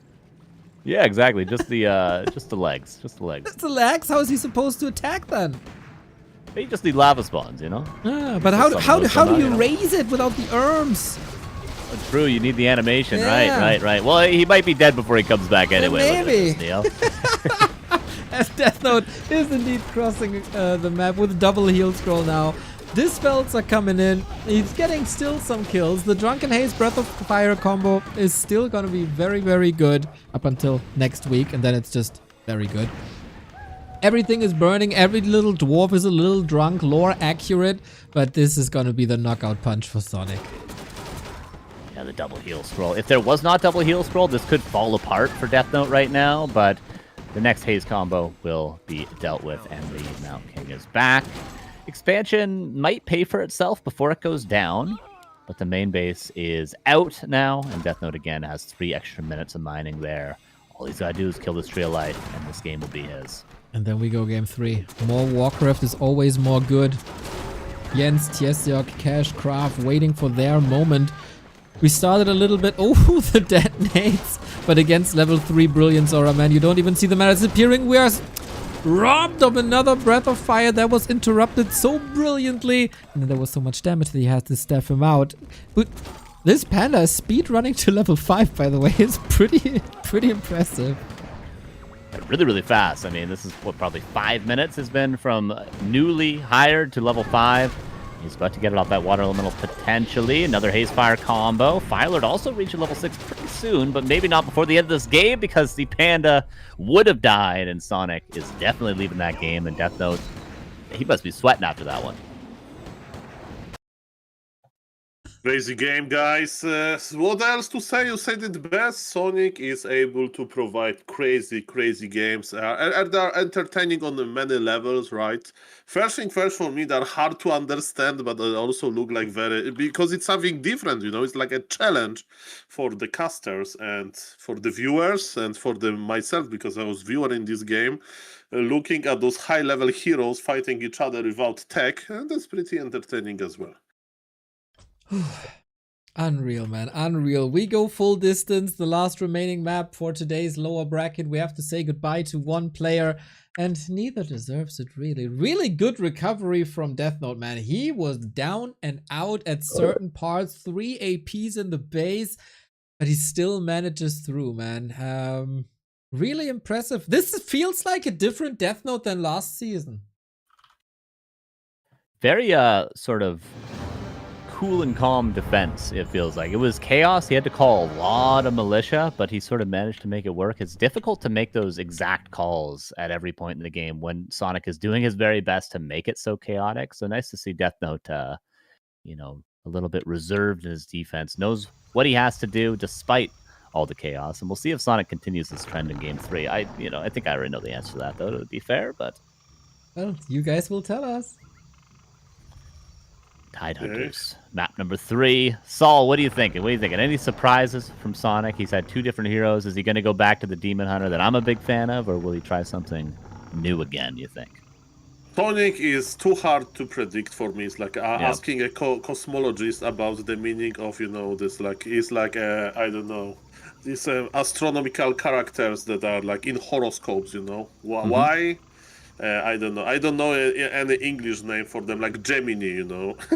Why it's like always arguing or something. It's hard to predict. I don't know. Science can't predict Sonic. Sonic can be only observed, and then we can study the results. But in this game, it's looking more standard, as you mentioned in the previous game, Ancient of War in the middle of the base.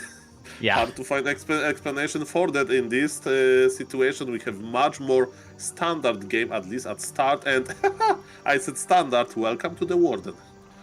Warden on Tidehunters, not unheard of course. We've seen more Warden play on Tidehunters on Northern Isles, sometimes even on Last Refuge, but especially from Sonic.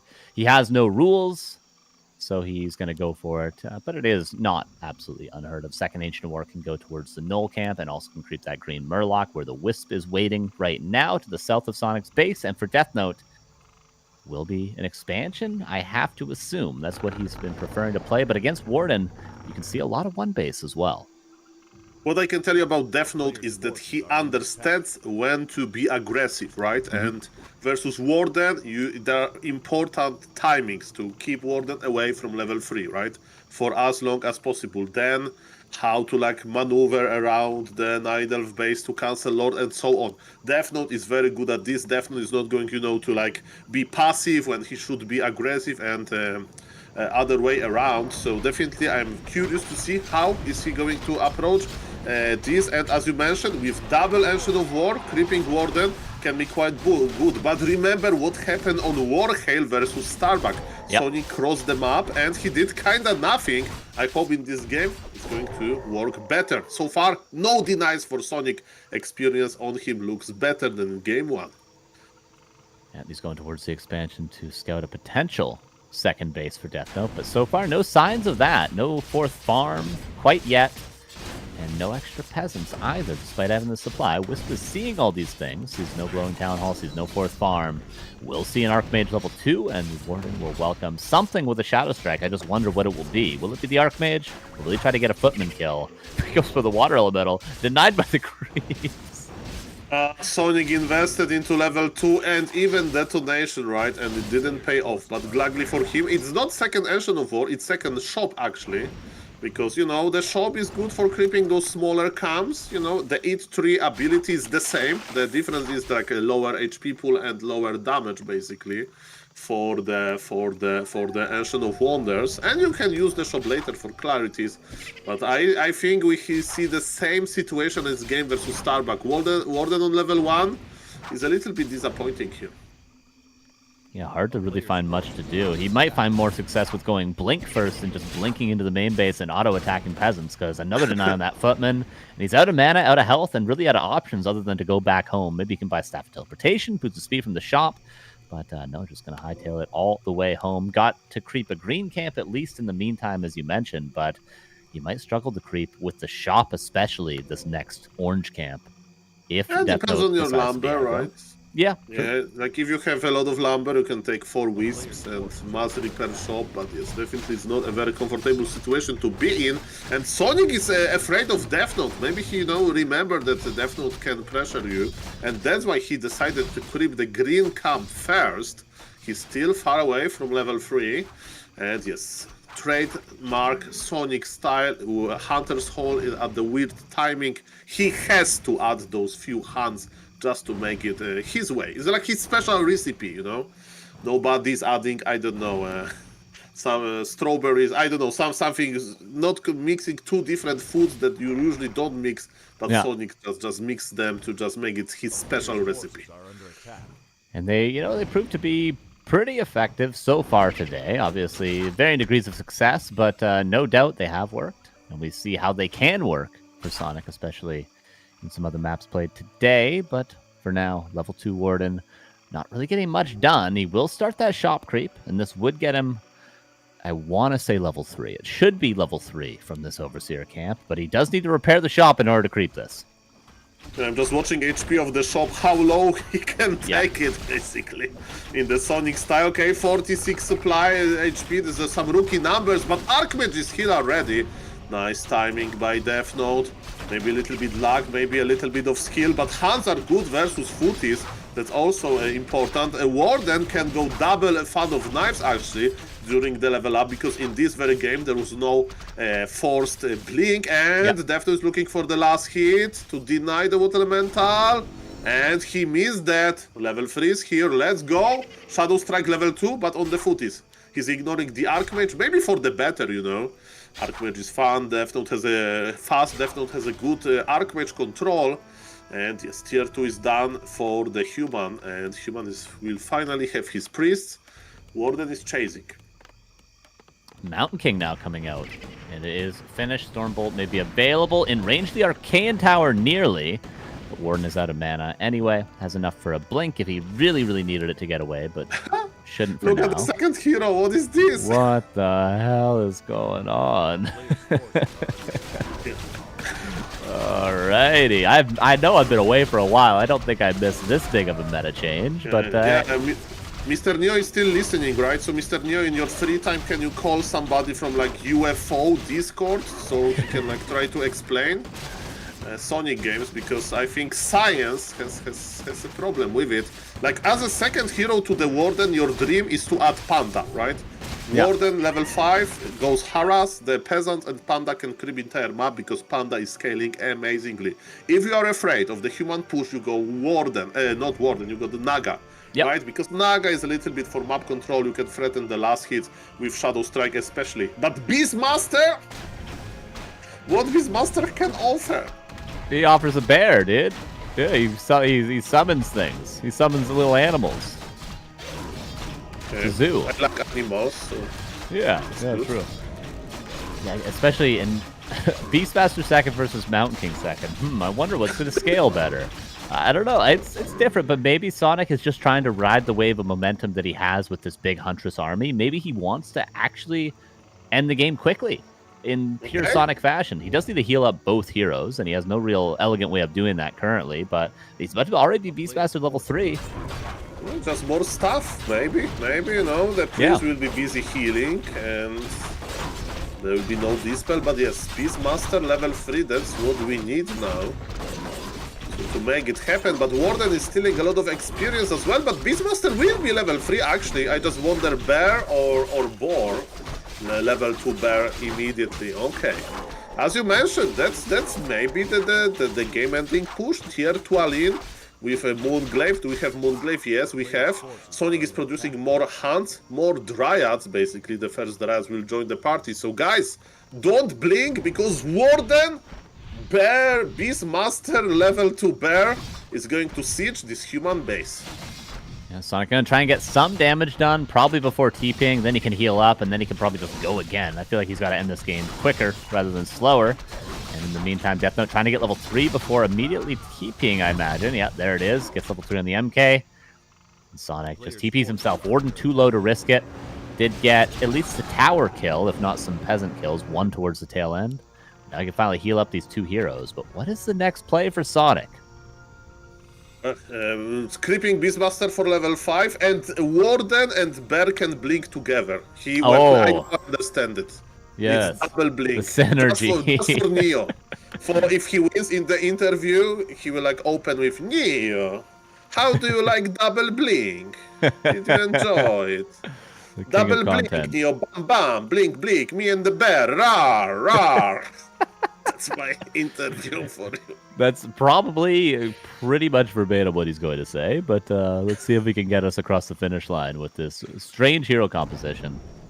Sorry, Mr. Neo, for spoiling you the interview, but that's what he's going to say. This guy wrote the script for Sonic already. Yes, but yes, first we need to go there. It's a long way to get level 5.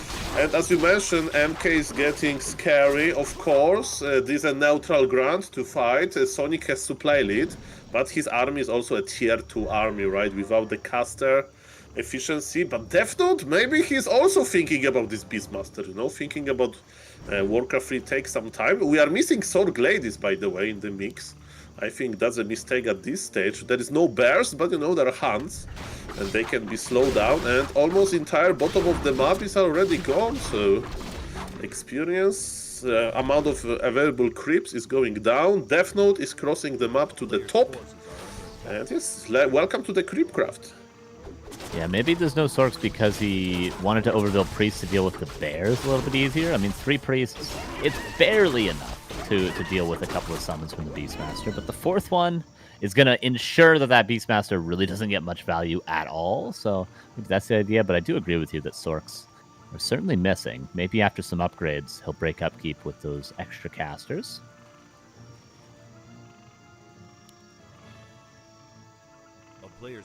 It's very true. And is it going to be a creep jug? Remember, it's all about the position, right? So I know that this creep camp is quite small, but you know, awful when you position. have... Terrible, way uphill. Terrible position. Okay, TP's out. And yes, now, Fan of Knives used, connects, double mana spender, and look at this. He will be rewarded. He will be rewarded, Sonic, because he has access to the red camp now. And solo creep it with the Beastmaster. I beg you, Kappa. No. He needs to get Warden to level 5 as well. But yes, double blink is coming, baby. I can feel it. Imagine he prioritizes Beastmaster levels at this stage. I'd love that so much. But yeah, he's getting a lot of nice creeps here. He's got, if you just look at the north side of the map, if he's able to get the red, he's got his expansion, he's got his lab still available, and Death Note really out of options other than to contest these creep camps. But he's down by 15 goddamn supplies. So how did we get to this stage of the game where Beastmaster is looking stronger than ever? Yeah, like... what I learned from Hawk, watching his like recent games in different cups, when you are down, when you are lower supply, if you are a master of rifle caster efficiency with the MK, if there is no like demon hunter, I have seen a Hawk holding for like 10 minutes with a 50 supply versus 80 supply of Yens. It was like straight up bears, you know, stuff like that. And with the rifle caster efficiency with the MK went to level 5, you know. amazing damage, but yes, it's super hard to execute into constantly kite and so on. And look at this, Sonic is saving the red camp for dessert, and maybe it's an issue because human is going there, but who knows, maybe we are going to see the most important fight of this series at the most covered granite golem camp. Let's go. Sonic knows. Yeah, Death Note is going to be able to much more easily creep this just because of priest healing. He's also got heal wards, so he can do it without really taking much damage at all, whereas Sonic is going to maybe he'll struggle just a bit more because of his squishy army right now and no real way to heal up his heroes. But still he commits for it with the Dryads. Granite Golem still on the table. Very important. Very, very important. Could be an aura for either of these players. Could be a nice item. Of course, the experience is going to be a huge chunk. The Golem use club defensive abilities. He's in between those two players. You can't like attack him with spells. Last hit for Sonic. Item for Sonic. Mamma mia. Endurance aura as well. Heal ward to the back. Mountain King taking a ton of damage. No TP, by the way. Just heal scrolls for defensive items right now. Death Note just sort of face tanking this huge army. He needs the kite. He needs the micro a bit more than he is. But everything's out of position. The Beastmaster is owning everything. I think he's carrying right now. This secondary hero for Sonic is a miracle worker. Warden maybe has to be a little bit more careful. Level 5 on the Warden. But the Mountain King will be the first to die. HD is called before the double blink, but yes, that was amazing. GG, and Sonic in the most Sonic style was able to win versus a veteran of the player Death Note. Amazing game, and yes, it all happened at the red camp. And what a celebration it was, man. Sonic overjoyed stays alive. That's what we want. Emotion, passion, and the love for the game, man. And Sonic, in his very own style, does it again. Survives till day 2, and Death Note has been eliminated. Who played a fine tournament, but not enough to beat Sonic. What a game, man. The Madman, the bad boy brings the Beast Boy and owns. Nobody saw that coming. I guess he was going for like no repeat heroes, I suppose. Did he repeat a hero ever? Oh, he repeated. No, he didn't, because he went Keeper Demon Hunter, and then he went Firelord Panda, and then he went Warden Beastmaster. He did 6 different heroes in 3 games. Freaking legend. It's also true. Well like, done, what a Sonic. chat, man. Giga chat, He's absolutely. just a role model for everyone. True Night Elf fashion there. Yeah, very entertaining. Well done. That second map especially. And I think we're getting the bad boy for an interview. I can't wait. Yeah, I DM'd him, and he's here. There he is, Mr. Neo. Let's go. Okay, Soul, do you want to take the interview since you already know what's happening? Let's try. Let's welcome Sonic. Okay. There he is. He's still Hello. muted, but he's with us. Sonic, can you hear us? Mr. Sonic, you are muted on Discord, but you are here with us. Hopefully you can hear us. You need to silence the mute. We'll get there. We'll get there. Sorry. Good evening, Neo. Good evening, Soul Palman. And good evening, Carson. Hello. Hello. Man, Sonic, you are such a legend. So entertaining. We saw the big celebration at the end of the game. So it seems like this tournament is very important to you? This is tournament, all tournament, very important for me. Every time when I have time, I play all tournament, and every tournament important for me. There we go. I remember. You understand my English? Yes, of course. Perfectly. Very good. I remember last time you were quite sick and didn't feel too good. So this this time you're fresh and ready to rock? Yes, I'm ready to rock. I'm ready to win all, but first I lost Starbuck. It's bad for me. It's okay. You just win the lower bracket now. No, I think a little not understand because when you tell it is okay. It's not okay. It's in here when you lost and no win. Now you must know this. Okay. Sorry about that. So, any questions for Sonic? Yes. Hello, Sonic. Beastmaster Blink, Bear Blink, Warden Blink. Is it good? Double Blink. I never use for Warden Blink, but for beer it's good. Okay, I just imagine you, Warden, blinking with the bear, but why Beastmaster? Beastmaster like strong as a second hero? I think yeah, because when you play a lot in W3Champions and another tournament with players, everybody know everybody how is play.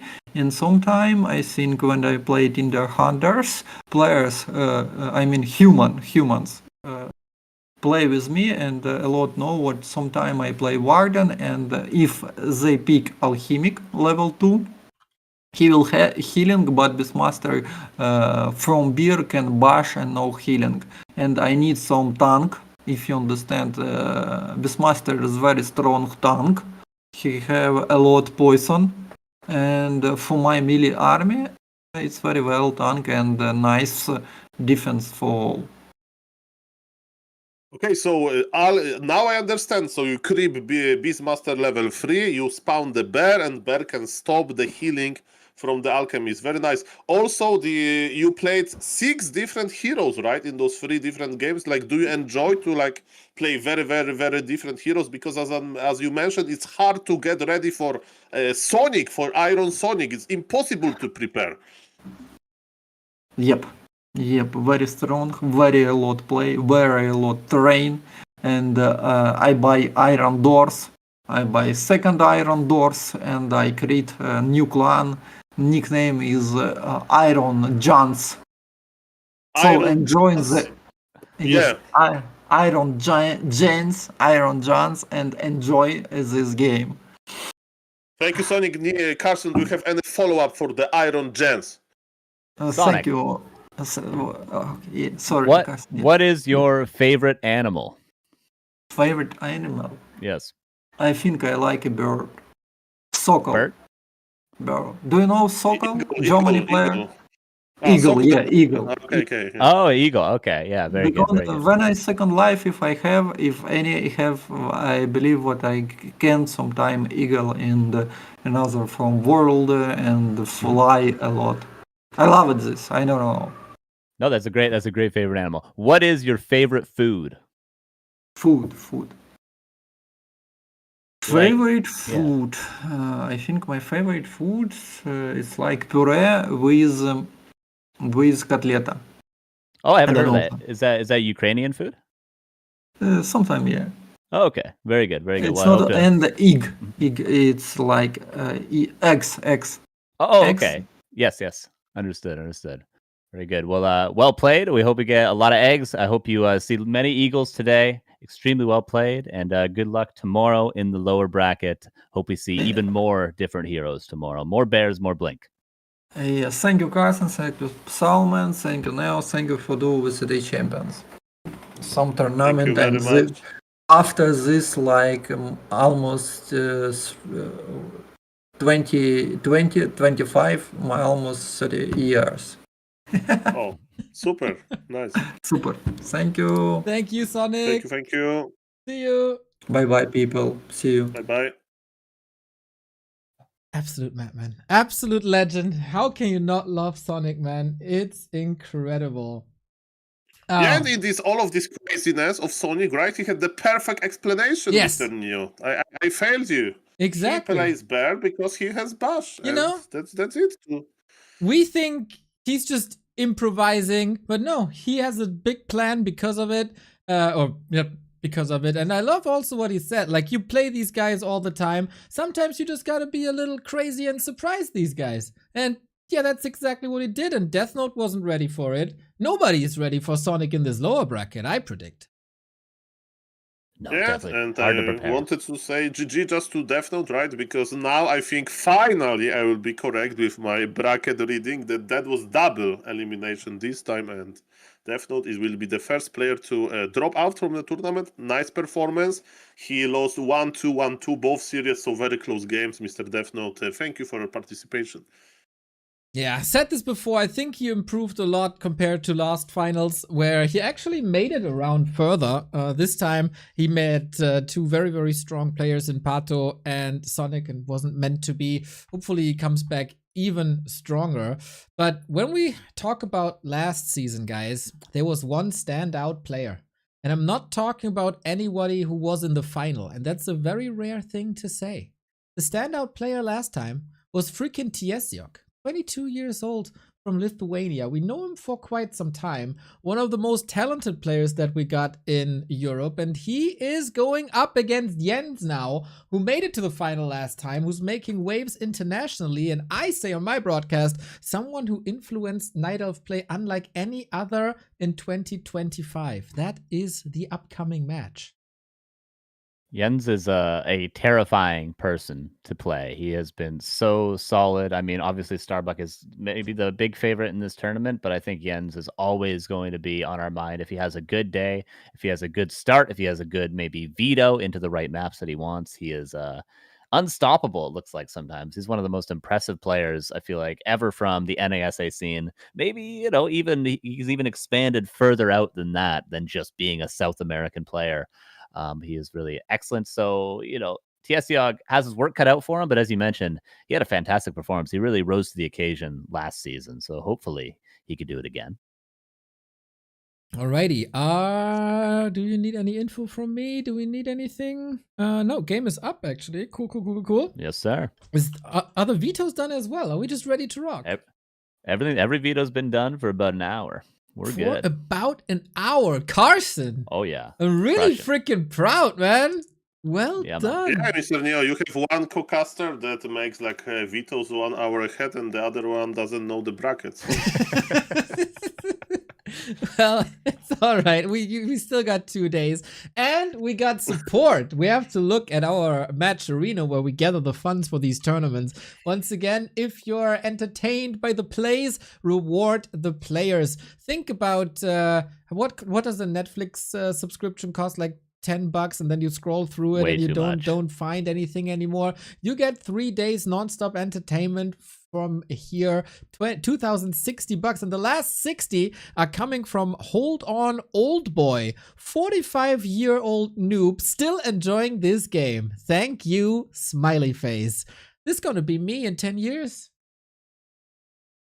Oh yeah, still young at heart though. Thank you, Hold On Old Boy. Mass support, $60. That is a lot. Thank you guys and everybody who contributed the past couple of days. Of course, it's almost sad that we are 3/5 through the first day. That is 60% of the day done. But we had 2 banger matches coming up, man. Jens versus Tsog, as well as Graf versus Cash. That is also pretty freaking epic. I am missing Jens's camera. So if we could fix that before... that's my role, yes. Yes. But if we could fix... Oh, maybe there's some movement. I'll try to check this out. Very, very excited for Orc players, of course. There's been a lot of changes to Orcs recently. We're seeing way more Taurens. I feel like we maybe haven't seen as many Witch Doctors as I would like to see, but Orc is having sort of a renaissance. We've seen a lot of different sort of mirror image creeping. I know I was in Saul's stream a couple days ago, and he was showing me some new stuff from a new player from the Asian scene. So it's exciting to see Orcs, not just because I'm an Orc player and it's my favorite race to watch, but also because there's some new and improved stuff going on that side of things. And in 2 different matchups with 2 different Orc players, no less. So I'm certainly very excited for these last 2 matches. Despite us reaching, the end of our day soon, this should be a great finish to the first day. And we got... Yes, it's working. Yes, on the camera. it is. Everything is working indeed. Can we please get a match on the level of the last one at the W3Champions finals? This insane 3-2. I'm so much looking forward to this. I drew the bracket and I was pogging out of my chair that we have this in round 1. Guys, I'm omega hyped for this. Hey, what a coincidence. Let's go. Hey, I drew this on broadcast, okay? I effed up once by forgetting about Pato in the bracket, but it's all legit. You know that. Nothing's rigged here. Nothing's rigged at all, ever.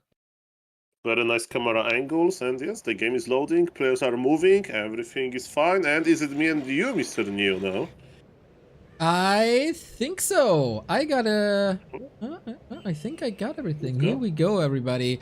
Oh, 2 top 3 finishers of last time. Tsog was the standout player in the last season. Still so talented, such a nice lad. We had the pleasure of seeing him a couple of times in Germany when he made it to Rara LAN number 1, and he made it to Rara LAN last time, also very successful there. Can he repeat that success of the last W3Champions finals, or will Jens just smash him here? We'll see about that. Orc versus Meadows. Neo? Yes! Yes, I can be harsh here a little bit.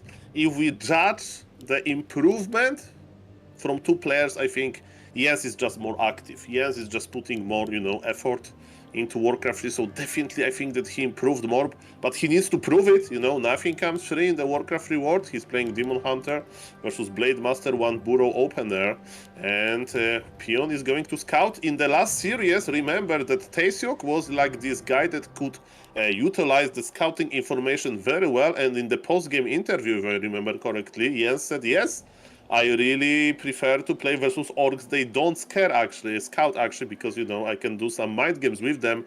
But yes, Tsog is that's a smart orc, People say that orc goes face, only right clicks, stuff like that. No.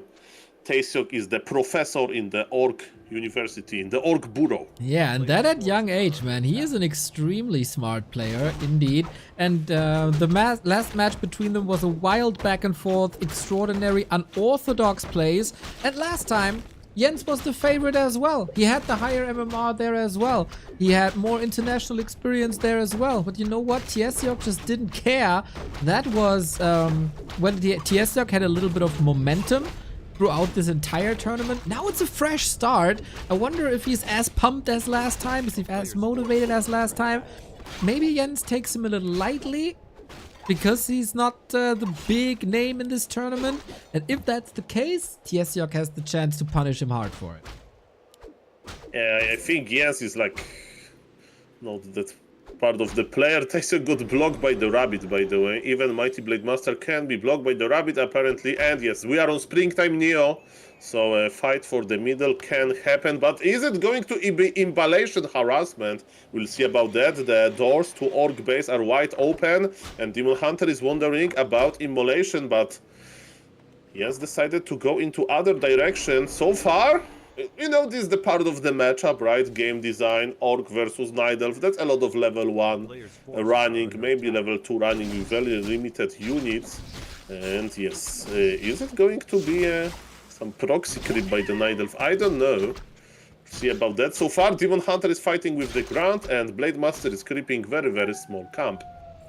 Yeah, Mr. Soul, I was watching your broadcast this morning, as I do every morning. I need a coffee and I need a Soul 8-man cast for my day to start. And you called this the Cold War. And I think that is genius. That is so fitting. There's not much going on, but there's constantly a thread. So, perfect description. Thank you, I appreciate that. And yes, I was mentioning, this late game thing, but in the early game also that, but it's a beauty, like how interesting would be Warcraft if every matchup would be Expo versus Expo, at the start. Not that interesting. So it's a fresh air, in the room. If you have like this puzzle who is going to run better on level 1 versus level 1, and so far nothing really crazy by both players. Tsog will now buy his circlet because it's what every Blade Master player wants to add. And let me tell you, we said that Jens is a big favorite. This Demon Hunter is on level 1 for a long time, and it's not a good thing. And for the first time, I'm happy that Mr. Remo Demo isn't here. That would have been a huge discussion. He is, of course, a big fan of that 2-base play in all matchups. And maybe you can do a podcast about that topic. Well, I met Mr. Rimo Dimo in real life. He is the fan of Makura meme as well, so I think we'd have civilized discussion. Makura is uniting everybody, you know. One day Todd and Grabby will make a picture together holding 2 Makura cards. You know, it's going to happen, trust me. I mean, you have reached unthinkable levels. I mean, Blizzard put the Makura in the game because of you, so nothing's impossible anymore. Yeah, I'm just starting. Let's go. No, I'm kidding, of course. So yes, guys, it's level 2 on the Demon Hunter, finally. But again, it's not that good. Yes, invested into 2 mercs. Okay, there is 1 healing merc just to have a little bit more efficient game with Demon Hunter. And what is going to be the follow-up? As we can see in the org base, we have 2 tier 2 buildings with the Shadow Hunter in the Night Elf base. We have Lords, the standard fight for the Sasquatch, speed scroll. Demon Hunter got blocked, and item experience actually went for Jens, but I think item went to the Blade Master. Look at this Blade Master and compare it to the Demon Hunter inventory. Tsog is still in the game, is looking quite good. And that's what I mean, man. Tsog on ladder might be one thing. He's off racing a little bit, maybe not taking everything to the fullest, but when it's tournament mode, Tsog turns it up to 11. Nice timing. Lots of time bought here as well. Demon Hunter not level 3. Sick timing. Shadow Hunter is out. Perfect meetup at the shop for the creeping. And Jens goes for his keeper. Has to catch up in creeping. I think Tsog is again doing better than many people expected. Yeah, you know, I don't want to like undersell Tsog. He has very high MMR. That's why he's in this tournament, right? Because he had a very high like ranking. But you know, every morning during weekends, Jens is playing this Chinese like Dolphin Cocoon into Butterfly Cup and so on and so on and so on. So he's definitely very active, has experience versus Chinese players and so on. And this guy that I'm praising left his troll, Ice Troll Priest AFK for some reason at the expo, but Blade Master wasn't really interested. Not yet, there was still a deer to be killed. So, speaking of deers, Dryads are coming in, tech at 50%. Everybody who knows Jens a little bit knows he's playing a lot with expansions and very late game oriented, and that's the case here again. He of course wants to go into the grand final for the 2nd consecutive time. He knows that he's the big opponent of Starbuck here. There were 2 standout players when it comes to MMR, and that was Starbuck and that was Jens, and the rest is a little bit below that. We got a speed scroll disengagement. Tsog approaches this carefully. No level 3 yet, no time to fight yet. And expansion has been planted for the Night Elf. This is very extraordinary. As you mentioned, today in the morning I was following Warcraft III show match between Colorful and Focus, you know, 2 amazing players, Orc versus Night Elf as well. And let me tell you, there is never an expansion like that, like by Colorful, never ever. It's very like rare, extraordinary rare to see Night Elf expanding, you know, on the way into tier 3. It means that Jens is feeling like that, okay, Tsog will be passive, he won't be like that present on the map, and let's see if he's right, because this Blade Master is going to scout. And can he cancel the expansion? Probably not, but does he see it? Also, I don't know. He's going for the Creepjack. He's finding a bear, but no Orb of Lightning, so no crowd control. That is indeed a bit unfortunate. He was very close. I hope this is not a misread that will lead to him taking things slower than he should. We'll see about that. Shadow Hunter level 3, Scroll of the Beast, Scroll of Healing, Big Snakes. Might be something possible here. Yeah, Tsog is in a fighting shape, but as we mentioned, right, he needs to realize that he has to fight. And yes, definitely expansion is the bait here. What is inside? +6 strength, okay, acceptable, but not amazing. A little bit more tanky Blade Master. That's okay, especially for the agility hero. And Jens is trying to open his Fruborg. What is inside? Oh, Vampiric Aura for the bears, that's good. That's really good. This week though, Vampiric Aura was very cursed, especially in Night Elf Mirror. Whoever gets the Vamp Aura lost the game for some reason. But yeah, Thorn's Aura now against Blade Master Radar, and Grunt's Vamp Aura for the bears. That should make fights pretty one-sided. Wonder if Tsog sees a way out. I think he's playing very passive. I think he doesn't know. There is this famous song, Scotty doesn't know, and it was a kind of sad song, to be honest. And in this game, Tsog doesn't know, I think, and it makes me sad as well. Lustra was the band. Players' Euro forces Trip, are under attack. the movie, a great combo. Yeah, Jens is looking damn fine. All he needs is orbs. And of course he can afford that with ease, with that expansion running. I think Tsog unfortunately had that misread. He gets the Katka's pipe now. That is of course nice for walkers. And now we expand as well. Will Jens see this and act against it? Yeah, and we have a feedback from professional, semi-professional player, Mr. Pato, in the Twitch chat. He says that indeed, Nidelv is in a good situation because he has more supply with expansion in tier 3. And how it's possible, I don't know. Night But Elf, it's the reality here. just Night Elf things. You know, when you got unlimited lumber, that enables a lot. We got a nice little timing by Jens, man. He reads this game pretty much perfectly for now. Supply almost even, items looking fine. Now, what can this Shadow Hunter do? Mana burn on the SH immediately, speed scroll. Yummy, yummy, yummy, it's dinner time, and we have bears on the menu. Yeah, and, if Jens' idea was to, trade a little bit and teleport out, it's not a good plan because the two bears are taken hostage. So maybe actually he's making a mistake here, but supply doesn't lie. And what about Blade? Blade has invul, that's good. The bears are dying. Demon Hunter is left alone. Yes, if this fight can go well for Tsog, maybe there is hope.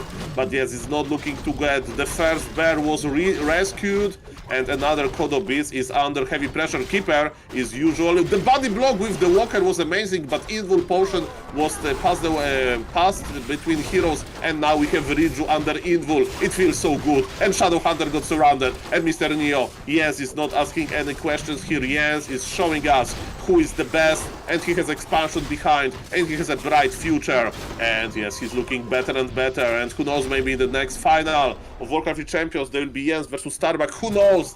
He wins game number 1, and it was looking very, very convincing to me. Ooh, And that was can you scary. explain this That's scary. difference? Yeah, that Pato mentioned. What do you have to say about that? I think it was greedy from Jens, right? Like that was, you could argue on paper, a misplay to go for tier 3 and an expansion. You mentioned that we never see this at like the Lynn, Kaho, focus, colorful level.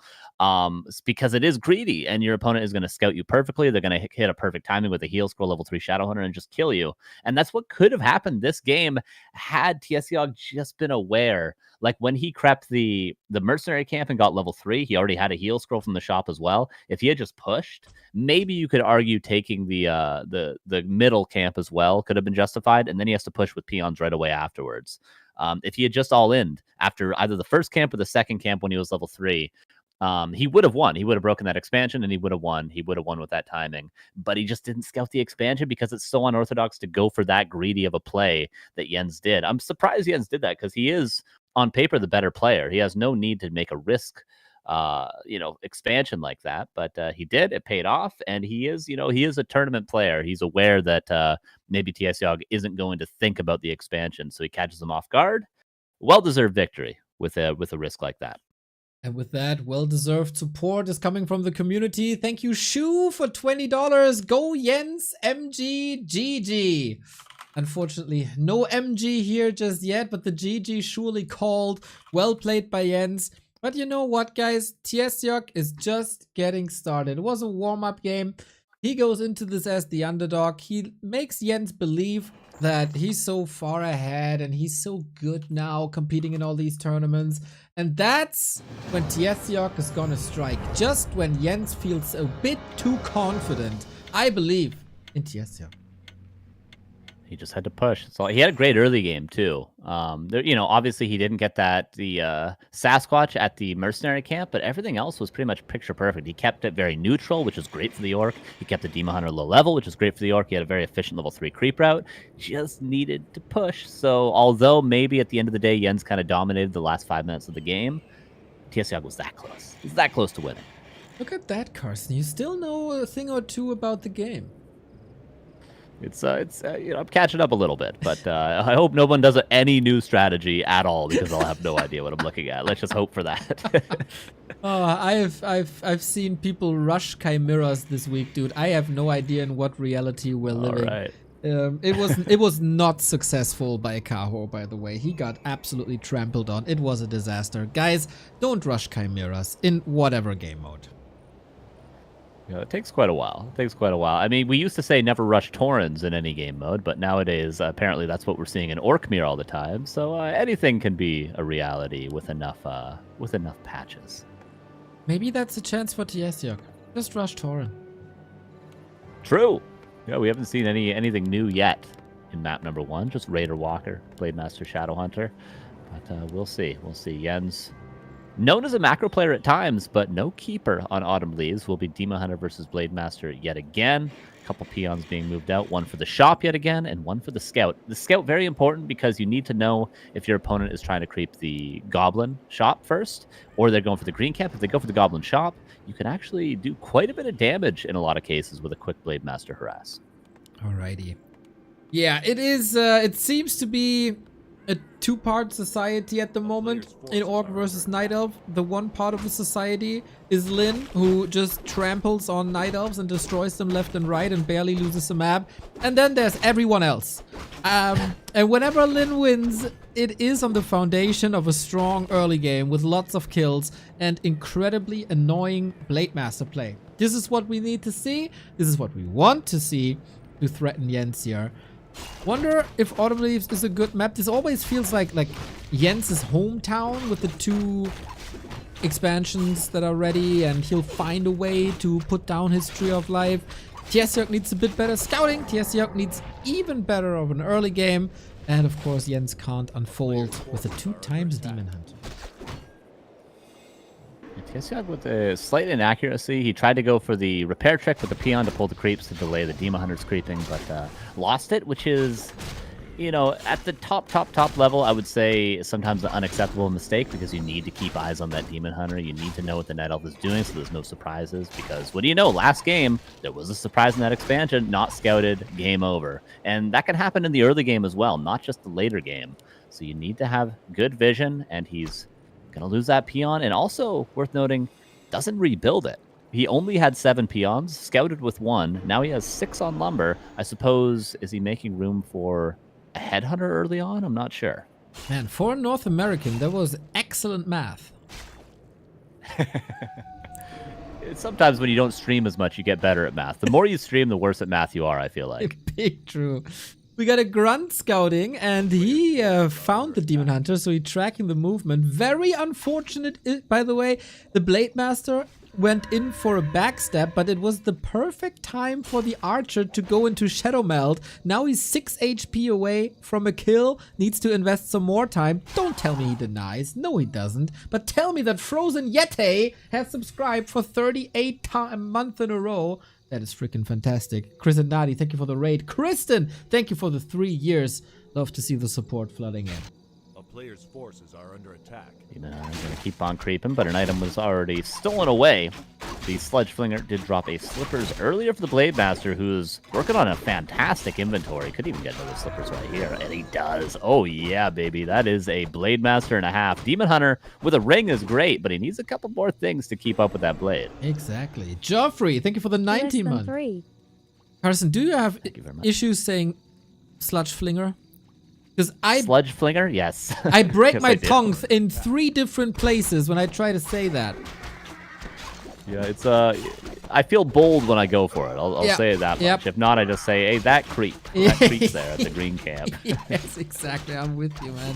So it is a great name, though, so, you know. It is a great name. Gotta give it respect. It's also good that it's eliminated from the map early, so we don't talk about it for 20 more minutes. Yeah, it's not a very contestable creep camp either. You know, we could say, well, actually, Troll Warlord is kind of hard to say as well. Maybe it's the Canadian accent that makes it difficult to say, but yeah, Troll Warlord. It's like I want to, you know what I mean? It's because of the O's and the L's. Yeah, too many. It reminds a little bit of Age of Empires with the Wololo. But yeah, we got a Book of the Dead. Against Night Elves, of course, oftentimes not the greatest because Wisps can dispel it. But speaking of greatness, this timing of the Demon against the Beastery, just picture perfect. Look at the dead surround. Look at the dead surround. Do it. Do it. Do it. Pop it. Oh my god, no way, no way, no way. He saves the Beastery god tier item usage. Fantastic. And obviously, if there's a Wisp anywhere near, it's useless free experience. So might as well use it early on when there's no Wisp nearby guaranteed. And then just use it to creep the Shadow Hunter that's about to come out. That is like easily 2-3 grunts worth of DPS to creep this next camp. Hopefully the Wisp doesn't see it and just fully detonate it right now. That'd be really sad. But overall, great usage. No! Okay, misses it, kind of. Doesn't detonate all of it. You got really excited there for the Wisp detonate. I like that. Almost money there. But I'm surprised he detonated it so quickly. Maybe he just like panicked deadoed. I'm not sure. Blade Master's around with the long Windwalk on level 2, pressuring the Keeper. That was his most beloved hobby on map 1 already. Couldn't really slow down the Keeper. That gave Jens a very good idea though, where his opponent is. But unfortunately, he's too late to take anything here. But everything's hurt. Blade Master running back. Could have gone for Hex potentially. Like if the Blade was near, maybe a Hex into going for the Keeper kill. Still going to try to make that play. And Tangle will get a Grunt kill, but the Berserker will live, which I feel like is the more important unit to keep alive here. Keeper still being chased around. Is there anything to save him? An Entangle for now, and a Mana Burn to deny the next Windwalk. Nice save by Jens, but still level 2 Shadow Hunter. Yeah, needs to work on that, but he's 70% ahead of the Keeper. Of course, Shadowhunter more important than the Keeper is for the army composition, as he's the main supporter and healer, and most of the time damage dealer as well, all in one role. So yeah, gotta work on that. This time, Jens, no expansion. Tier 3 is about to finish. Supply is ahead for the Orc. The Blade Master inventory is looking fantastic. Invo Potion always nice. Progress for Tsog doesn't stop. A little bit of an issue that his mana is empty. And the creeps are stun locking him. What's that? That's crime. Arrest this null. At least he was aware of it, re-aggroed the creeps, taking some damage on the Raider now. Yeah, it's not the best creeping, but at least it is creeping. He's not fearful of the Keeper, he's not fearful of the Demon Hunter, he's just creeping despite, Jens being the aggressor so far. So he's getting rewarded for it, doesn't lose any units, just has to salve up a little bit more. But in the meantime, Keeper, of course, also did the same camp. And we do see a Wisp again. I say this is like a bad play, but then Jens does it twice in a row, and I guess I'm the idiot. I must be. I mean, where is he? The Wisp is there. Wasn't that confirmed in like 2020 already? Oh no. What did I do in 2020? We met at Anaheim. Oh, we had a good time though. That's right. More important sometimes than being smart, having a good time, Yeah, you didn't make it to the after party though. There's an after party. Yeah, that was an after party. I thought I just didn't remember it. Yeah, that's okay. Maybe that was it. Yeah. Yeah. Does that miss? No, it did land on the blade, so Entangle will be able to allow Jens to get this last hit. Bone Chimes again. He loves this item. Hacks! I call hacks on Jens. Yeah. How many more advantages does he need, man? He gets these sweet new polished shiny servers. Now he gets the sweet new polished shiny Bone Chimes. It's unfair. And then we look at the Blade Master. It's unacceptable. Yeah, right. Why don't orcs ever get lucky? Yeah, nobody can complain, really. Yeah, true. They're both going to be happy with these. And this is a very similar time to the last game when Tsog should have pushed at level 3 Shadowhunter. He is lacking a heal scroll right now, but he's pushing into no expansion. Imagine if Jens had been super greedy this time around, just how effective this push could be. But still he goes to the main base, does grab a heal scroll with the blade. Maybe he can kill that shop before Jens manages to get back home. Yeah, there's no TP. This could be some good damage. And now that I think about it and looking at the Blade Master's inventory, Keeper has Thorns Aura. So it's even better for Jens. The Blade Master does more damage. That means he receives more damage. It's true. Yeah, he's going to have to be very, very careful with that blade. Luckily, he's got a big push in vulnerability. Snake Pit, more or less set up. 3 wards of 4th soon. Mana Burn has been landing consistently. Oh, the crits on the Demon Hunter to start things off. Already less than half. Another crit, Neil. Holy, that's level 1. That should be nightmare-inducing numbers Gotta be careful now. Blade is not unkillable. Level 4 on the Demon Hunter, who doesn't have evasion, by the way. Could think about it actually now, but decides to go for the 2-2. This might be Tsog's fight for survival in the upper bracket. Supply is looking really good, but for how long? Trades a bear for a raider. Good to take the bear away, of course. Another bear has been eaten, and that is Tsog's time to leave. One more Serpent Ward, a Raider falls. Level 3 on the Keeper. Might get another Entangle somewhere. On the Kodo. Oh, that's a 2-for-1. Kill the Kodo, get the bear back. That heal scroll was burned. Spirit Link not there. There's the bear back. Demon Hunter's taking a lot of damage, but has a push from vulnerability. I think, again, he already used one earlier. Drive does go down. Shadowhunter completely needs to be careful himself. Detonates the Spirit Link to continue the focus. There's an Entangle, but the Keeper has to be safe as well. Always does Tsog have a Disenchant. Really nice, and a TP now purchased going for that bear before he has to inevitably get out. And a good fight for both players, but only one of these two has an expansion behind them right now. That is for once not the Night Elf. No. Tsog was fighting until the Expo was at 3/4. Jens is on the opposite side of the map. Incredibly strong, forcing that fight here. Incredibly talented to do this execution the way he did. And this is looking good now for TSC OG. And thank you, Zin, for the 31 month.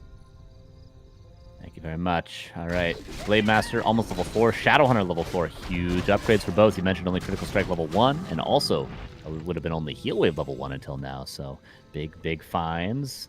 The Demon Hunter and Keeper can keep creeping, but they're going to be up against the second base that's already fully saturated.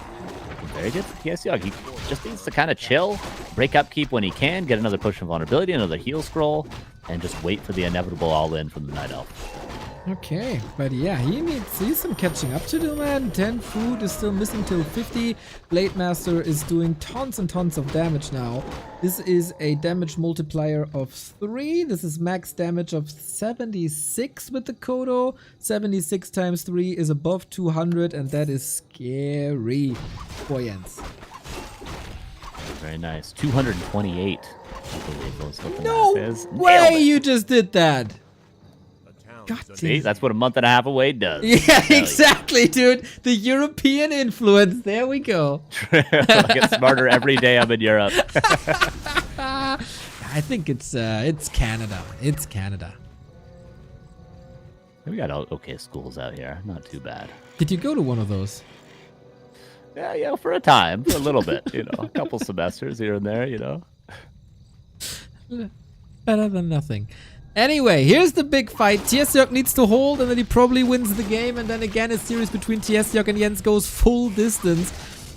Chop won't come up, so you gotta work with what you got.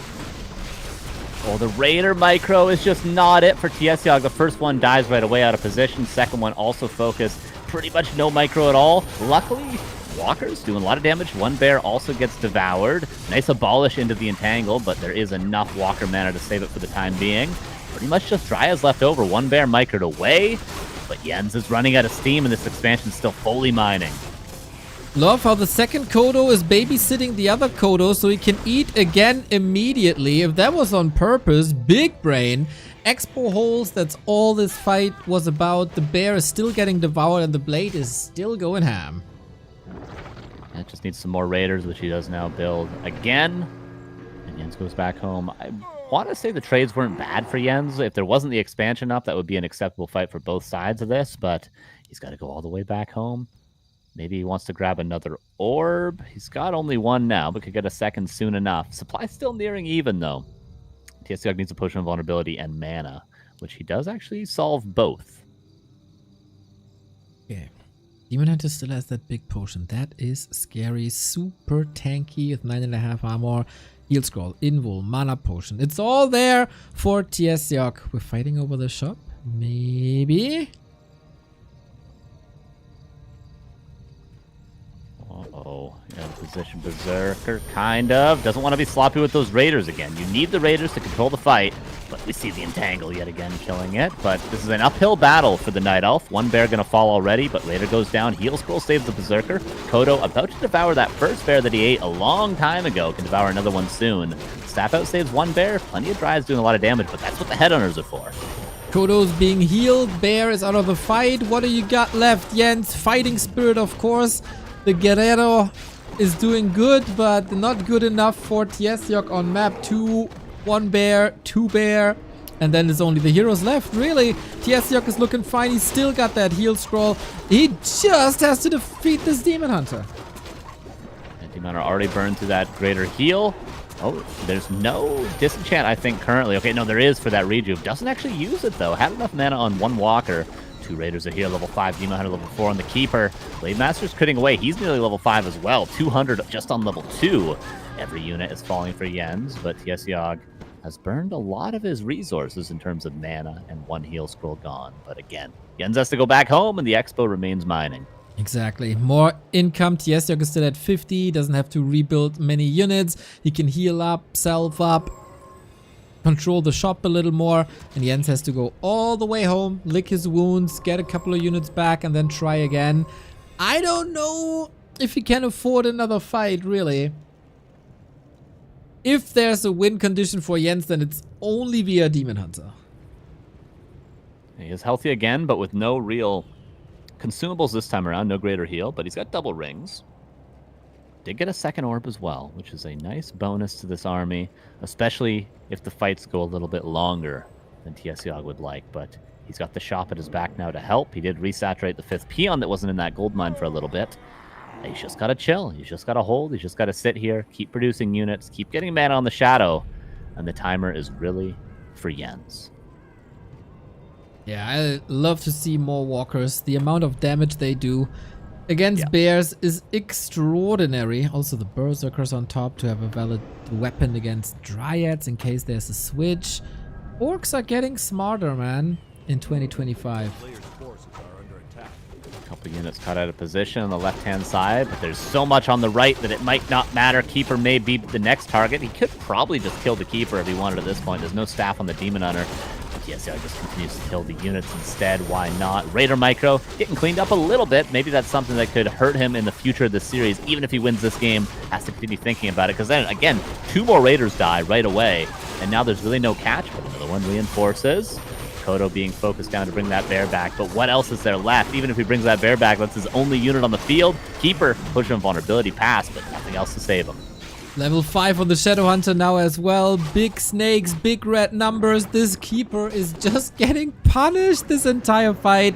Jens down to lousy 28 food. The Demon Hunter surrounded. No staff, no TP, no way out if things are played correctly. Blocks the potentially open surround with a Serpent Ward and a Spirit Walker. Love to see it.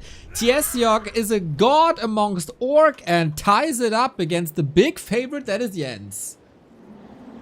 And he needs to win. He needs to win if he's the favorite, right? Mr. Jens, we can praise him, and especially me, right? Because I'm a big fan as well. But Tsog, he showed that he's the talented young orc. And he did what he had to do to prove it to us, to entire Twitch chat, to all of the viewers around the world, that indeed he can take games for a very, very high MMR players. And to be honest, I'm surprised, right? In the game number 1, Jens went for some mind games and it was like kind of too easy for him, right? But in game number 2, Tsog proved to us that he's indeed a very, very good player. I knew this. Of course, a big fan of that guy. He now shows the world what he's made of again. He is, he's flying under the radar a little bit, you know, doesn't play the weekly cups, doesn't play the Asian tournaments like a Jens, but W3Champions finals, and I guess also Pro League Clan Wars for UMAD showing up, even though I'm just talking out of my ass because I don't know his score there. I'm just assuming. Yeah, I'm afraid that he has this condition called in real life, you know, and that stops him from playing that much Warcraft. Can we heal that somehow?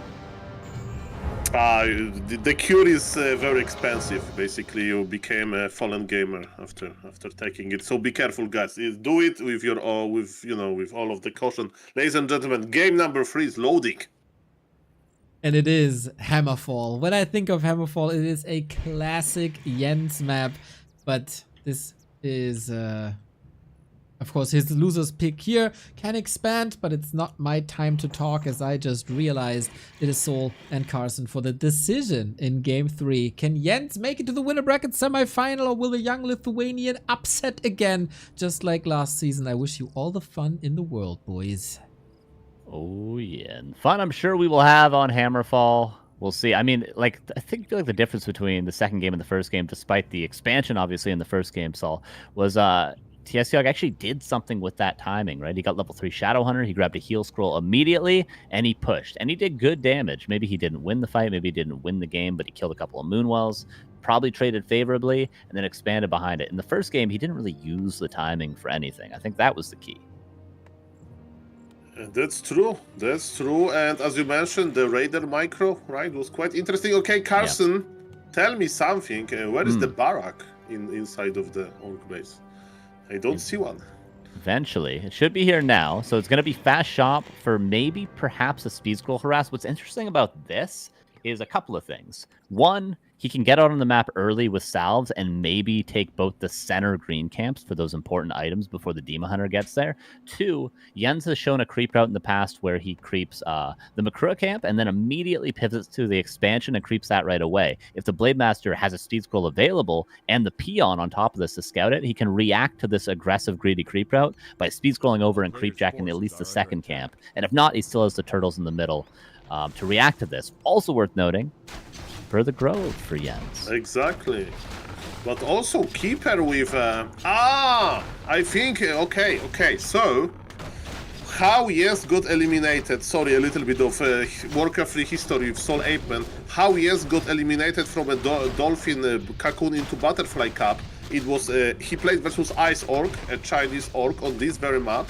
And he went for the Rogue Golem creep, you know, with Keeper. And you know what Ice Orc did? In the first best of 3, because it was double elimination, they met for the first time and Jens like obliterated him. Because he played early Barak, early Hero. But in the second game, in the second series on Hammerfall, there was this right opener, you know, with items on Blade and early speed scroll. And that was basically the Tsog plan to counter the Rogue Golem, because as you mentioned, with the speed scroll you can actually punish the Rogue Golem creeping. So history lesson is over. Maybe that's why Mr. Jens changed his creep road, right? As you mentioned, he's not he can go for this double greedy camp, maybe with second archer. And actually, I'm talking about history, but we have history in the making. This tier 1 army. So Huns are coming. Do you like it? Yeah, I think this is kind of a cool classic way to play the Keeper. Would look for that expansion, of course, at some point, but maybe not. And yeah, just having that Peon Scout and the Speed Scroll early, the combination of that means you can be a little bit more proactive for the Orc. So yeah, he was able to counter that creep out if it happened because he had the Speed Scroll, but also just because he had salves early, he was able to get on the map. He got 2 nice items, Gloves of Haste and Slippers, bought a Circlet from the shop, and just like that, Blade Master 1.6 has a nice inventory, and he's made sure there's no funny business going on. The Peon did unfortunately die, so he's not going to be able to scout that Tree of Life, but at least he's aware generally of what's going on. Tsog's aware that there may be a Tree of Life. Yeah, and this Tree of Life is in a very, very, very safe position as well. Keeper is looking for harassment. Grunts are scared. I mean, D1 Grunt, he is chilling inside of the Orc base, and Blade Master needs to be careful. Of course, he can heal, but Jens is doing a very aggressive play while he's letting his Tree of Life grow in peace. Nice. And Tsog, of course, could like blindly run across the map and try to cancel it, but what if there isn't a Tree of Life? What if instead there's 3 APs coming up, which the Grunt is now scouting for? A lot of things could go wrong if Tsog isn't super safe with his play right now. Yeah, if he had just kept that Peon alive, unfortunately he got whacked by the Ancient of War, or else he would have kept it alive, and then he would have known the Tree of Life timing. So yeah, again, a small mistake, but losing that Peon when you should otherwise keep it alive can make a big difference, because now he's kind of in the dark a little bit. Okay, Blade Master got Staff of Teleportation in the case of Entangle Surround. That's very important. And he can go near the Night Elf, of course. If Vanilla Surround happens without the mana, he is dead, because then Entangle can stop the Staff. But for now, you know, even though there is a lot of Night Elf units around, he's doing a lot with very little, and he'll probably scout the expansion soon. In the meantime, in his main base, we see 2 Grunts, 1 Headhunter, Shadow Hunter is almost out. So yes, the game is open, the game is cool, but definitely it's a very different approach by Jens, and let's see if it's going to work. So far, it's okay for both players, I guess. Archer tried to get away, wasn't able to, and again, the pressure is nice by the Blade Master. Jens will eventually get this camp, though, and once he does, the Tree of Life will be able to root, and we have a 60-second timer before it's 2 base economy, so the delay is great. There has to be some sort of follow-up plan here, or else Jens is going to run away with the supply. We'll see when the Shadowhunter's out. Nice Sentinel usage on both trees. Should be able to secure this Taskmaster. This would be a huge blunder if Jens gives up any of these creeps, I would say, with the amount of vision he has. Yeah, he has Sentinels everywhere. Natural Blessing is on the way. Of course, it's going to work for both. Okay, with Taskmaster.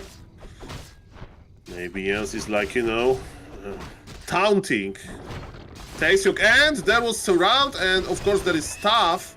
But the Entangle was used only to guarantee the last hit, and we have Sentry Wards, not that bad. Of course, at some point you run out of the Sentinels, so some additional vision is quite sweet. And yes, expansion was planted.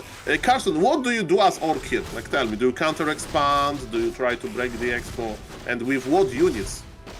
Yeah, it normally comes down to like sort of 2 paths, right? If you have a good early game, if you're feeling confident, and importantly, if your Shadowhunter creeping is really, really efficient, like, you know, so far TSCOGs has been pretty good. If you can continue this trend, you can get reinforced defenses and go for an all-in, you know, in the main base or at the expansion. By the way, expansion not entangling yet. You had to cancel that wisp to do it. So you can do that, or if you don't feel as comfortable ending the game with an all-in and early reinforced, you could just go for a counter expansion, still going for that level 3 Shadowhunter timing, but only hoping to make space for your counter expansion. And what sort of units?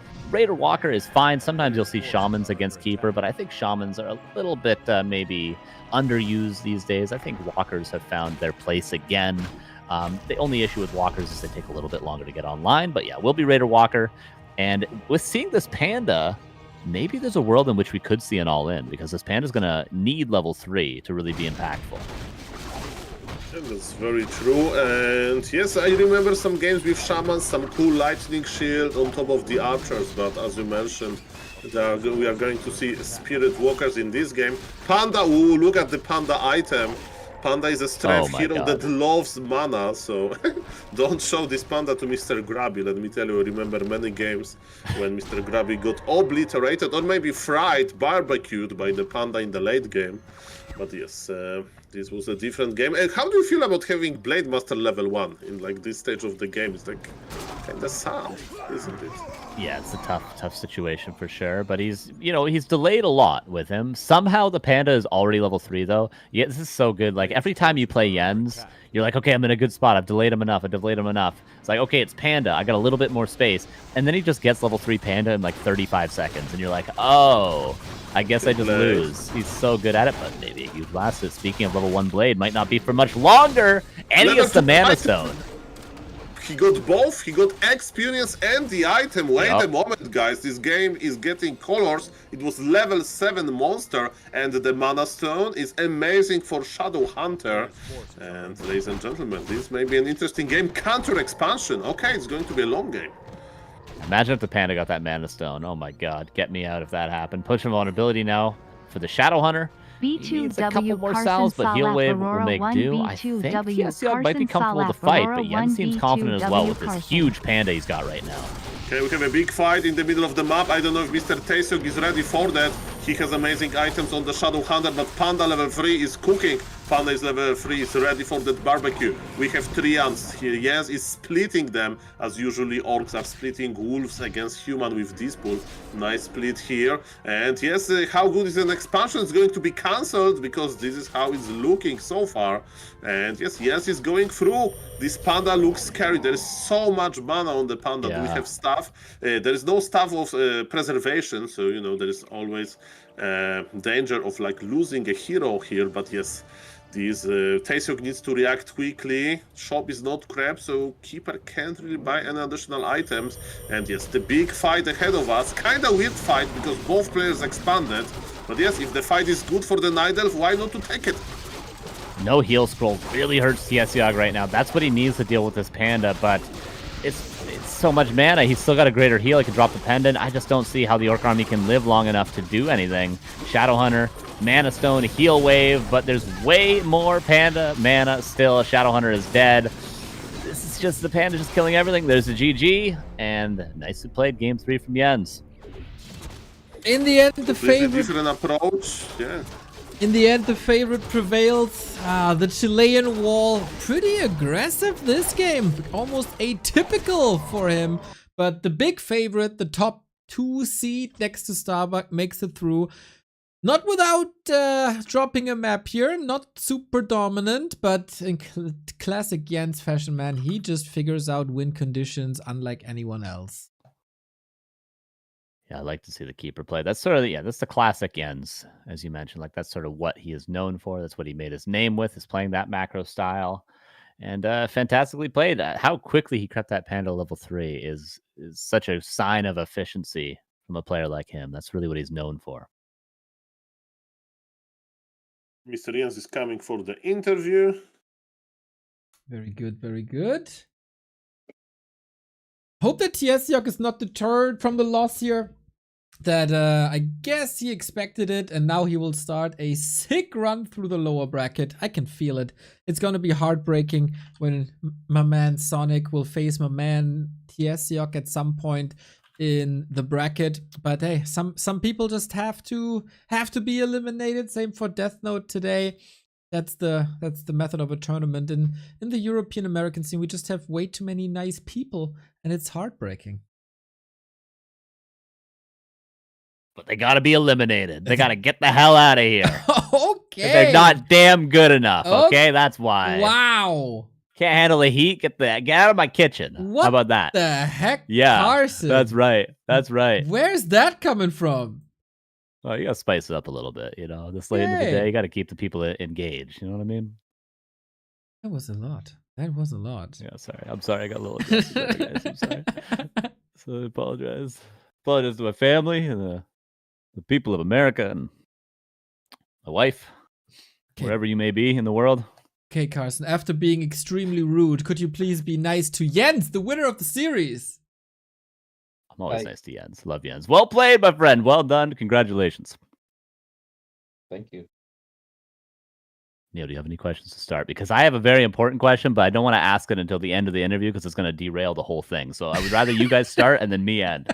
All right. You dictated, Carson. Jens, you went into this as the favorite. How do you deal with that role? Does it put any pressure on you? A little bit, yeah. But I just try to look at as if it was another ladder game. I try to look at that, so I am less nervous. Interesting to hear. So everything went super well in game 1, I think. It was pretty much the game plan and pretty much perfectly executed. How was the game from your perspective? Yeah, game 1, I felt comfortable. The early game was okay. I always try to keep low mana so I can have more freedom to creep. And then I just linked an expo because I felt like I had a really good momentum. I crept the Merc without being harassed too much. Like, he still came over, but I knew he was level 1, no mana, so I felt like really confident to go expo, and then I just snowballed from there. Like, he had no expo. Yeah, it was some crazy momentum you got there. We had Pato in the chat, and he said, how can he be tier 3 and have the bigger army? Like, what's your secret? Well, I got rid of a couple of items that I didn't really need. That's one of the factors, right? And the other is just I knew I had a good moment to expand and to tier 3 at the same time because I skipped the production just for a while, and I still had enough pressure to make him not come over to my side of the map. So I don't know. Sometimes you just feel like you can get away with that, and you just go for it. Cheeky. I like it. I like it. So, follow-ups. Hello, Jens. Nice to hear you, of course. I have a question about your strategy decision about map number 3, right? So you changed your Ancient of War position. In the past, you used to creep the Rogue Golem camp, but I remember your game in the Dolphin Cup and kinda your opponent Orc kinda punished you with the fast shop. That was what Tsog did. So was you creeping Makrura camp, like educated guess to counter this Blade Master into fast shop harassment possibility? Yeah, it was. I know Tiesio is a smart player. He likes to punish greedy camps at the start, so I just respect a lot the players that kill scout. And yeah, in Dolphin Cup, I was like super punished for it, so I just wanted to go for a safer route this time around. So I think Makura is just they Yeah, played safe. Makura is just a good, very good choice, regardless of the situation. My another question in game number 2, I was a little bit surprised, because we saw such a strong Taesiok. Of course, he had like good items on the Blade Master and so on. So, what's your decision to play Hans Archer, tier 1, basically because you felt that maybe if you go into other standard game would be like 50-50, or you just prefer this style on this map? Game 3, I was actually gonna go DH again, but I just tried to switch it up because game 2 looked ugly. I know I could have done more, like, better decisions in general in game 2, but I just felt like if you ask any elf player, they have like every certain games against Orc, they don't know what went wrong, and you just don't feel like as confident in the D8 for a while. So game 3, I was like, I'm just gonna switch it up because I know my keeper is good, and he probably expects a D8 again. So that's that's my thought process. Okay, short question about PTR, about the Panda. Did you like try the new Panda? Did you like read the patch notes? Because you are kind of the Panda player, right? You had a lot of success with Panda Second versus top orcs and so on. Like, what do you have any opinion about the Panda changes? I haven't tried them myself, but I looked at all the screenshots that they're posting everywhere, like the range and but I think they reversed it a little bit in the latest PR. So I'm not sure if it's the correct way of balancing or not. I would have to just try it, like Yeah, make the change go live, and then you just try a bunch of games, and then you can like kind of understand what the position of Panda is. But I'm not definitely really will sure be yet. watching.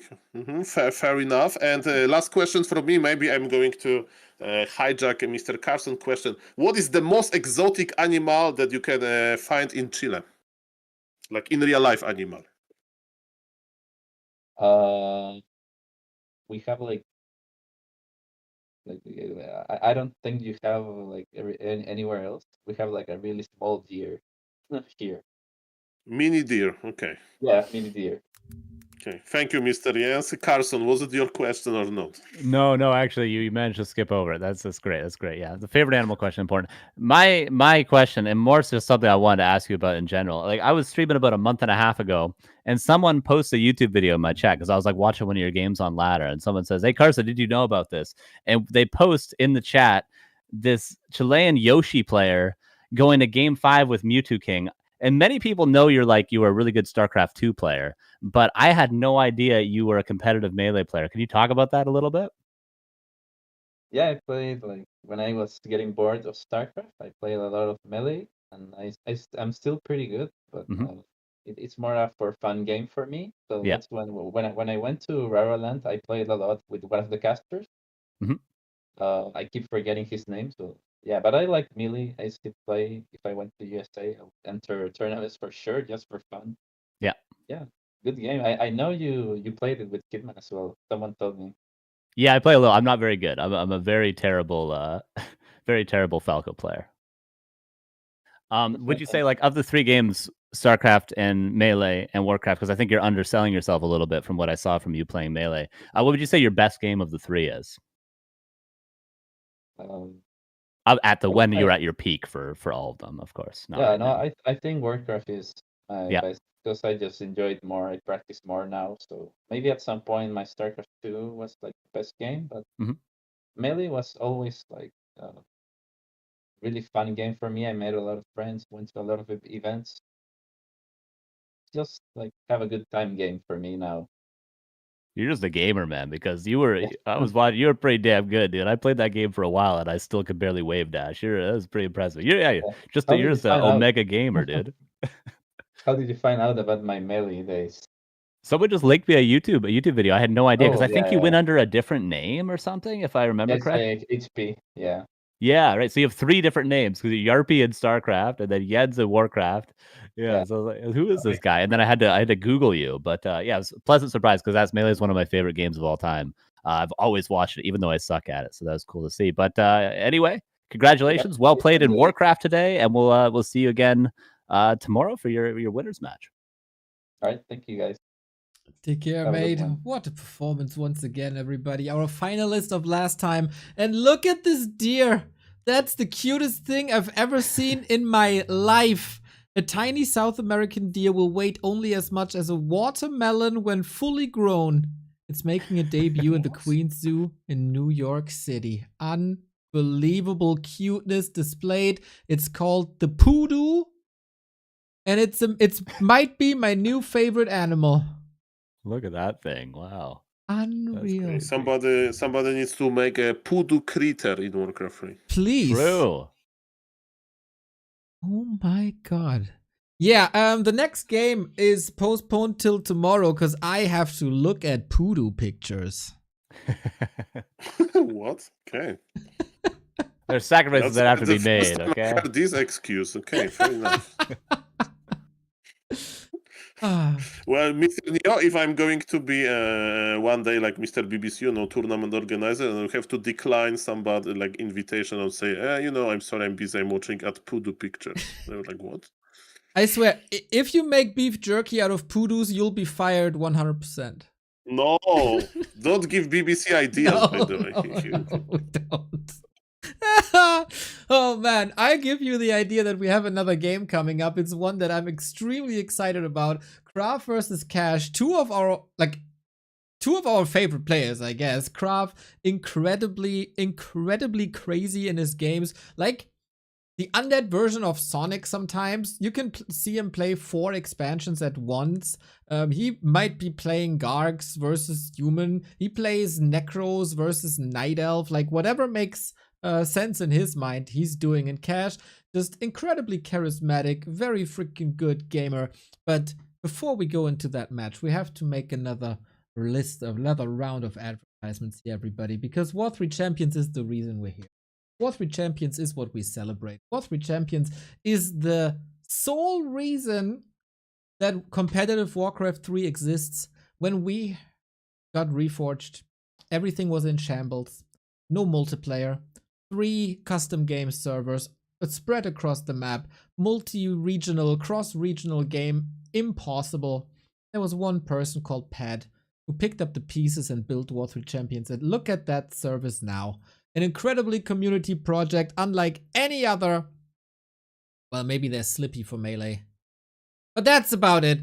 Unlike any other, not only do you have better profile pictures and rankings and league as you have on Battle.net, you also have a Melee ladder for all the 1-on-1, 2-on-2, 4-on-4 game modes. You got custom game ladders, which you don't have anywhere else, for Direct Strike, for Chaos Survival, now also for Risk 1-on-1, which is incredibly fun. I tried, but I failed. Oh my god, did I fail? It is brutal, but it's a super fun game mode and a great community. The matchmaking is out of this world great. Find people at your skill level after the 10 placement matches, or 5 placement matches that you gotta do. No wild Battle.net jungle anymore where you can meet Hitman in one game and me in the next game, as an example for the bottom of the barrel. Just accurate matchmaking of people of your level. In a wonderful UI that looks like the old Battle.net, feels like the old Battle.net, just a little better. I told you that the stat summary has been a little bit revamped since we talked last. And I think it's time to show that off. No more bland lines of wins and losses. No, your league emblem is actually displayed. You see the history here. It's all looking so much better. It all feels so much better. If you declined the new launcher because it didn't look proper, A lot of work went into this, especially from a person called Ruigengeist and Magenta. So shout out. And Kenshin, of course, who also did the map. He's also working on War3Champions. Incredible overhaul of the client in recent days. So give it another try if you haven't seen it in a long time. We got, as I said, the best matchmaking already, thousands and thousands of games in multiple game modes with servers all across the world, who's now actually connecting South America and Europe and Eastern Europe on playable servers. No more 170 from Brazil to Europe. Pato said it. It's 110, 120. It feels like a different game. And if there's a little outage because you might be on Wi-Fi, boom, the only Western Warcraft server with a reconnect function or a disconnect protection function, I would say. You can also watch the games via Flow TV. Every single game that's played, you can watch with this one launcher. We got the end of season tournaments, of course, that you can support via W3 finals in the bot to reward the players for what they do throughout the seasons. And if you want to be part of this amazing team, then do it and join them. If you can code C#.NET, React, Rust, TypeScript, or Node, hit them up. If you would like to take care of the social media, hit them up. If you like to help with graphic design, UI, UX, hit them up. On the War3Champions Discord, you can contact Kovacs or Faro. Those are the guys in charge at the moment. Both are doing a banger job carrying this on their back with all the helpers. And of course, because it's not mentioned this time, a special thank you to all the moderators who do a banger job day in, day out, so it's not becoming a cesspool, and real people take care of real moderation. In today's gaming, this is so incredibly rare, and it takes a toll on mental health, very sure, but they do it still to provide a great platform for Warcraft 3, and with that, we should all, for that, we should all be thankful that we have War3Champions. And if you can't contribute with money at the moment or with coding skills, you can just drop a nice little message, because that goes a long way. Go on the Discord, go in the general channel, say, yo, you guys do a banger job, thank you. Because not too many people do it, and it should be said way more. Not only once every 3 months, but basically make it part of your daily routine. That's my job for you guys. Very good, very good. I see that profile, Neil. You're grinding up to 1400 anytime. When you doing that? You're closing in on it. Bro, I was 1500. I'm dropping MMR like crazy. Shit. I'm free falling, dude. Oh yeah. You know what? I'm terrified to ladder again to see where I end up. Oh no. I farmed these guys that came from Grubby's Invitational and got inspired, and I farmed every single one, and now they're gone. And now what do? Now I'm one of these guys who loses every game. Unbelievable. Yeah, you should check my profile. I'm pretty sure before I left, I was like 5-30. My last 35 games or something like that. I was, yeah. The tilt was with me, that's for sure. I'll tell you that much. The tilt is with all of us, isn't it? We'll try again soon, though. I think I'll start laddering sometime this week. I'm getting used to using a mouse again. I know where the keys on the keyboard are again after today, so I think we'll try to get back up our MMR again. Well, me and you both, Neil. All right, together. Well, I can just tell you that with my low skill, I went to BNet recently. I went like a 25-2 with Night Elf, and I was just playing solo Demon Hunter mass immolation. I was killing entire player armies with level 4 Demon Hunter, 6 per moment items, immolation on. And yes, when I went to Warcraft Champions, I got obliterated. So guys, if you want fair matchmaking, Warcraft Champions is a way to go, let me tell you. Maybe you win more on BNet, but it's not. They just play boring games, basically. I got a challenge. If I get more MMR with Night Elf than I get with my Undead, that is for Twitch chat confirming that Night Elf is easier than any other race, so I might actually give Night Elf a spin. That is content. That is fantastic content. I'll tell you right now. I'll watch every game of that. I love that. like when Saul plays Orc, I just rub my hands together. I'm like, yeah, do it. But show me how hard Orc is, and then he wins with Master Mirror-Image and 12 headhunters. I'm like, oh yeah, maybe it is pretty easy. I guess we got a join bug here, eh? Or is it just me? first of the day. Me too as well. Yeah. Yes, it Okay, happens. okay, okay. happens. Yeah, Funny gonna enough, you restart. know, not with this exotic server in like connecting Chile and Europe, but with just very nearby players. Happens to the best. 1 second. Had to have one today. Had to have just one. Dude, like this compared to some other seasons, man, where we couldn't start games yeah. when especially when the Chinese were involved still, and you had to do something like, I don't know, southern Brazil against northern China. Those were the fun days. Plus, then there were join bugs like in the client because we were on the old client still and not the standalone one built. Oh my nightmare. They're behind us though. They can't hurt you anymore. Same game name. Oh, same game name. Oh, thought you Yeah. were +1.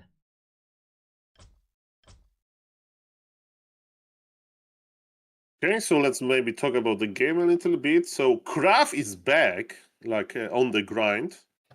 He reached 2,600 MMR with Undead, which is very important. Now I think he dropped a little bit. And, you know, he has been practicing for this tournament. I see that Cash is going into a very dangerous path. And maybe viewers, they don't really understand this, but we, the Warcraft 3 casters, we do.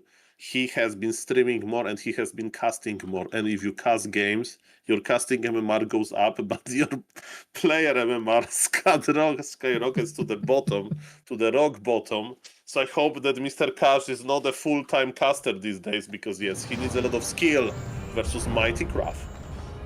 Yeah, it's very interesting matchup because obviously the meta, as we just saw before this tournament, is lots of Wind Riders, fast tech from the Blade Master on the Orc side of things. But a player like Undead, or like Krav, is always expanding, right? He's a very unorthodox player. So do you really want to fast tech against a player that does all these weird heroes, all these weird expansions? Not entirely sure if you want to do that. So there could be some interesting strats on both sides if we can get into the game. Yeah, seems like we got a faulty server at the moment. And why this is, it's Poland Central, so I apologize. We have used this server today, though, too. Huh. So, weird. Interesting. Okay, just restart Warcraft III Champions then. By the way, Krav is rank 3 on ladder, so... Really? Yeah, this season. Again, he reached 2,600, so... Cool. Yeah, let's all Okay, restart. Can we all tell the players to restart as well, just to have a fresh start? In the meantime, so during technical, yes, maybe change the game name or no? Carson, you are charge of the game name. Yeah, I'll try to change the game name. I can thank a couple of supporters. Thank you, Buttcrumbs, for the 100 bits, and thank you for Whom the Bell Trolls for the 3 years. Much love, mate. Much love. One of the players has a broken client, says Faro. The mystery is which one? That is the question. Well, it's either Krav or Cash. So how do you fix the client then? That's my question. And I blame Cash because he's the caster. It's always the caster. I think it's just we restart and then it should work. I'm fine. And we have the hotline to the developers. I like it. Yeah. Faro is texting me in real time. But Faro, we casted. Shout out to Mr. Faro. Yeah, we casted 20 games together, so we should be stable. Deca says we had 20 join bugs during the clan war today. Wow. Oh no. Man, we want to advertise W3Champions here.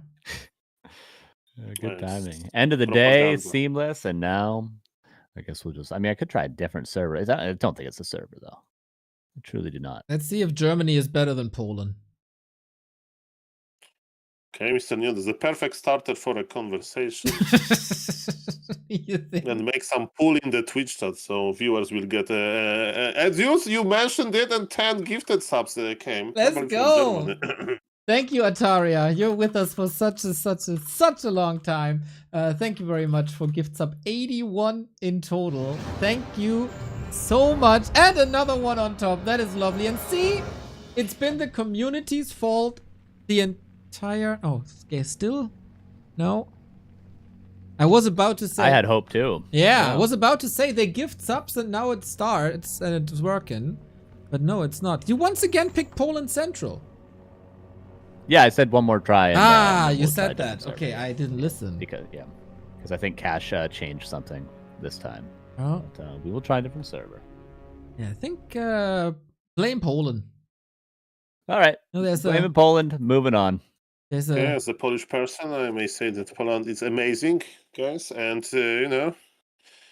Poland brought you Makura meme, so that's what I have to say basically. A lot of achievements been made. We have also Copernicus, the guy from astronomy, but. And you have pierogi. That is one of the greatest inventions. Gotta go for like 20 of those right now, let me tell you.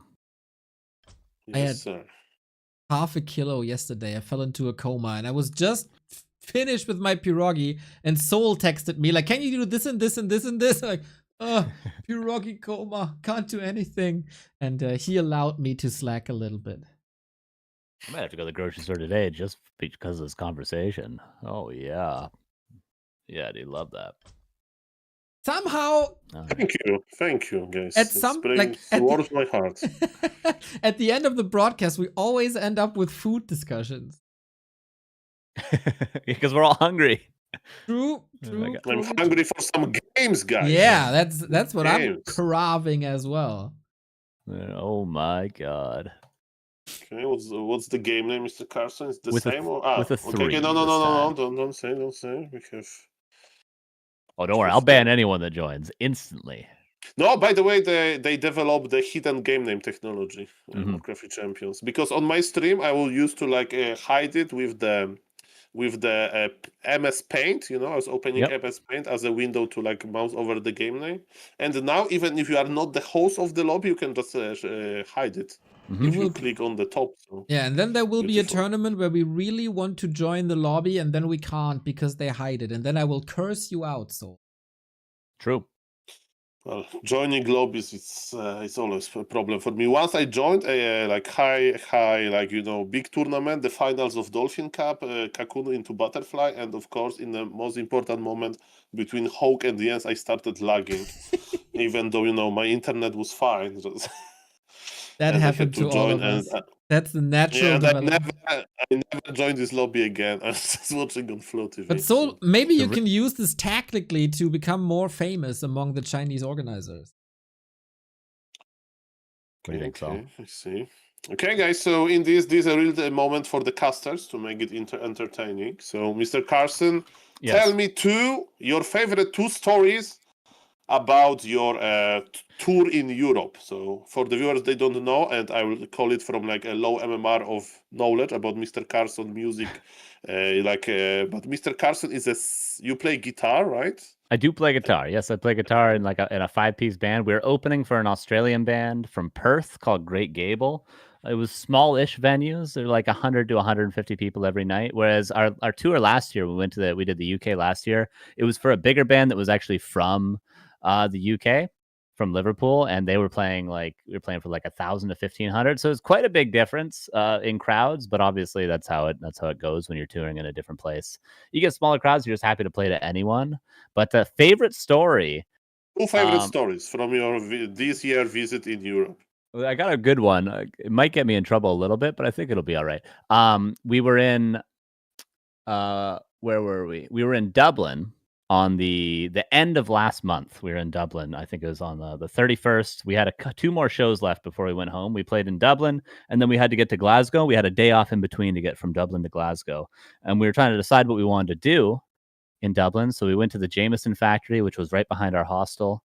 If you've been to Dublin, you've probably been there before. We got a flight of whiskey, and then we went out to lunch, and we got a stew, an Irish stew, which was very delicious, and a Guinness, of course.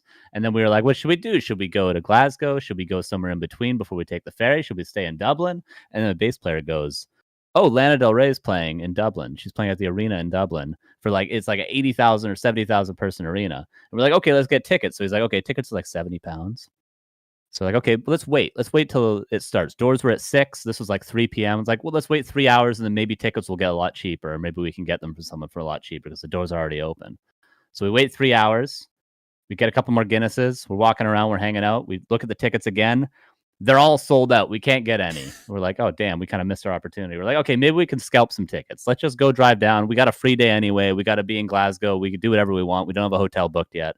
So okay, let's go down. We can scalp tickets. And on our way there, we're like, oh, the opener is called Banks, Banks.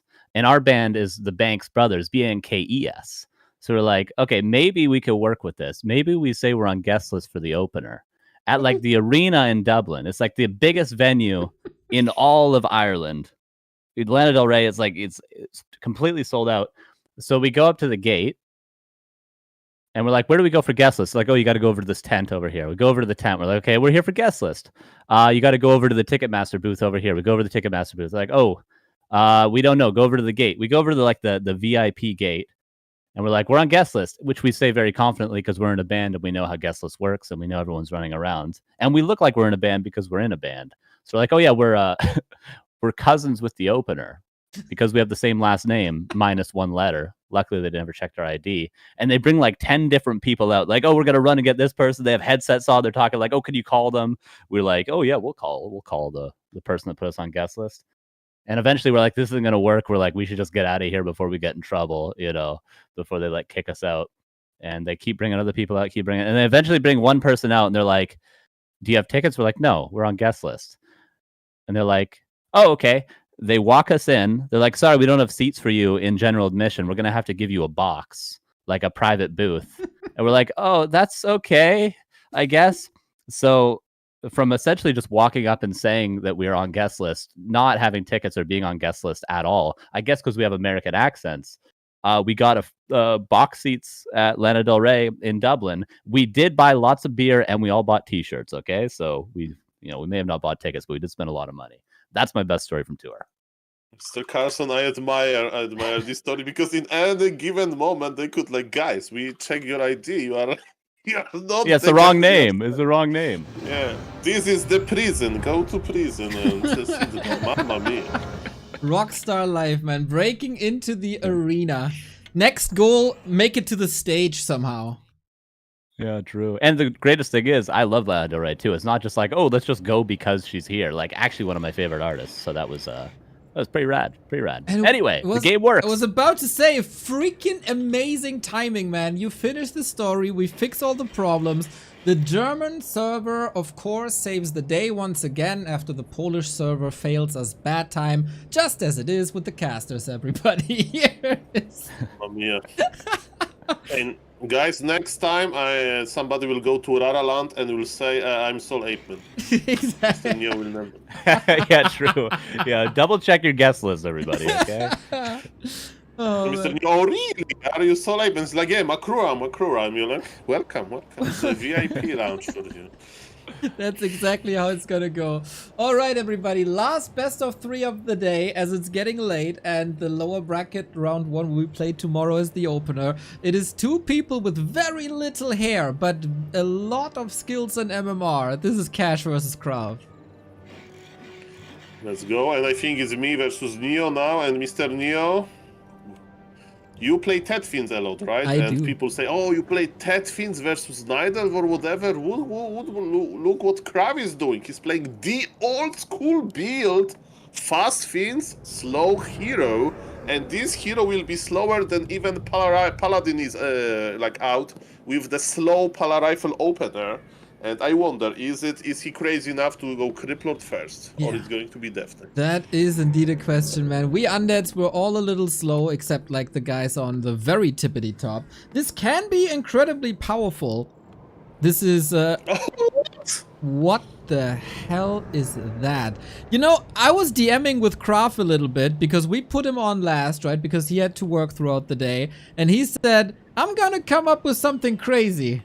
I did not expect Dreadlord Fiends. Well, Dreadlord Fiends, ladies and gentlemen, and he's playing ghouls? Where are the Fiends? Where there is a graveyard there? Okay, I have a lot of questions. Me too. Ladies and gentlemen, there is a like undead version of Sonic basically here, so shout out to Sonic, shout out to for Mr. Kraft. Recently Hitman, he is playing now undead, you know. He was playing a lot of like Dreadlord expansion versus orcs, but it's Dreadlord ghouls. Maybe he wants to surround the Farseer and then go feed. I don't know.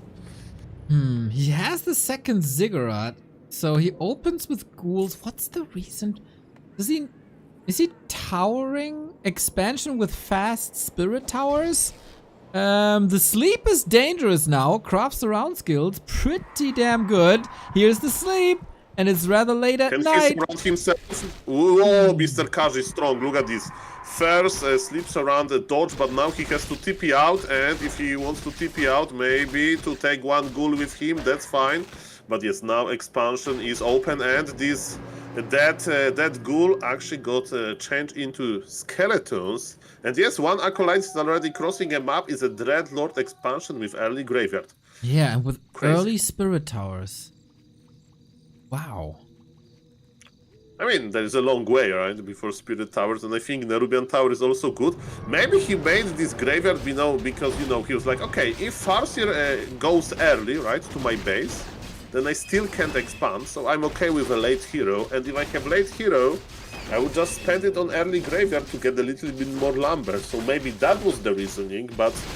Well, I hope that we will have Kraft in the interview to ask it, or maybe I'll just send him a DM if he will lose the entire series, but it's just game number 1, and if he's going to lose or win, we will see, because this is a very important moment. What is funny to me, Farseer got level 2 before Dreadlord, even Dreadlord crept entire camp almost. What is happening here? It is one of the weirdest games I've seen in a long time. Oh, well, this week there's been a lot of interesting games. This ziggurat is supposed to be the backbone. It can be repaired now. Can't lose this acolyte though, so it's a bit of a problem. Cash can operate from range. Kraft is very, very hurt. And you know what? He's not expanding. He's just taking. I mean, I think he's in plan B or even plan C, right? It's a straight up damage control basically. And yes, there is no Spirit Towers near Rubian Tower for the win. And yes, Cash killed one of the kobolds, and that's why we have level 1 Dreadlord, so no Vampiric Aura, no Carrion Swarm. To be honest, I don't even know what kind of skill we should go for. Deny, ooh, deny to keep Crab on level 1 even longer. There is Staff of Teleportation on the Farseer, so he is quite immune for the sleep surrounds. And yes, I'm a little bit scared for the French undead here, Neo. That was a weird opening, but now he's connecting a little bit. He will get these one-hit hunters, but ghouls are dying as well. But finally, level 2, and this time Kraft gets a little bit of a momentum, but yes, his base is not looking too juicy either. There is no expansion running, and yes, tier 2 is already done for the Orc, and Cash, surprisingly enough, is going for the Shadow Hunter. Okay. So when you want to counter the expansion, right, but there is no expansion, I know you either go for like Tower and Shockwave, you go for Firelord, you know. Shadow Hunter is most like a side that Mr. Cash will go to tier 3, because usually you add a third hero anyway after, and Shadow Hunter is like this sweet middle ground to just heal. I don't know, hard to tell, but yes, ghouls are dying and it's never good. That's right, and we haven't decided for a second spell yet. Walkers can be nice to distribute a lot of damage that might come in via Carrion Swarm. Is a lot of damage versus ghouls as well, and Lynn has displayed this build with Tauren late game, and then Walkers are of course incredible too. Farseer Shadowhunter, not the most normal build that you would expect, but can be extremely efficient. We'll see about that. Kraft immediately queues tier 3. He's not wasting any time anymore since his build was rather late already. But Farseer is level 3. Mighty level 2 wolves and no Wand of Negation just yet to dispel them. And, you know, Wand of Negation is expensive as well, right? And it deals 200 damage, so Wand of Negation for 2 wolves. Hard decision to make, especially if you are on a one base, but as you mentioned, he actually went for it. I'm surprised. And speaking about decision making, he wanted to go for Sleep Surround, but how good is Sleep Surround if you are the prey? Exactly. With the Hex, But defensive sleep, that was nice. Okay, so Dreadnought will survive. For now. Ooh, interesting situation here. Kraft surely in trouble. His clanmates Starbuck and Pato both made it through already. Can't say the same about him just yet. He has a lot of ghouls. It's 8, but what's the follow-up? No second hero. That's of course the downside of having only one hero is you can't break yourself out with Wand of Negation out of Hex. So the hero target is definitely still a thing, and now he's expanding. I mean, Org is pushing his main base, right? And he has a lot of, I mean, not a lot of lumber, but with that many ghouls, he can get a lot of lumber if he wishes. And look at this, he's attacking the graveyard. Correct me if I'm wrong, but you need to have graveyard for Ghoul Frenzy. But I'm like 90% sure. You definitely need it for Slaughterhouse. Slaughterhouse is not happening in this game, and a lot of other things are not happening in this game, like Mr. Kraft winning, I'm afraid, because look at Mr. Cash, he's just pressuring. Cash is staying on tier 2, he feels confident, and it's a pretty hard situation for the undead, right? He can't really go out before Ghoul Frenzy, and there is a long way before Ghoul Frenzy, right? So he needs to act, but there is raiders can ensnare, and ghouls are dying one by one. Kraft needs a miracle. Yeah, maybe a surround, because of course the town portal is gone, but even for that, Cash is making precautions. He got the staff ready. He can hex if the Dreadlord moves forward. Seems like the Orc veteran is very, very well prepared, brings his A-game, looking fine. He's targeting down these ghouls one by one, and this Kraft miracle is nowhere to be seen yet. And I think we need a graveyard for Ghoul Frenzy, because Kraft is remaking his graveyard and he's not queuing Ghoul Frenzy, which should be a big carry in this game. 20 supply for Kraft, 45 supply for Mr. Cash, and yes. Ay. One would say, Mamma Mia. A grande disaster, Mr. Neo, grande disaster. I was excited for this Dreadlord, you know, like level 6 Dreadlord. Throwing Infernal, like people say that Dreadlord was buffed a little bit on level 3, on a level like 2 Carrion Swarm spell. But we don't even have a Carrion Swarm in this game, just under level Dreadlord. Yeah, and this aura doesn't do much either because he just doesn't attack 3 ghouls and a Dreadlord level 2. That is pathetic. That is the most one-sided game that we've seen thus far. There shouldn't really be a chance. I mean, Kraft is mining from 2 bases now, and Cash doesn't really see it. Yeah, but you know, you can have all of the gold. You can give Kraft 10,000 gold in this moment, and I think it still would be similar. Because yes, it's kind of hard to spend it, right? He has no production buildings, and he's just dying inside of his base. He's trying to get the shadow out. By the way, for the viewers that may complain about balance Kappa, let's just remind you how many undeads we had in the top 3 of B Cup. But yes, I'm kidding a little bit because yes, those undeads, they didn't play. Dreadlord, Ghouls, and Mr. Carson. What is your summary of this game? A good choice from Cash to go for the Farseer, I feel like, actually, because I was just saying, like, you know, Wind Rider is very, very common, the Blade Master Wind Rider style, but it doesn't play well into how Crab plays because Crab plays like a crazy man at all times. So to play Farseer really allows you to deny the widest range of strategies. I feel like Blade Master, you kind of need to know what you're up against. You need to know what you're facing, or you need to have a very, very solid, rigid game plan. Like, you know, when you play against the Cryptlord Expo, every single step of the game is planned out or you just lose. Whereas Farseer gives you more strategic wiggle room. So I wouldn't be surprised to see Cash just keep playing Farseer for the whole series. I think it's the right way to do it. Going into Concealed Hill, it might be a weird map to play Farseer on, but still I think he could maintain. Yeah, it's just rock solid. And you know, the map had not much to do with the outcome of this game, right? It was basically played in, or at Kraft's expansion and at Kraft's main base. And you have that pretty much on every map. Just rush distances are a little bit longer or shorter. I hope that Kraft can do a little more damage here. That was very, very wild.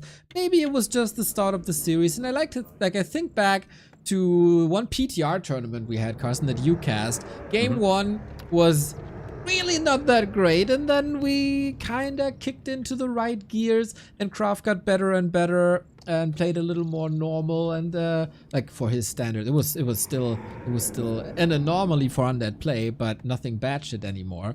So Yeah. maybe we see the same. Kraft definitely vibing. That's at the very least a good playlist that he has. Yeah, Kraft is very good at conditioning his opponents. It's not something we talk about enough, I feel like, in Warcraft. But in series, the longer the better, of course, for this. But get your opponent used to one thing, and then when they think they have a read on your habits, you can condition them to make a wrong read, and then you have the upper hand strategically. And that's something Kraft has always been really good at. Obviously, he'd prefer to be in a best of 5 or best of 7 to take full advantage, but still could be done in a short best of 3. There you go. Maybe he's listening to the Banks Brothers, and that's fueling him and pushes him to victory now. We do have a Blade Master, and we have a Crypt Lord, so a double switch up. Interesting. Crypt Lord is not common on this map because expansion is obviously hard to creep, and aggro Necropolis, Kraft is pulling out all the stops today. He is not hiding any strategies he has hidden up his sleeve. Man, Crypt Lord vs. Orc always sounds so cool as a fantasy, Sometimes there's only a Blade Master until the Orc reaches tier 3, and you think, like, if I pair this with ghouls and I got all my beetles and I rush across, like, this should just be easily doable. But somehow the Orcs always maneuver away, and yeah, Kraft special with the Necropolis here for Blight, for creeping. Even Happy copied that to a degree on certain maps. Mm-hmm. It's again down to Cash to find the right answers to Kraft's weirdness. Yeah, this is more or less standard from Cash, like what standard was back in the day. Obviously, these days, always see Fast Tech Wind Riders, but yeah, this 19 supply shop, quick grunt, get one item, and then go across the map. Maybe he'll take the whole camp if the shot timing would suggest otherwise.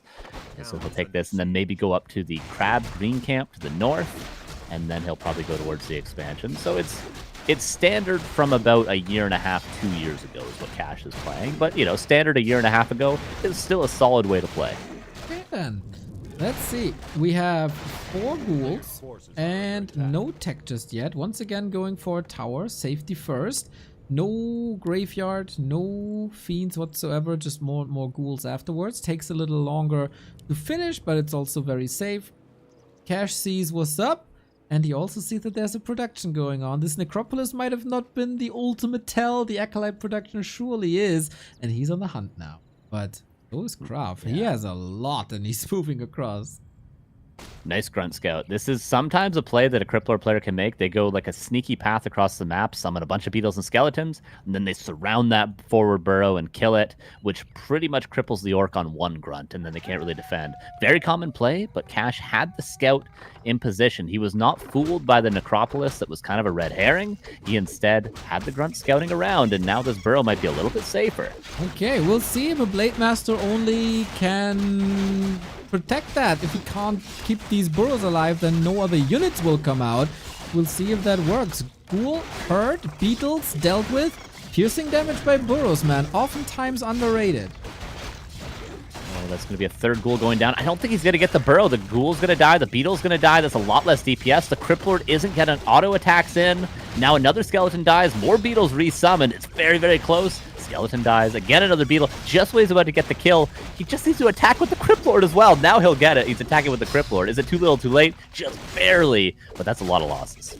Man, at least he blocks the second hero with that. Cash at the moment is not rebuilding any burrows, so he is supply blocked at 26, buying some time for Kraft to basically rebuild everything. Kraft could have done that a lot cleaner had he just attacked with the Crypt Lord. Obviously, hero damage against the burrow is a lot better than normal damage would have been, but still, Cash killed everything there was. And there is no expansion coming up either. A similar situation to the last game, dare I say, but with a different starting hero. Wait, hero damage is better against heavy armor than normal? Would think it would be, right? Doesn't hero damage not get reduced, whereas normal damage would get reduced by the armor? I don't think any of them get reduced. I don't know. It's a question. It's a question that can be answered. Yeah. It's fascinating that you know everything about timings, like, oh, if this is 2 seconds off, then this and this is available, but armor types Yeah, I've never been much with the stats. I don't know like all the percentages and stuff like that, and like I don't know the experience that the creeps give. I feel like you and Remo know everything about that, but I've never been one to know all that. Nice ghoul kills as well on top of that. Nasty timing by Cash. Holy smokes, man. Triple kill on top of an item. I got a feeling that this Friday night is not made for Krav, but he's trying to kill these burrows again. That's a nice attempt from Krav. He's trying to be aggressive, but I feel like maybe he's just being a little bit too fancy. Cash is playing too solid. He's playing too fundamental to allow these sort of sneaky plays to actually work. There's a reason why standard is because it doesn't lose to weird cheeses. It consistently works against everything. And, especially Cash is pretty good here.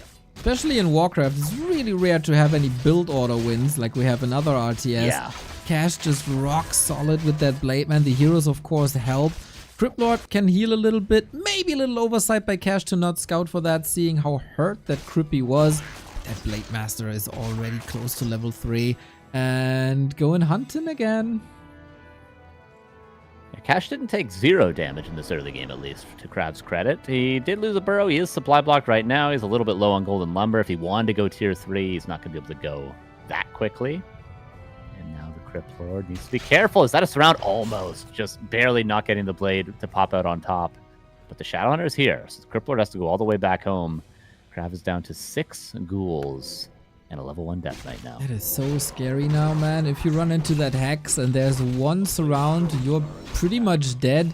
The only strong units that you got left. Krav is being annoying with the beetles in the base. It pops that notification that your base is under attack, but that's the most it does at the moment, I feel. Easy creeping, checking if there's an expansion. Shadowhunter making progress. We got a DK now. Not still not 3. I feel like before next attack, you gotta go for a camp that gives Cash more time.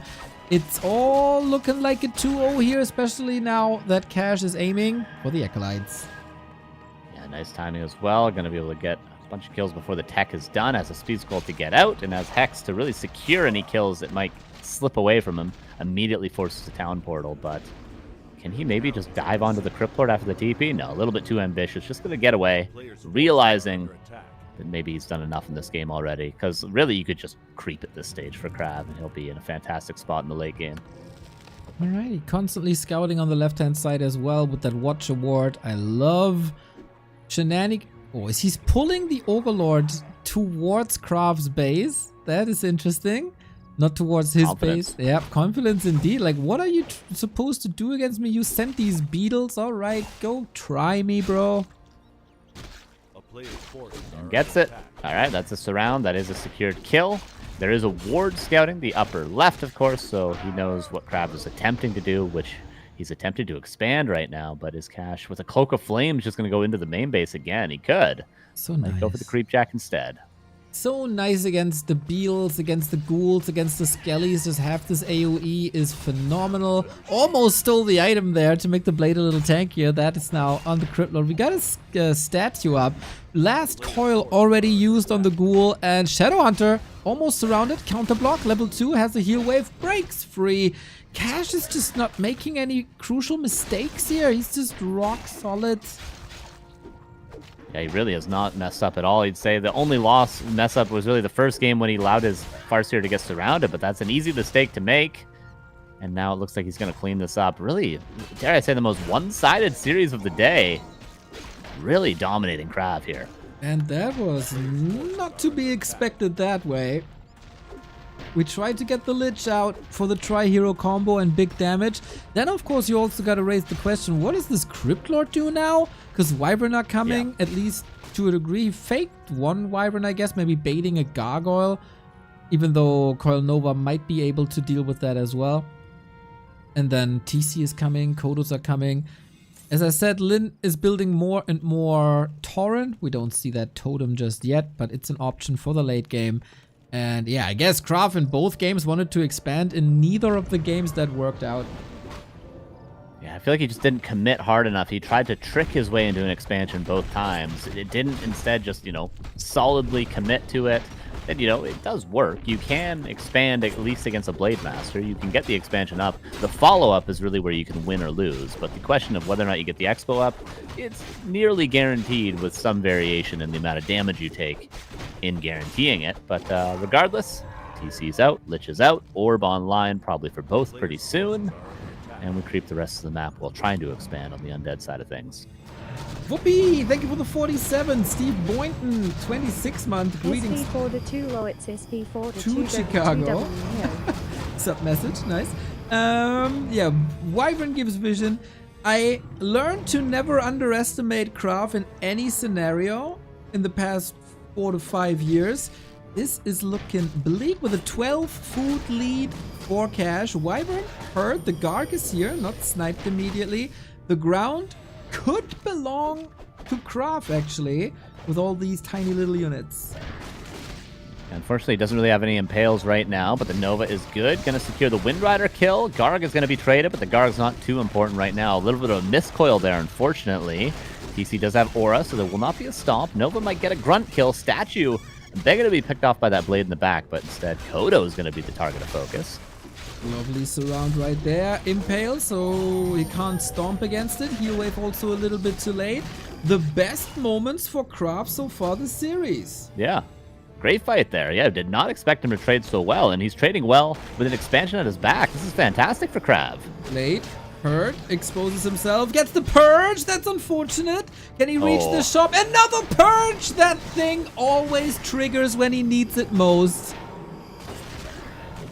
Nicely microed there with the blade. Got the luck, got the auto attacks, gets the statue. TC gonna die, but maybe he can pass the clarities. Gets denied. That's actually better than passing the clarities. A little cheeky play there. Okay, Blade Master can heal now at the fountain. Krav again, not thinking about waking up the creeps, it looks like. That's the second time I noticed this. Now, it's only 2 acolytes, 3 acolytes at the base. This is not the end of the world for Cash, but it looks a million times better than before the fight. Yeah, absolutely. You know, the DK loss maybe could have saved that bad boy, but overall, the expansion saturated nearly. Fountain going to be crept. There's still 1 up for grabs, and the remnants of the experience at the center. Creepjack a little bit, but Krav has to be as careful as Cash does too. Kodo, by the way, forgotten on the right-hand side. Hopefully that's remembered soon. Oh, and as I say it, he remembers it. He's listening in, confirmed. Drew, cheater, cheater.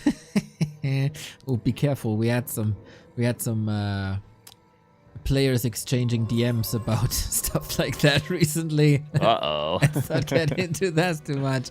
But let's get into Tauren. Not the filthy way that Twitch chat is thinking about. But Cash is adding a totem. And I love this, man. Tauren find their way into the actual meta in Orc vs. Undead. Yeah, I really like the Taurens. Overall, they're a very good unit against Undead. Especially now that they can't be possessed. That used to be the huge downside of them, that they had that hard counter in Banshees. But now, if you go Taurens, the issue becomes anti-air, I feel like. You can sometimes have too much supply in Taurens, then they pop Destros with all their statues, and it's tough to deal with the air, so that is the one question mark. He's got Wind Riders for now, but might need some Bat Riders, or maybe Berserkers in the future. The Orc player says it's tough to deal with the air, yet Bat Riders exist. Can't believe what I'm hearing. Unbelievable. So, we creep more, and these Undead heroes are getting scary. Of course, nothing in comparison to Blade Shadow TC, who are really well leveled. Would love to see that Cloak of Flames later on, before the fight on the TC. That will turn into a monster. Storm level 2, plus the AoE damage, real good. But can't complain about Krav's items here. His DK is going to be safe this time with an Invo Potion. He got lots of mana. But Cash, he's just still hungry for more XP. Both players looking for that 4-3-3, of course. Impale level 2, and then Coil Nova on level 3. Each is going to be great. Stomp level 2, Heal Wave level 2, and Crit level 2 are the keys for Cash. And they're both trying to get that, but we're running out of creeps. Sapper going for what? Both burrows, maybe? And he will land. Huge. Boom! Still a shock, and he gets 1, 2, 3 burrows, maybe even 4, and that's without a destroyer. Didn't go for any cement. Wyvern not coming in, make it possible to connect here on some fragile units like the Gargs, takes them out. The 4th Burrow is a bit unrealistic, but damage is done and Cash is stuck at 47. Yeah, huge play, huge play. Luckily, there's a ton of peons. I guess he rebuilt a couple of them. One beetle is harassing at the expansion at the same time. Imagine this was a set of beetles, 4 or 5. Would have had huge impact, but he just didn't have the tools available to make that play. I'm sure he would have if he could have. And now what do? We pop a couple Destros and keep running at Burrows for the rest of the game if he's not going to get reinforced? Could be a play. There's not a lot of lumber. So it could be a craft play for sure.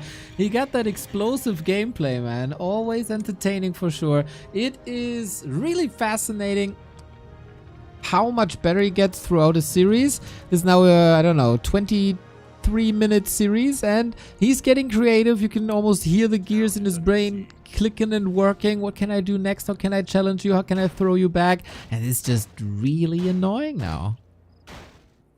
And he's got a little bit extra gold, of course, about 1,000 from his expansion compared to Cash's. Of course, Cash had the bigger investment, at least in the, mining part of the expansion, whereas Kraft is a little bit more reinforcement with a couple of towers and a shop.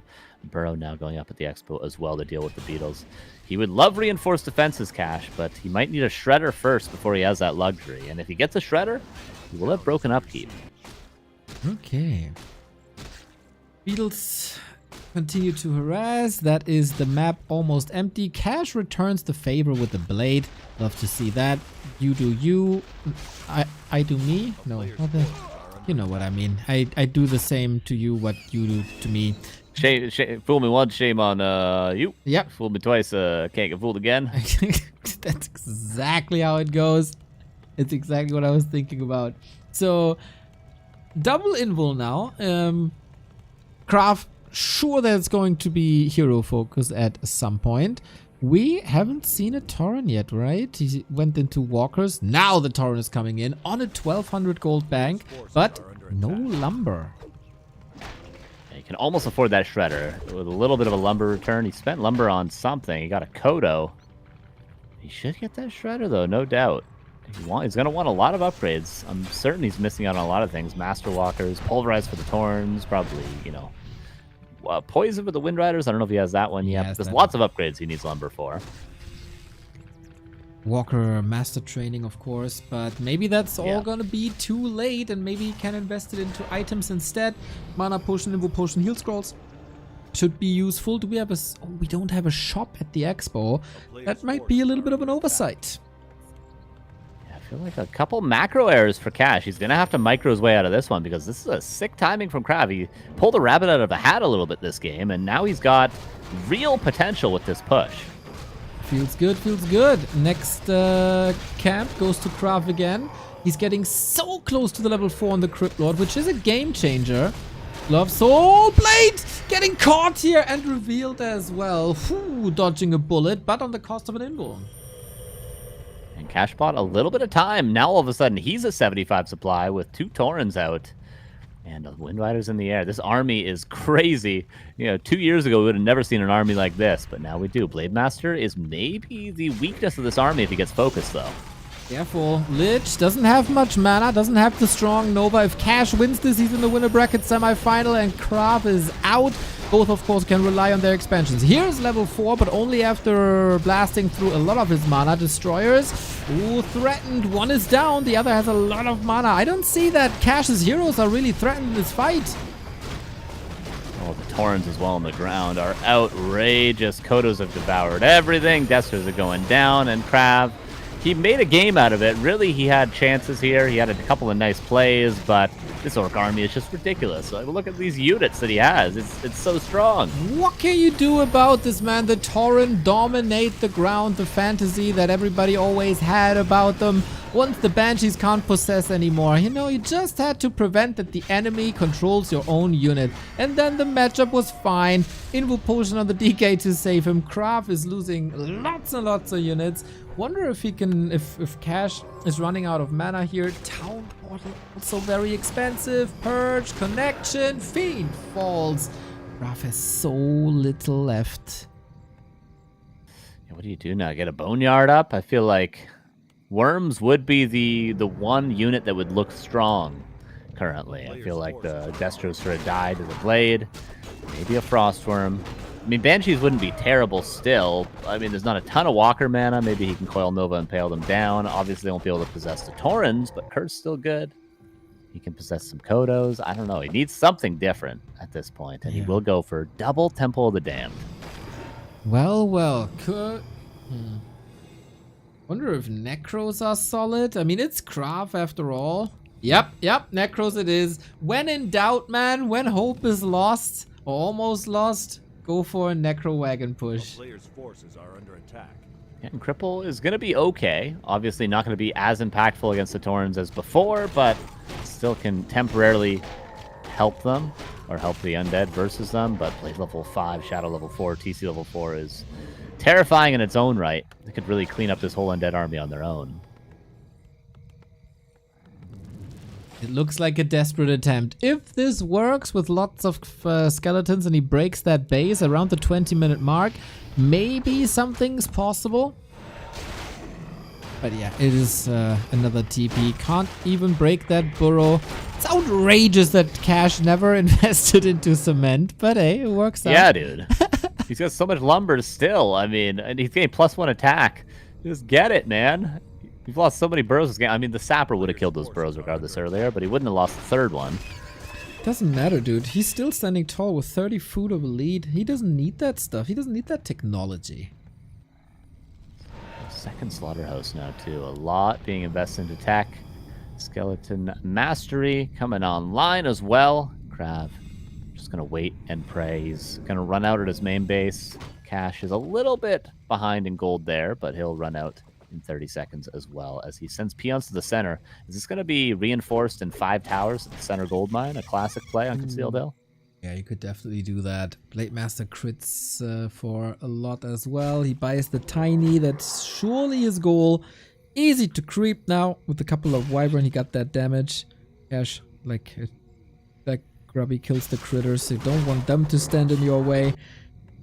Feels like a swan song. We get a second slaughterhouse now as well. 1,000 gold for Craft to spend on stuff. Good luck. Yeah, +2 attack coming online for the skeletons, of course. And for the B-Wagon, why not?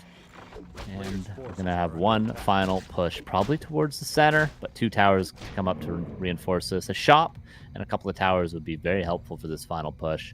Not impossible for Krav if he can spend this gold and get up to, 75, 80 supply, but he is no longer in a good position with his heroes. No. Cash has way stronger heroes. Not at all.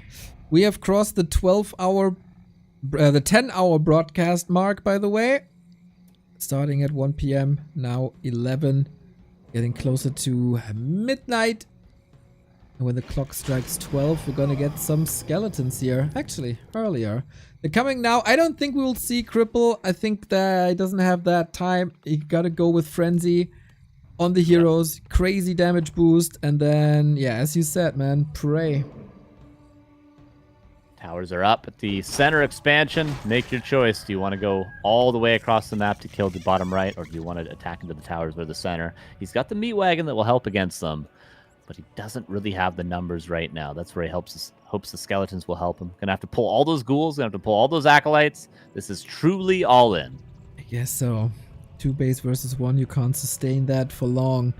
80 food, cash. He saw that, of course. He got Ancestral Spirit. He is building a shop here now as well, because, I don't know if he's bored, but just because he has the time and he can afford it. He's the one attacking now, and as a Necro Wagon player, you hate that. Yeah, it's so hard to reposition your army, and really you only get one fight. You have to commit with all your corpses and all the mana on the Necros and then fight, which he's going to have to do now. Here's the fight. There's not a single raised dead yet. There we go, but a little bit out of position. That is not going to be good. The Dispels are crazy. He killed them all, the skeletons. So much XP, so much damage. He had the walkers ready when he needed it. Unfortunately, the destroyer position today for Krav isn't it. Just like the mana bar for the skellies. Sometimes it can look cool. You eliminate the possibility of like reviving Tauren. The Lich is hitting hard, but in the end, it is cash with 900 gold, 68 food, Blade Master super strong.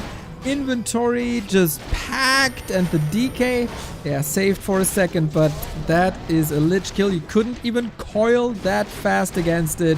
Graf, unfortunately, not ready for Cash here today. The craziness does not succeed, and Cash goes through into the winner bracket semifinal versus Jens tomorrow, while Graf is meeting up with Tsog for survival.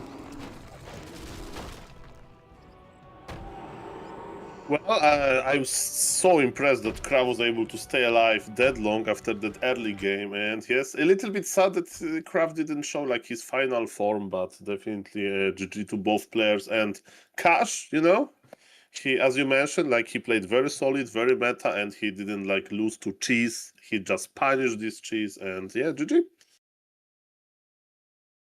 That was the last series of the day, everybody. Damn, what a day one. That was clean by Cash. I remember, Carson, last time we talked to him, we were also very impressed in his first round matches. And he said, you know, if I compare it to my former self, I'm not at 100% at all. We're like, what the hell, dude? You're just owning. What are you talking about? Yeah. On the last legs, he couldn't keep it up anymore. But here today, man, super clean, impressive Cash. Yeah, the grind seems to be paying off for him. He's definitely been playing a lot more, and maybe he's getting up to that shape again. And it's cool that he's, you know, he's playing more or less standard, but still sort of his own way, like like slightly old school, you might say. Which is, it's good to play to what you're comfortable with. I mean, you can get stuck in this. I always need to play meta. I always need to play like Lynn. I always need to do what Focus is doing. But really, that can sometimes be a curse in disguise. You know, if you play what you're comfortable with, especially when you're not playing. You know, it's not like he's playing happy. He's playing Krav, who plays much, much different from maybe the top Asians or happy in general. So he has a little bit of wiggle room to mess around with what he's more comfortable with, as opposed to just playing, you know, Wind Riders every single game. Alrighty, let's see if Cash can do it a little more. He's gonna get the rematch. It was also the winner bracket semifinal last time versus Jens. So for Cash, it's time for revenge this time. Let's see if he can challenge him a little bit. Are we talking to him? Oh, yeah, looks like we absolutely do. Cash, my dude, GG, so well played. Easy Katka? Hello? Can you hear us? Hello. Mr. Cash, are you muted? What? And I can answer for him. Easy Katka. Easy Katka. We'll see. Спасибо большое. Oh, Mr. Apeman, do you want to do the interview in Russian? No, I'm not ready. Who knows? Maybe in the future. Mr. Neo, can you pull some strings and organize an interview with Happy? Then I can do interview in Russian. What is Happy's favorite animal, I wonder? That's what I want to ask him. Okay, so before I will just message Mr. Cash. Maybe he doesn't know.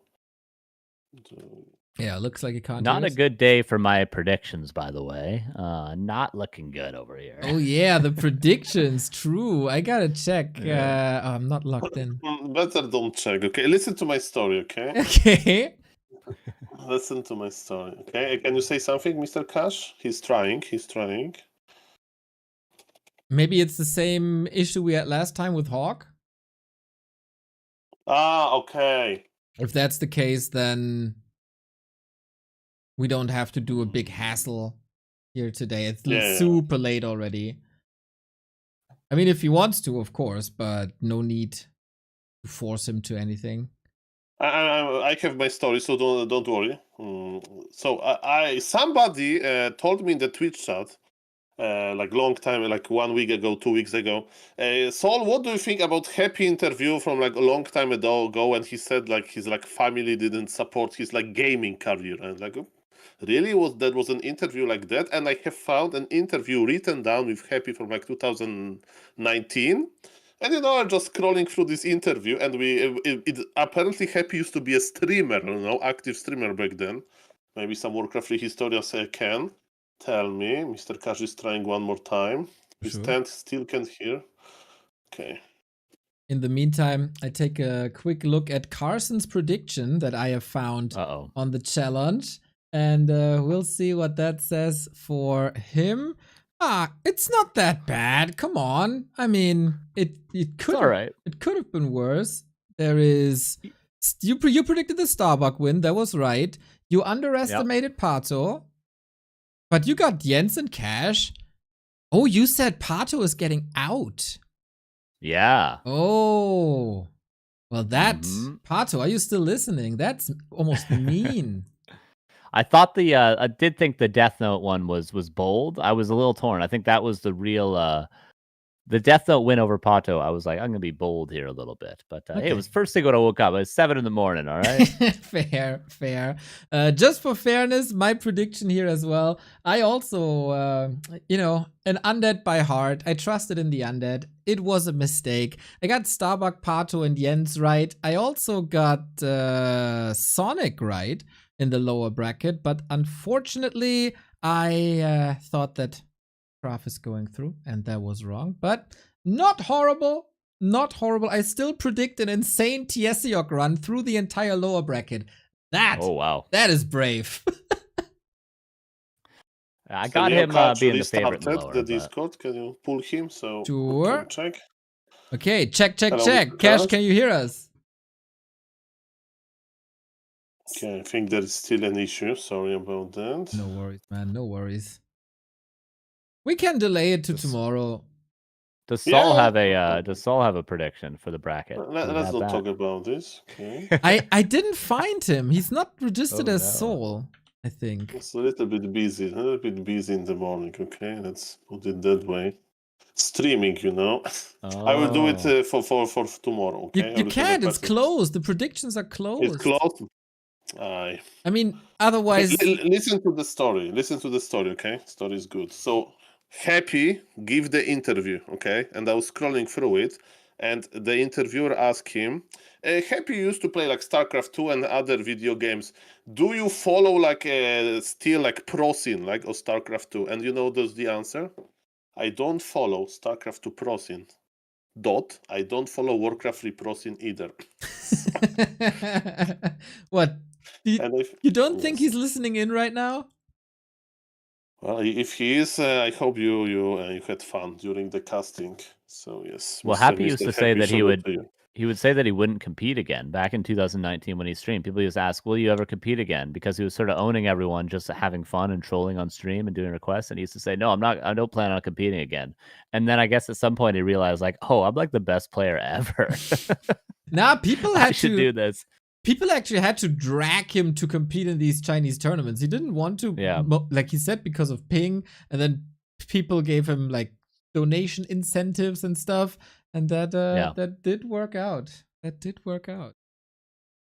then that million view YouTube video that you guys got on the channel, Moon vs. Happy, that happened. Is that a million now? It. Oh, let's see. Cash, are you here now? Nope. Oh, he's gone. Check. Cash, check. It's fine. Is that really a million now, Carson?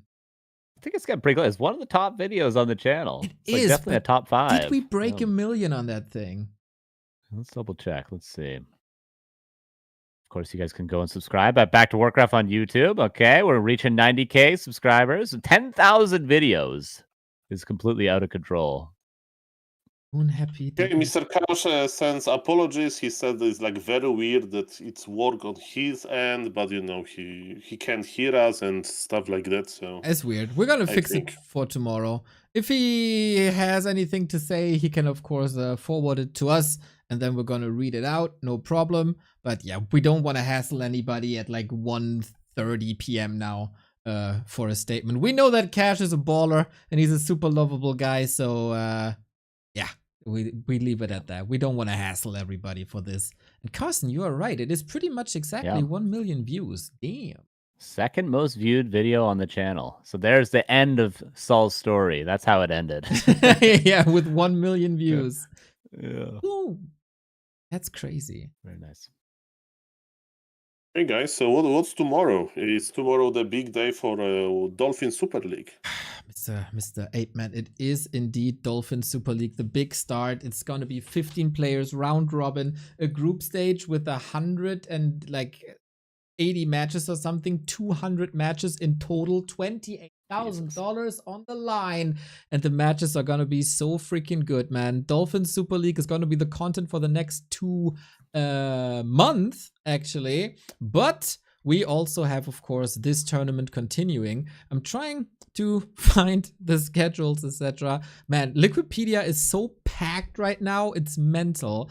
We start with Tsog versus Krav. That will be our first game tomorrow, if I saw that correctly. So we're gonna say goodbye to one of these players. Then Starbuck versus Pato, and like Battle of the Brothers in the upper bracket. Jens versus Cash, amazing match as well, as both seem to be in tip-top shape. Sonic is waiting for his opponent, that will be Jens or Cash, and then the winner of Tsog will play the loser of Starbuck and Pato. So tomorrow again, 3 best of 5s in the Dolphin League, 5 best of 3s in W3Champions final. Holy, that is content central. Of course, if you didn't see the matches before this stream today, definitely wait for those to be on YouTube. Go check those out.